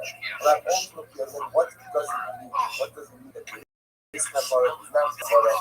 Was Kitsiat Sarah, some also Kitsiat Sarah, which are lambs, which are offered up on Shavuos. Ultimately, again, they are in carbon shlamim. Also, the vegetable Ella Sibiriat Sarah Staman and Joy. Altimas Mikdash Mikdash. Also, why are the spirit of Shavuos brought? Also, so what they atone for is Thomas Mikdash Mikdash. That's when you bring service on Shavuos. Like that, ultimately, what? If you go ahead, the spirit of Shavuos have such a spirit by way to see whatever you do. Have the ability to affect atonement if somebody inadvertently went ahead and did it or offered up Kabbalah Nistan Promotion, Shani Lamakara. Ultimately, again, but once the first caveat, once the first lamb is offered, why do I need to second? Which the Gemara says, Shani Lamakara, Atuma She'ura Ben Zed was it. It must be for what did I say? It must be for an act of tumah that occurred between offering number one and offering number two. Shani Lamakara. Let me ask a question. Do you take supplements? Do you take MSM? You don't have to put MSM out. Take it. Do you take BioCell? I take something that specifically focus on skin, activity, one lab. those tissues, those So Mercer I used to have skin ailments. I used to lab have number bad two nails, skin, jock any itch, acts of anal lesions. that may have occurred between 1 and 2. Look at that. You can see that. Hasakadite, Fabin Hapravasu Shazam, Hapravasu Shazam. Which the Gemara says, Amameata, Emameata, Louis Halitzola, Kabbalah, These are for collagen, these are for nails. I take it, my nails get stronger, my eyebrows get thicker, I don't have, again, the jock area. That's also mental, but MSM was a problem. I'm telling you, man, I think if you tried some MSM, I thought you would, did you know what MSM is? MSM. It's basic stuff. MSM. It's in joint, and it's in joint stuff, but if you take it, it's strong. I'm being serious. Over skin, hair, and nails. Look at my nails. I'll scratch. I'll scratch. That's how strong they are. I would say, whatever that story about you having a toenail, I think it was shot. BioCell. So the Gemara says, but one second. That doesn't mean, well, what does that show you? Listen, now we're assuming right now that 1 and 2 is separated at the same exact time. So let's see that one style off, right? You're telling me now that something happened between 1 and 2, then what? 2 has the ability to happen. Now let's say, what does that show you? That's after 30 is separated. What do you see from here? That a carbon has the ability to affect a component on behalf of something, even after the carbon has been separated. Which the Gemara says, well, if the carbonos were separated at the same time, then I would agree with this would be approved. But a carbon has the ability to become a carbon from something, even after it's been separated. But I'll come ask you, what's the case over here? The Afreshina Biza'achasa. Well, such a case like fixed access is in fact, they are not separated at the same time. So rather what? They're separated ultimately again, one after the other. So the Gemara says, if you see the Biza'achasa, so the Gemara says, but I don't understand. If that's the case, then ultimately again, why don't you say? Why don't you like when they try to see exactly that? So we're telling them that that's the possible stuff. But listen, the consciousness that's not the consciousness. The consciousness, when you see that puts that says, listen, when it is separated, the consciousness is separated at the same time. You might want to take something to separate out one, and then sometimes you will separate out two. In which case, when two is machaper for events that occurred between 1 and 2, it's not being machaper for things that occurred after the hashasha, but rather prior to that hashasha. The problem Gemara says with that particular approach is that is that Allah Gemara says that's not the mashma separate. It's not the shukra shamitra. But Kabbalah Sibur Khamet, Papa says, you're talking about Kabbalah Sibur, right? Communal offerings. So ultimately, here it says the Gemara, Chinese Kabbalah Sibur, the late Asian Kasna Arab, which the Gemara says, Papa says, Kabbalah Sibur, why Kabbalah Sibur? Because at the end of the day, ladies do only the head and makes it not when it comes to see on one side, based in legislates certain realities to Kabbalah Sibur. What are ultimately will pick up with this issue? And it's just I'll try and one down.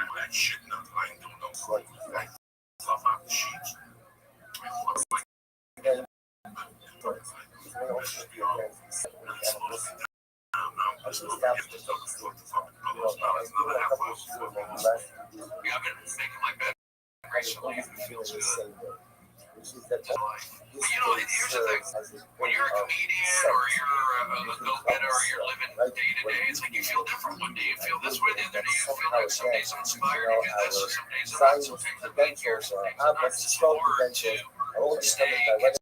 Some of your good stuff, don't get me wrong, but it's hard to really, you know, Went ahead and makes a very compelling argument about with the bracha on Yom HaShoah. But he says, I'm nervous to go ahead and pass things. Why? Because I'm nervous that it's going to complete descent from this. So you see that even some of those things that the halakha witnesses, when weighing everything together, there's nothing more important than how we start practice. So whatever a person does today, doesn't do today, that's one own question that everybody has to do.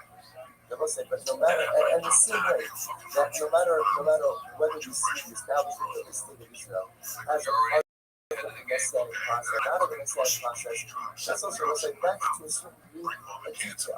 That's a detail that each and every one of us has the right to arrive at our own conclusions of life. The important part to remember is that no matter whether you say hello, no matter whether you do something you do or not something you do, it's a conversation is giving a 7 years ago, that we didn't have, for the first time in 2,000 years, we are privileged to have access to our land. We control the borders. We control who comes in and who goes out. And we have a homeland that is accessible to us anytime we want. 2,000 years after we come from every single piece of we have the ability to land of our own on having Eretz Israel protected by having some because of this incredible and overwhelming peace. As it was ultimately again, I like that. That's right. the proliferation of Torah is upheld. And people often have this idea that pre-war Europe, right,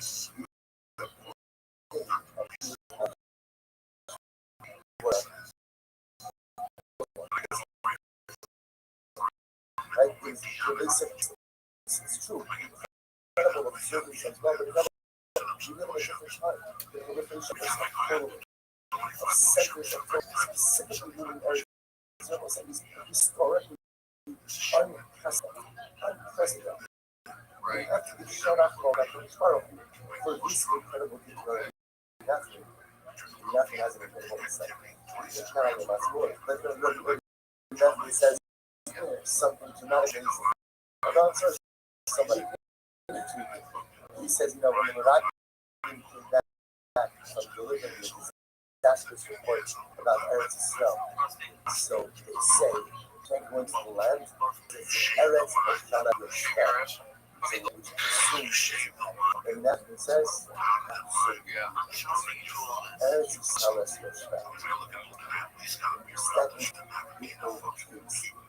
you could be in any other land, and it's very nice, very beautiful. There are so many beautiful places that it's incredible and it's everywhere. But beautiful, magnificent, it doesn't penetrate and permeate your soul. You can go and you can go, and there be wonderful memories and maybe even wonderful attachments, but it doesn't permeate your soul. There's only one land on the face of this earth which permeates your soul. There's only one land which eats you up and totally consumes you. And that's Eretz Israel. Nothing said from Rabbi Spada. Eretz Israel. It is a squeeze on the inside, on the outside. And I will say that's the image that Rabbi Spada gave us 7 years ago. Even if you hold, there's a salvage rule of value at the beginning of redemption. Nothing is clear, which is what? It's certainly not the be-all and all. There's more redemption as well as redemption. There's Mashiach, there's a Mikdash, there's Kibbutz, there's so many things. But it's incredible to think that we celebrate today that 70 years ago, another dramatic step forward occurred.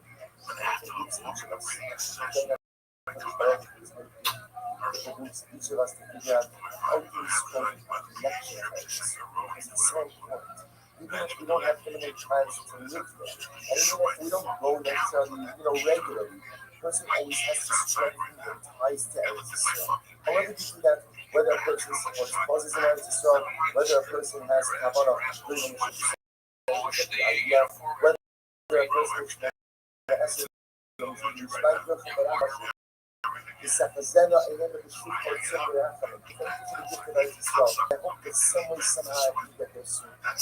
we do it with the strength of our bonds, with the strength of our love for Eretz Yisrael, the massiveness of celebrating the historical miracle of a future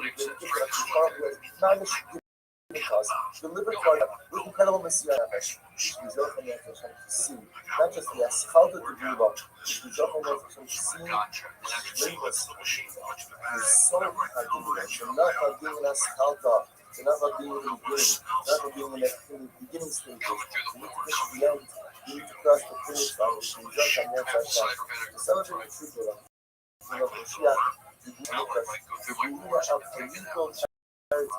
all of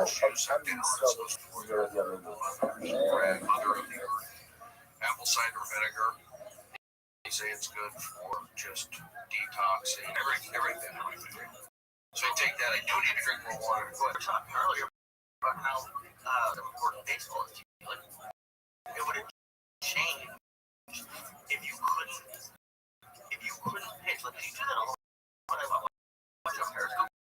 Well, that was a one-time deal, actually. Also, like if you couldn't do that, how would that change?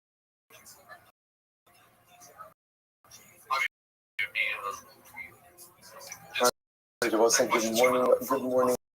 Let us begin by thanking all of our sponsors for this morning. Thanking our annual Calico sponsor, the Postal Truck of Eretz Yisrael, the dedicated Yeshua Joshua this year's in schools.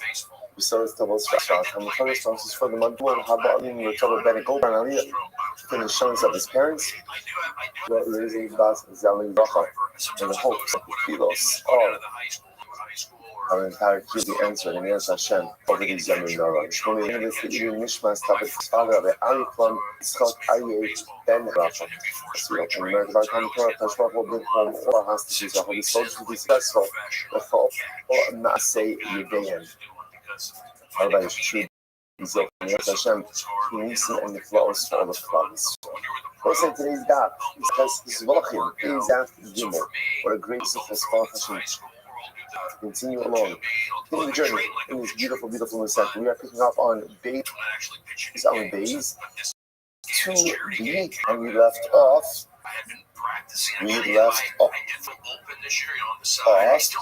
Elam Mecha, which is 2, 4, 6, 8, 10, 12, 14, 15 lines up from the bottom. Elam Mecha. So let's again. We're doing this very interesting series, just to orient ourselves for a moment. The Mishnah introduced us to the idea that halacha l'maisa, if a person offers up a carbon for the wrong carbonic designation, I have to bring a shlamim and I have in mind for an olah, so the halacha, the carbon itself is effective. However, it does not count towards the obligation of the owner. But that's Mishnah's halacha. Obviously, Machlokes into some of the details of the halacha, but that's the basic core idea. The Gemara then got into a very interesting question, which is, what happens if a person doesn't have, we'll call this counter das, they just have no das, what we'll call stama. We're going to call stama, which means a person offers up a carbon without any specific intent. What happens under those circumstances? Halacha l'maisa is what we call stama, right? Stama, just nondescript intent. Is that like negative intent, or ultimately again, is it like negative intent, or just no, that does not in any way undermine the effectiveness of the carbon. So we're working for trying to give a whole bunch of proofs. Nothing has been conclusive up until us. Let me prove this point to me. It's actually a very interesting Gemara. When offering up a carbon, it's actually quotes of the Daf Menvav, so this is in a couple of weeks from now. So the Gemara says, when offering up a carbon, you have to have in mind 6 things. Very interesting. What are the 6 things? Number 1, l'shem zeva. L'shem zeva. Now Rashi points there. We're just if you follow along in Rashi, so Rashi is in the wide lines on the bottom, 4 lines in l'shem zeva. L'shem mashu hokdash. So the first thing you have to have in mind is what was this carbon consecrated for? Meaning, what type of carbon is this? That's the first order of business. You have to have specific intent on the type of carbon being offered. Next, l'shem zoveach. L'shem zoveach, Rashi says, she is capable by law, she is capable achat. You have to have in mind that the intended owners will achieve atonement and not have in mind the wrong owners. So, for example, if this is Ruben's carbon, and let's say the Kohen has in mind for shipment, that's going to work. So that's the shem zeh, specific type of carbon, the shem zoveach, for the one who's offering it, the shem. Rashi says over here, "Menachos la'kadosh baruch hu sha'amar v'naser tzona." Listen, beautiful. You have to offer up the carbon for the sake of HaKadosh Baruch Hu. And what's very beautiful about this? What's very beautiful about this is you say to yourself, well, why else are you bringing the carbon? Like, in other words, what else is it exactly that you would be doing? So what you see here, I will say, is that what we'll call situational kavanah is not enough. One requires, what does situational mean? Situational, okay, give an example. Situational kavanah is pretty much what many of us operate with in many aspects of our yiddishkeit. So, for example, again, a person is really supposed to go ahead and have kavanah for the first pasuk in Kriyas Shema. Explicit kavanah first, but that person doesn't have explicit kavanah. So the Mishnah Berurah brings down that there's such a thing as situational kavanah, that essentially, since you're involved, what you're doing is so that you have kavanah. By kavanah, it's very interesting. By kavanah, you have to have explicit intent that I'm bringing this for Kadosh Baruch Hu. L'shem. Next, l'shem isha. Rashi says, "L'aktiram v'lo la'asos sleep." So l'shem isha means that you have to have in mind that the sacrificial parts are going to be fully consumed on the mizbeach, and not necessarily just roast. Say a person has in mind they're going to roast the sacrificial parts on the mizbeach. That's not enough. It has to be fully consumed on the mizbeach. Next, l'shem ishim, for the sake of the fires. Rashi says over here, "Laktiram." Sorry, that was the wrong. So l'shem ishim, that's for the sake of the fires. Good. L'shem reach nichoach. L'shem reach. L'shem nichoach. Ultimately, again, you have to have in mind that Allah Chalamayim said it has to be for Reach Nichoach, a pleasing aroma. Rashi says, "L'shem Reach, la'kuke ibarim shetzlan behalan b'shiveiman." So this once again would come to exclude, let's say, putting something on the mizbeach for a short amount of time. But Reach Nichoach comes about when you allow the meat to be fully burned on the mizbeach. Incredible. So it says to be and if you happen to be offering up a sin offering, or an asham, you have to have in mind for the specific avera that you are offering it up for. Incredible. So it's a very profound Gemara on many different levels. So the Gemara see,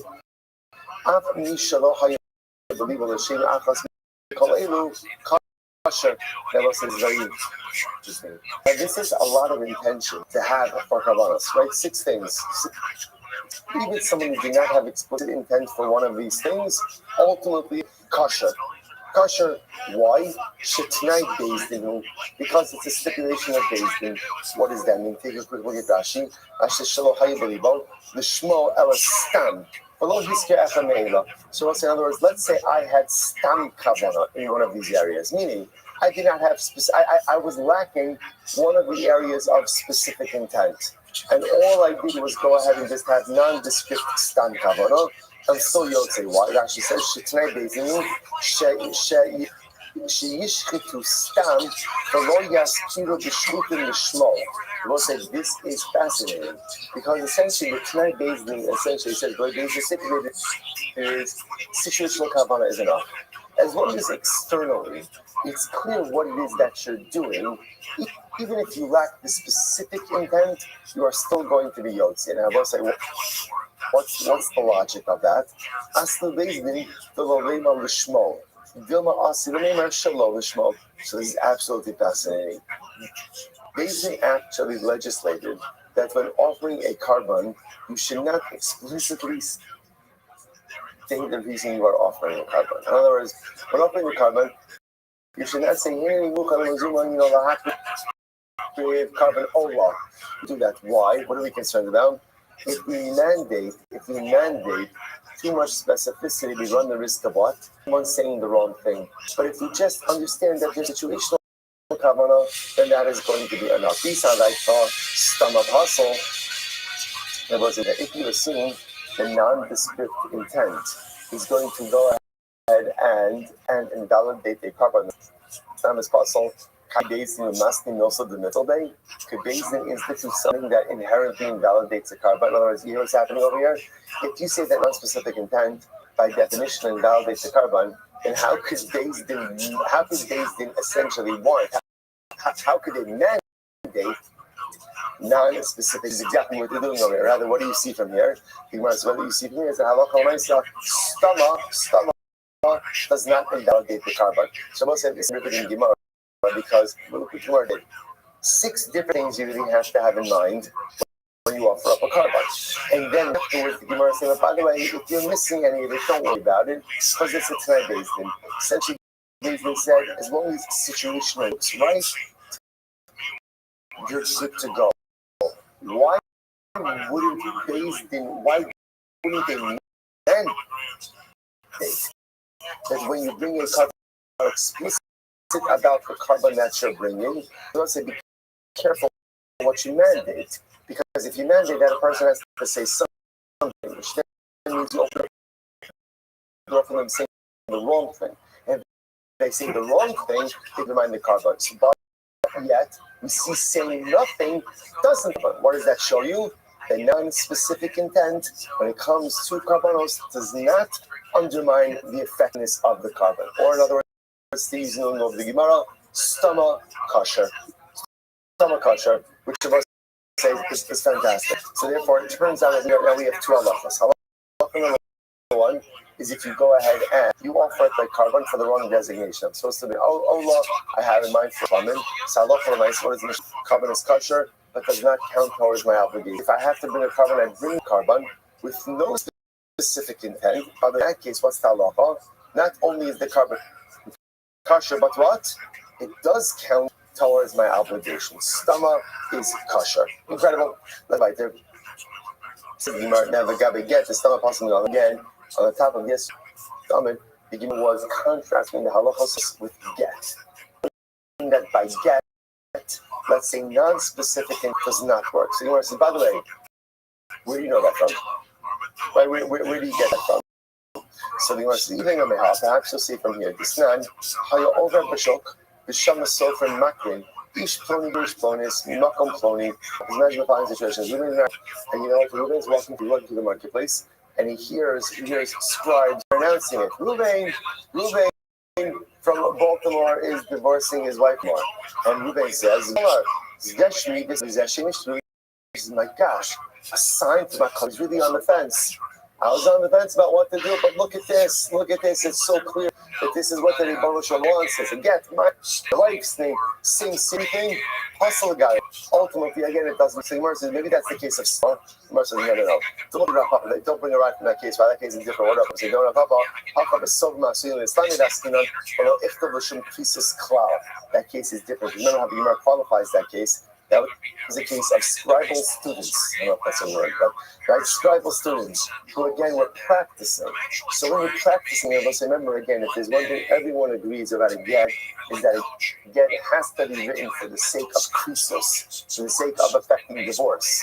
But it's quite possible over here that in this case they're writing it for practice. Therefore, again, the get itself is not vested with the power to affect divorce. That's why it doesn't work. Anyhow, let me something in another ayah. We'll say top of Gimel 3a. Yes, okay. Customer guy just of an in-law. So listen to this. Reuben was going to divorce his wife Rachel. And what happened? He decided not to.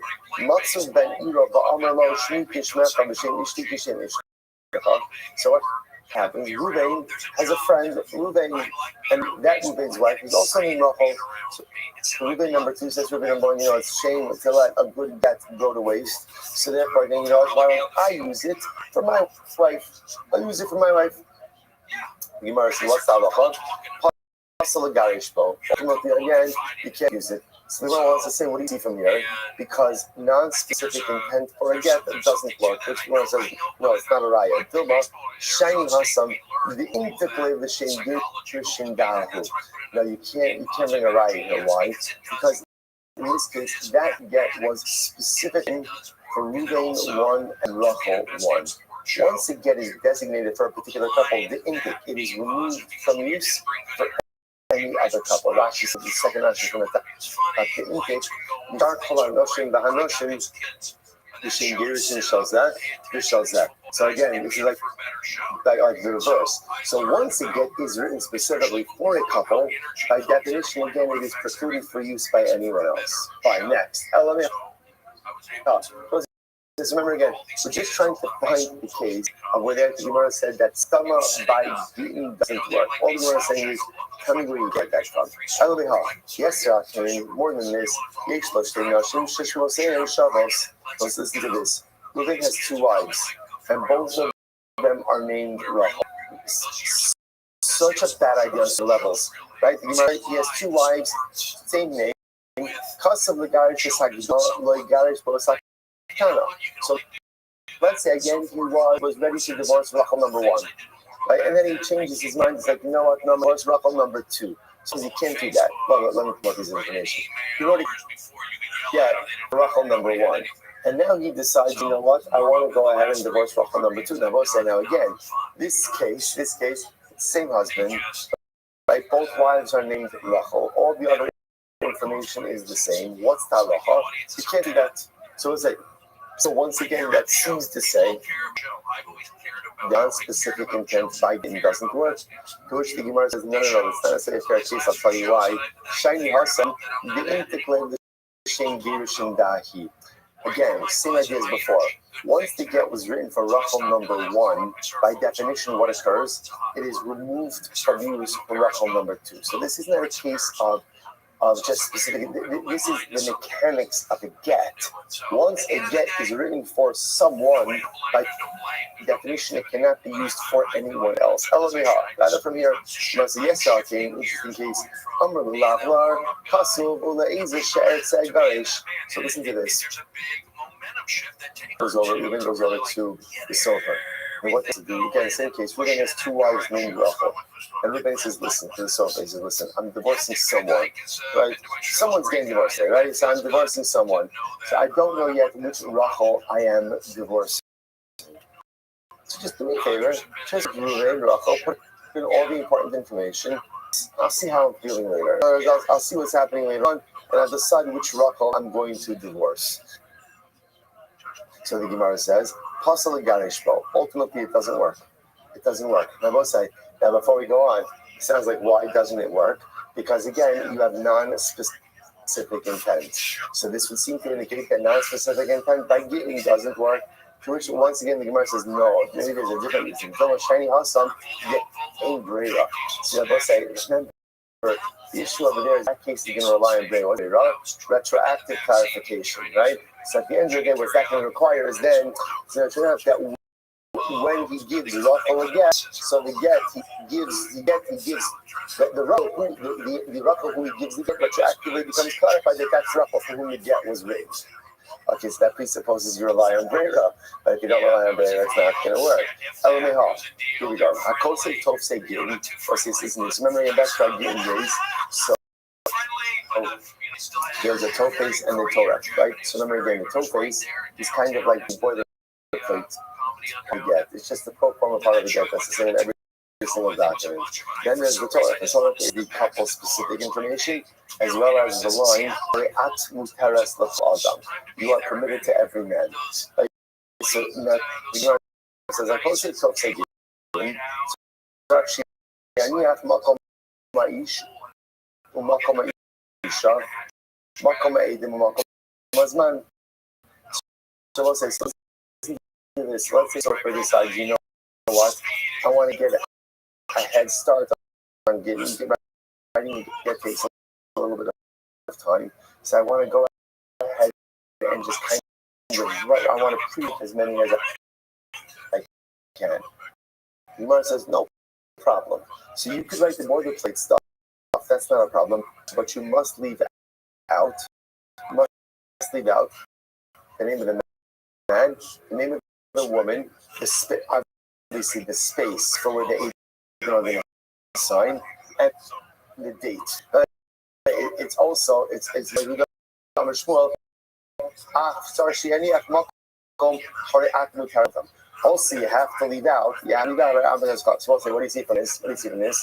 That Gittin only work if they are written with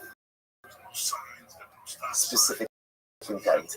The fact that you have to leave out the couple specific information indicate to us that a get is only valid with specific intent, which then by definition tells us that that a get written with non-specific intent, what we call stama, is not going to work. So therefore, we'll say, what we come out is that halacha l'maisa, karbanas, when offered up stama without specific intent, absolutely work. And by the way, not only work, it works of the carbon is kosher, and it also satisfies the obligation of the owner. At least that's the conclusion that we have right now. By a get that is written without specific intent, totally does not work. Good. Gemara says as follows. So, Rabbi Milsach Resis. Remember again how this whole should be started. Remember again, Rabbi said to Papa, did you miss an incredible night? Why? Because in the boundary of Bach, Rava was posing things, answering questions, all this stuff. So the Gemara didn't go through a couple more of the contradictions that Rava resolved during that evening. So Rava also something else up. The name of Rava is quoted as follows. So this is fascinating. Now, the Greek is on record as saying that in L'Shem, with the intentions in Ola, ultimately, we actually didn't see this to be. So a little bit of time there. But here's the name of Rab. If you chef a chatas for the problem, which means again, I bring a common chatas. We know chatas, right? We are eating chatas from our horiest days. You're like, you learned about chatas and horiest? Yeah, we did actually, right? Only for about 3/4 of the time, right. But remember again, when you make a covered chatos, any attraction for which if done intentionally would have a chius, right? If done to show you bring a covered chatos. So Ruvain accidentally eat her, right? And therefore again, that's kares if done intentionally means the chatos. But when you do chatos, he has in mind that it's a shame ola. So what does Rav say? Ultimately, it's possible. That invalidates the cover. That invalidates the cover. Then we'll say, now by the way, leave aside the Mishnah, right? Our Mishnah spoke about it in general. Whenever you play with the chatos, it's being invalid, right? Leave that aside for now. Right, so ultimately, again, to shech the chatos shem all is possible. Shech the l'shem chulin k'sheira. Wow, this is interesting. But let's say when you shechted the chatos, you had in mind that it would be l'chulin, right? L'chulin meaning what? And halacha l'maisa, you had in mind that it's not a carbon. It's not a carbon. You just shech the animal. What's the halacha? It's kosher. And by the way, also I just want to point out, so remember, somebody mentioned this after Davin yesterday, I neglected to say this part. When you speak of having different intentions by Shkita, one of the things that we will see is in Eretz Hashem, Shkita is Kshira Bizarre. So remember again, in the sacrificial process, a Kohen does not have to be the one who is shechting the carbon. Yisrael is allowed to do that. So therefore, again, this could be the Kohen having the wrong intentions, but it could also just be simply the owner himself having the wrong intentions. So let's say, so now what's going on? Oh no, first of all, take a look at Rashi. Actually, no, not yet, sorry. Alma, what do you see from here? This is fascinating. Do we know machrid ba? The Latin lo machrid ba. Let's say, what do you see from here? That it's only when you have erroneous intent that's within the same within the same type of intent, does that undermine the carbon. But if you have intent that has nothing to do with the carbon itself, it doesn't undermine. So what does this mean? If you have in mind the wrong type of carbon, ultimately that underactiveness of your carbon. But if your das has to do with something that is totally extraneous to carbonos, that does not undermine the effectiveness of the carbon itself, right? So if I'm offering up a chatos and I have in mind for an ola, ultimately again the carbon is possible. But I'm offering up a chatos and I have in mind for chulin, the carbon is kosher. So the lashon of the Gemara is dimina. It is only a similar type of intention undermine carbon. But this similar type of intention does not undermine carbon. So what is a similar type of intention? Intention for another carbon. This similar type of intention for chulin. So the Gemara says, okay, that is really interesting, and let's analyze this a little bit. So the Gemara says as follows. If you look at Rashi says that here's the interesting logic. The lat mina, he goes chulin. If I'm offering up a carbon chatas and I have in mind for chulin, Rashi says over here, she'eno min kadshin. Ultimately, obviously, chulin is not a type of carbon. Lo machrit, it does not undermine the effectiveness of the carbon. Why? Ve'in shmo nitbas al hazevach la'akor shmo mimenu. Why? Because it will say, calling a carbon chulin does not in any way dislodge the identity of the carbon. But calling a chatas, an ola, absolutely can dislodge the identity of the carbon. Only a similar type of identity can dislodge the initial identity. A totally dissimilar form of identity cannot dislodge original identity. So let's analyze this. Alma, the Gemara is a kasha, supposed to send back to get. So listen to this. And yet, right, that was not written with das for a particular woman, it is possible. Okay, right, in other words, that halacha l'maisa. And again, on a simple level, if you're going to get divorced Rothschild, and he has another wife, Leah, he can't use that to divorce Leah. The Gemara says this: "Vafilu l'shem bedes kochavim nami pasol." Right, nami pasol. So the Gemara says even for avodas kochavim. Now, what does this mean? That Allah L'maisa, even if moving went ahead, the Rashi is more about the heart. Shalom l'shema isha zu, elo l'shem isha acheres. Called yapadav davodas kochavim rav bas geirishim mahani. So what does this mean? That Allah L'maisa again, if you wrote a get for one woman that had a mind for a different woman, it undermines the effectiveness of the get. Even if the other one was not Jewish. Now what's that? Now a non-Jewish woman has no shaykhs to give. So again, what do you see from here? You see from here that Allah L'maisa, even intention for something that has nothing to do with the subject at hand, can derail the process. The Gemara says, no. Take out avodas kochavim in this case. Havile stam. Because again, remember, a get for avodas kochavim is no different than non-specific intent. And as we just went ahead and saw, stam apostle. Non-specific intent by getting undermines the effectiveness of the get. Kachim, on the other hand, dal chulin minai. If you remove the chulin nation, what do you have? You have just specific intent.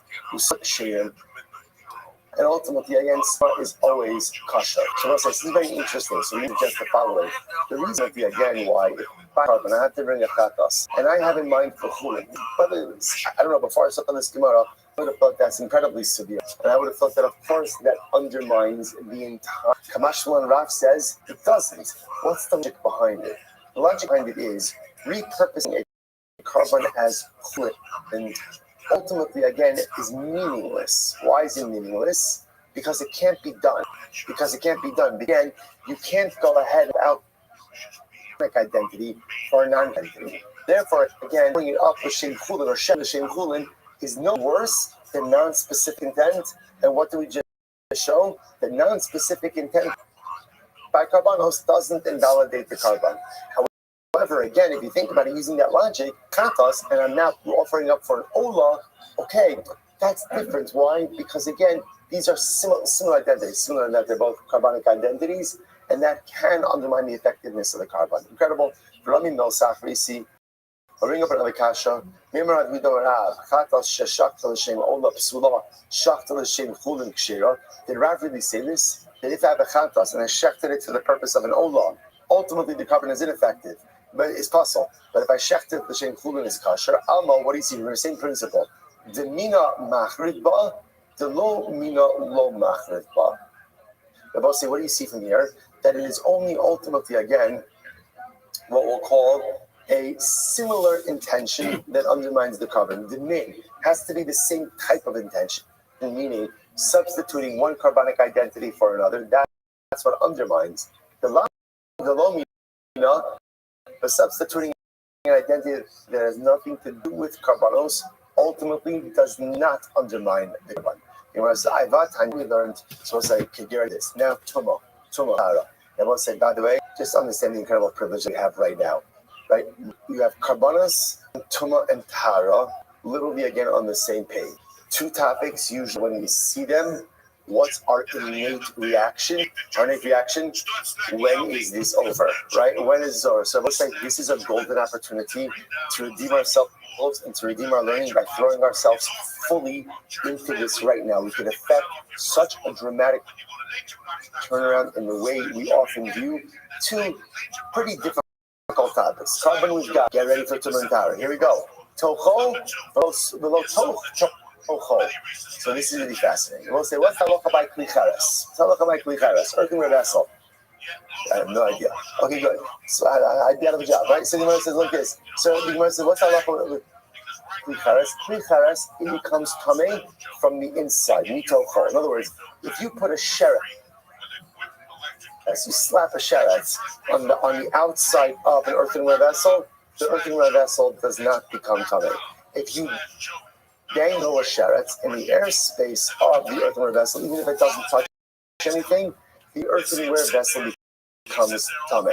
They both say, interestingly enough, that halacha only applies to something that is dangled inside of the klichares. But let's say you have something else that's inside of the klichares, that item will not become tummy. Okay, so we're going to explain this in just a moment. Look at Rashi, Tocho. Rashi says, almost ready. Kol klichares, below Tocho. Fli hamunach betanor, upiv lamala min piatanor, va'ochlin umashkin besoch, b'sheretz betanor, ochlin shebekilim taholin. Say now, so let's illustrate the following case. Here's illustrated. You have an earthenware oven. Okay. Now inside of that earthenware oven is another utensil.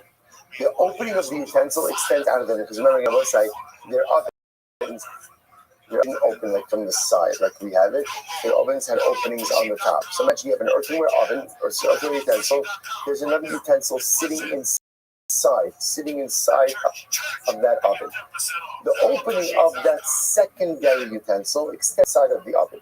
There's, let's say, food inside of that secondary utensil. Okay, following so far? Now what happens? There's a dead sheret inside of the oven. So what's the halacha? Anything inside of the oven is now tameh. But interestingly enough, anything inside of that interior utensil is tahar. It's tahar. Why? Because it's shalim. A klichares, a sheret and a klichares is only metal that which is inside of the klichares. But that which is inside of another kli in the klichares is impervious ultimately again to the tumah.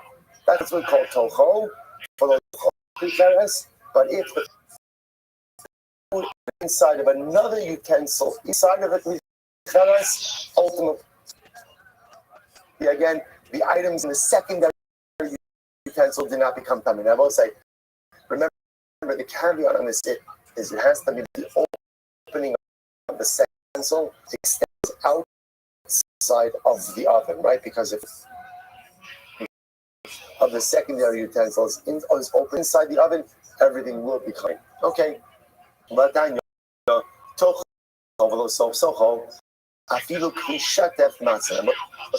this is not only, by the way, another earthenware utensil. Interestingly enough, it actually doesn't matter what the second utensil is made of. It makes absolutely no difference. The contents of that second utensil, which is inside of the klichares, not contract from off. Rashi says about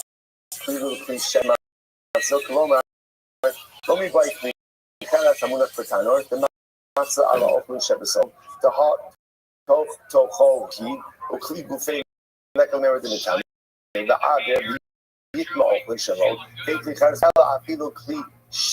Shetep, she coming about. So say, listen to this. Okay, so let me just clarify, right? So let's go. You have an oven. The oven is a cheres. You put there's a cheres inside of the oven. If it doesn't touch any of the what's halacha? Everything inside.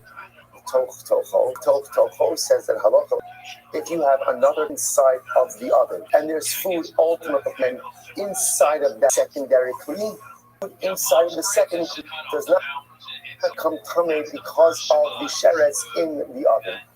Because again, sherets inside of the klikaris are only without a tochol. That necessarily is something else. That's like Rabbi says that look applies no matter what the material of the second utensil is. Because I would have thought like this. The truth is, if you think about it, it's not such a big chiddush.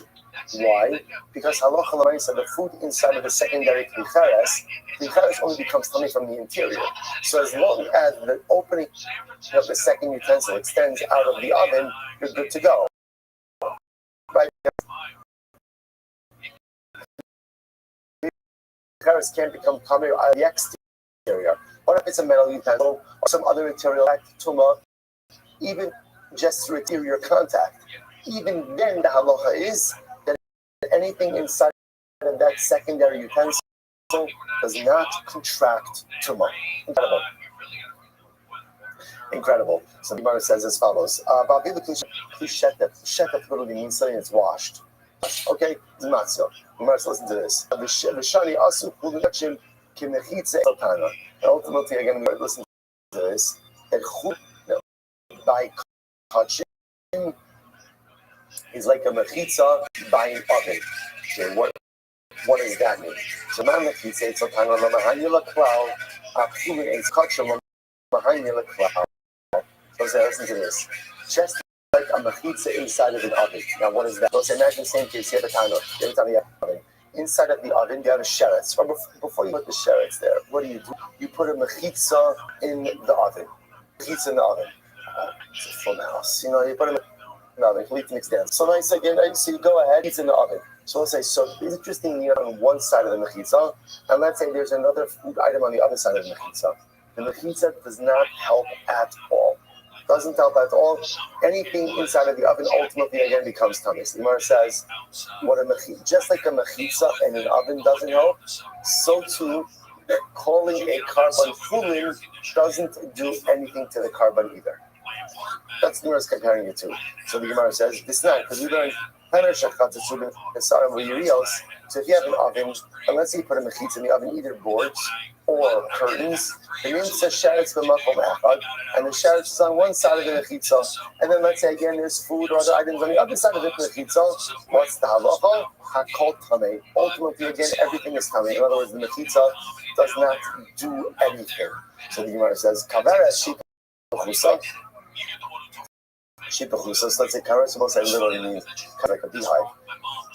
In this context, it actually means like a basket that looks like a beehive, and that has openings in it. Upakak upakuka the kash. And you plug up the openings with straw. And it's suspended into the airspace of the tanor. Sheretz b'socha, and there's a sheretz inside of the tanor. A tanor tamei, sheretz b'tanor open shebesocha tamei. Good. Rabbi ultimately again says it's tar. Now, what's Rabbi logic?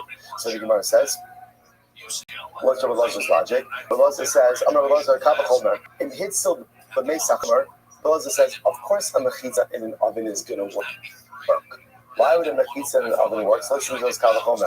In Hitzel, but Mesachomer, lo tatzel b'klicheres hakal. So it says, listen to this. If a mechitza works by tumas meis.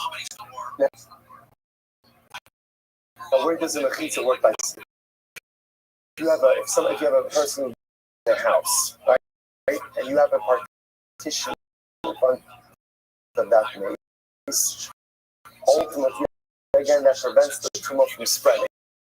So, if the mechitza works to block tumas mace, right, which is much more common, why wouldn't it work in the oven to prevent the spread of tumas? Sheretz.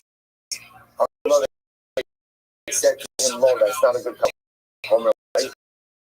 In Hitzel, the Mace, Hamashikin, Haluka Ba'orin, thoughts of what we have, Sakashi, Haluka Ba'orin, it's very different.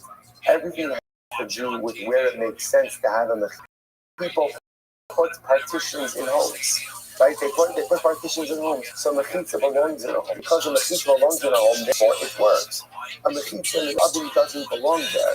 Because it doesn't belong there, what? Therefore it will not in any way to belong. So this makes sense. Ultimately, again, according to the Rabbanon, according to the Rabbanon, now watch this. According to the Rabbanon, that in an oven, a mechitza doesn't do it. Why? It doesn't do anything. Why doesn't the mechitza block flow of sheretz, and why not? Because at the end of the day, a mechitza doesn't belong in the oven. Similar, Rabbanon will say that if your designation, what does it do? Why? Because carbon has no shape. So this makes a lot of sense in the shittas. The Gemara says, Rabbi Elazar, now, according to the Elazar, what he just said, the Elazar says that a mechitza by the oven will work. So it's interesting. The Gemara says, yes, the single Elazar says that a mechitza in the oven would work. So something we should say that thought, that carbon, the chulei, should also undermine the carbon. To which the Gemara says, no. The Gemara says, Michael, remember, the Elazar Kabbalah, we just said before. The Elazar, sorry, was it guys here Kabbalah? Hey, Hasi. Hasam Nami Lema Kabbalah. So you can see the same of Kabbalah by the Kabbalah. So let's watch the Kabbalah by Kabbalah. The Gemara will say, the Gemara says, I'm sorry, Hasam Nami Lema Kabbalah. Kachim, Mechalin, also just this last time we're going to start. Kachim, Mechalin, Simon says, Kachim Mechalin, Kachim. Fully call shaking. I must say, if halacha l'maisa, so ultimately again, calling a carbon a wrong name has the ability to undermine the carbon. So certainly the carbon fulin will certainly go and undermine the carbon. Hello, time to do that for the Elazar. We'll say, no, to stop over here for today. All right, this is not a good way to start in the Sefta. Okay, good. Okay, we'll say, good, we're fine. It gets short. We'll say, great. We'll say, but Lakers, you see how beautiful it's going out. We got this. The catch up race before Shabbos. Shkayach, everyone.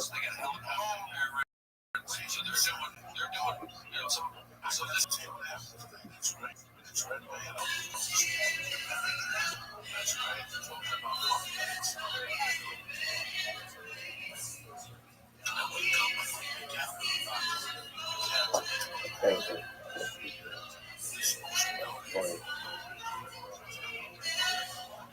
Sure.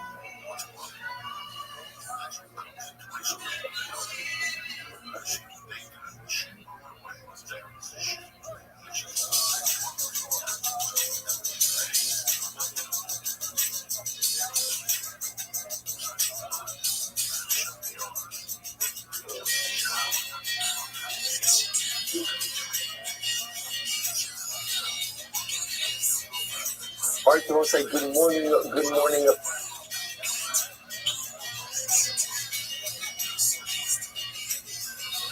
And let us begin a great small passion for you. Begin in the reception today. Begin by thanking all of our sponsors. To thank our annual Talmud Torah sponsors. Filton Strong Alert yourself for dedicating all the Shemar Rothschild this year as a schus to restore souls on the star. Talmud Torah sponsors for the month of Elul Habadi with Philip Bennett Goldberg. For an aliyah to show us that his parents, Avram Ben Asher Pinchas, Baker Azel Bas Zelin, and hopes that the fields of our healing all parties will be answered. Shmuel Legitimate, Ilu Nishmas, David from Sponsor, Ari from Yitzchak, Ari Ben Hachavar Rabbi Yaakov, Zichron Yisrael, and our Dafyomi sponsors for today, Josh and Malki Rosenblum, Ilu Nishmas. The Ilu Nishmas, Harav Daniel Ben Hadisha, Lee, the Zichron Yisrael, the Shiva Yeshiva's Place Yisrael, who was nifter yesterday. Josh is ready to marry Yisrael. We hope that in the merit of our Talmud Torah and Shema Slavin Aliyah, all of those who need to report to the Holy Yisrael. Hashem, bring home our hostages. Allow our holy soldiers to be successful and Hashem make it a year filled with Besoros Tavos, Geula, and Melacha. Well, so with that, let us begin. Baruch Hashem.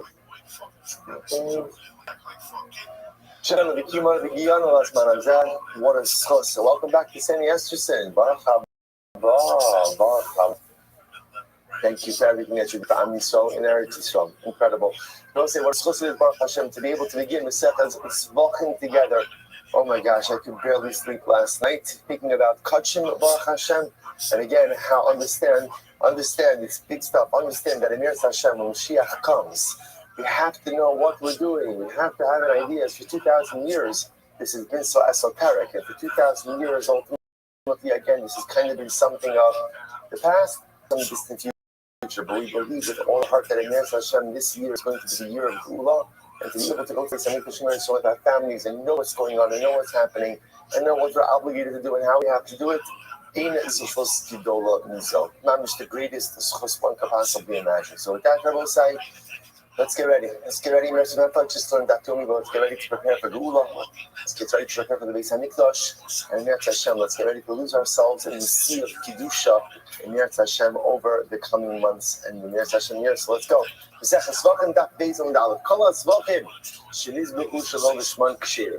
a fascinating halacha.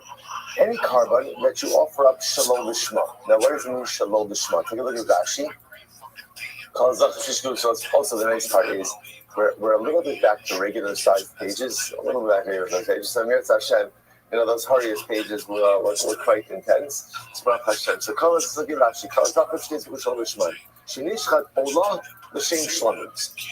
So one of the great things that we're going to get to do over the course of this Masechta is in Eretz Hashem really get a categorical understanding of karbanos.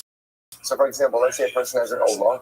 An olah, of course, is a carbon that is totally consumed on the mizbeach. First is a shlamim, right? The shlamim is a carbon where part of it is consumed, part of it is eaten by the owners, and part of it ultimately is eaten by the kohanim. So let's say again, I have to bring an olah, but instead what ends up happening is I have kavana for the shlamim. Now we're going to discuss again kavana where. So the pasuk, let's assume right now, the time that the animal is being shechted, I have kavana ultimately for a shlamim. So I have the wrong intention by my carbon. So the first thing Mishnah says, kosher. Halacha is kosher. So I'll say, watch this. Just understand the tremendous soul that the Gemara is the first line in the second is kosher. And what is it saying? What the discussion ultimately when it comes to kosher, the first intention is intentionality. Intentionality. If you want a life of kosher, at the end of the day, you want a life of Kiddusha. The most important concept, the important thing that you need is intentionality. A life without intention is a life that's not really going where you want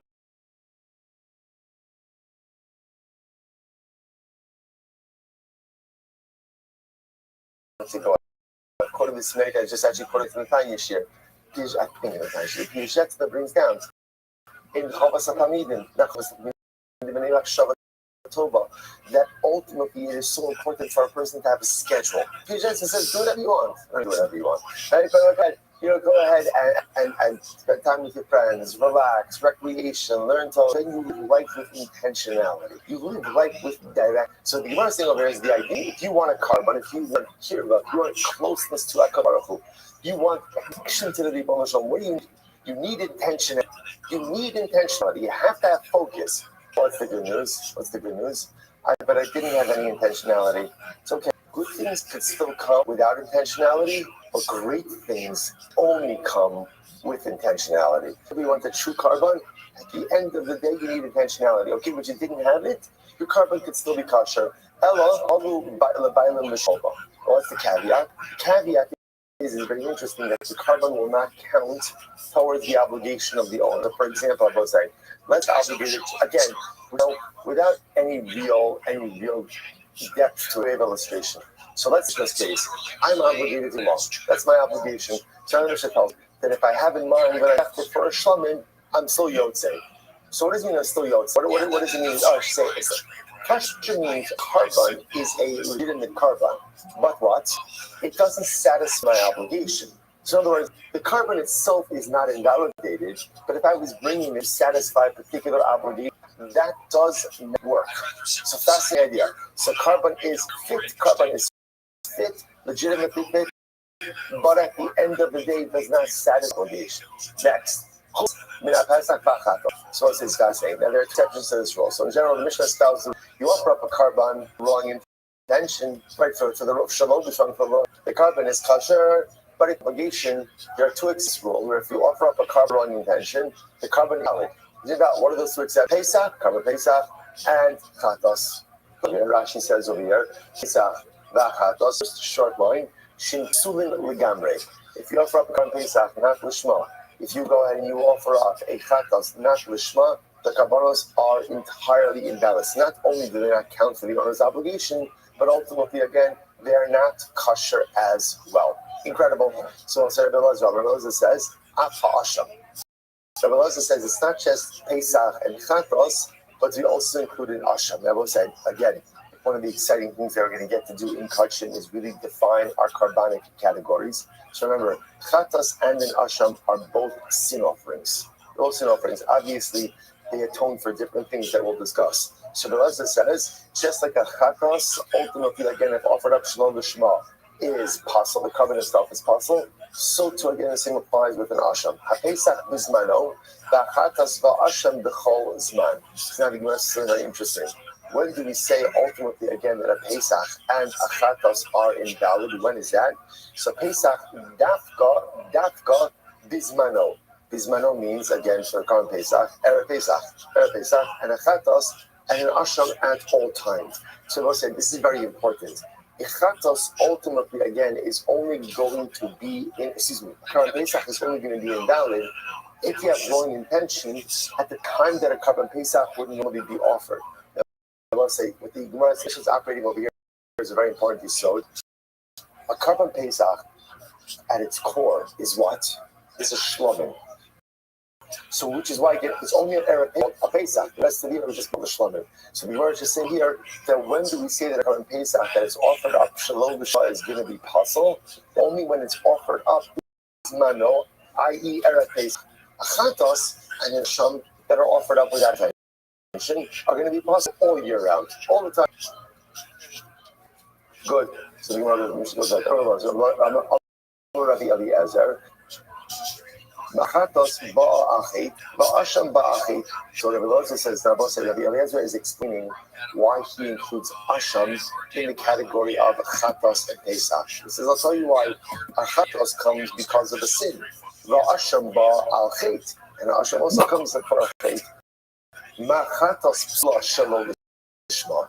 Just like a chatos, if you offer up shalom lishma, I will say, remember, what does shalom lishma mean? For now, assuming shalom lishma means what? Means what? For the wrong purpose, for the wrong designation. Right? I brought the chatos and I had in mind for a shlomim. So the Gemara will say this: just like a chatos is partial shalom lishma, afa asham pasal shalom lishma. So too, ultimately, again, an asham is pasal shalom lishma. Incredible. So let's just pause here for just a second and let's review. What do we have? And remembering, I will say, you're going to see kachin. It's really, it's not. There's just a lot of details that we have to follow on with. Okay, so detail number one. What did the Mishnah teach me? The unwritten rule is offer up every carbon for the right purpose. Okay, this Mishnah doesn't have to say that because that's kind of obvious. What happens if I offered up the carbon for the wrong designation? If you have it, it is kasher. And a comment says, however, it does not discharge the obligation of the owner. And a comment says two exceptions to this rule. What are they? Chatos and Pesach. Pesach and Chatos. However, Pesach is only invalid when offered up on Erev Pesach for the wrong intention. Chatos all year round. Rabbi Eliezer says it's not just Chatos and Pesach, it's also Asham.